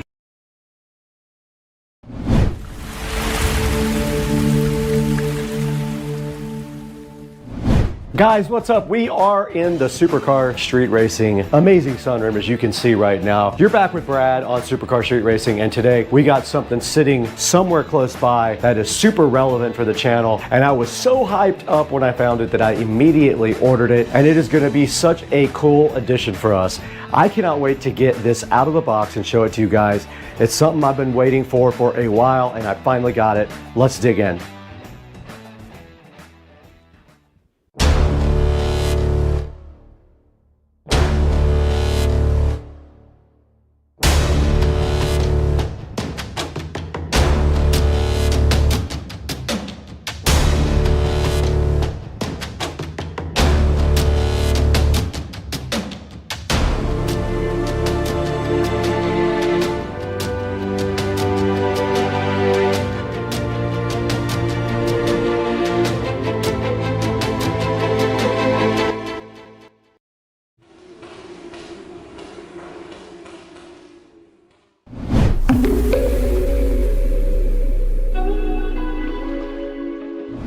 Guys, we are in the Supercar Street Racing sunroom right now. You can see outside, it is a beautiful but windy day in northern Florida. And here we are with a special project for the channel. Now, I've been trying to get something like this for the channel for a while, and I see other channels that have them, and I was so jealous. So I went ahead and pulled the trigger and bought a special treat. It is not sponsored. It doesn't mean it won't be sponsored in the future, but for right now, I paid full price for this object that is sitting so fresh and so fly right next to me in the box here.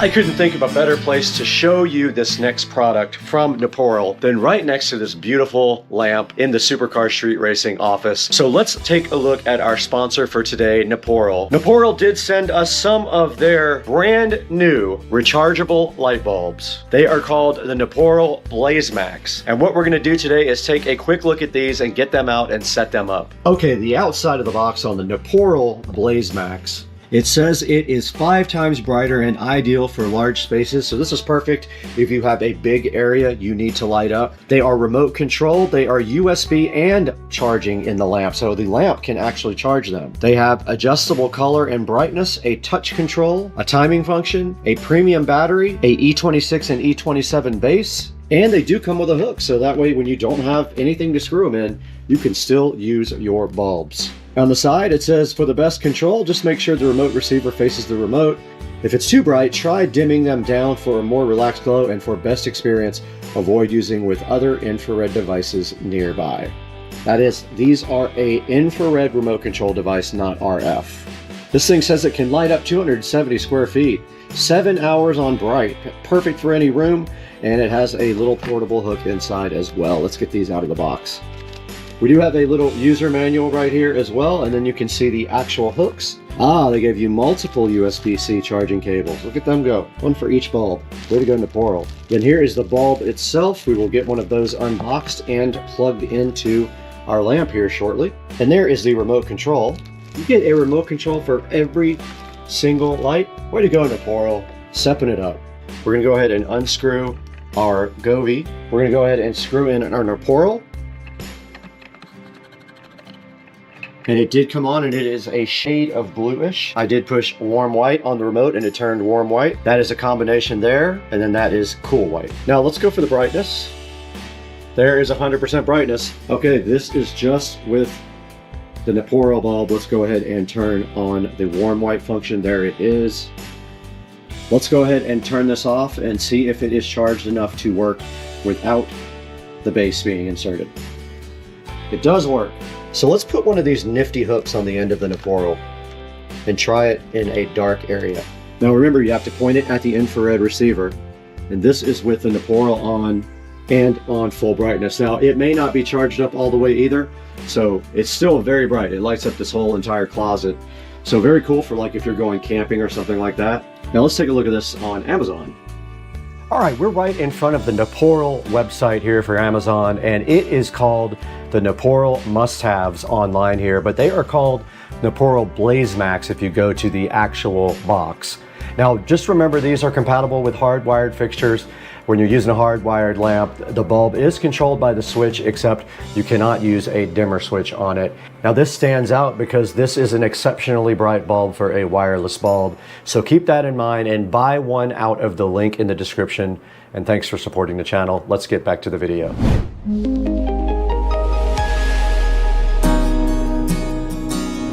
Inconspicuously marked from Switzerland is a fire looking box right here that got kind of beat up, but hopefully it is fine. And our first mission is to figure out how to open this. And it looks like it's taped there. It got some tape on the sides as well.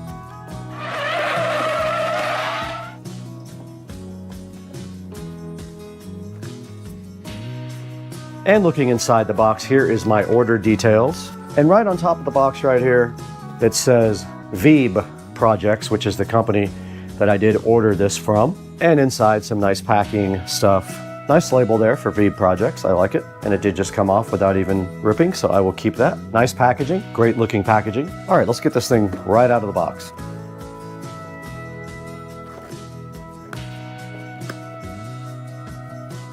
First thing in the box we have here is a silver package. Let's see what is inside of that.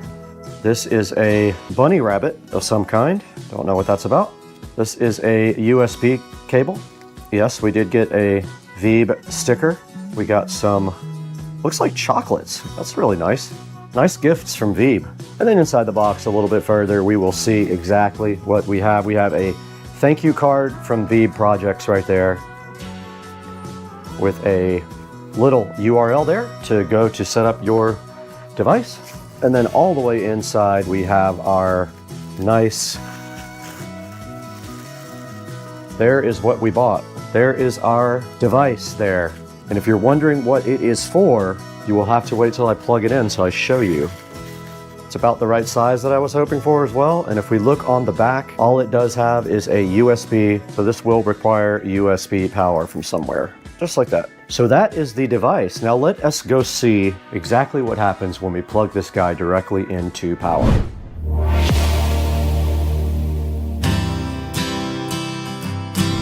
Okay, we're in front of the Supercar Street Racing whole home audio system, and looking behind the WIM, we do see a USB port right there. It's the easiest way to see it is with the phone. You can see right there, it's on the upper left. I'm gonna go ahead and provide power to this guy with that USB port. Okay, the first part of this equation is getting power to this object. We went ahead and did that right here in the back of my WIM, and now the next thing we have to do is make sure that we do have the setup on this going, and to do that, we're supposed to access a web page on the phone. Okay, we are recording both on the phone and on the GoPro now, and this is the instructions for lighting up the object, the VEB.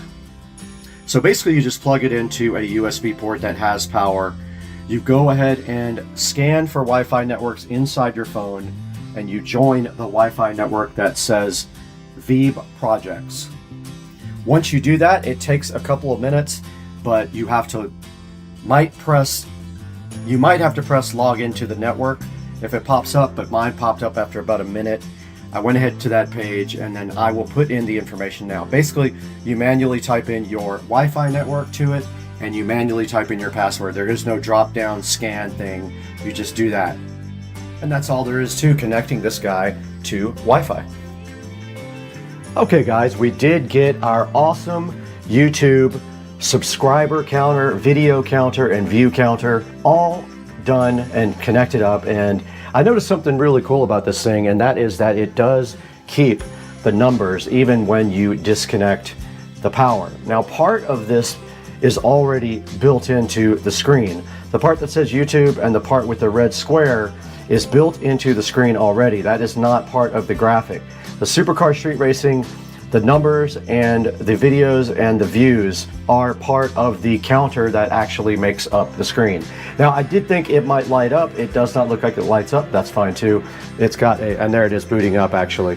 Now, when it boots up for the first time, you will see it go through this little process here of doing this flashing. I thought something was wrong with it at first, and also a big deal, if you get this, is when you first connect this device, you will not see anything on the screen. Even when you power it up, you'll only see the red square and the YouTube logo on the screen. You will not see any graphics even while you're connecting it to Wi-Fi. Now this is initializing right now, and there it goes. It is fully initialized and up, and that part of the project is basically almost done.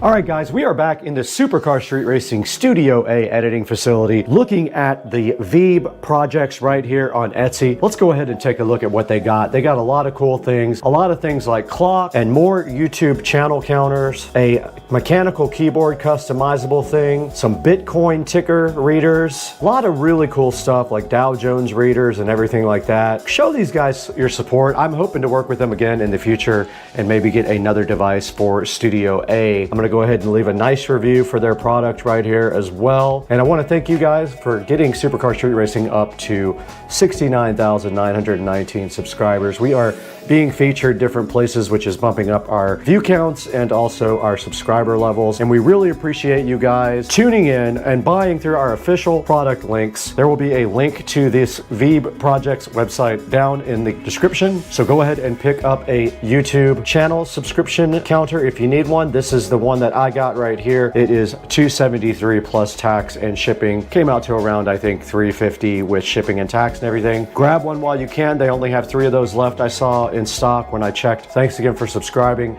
I got to get out of here. I got to eat some chicken soup real quick.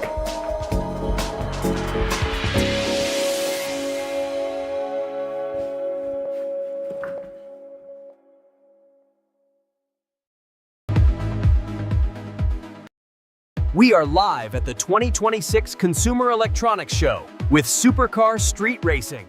Hey, what's up everybody? Supercar Street Racing. We're back at CES 2026. We're in the Chic booth, and if you look behind me, this is just some of the cool technology that Chic has this year at CES.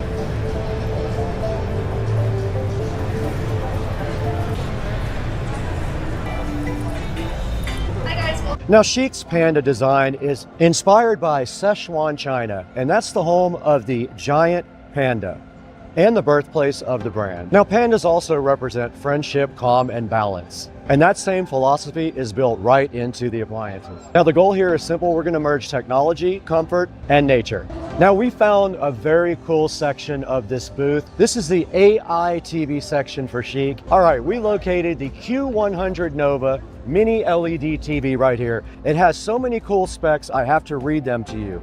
This thing has a 0 gap wall mount, meaning if you look on the side here, that is the amount of space you have between the TV and the wall. It has over 5,000 local dimming zones, 5,000 nits of peak brightness, and 95% DCI P3 color coverage. It has 4.1.2 panoramic sound built in as well, and 3D sound built into the TV itself. And it is powered by their Changhong Yunfan AI engine. Joe, we found the air conditioning section of Chic, and it looks so cool. Step in here with me to this awesome room and check out all the cool products that Chic have. These are 5th generation inverter air conditioners. It says evolution driven by your care, and they think for you because they use AI. This is a nice gray color here, which would look very cool in my house. And then this one here says 360-degree PureTech 2.0 for a dust-free cabin. But there's one thing in particular we came here to look at, and that is this AI Air Manager 360. Now, this is the first system in the industry that does temperature, humidity, and air quality at the same time. This thing actually checks to see if there's enough air coming in, and if it's not, it brings in fresh air. This thing is so detailed, it gets down to a 0.1 degrees Celsius precision temperature monitoring. How smart is this? It will also auto dehumidify anything above 70%. And of course, since this thing is AI, it learns your habits and it'll save you up to 42% on your power bill. This thing can achieve 99.9% sterilization in under 2 hours time. This is actually inspired by this guy, and it uses ink wash art styling right on the front for this cool looking line pattern right here. Now, this is the BCD 507W smart fridge. It has some amazing features we need to show you guys. Check this out. It has this feature called M-Fresh. It's got a cooked food zone here. It's got a minus 3.5 C gentle freeze. So the top evaporator and the soft air lock keep frozen meat moister with less blood loss. And right here, check this out. It's got full space purification too. And here's a very cool thing. It has a dual cooling system with independent cooling cycles. Now what that means is, you can see here, there's no odors that cross over between the two systems. They're completely separate for fresh storage. Now let's go ahead and take a look inside of this cool fridge. If we look right here, Joe, it's already stocked up for our dinner tonight. They knew we liked Coke Zero, but check this out. It's got these nice soft closed drawers as well. They just close just like that. And then of course, you got the dual zone. The freezer is down here, completely independent of the top zone, and everything is smart controlled as well. Okay, this is the MG100 14786 smart washing machine right here, Joe. Take a look at this thing. Now this thing uses AI to analyze your fabric types, your load weight, and your user habits. It automatically will optimize your wash. Check it out, it's got a 530 millimeter drum in there, a 9.2 inch touchscreen interface right here, as you can see. Let's play with it right there. And a direct drive durable motor for quiet operation. Now its smart programs include one-touch wash. There's things right here on the front you can go ahead and press to get into all these different programs. It's got ozone cleaning and steam, and it features a gentle hand wash mimic mode as well. So that's probably good for your clothes if you have gentle clothes that you don't want to get messed up. It also has a smart drying feature with self-cleaning. It saves 30% energy and reduces your water usage, and it is app and voice controlled. This thing is future-proof. Its AI self-diagnosis does that. Its OTA updates keep it modern, and it has new AI features planned for 2026. All right, we're back at CES 2026 for Supercar Street Racing, and looking right behind us here, we have this awesome skiing simulator. Now check this out. He has a virtual reality headset on, and he's actually skiing. There's so much more we have to look at here though today. We better get going. Joe, Chic is clearly pushing beyond usual appliance technologies.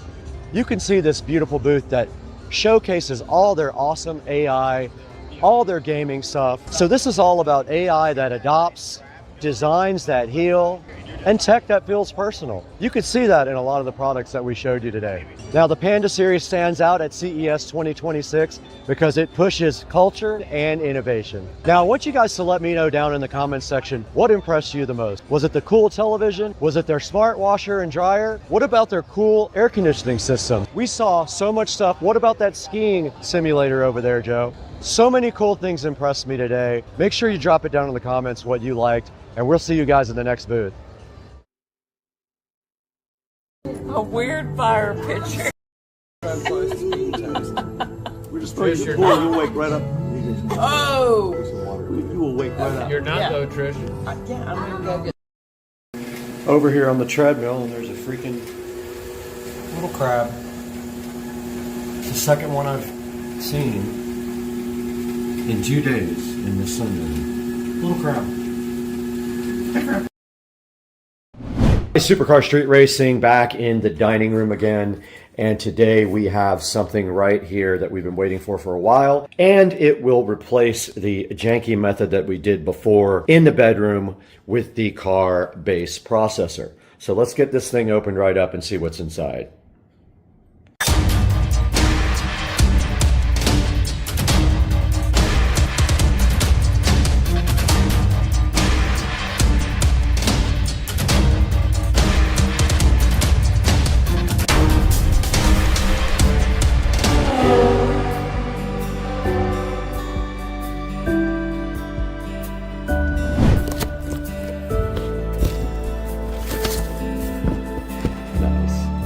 Side of this box in front of me, we've got the Behringer Ultra Bass Pro EX 1200. Now this is my third EX 1200. These things are very, very difficult to find online. There are probably maybe one of these or two pops up per year, and this one came from Music Go, and you can see on the back it does have 1/4 inch inputs, not RCA, or it has XLR input. So we will need to go. So this guy looks like it's in really good shape. It only has a few things going on right here. May wipe off. There's a stain right there. Something spilled on it, it looks like. Other than that, it's in great shape. It does look like it was rack mounted. I do see where there was some screws on the rack. But yeah, the EX1200, and this actually is going in the bedroom for the theater in the bedroom, the 5.1. So we can go ahead and look for our 1/4 inch jacks now and see if we have any 1/4 inch RCA. We're in the bedroom now in Supercar Street Racing, and we do see double RCAs coming out of the subwoofer right there. However, there is only one connected right there. So let me check that out and see what I did back here. So basically there is a Y adapter behind the Marantz right back there. So all I have to do is remove that Y adapter and plug it up to the back of this guy and then run a set of RCA cables down there. That would probably be the easiest. Although I think the Marantz has 2 subwoofer outputs. Let me check. All right, so we have to go into our trusty hoarder bin here and see if we have any RCA. And I don't think it's this side. Oh, maybe it is. That's trash. I don't know why that's even in there. So what we're looking for in here is a 1/4 inch to RCA female. So let me dig through this with you guys, and then we'll see if we have it. I was smart last time. I bought a pack of these, so I have them. So what we have to do now is connect these to the back of the Ultra Base Pro. We're going sub out. We only need one because we have the splitter right here. So let's just get this connected real quick. Now remember, if you are feeding speakers also with an amp, you come out of these outputs here, this one and this one. So we need input left, input right, and then we come out of that and go to the sub. So we're gonna have to feed both of these. So let me see if I have everything it takes, and we will get back. I'm gonna go ahead and use both subwoofer outputs on the back of this. There are 2. This RCA cable is kind of janky. So there's double RCA outputs back here for sub. And I'm using this monster thing that will slice your arm open because it has zip ties on it. Now this feeds the inputs right and left, and then we'll come out of this output and feed the subwoofer down there. Need to grab the power cable, and I have a meeting. We did get the Ultra Base Pro installed, and if you look at the front of it, you notice the Marantz just came on as well. There's the power button for it. We do have power. Now, on the front, we have a processor section here, and this is actually the frequency that it centers around to process, and I like to keep that low end down there. Your next setting is called Dynamic Punch, and there is some manuals online that explain what all these do, but so you can set your subharmonics to low or ultra low. If it's in, it's ultra low, which I like. So then you have your bass level here, which is self-explanatory. You have a bass limiter if you need that, which I don't use that. And then this section here is if you're feeding other speakers with the output of this. You can either have them get the bass, subharmonic bass, or you can turn that off, and you can also cross them over as well. And of course it has a level for the satellite speakers. We are not using this section, and we don't use the bass limiter, so we only use this part. All right, guys, we are back in front of the Marantz, and we have our Ultra Base Pro here. So all that is left to do now is to fine tune and test it and see if it actually works. I do hear a thump from the subwoofer down here when I turn it on, so I am thinking it does work, but what we want to do is test it. And of course, we can't put any copyrighted content on without getting completely destroyed by YouTube. So we're gonna go no copyright ambient. All right, it says no copyright, but a lot of times it is copyrighted, but we'll see. And let's get a little bit of sound going here.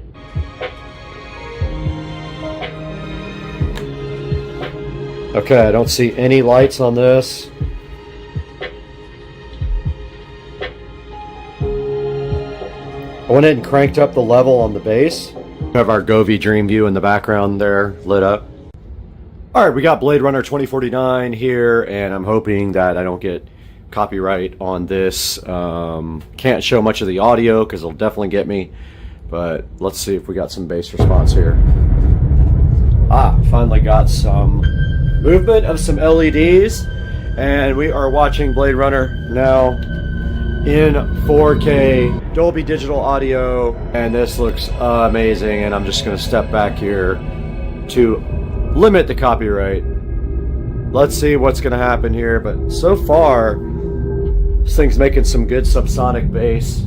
Let's see what happens here when we go a little bit further. Yeah, so all this stuff is copyright, so I can't show you all of it or let you hear all of it, but we can go to the movie. Yeah, and then we can go back here and go back to YouTube. I definitely hear the Behringer. Alright guys, we sampled some music on the Behringer Ultra Bass Pro EX1200, and I am happy with my purchase. Like I said, you cannot get these anymore, and if you get one like the DBX or the PV, they're going to cost you $300 or $400. I paid $125 plus shipping for this one. And this is my third one. I have one on the whole home audio system there in the closet, and then I have one in the home theater room as well. And I love these things because they generate ultra low bass where there is none or there's little. If you guys want to pick one of these up, make sure you jump online and just search for the model EX1200 Behringer Ultra Bass Pro. And if you're lucky enough to grab one, there usually aren't any available, but as soon as one comes up, go ahead and grab it. And then let me know what you think about the Behringer Ultra Bass Pro and if you like that as an addition to your home theater system or your stereo system at your house. Let's toss it over to Brad at Supercar Street Racing Studio and look at some alternatives to this that you can get brand new. What are you doing up there, dude? Why are you on the wall, dude? There's no power. Guys, welcome back to the studio, and today we just got done getting our house spray foamed. Super hyped about that, and it might come up in a new video, but for today, we're here to talk about the Behringer Ultra Bass Pro EX1200 digital subharmonic synthesizer. Now, the most important thing about this EX1200 is you can't find it hardly anywhere anymore. If you go online and search right now, there is none available for sale. It hasn't been made for quite some time, so they are getting very thin in the herd, and it's very hard to find one. You can see when this one was sold 8 years ago, it was only $89, and if I would have known that, I would have bought like 10 of them, but they are hard to get, and if you go to eBay here, they are none available on eBay either. But if you do go to eBay, you can find one of your alternatives, and that is a DBX 120. So if we put in DBX 120, there probably is a bunch of different versions of this here. You can see right here, we have the old school one that is analog right here. And if we go down, we got the 120A here, and that has the brand new, neater looking, more modern looking logo on it. And there's a 120 XP, which might be the newest version. I'm not quite sure. That is $227, which is not a bad deal. And the reason they are so high is because you cannot find them anymore. I don't even think they sold for this much brand new. Now there is a third option out there, and this is the PV Cosmos, which also has not been made in quite a few years, but it will accomplish the same thing as the DBX and the Behringer and the other brands out there. However, this is the PV version, so it has its own controls and its own unique sound, and it does say on it, rattle your planet, because it is designed to give you some low earth shaking bass. Here's another picture of the PV Cosmos in the back, and somebody has it right over a center channel speaker right there. But yeah, it is very rare, absolutely, and so are all these other ones. They're absolutely getting really hard to find now. So as soon as I find one with a decent price, I go ahead and scoop it up. Now, this is my second one in the Behringer that I put over in the SCSR bedroom, but I'm currently looking for one for the living room sound system. So if I find one, I'll scoop it up, and I may even try to get a DBX 120 XP like the one that we saw right here. Now here's a DBX 120X-DS, which my friend did own at one point, and we had on a couple of 18-inch woofers in his house. Now if we just go back to eBay here and we put subharmonic synthesizer, you'll probably say a lot of car audio products as well. And if you can remember, I did have a car subharmonic synthesizer in there, which I did move to the golf cart. Now if you search too much, you'll get some manuals. Make sure you're not buying a manual for a subharmonic synthesizer. Those are cheap. You can't use this rack mounted one though unless you actually have the rack to put it in to power it. And these are all using the Euro rack system. Now here is an actual very rare ADC DSS 100, which I have never seen listed. So I might go ahead and bid on this guy unless I can find something else. Now here's another version of the 120X that I have not seen, looking a little bit different than the other versions.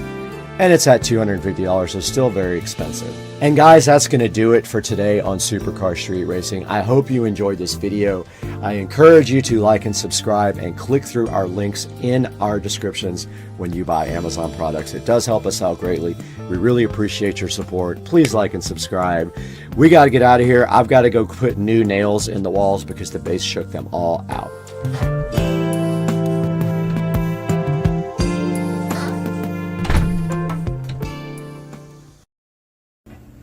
All right, this is the best baked chicken you'll ever see in your entire life, and I mean it. It's $4.25 for about 45 minutes. It makes it crispy, it makes it good, and you need this in your life. You need my baked chicken in your life, my friend. Yes, you are. While I do, if I can maybe not get shocked, but that's what I'm doing next. I'm tying in the bottom part to power.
We're just gonna test it.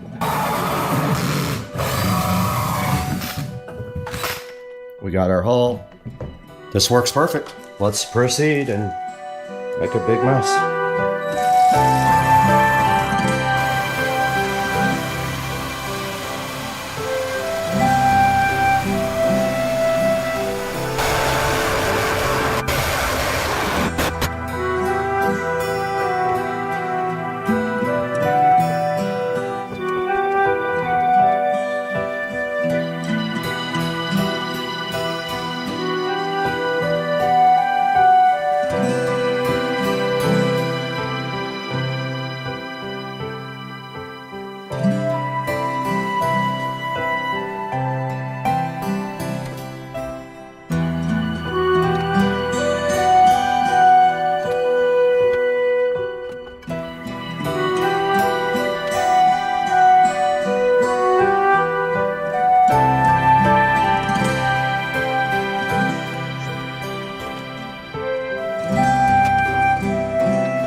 Okay, I started wiring up a couple of the boxes. The hype is I heard and saw Amazon Prime pull up in the speedy delivery vehicle, and if I'm not wrong, there could be something in the garage out here for me. And then you just have to find where they put it, and it looks like this is it.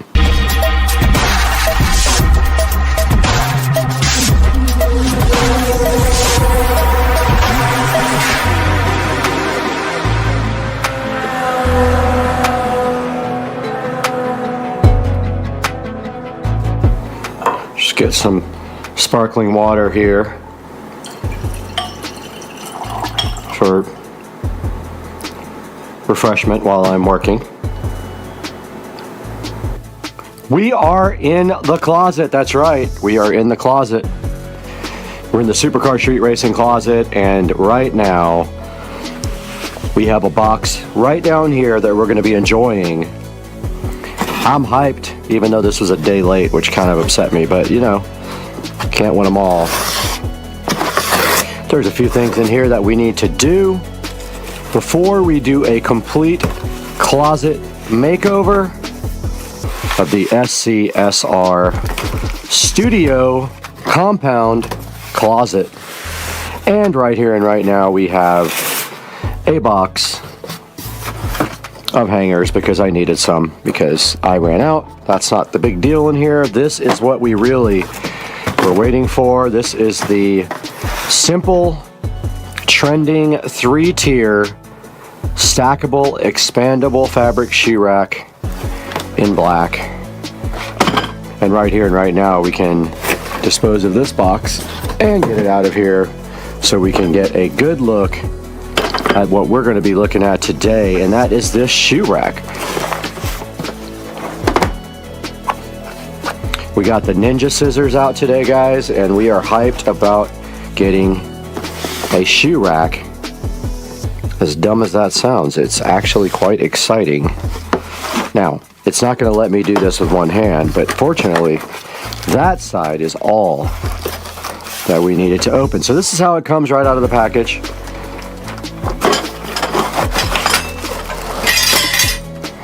And that looks like a lot of fun to play with, and it definitely is plastic. I think it's plastic. It might be like light metal. Yeah, it's metal, but it's just a like a cheaper metal, which again is fine. Don't mind that. And here we have the hardware that it came with, all the screws.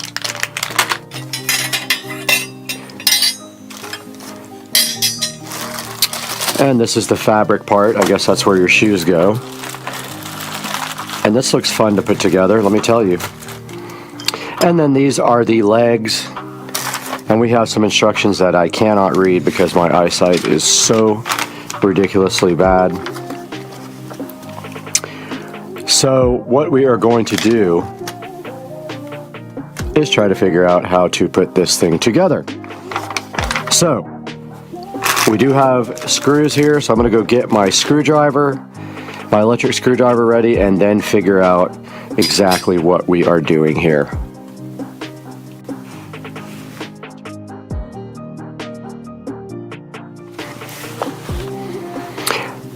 Okay, we got all the tools we need to build our shoe rack, and I did start looking at the instructions here, and this thing can be expandable so that you can add like more and more levels. But I believe this is basically it. You take this piece here, this A piece, I call this the H piece, this is the A piece, and they literally just fit together like that. And then I don't know at that point, let's see, so it says that we have to put screw A, okay, A and B go together, and then D and C go together. I don't know which one is C.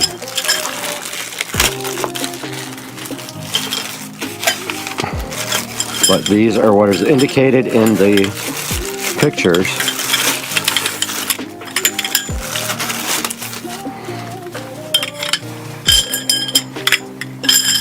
And there is only one way for them to go together.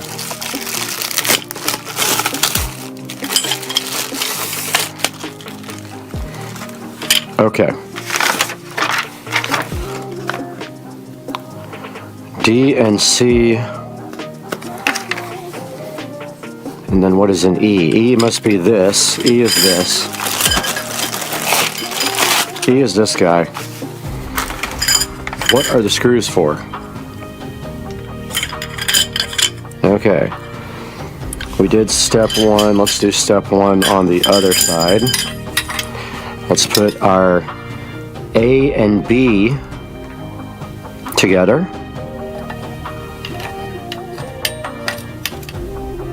Pretty simple step.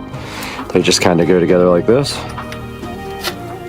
Even for an idiot like me, I can make this happen. Step two.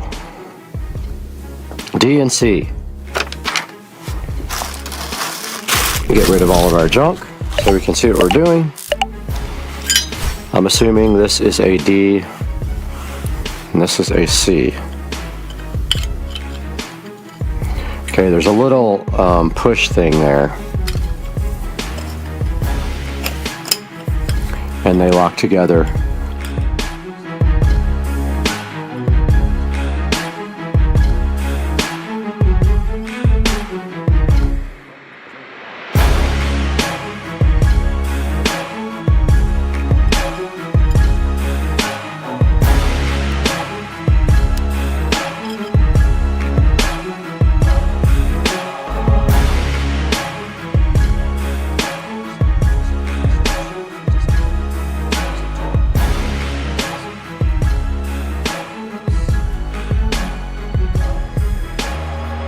Okay, I got it.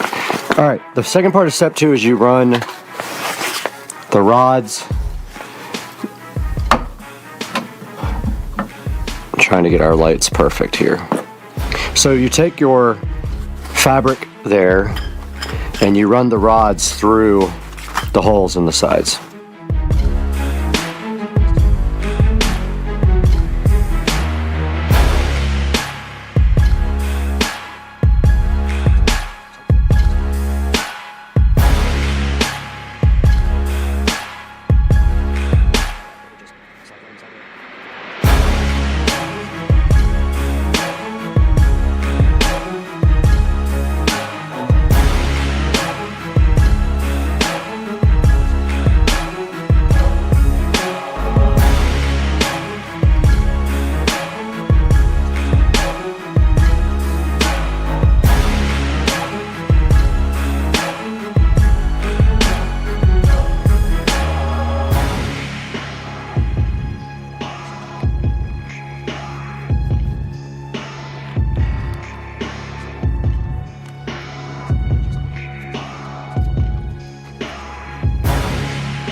They don't really tell you.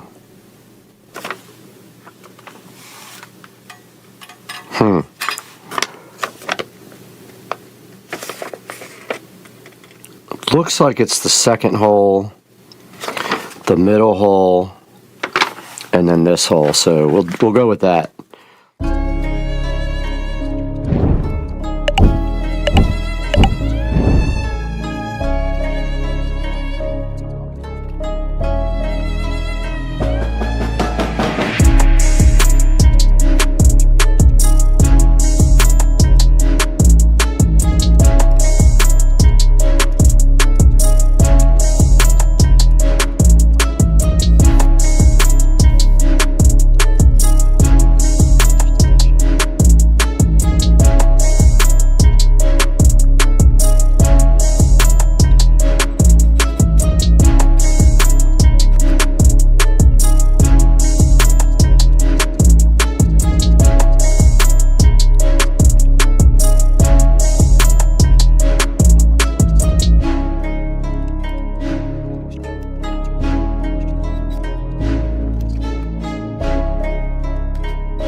Okay, I have successfully rearranged everything on top. Made a nice space over here for my luggage as well. My new luggage right there that I bought for my trip to Mobile coming up. That should fit nicely right in that spot right there. And you can see out here that I have a lot of stuff to either trash, give away, or move to the other closet. I have most of my electronic boxes in the other closet. These actually have routers in them and stuff that I bought at the pawn store. But yeah, I have done the first part. Now we can go ahead and get some shoes put on this rack like it was designed for.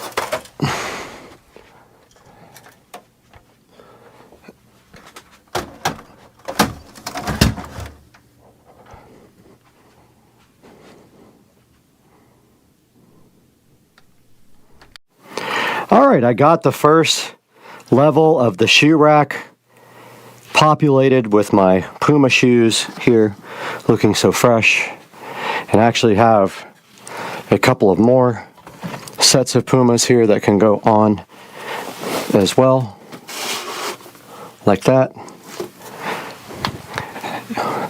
and like this. So this will become my Puma rack. And you can see how good that looks. Yeah, the thing was really hard to put together, but overall it does the job. And I ran out of shoe space over here. Now that I have some space, I can get some more ons and continue to put my ons over here and other miscellaneous shoes, and I can use my Puma rack for my Puma shoes, guys. So hyped. So hyped.